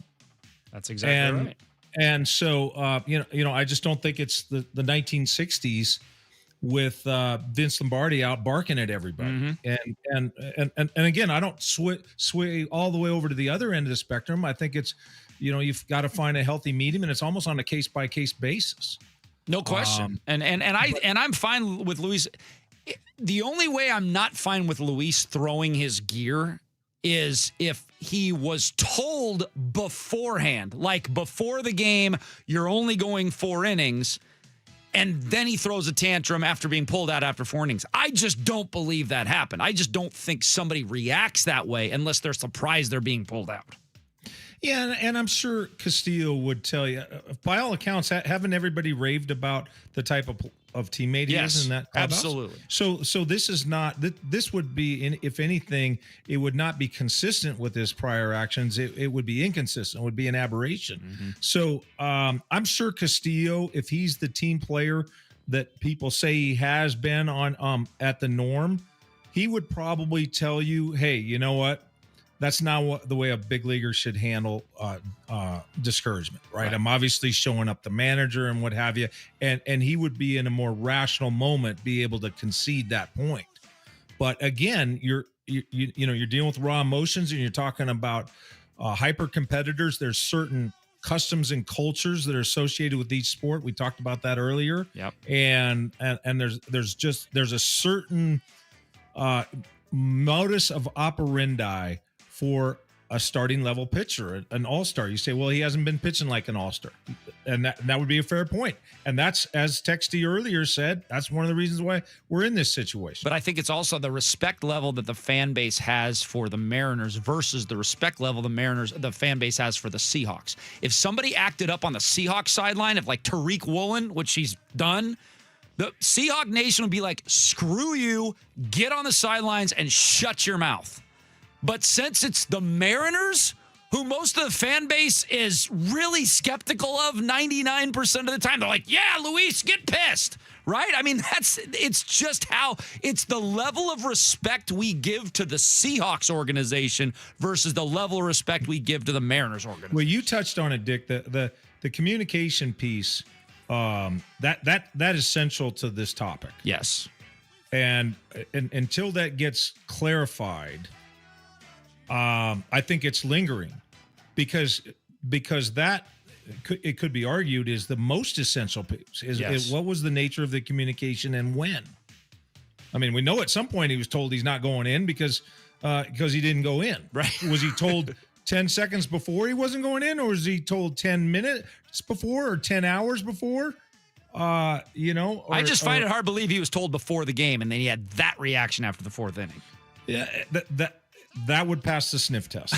I would agree. But we haven't had any clarification on the record, to my knowledge, right? Correct. Not that I have seen. All right, we got time for one more, Travis? All right, what do you got? Does you have any intel or insight into how things are going between DeMond Williams and his Husky teammates? With spring practice completed, I'm wondering what things look like after he attempted to bolt for LSU in January. Yeah, Hugh, everything I've heard is hunky-dory. Well, but who are you hearing it from, right? Okay. Who told you it's hunky-dory? Jedfish.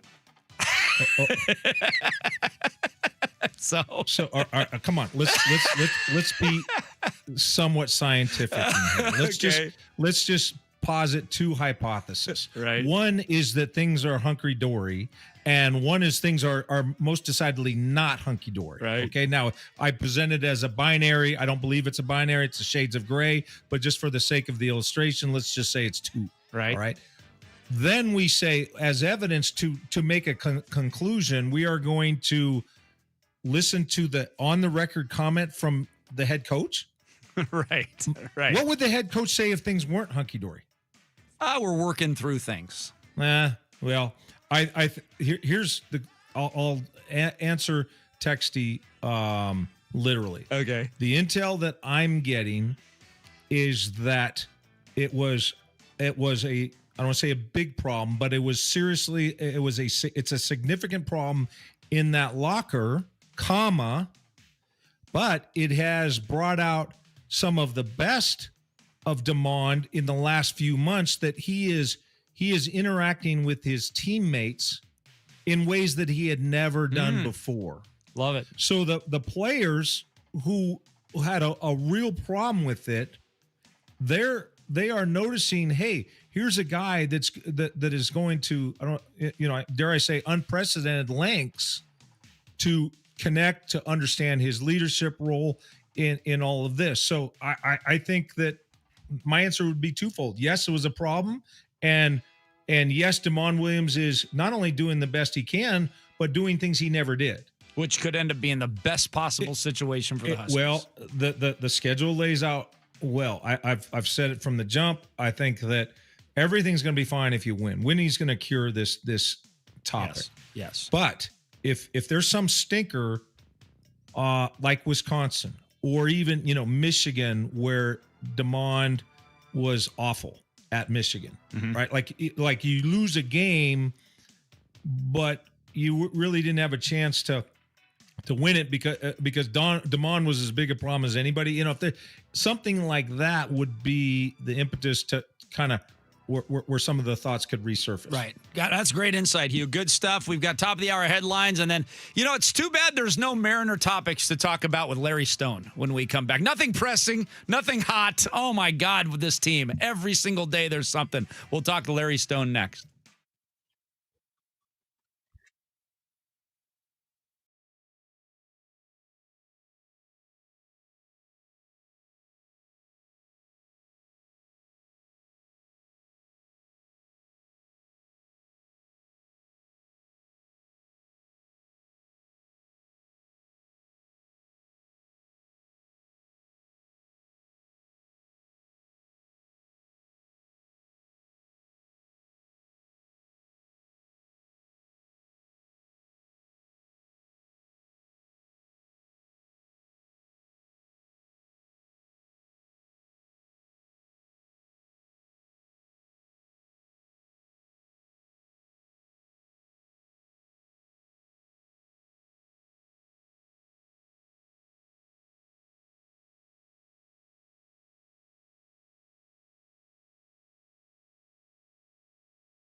KJR FM Sports Headlines. Sports Headlines, 5 o'clock, brought to you by Frost Brewed Coors Light. Choose chill. Your Seattle Mariners are in first place in the American League West with the sterling record of 28-29. Julio Rodriguez, 3-run bomb. It's his 8th home run of the month, ties him for the most he's ever had in a month, and he's still got a series left in May to try to break that record. 9-1 was the final score in Sacramento over the A's today. The Piggy Pack will continue for at least one more turn in the Mariners rotation. Bryce Miller will start Sunday against Diamondback Luis Castillo coming out of the bullpen. Jerry DiPoto met with both pitchers yesterday to try to ease the hard feelings that have come out of the plan so far. The Apple Cup will take place on a Sunday. That's right. Sunday, September the 6th at 1 o'clock will be the Apple Cup. Bucks running back Bucky Irving had shoulder surgery in the offseason. He'll miss minicamp, should be ready at some point prior to the regular season. And the Seahawks planning to conduct joint practices again with the Titans on August the 23rd before they play their second preseason game in Tennessee. Let's talk some baseball with Larry Stone. It's time for our weekly conversation with legendary sports writer Larry Stone. Brought to you by the Ram Restaurant and Brewery. Bigger, better, and fresher since 1971. With 8 Puget Sound locations from Marysville to Lacey and everywhere in between. There's a Ram near you. Now with Softy and Dick, here's Larry Stone. Yes, Wednesday at the Ram means Burger Day. That's right. Any of their burgers along with a side and a beer for $16.99. Not bad at all. Larry Stone, how are you? I'm doing good. How are you guys doing? Well, we're doing well. It's good that, the sweep of the Sacramento, Las Vegas, Oakland A's, it just cures everything, right? In baseball, we can just forget about anything bad that's happened prior and we can just focus on, no, we can't do that. But we'll start with the last 3 games, which was certainly a lot better than what we saw this weekend, that's for sure. Yeah, I mean, that's the Mariners that we thought we were going to see all year. It took 2 months, but they played good, clean baseball, clutch hitting, great defense, really good starting pitching.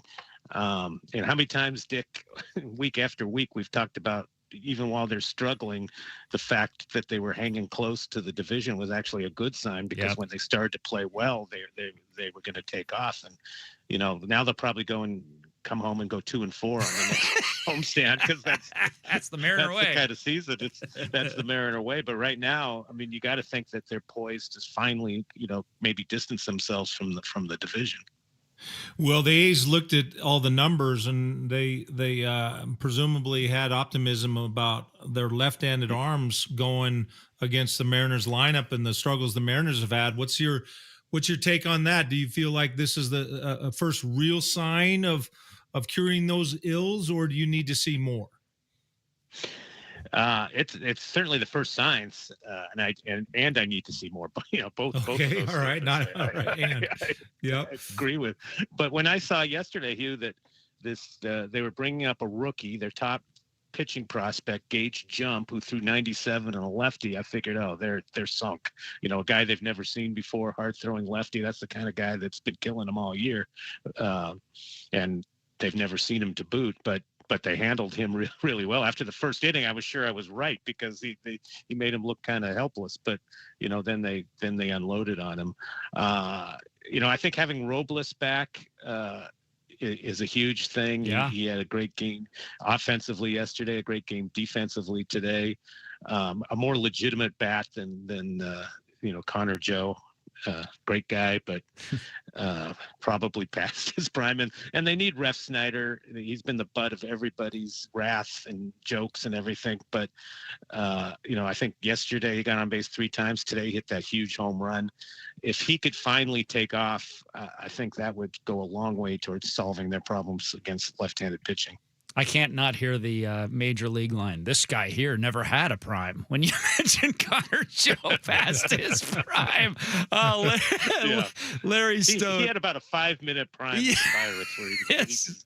Hey, what are you two laughing about? I don't think that's very funny at all. You had a prime. Not having a prime. You had a prime. You had a hell of a lot more than Connor Joe, that's for sure. Larry Stone joining us. Did the A's just overthink this thing? Did they just play analytics too far and it blew up in their face? And do you think that it will maybe preclude other teams from copying what the A's did. Because I mentioned it last week. I was like, God, are we going to start seeing two lefties every single time in these series because they'll mix their rotation around? Yeah, I don't think they overthought it, Dick. I think it was a logical game plan. The way they've just struggled against lefties, I think it is what they should have done. Yeah, and maybe it will preclude teams from doing it. They are now. I think I read that they're now 9-9 against left-handed starters, which is actually a better record than against right-handed starters since the team is under 500. But I think teams will still attack them with lefties until they prove that it's a sustainable thing. But it's a good step in that direction, and it bodes well, I think, for the future. There's not every team has that many lefty starters. Maybe one a staff. So right. The Mariners don't have any. So it's I don't know. Sometimes there's no option to do that. But I think if teams that can do it are going to continue to do it for a while. Larry Stone with us, and Larry, in recent months or even last year, when I have a particularly keen eye on the development of Emerson Hancock, and for obvious reasons, right? It's like, wait a minute, you got this young potential star. Well, there's another Emerson on this team. He played his 10th game today, and his OPS is 878. And a 20-year-old who's played 10 games, in his 7th game he had 3 doubles. I'd like to look up how common that is. But I was a little nervous, like, hey, you can bring this guy up. You don't want him to fail. There's a whole list of players where teams have really lived to regret bringing up a young guy because he struggled. But we're 10 games into this thing. Had a triple today, beautiful triple down the line. It seems like, if you're looking for stories and you say, okay, raise the helicopter up a few thousand feet, what's important? This $95 million 20-year-old off to a pretty darn good start, Larry. Yeah, no, he's been super impressive. And, going back to our last topic, they're facing all these lefties all of a sudden. I bet he's faced more lefties than he's faced righties since he came up. And for a young lefthanded bat, that's a tough ask. Good point. Yep. So, so I think, when that's when it gets into more normalcy and they're facing righties, I think that'll be even more beneficial to him. But he did, he had the home run the big home run in his second start with his parents there and everything. And then he struggled for the next week. Really, he was in the low hundreds. And I was starting to see on social media that they brought him up too soon, and then he had that huge game with the 4 hits, and he's kind of taken off since then. He just looks comfortable to me. He plays a really good third base. And I think very soon he's going to play a really good shortstop. He sprays the ball to all fields. He just looks in control.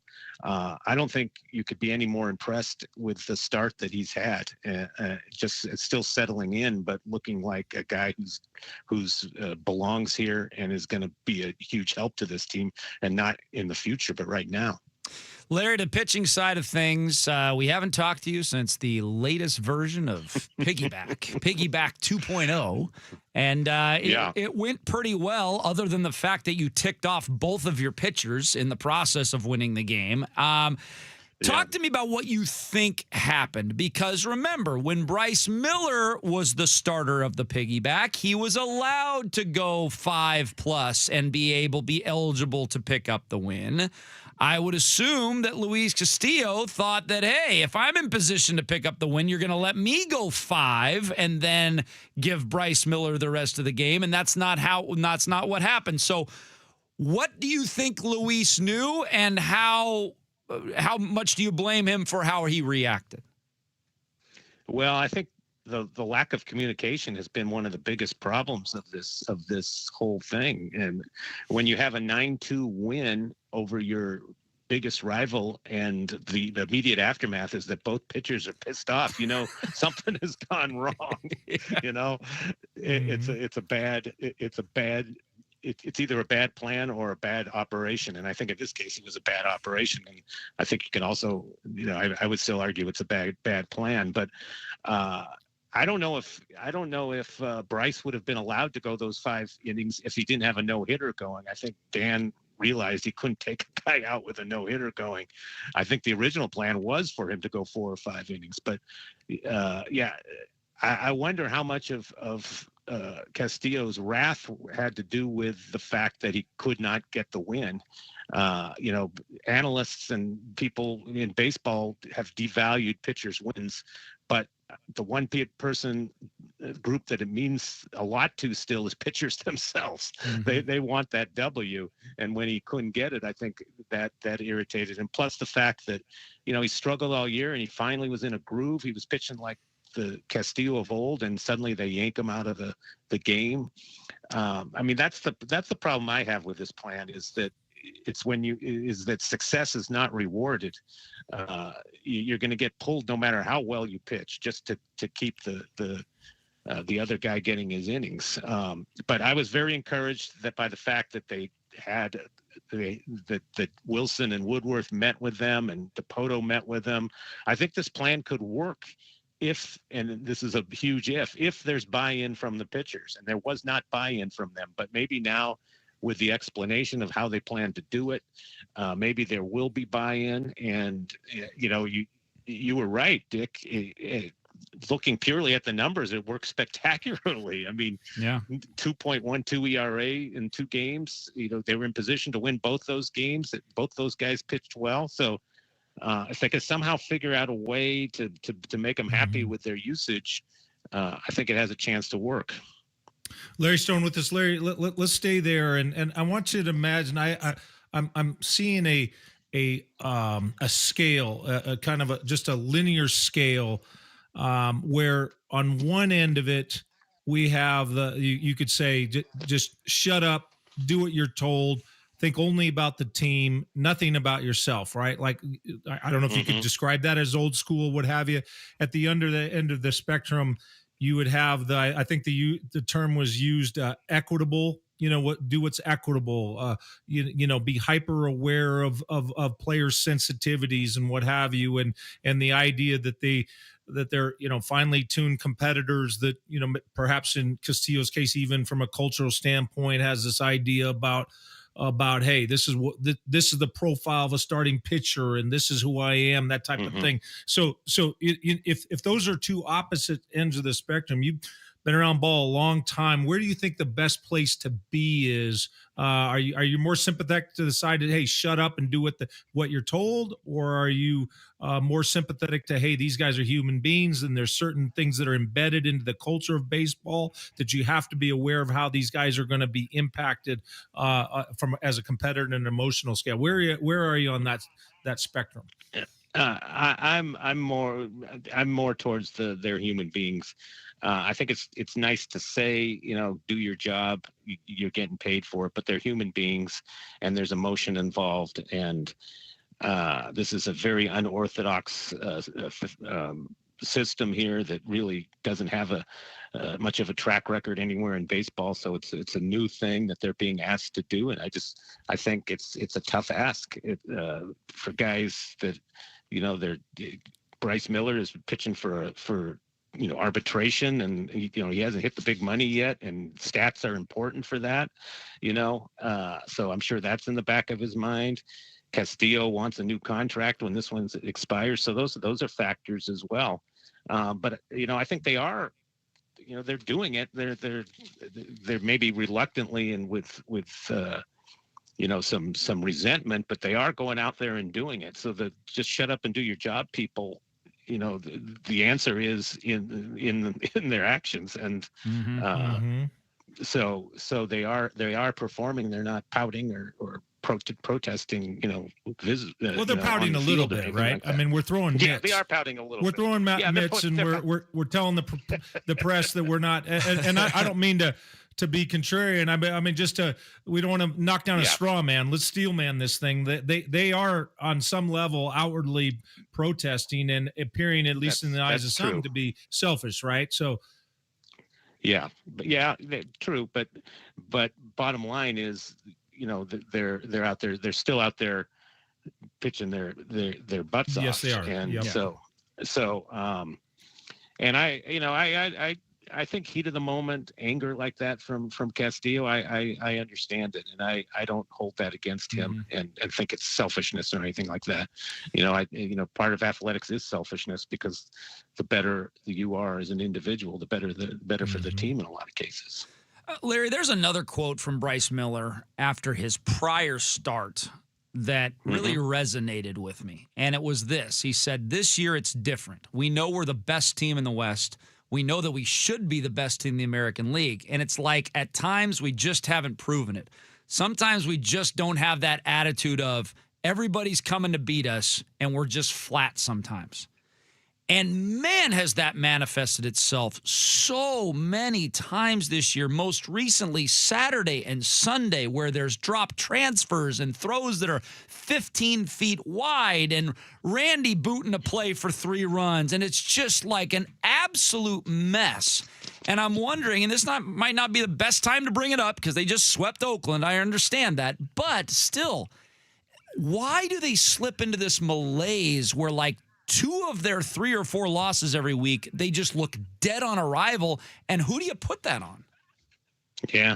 I mean, that game, I guess it was Sunday where they made all those mistakes. Oh. Yeah, that was as bad a game as I've seen in a long time. And Saturday I mean, were lifeless too. Totally lifeless Saturday. Yeah. I kind of wonder, when Randy made that bad read on that ball and kind of backpedaled back and it went off the wall. And then, Julio was due up first next inning and he didn't come out, and it's late for his the inning was appearance. about to start. Oh. Yeah. But I think, Dan alluded to the fact that he was having a defensive discussion. I wonder if he laid down the law to Randy at that point in the dugout, and that's why he was late to his appearance, and whether, maybe that was a sort of a wake up moment for them. Like, pull your head out and we got a game to win. But, yeah, it does fall on the manager ultimately. And if they had gone to Oakland and gotten swept instead of sweeping, can you imagine the hue and cry that's 3 games, but there would have been a huge cry for him to be fired. I never thought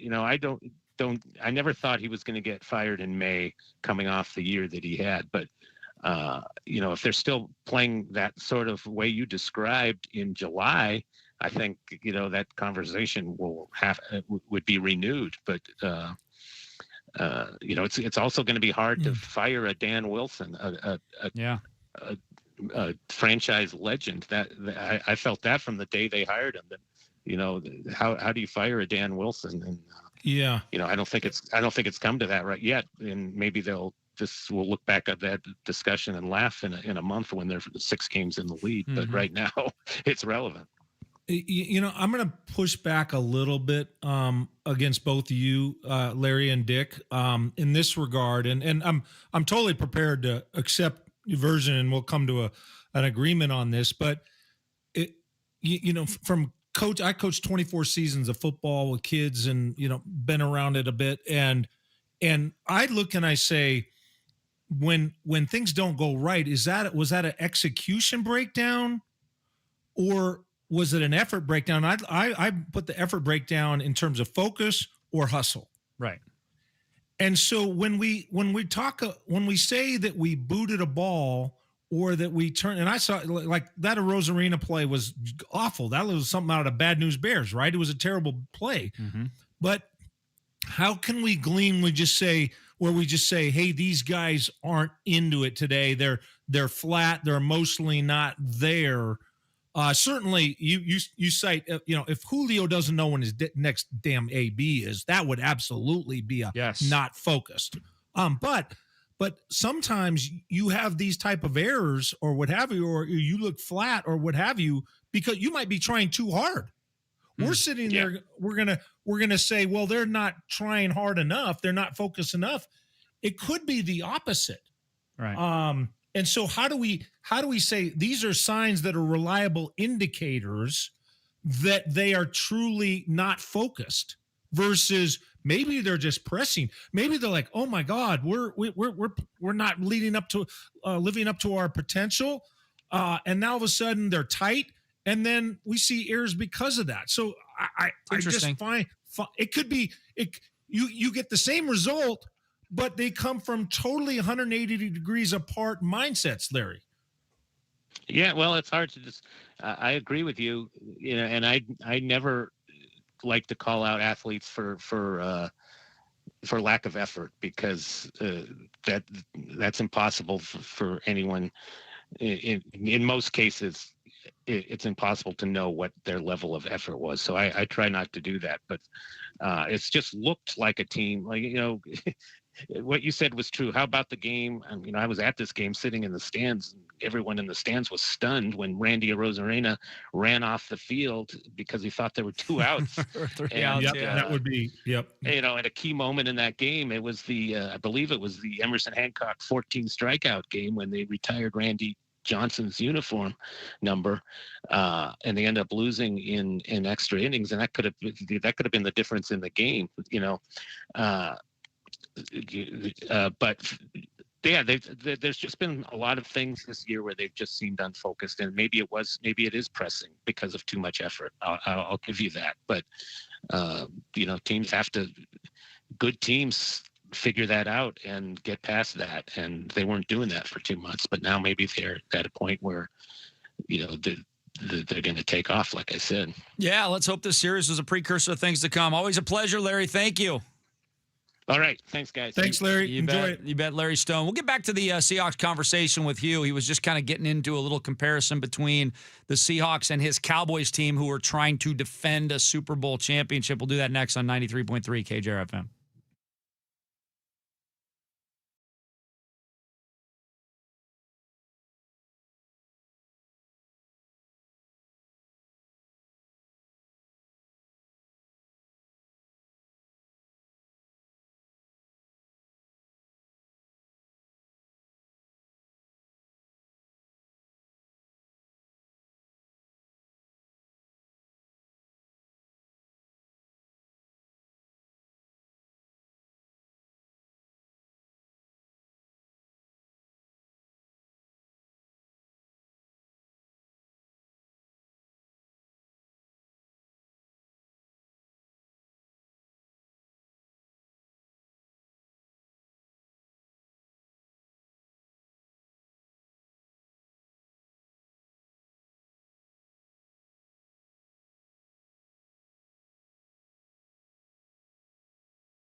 Duke's Seafood.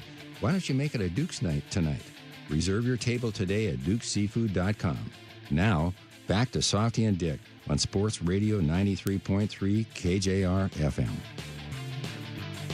Great insight from Larry Stone after the Mariners get a sweep of the Athletics, Sacramento, Oakland, Las Vegas Athletics, and the Mariners now find themselves a half game up in the American League West, despite still being under 500 at 28 and 29. But Hugh, before we had Larry on, we were kind of delving into the mantra that Mike McDonald has, the run it forward mantra instead of run it back, trying to get a second championship. And you were starting to tell some stories about Jimmy Johnson and how he was attempting to do that right away with the first meeting that he had after they had won a championship. And it was your first meeting as a member of the Dallas Cowboys, and was also their first meeting since winning the championship. And you just said he was like super, just balls to the wall, absolute no letdown. Preemptively angry. Preemptively angry. That's the phrase used, preemptively angry. So how did that manifest itself? Take us forward from that meeting and how it manifests itself. Do you have some stories from that summer, from that training camp that kind of just continued to push that forward? Because the Seahawks are looking to do the same thing that the Cowboys were able to do. Yeah, and a lot of this, I understand this could be old guy barking at clouds, but I mean, we can understand this, that with collective bargaining and agreement, CBA, collective bargaining agreement, training camp is much, much different now. Now, the players are better now. If you time machine, go back 35 years, players are better now. They're just, the training, what have you, they're just bigger, faster. So I'm not trying to say like the basketball players, there's some movement that says that the 91 Bulls could be competitive now. Maybe they could, maybe they couldn't. I don't know. But I think the NFL, you take a time machine, they're better players now. But it's also undisputed that training camp was much harder then. You had double days from the beginning, 2 days, and there's only four padded practices in all of training camp. Well, back then it was the first week you already have put through 6 days of double days of pads in the mornings, pads in the afternoon, massive hitting, what's called 9-on-7 drill, which is inside run, 25 minutes, just like brawl, like street brawl. So it was extremely physical. This is down in Austin, Texas. 100 degrees. Just brutal. Now, not for quarterbacks because they don't hit quarterbacks. You're wearing a red jersey, but the intensity was there. So we start the first preseason, losing first preseason game to Minnesota, and Jimmy is freaking irate. I mean, like just screaming in the locker room. And we were going to London the next day to go play this preseason game in London. He goes, we're going to go to London after he gets done screaming. He goes, but mark my words, I will not forget this. So the next day you see him, he's out at the airport. He's wearing these Tommy Bahama flowered shirts. He's like the social chairman. Yeah. Like who's the guy in the Love Boat? Come on. Who's Isaac. The Love Boat? Isaac, the bartender? Who's the midget in the plane in Fantasy Island. Tattoo. Tattoo. He's tattoo. He's just I'm mixing shows. But so we go have a great time. There's rumors that Jimmy won $150,000 at a blackjack table in one of the casinos, and he used to always have these analogies. You can't win with scared money. You can't win with scared money, right? So that lived out. So he's having a great time. We go back there, spend a week in London, have, no curfews. Everybody's having a good time. Win the game, beat the Lions. Everything's fine. Come back to St. Edwards, that next practice. Yeah. He is a freaking tyrant and screaming on everything. And he has a drill at the end where everybody on the team had to participate. You get in 3 lines. The punters would they would punt the ball to the skill guys. So if you were a receiver, a running back, or a return guy, you would catch the ball with nobody blocking for you. And then the 3 guys, linemen, offensive lineman, defensive lineman, doesn't matter. 3 guys have to run down, keep your pursuit angle, sprint. And the ball was getting punted every 5-6 seconds. And so while there was a group running down, there was another coming behind, and God. he was running. He was screaming. So everybody had to run 50, 60 yards, chase the ball, what have you. Guys were throwing up. He was screaming. He was as red as, like, he was so freaking pissed. And to this day, I played 25 years of football. I've never, ever seen a drill like that. I've never seen a coach that had his hand on the thermostat, the thermometer, raise the temperature by 30 to 40 degrees of intensity. And this was all the training camp after the Cowboys had won the Super Bowl. And so there was a absolute just dogged determination. It was like a Tiger Woods type of, Tiger Woods 2000, just this mentality. Second is failure. Like you could have told Jimmy Johnson, we're going to go to the Super Bowl and lose, and we're going to lose by 1 point. Or we're going to lose in overtime by 3 points. Failure. And he would have vomited right on you. Vomited. I'm making up words. And so, at any rate, at one time, a comment on Troy's competitiveness.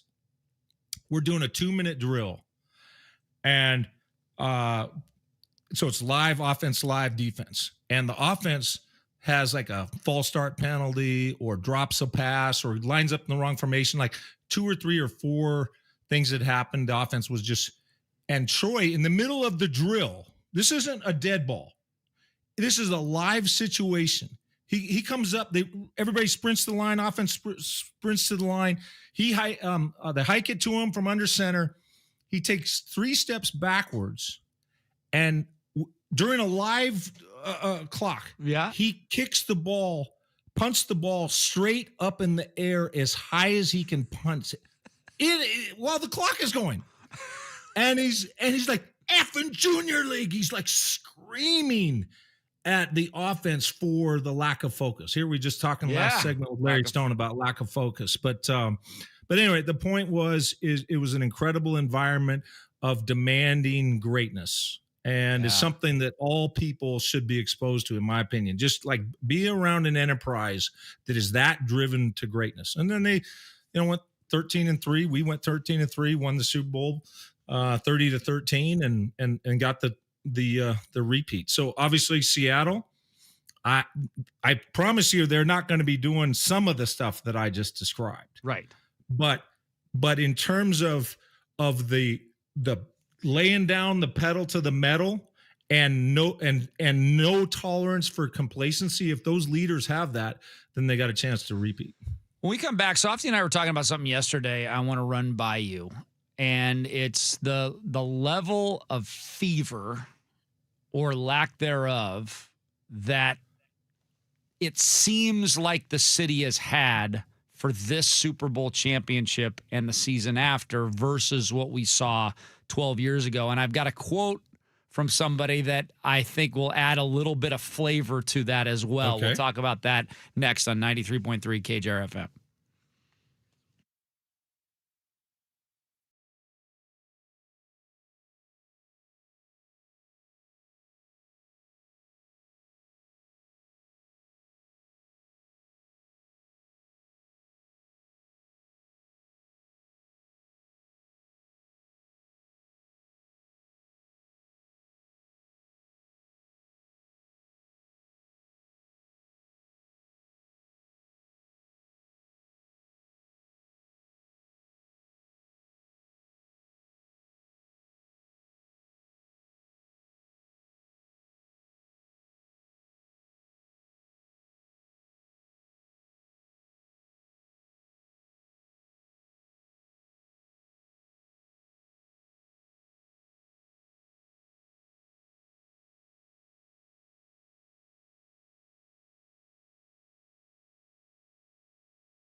Your table today at dukeseafood.com.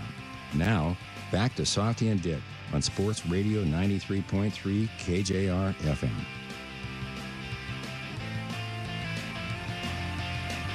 .546 on 93.3 KJR FM. I think we'll have a little time for you to make the call in the next segment. A few texts, Travis. What do you think? Why not? We can do it. What the heck, right? What the heck? It's a beautiful day out. We'll find out what's on people's minds. I'll tell you, Hugh, what's on my mind, and it's been on my mind for a little bit now. Really, back since the Seahawks won the Super Bowl, and Softy and I kind of broached the subject yesterday.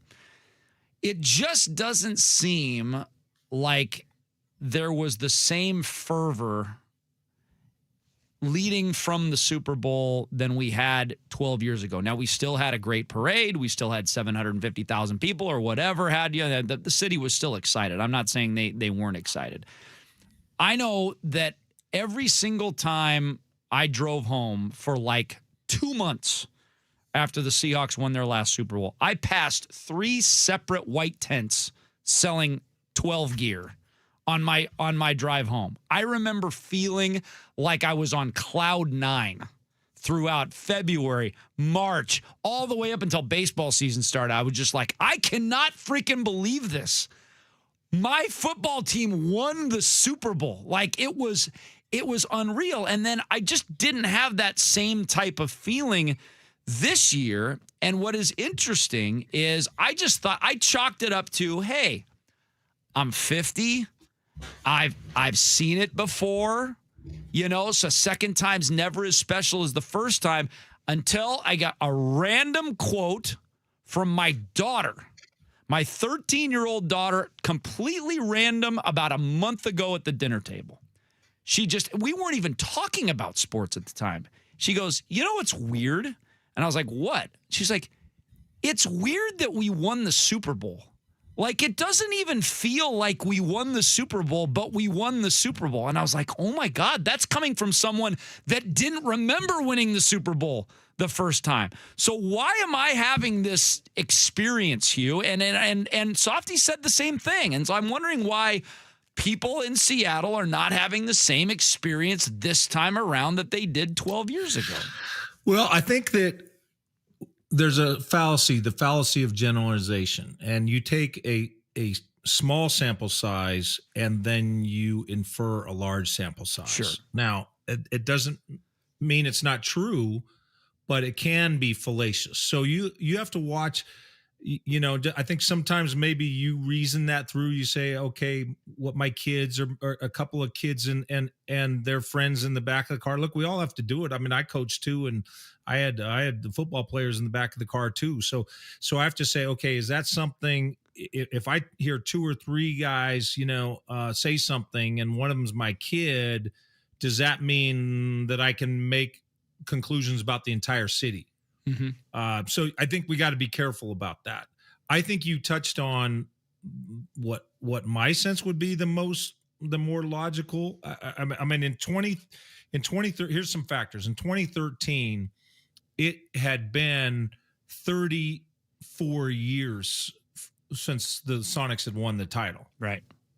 So now you've got 13 years since the Seahawks, right? Well, 12 years since the Seahawks, right? So you're tripling more or less tripling the duration that you had to wait. The drought duration, right? The drought. You're tripling the drought duration. In the spring of 2014, the Mariners the prior year had gone 71-91 and finished 25 games out of 500. Mm-hmm. Now, in the spring of 2014, the spring that you're talking about, ultimately, by the time they got to September, the end of the season, they were 87-75, but they were still 11 games out. Right.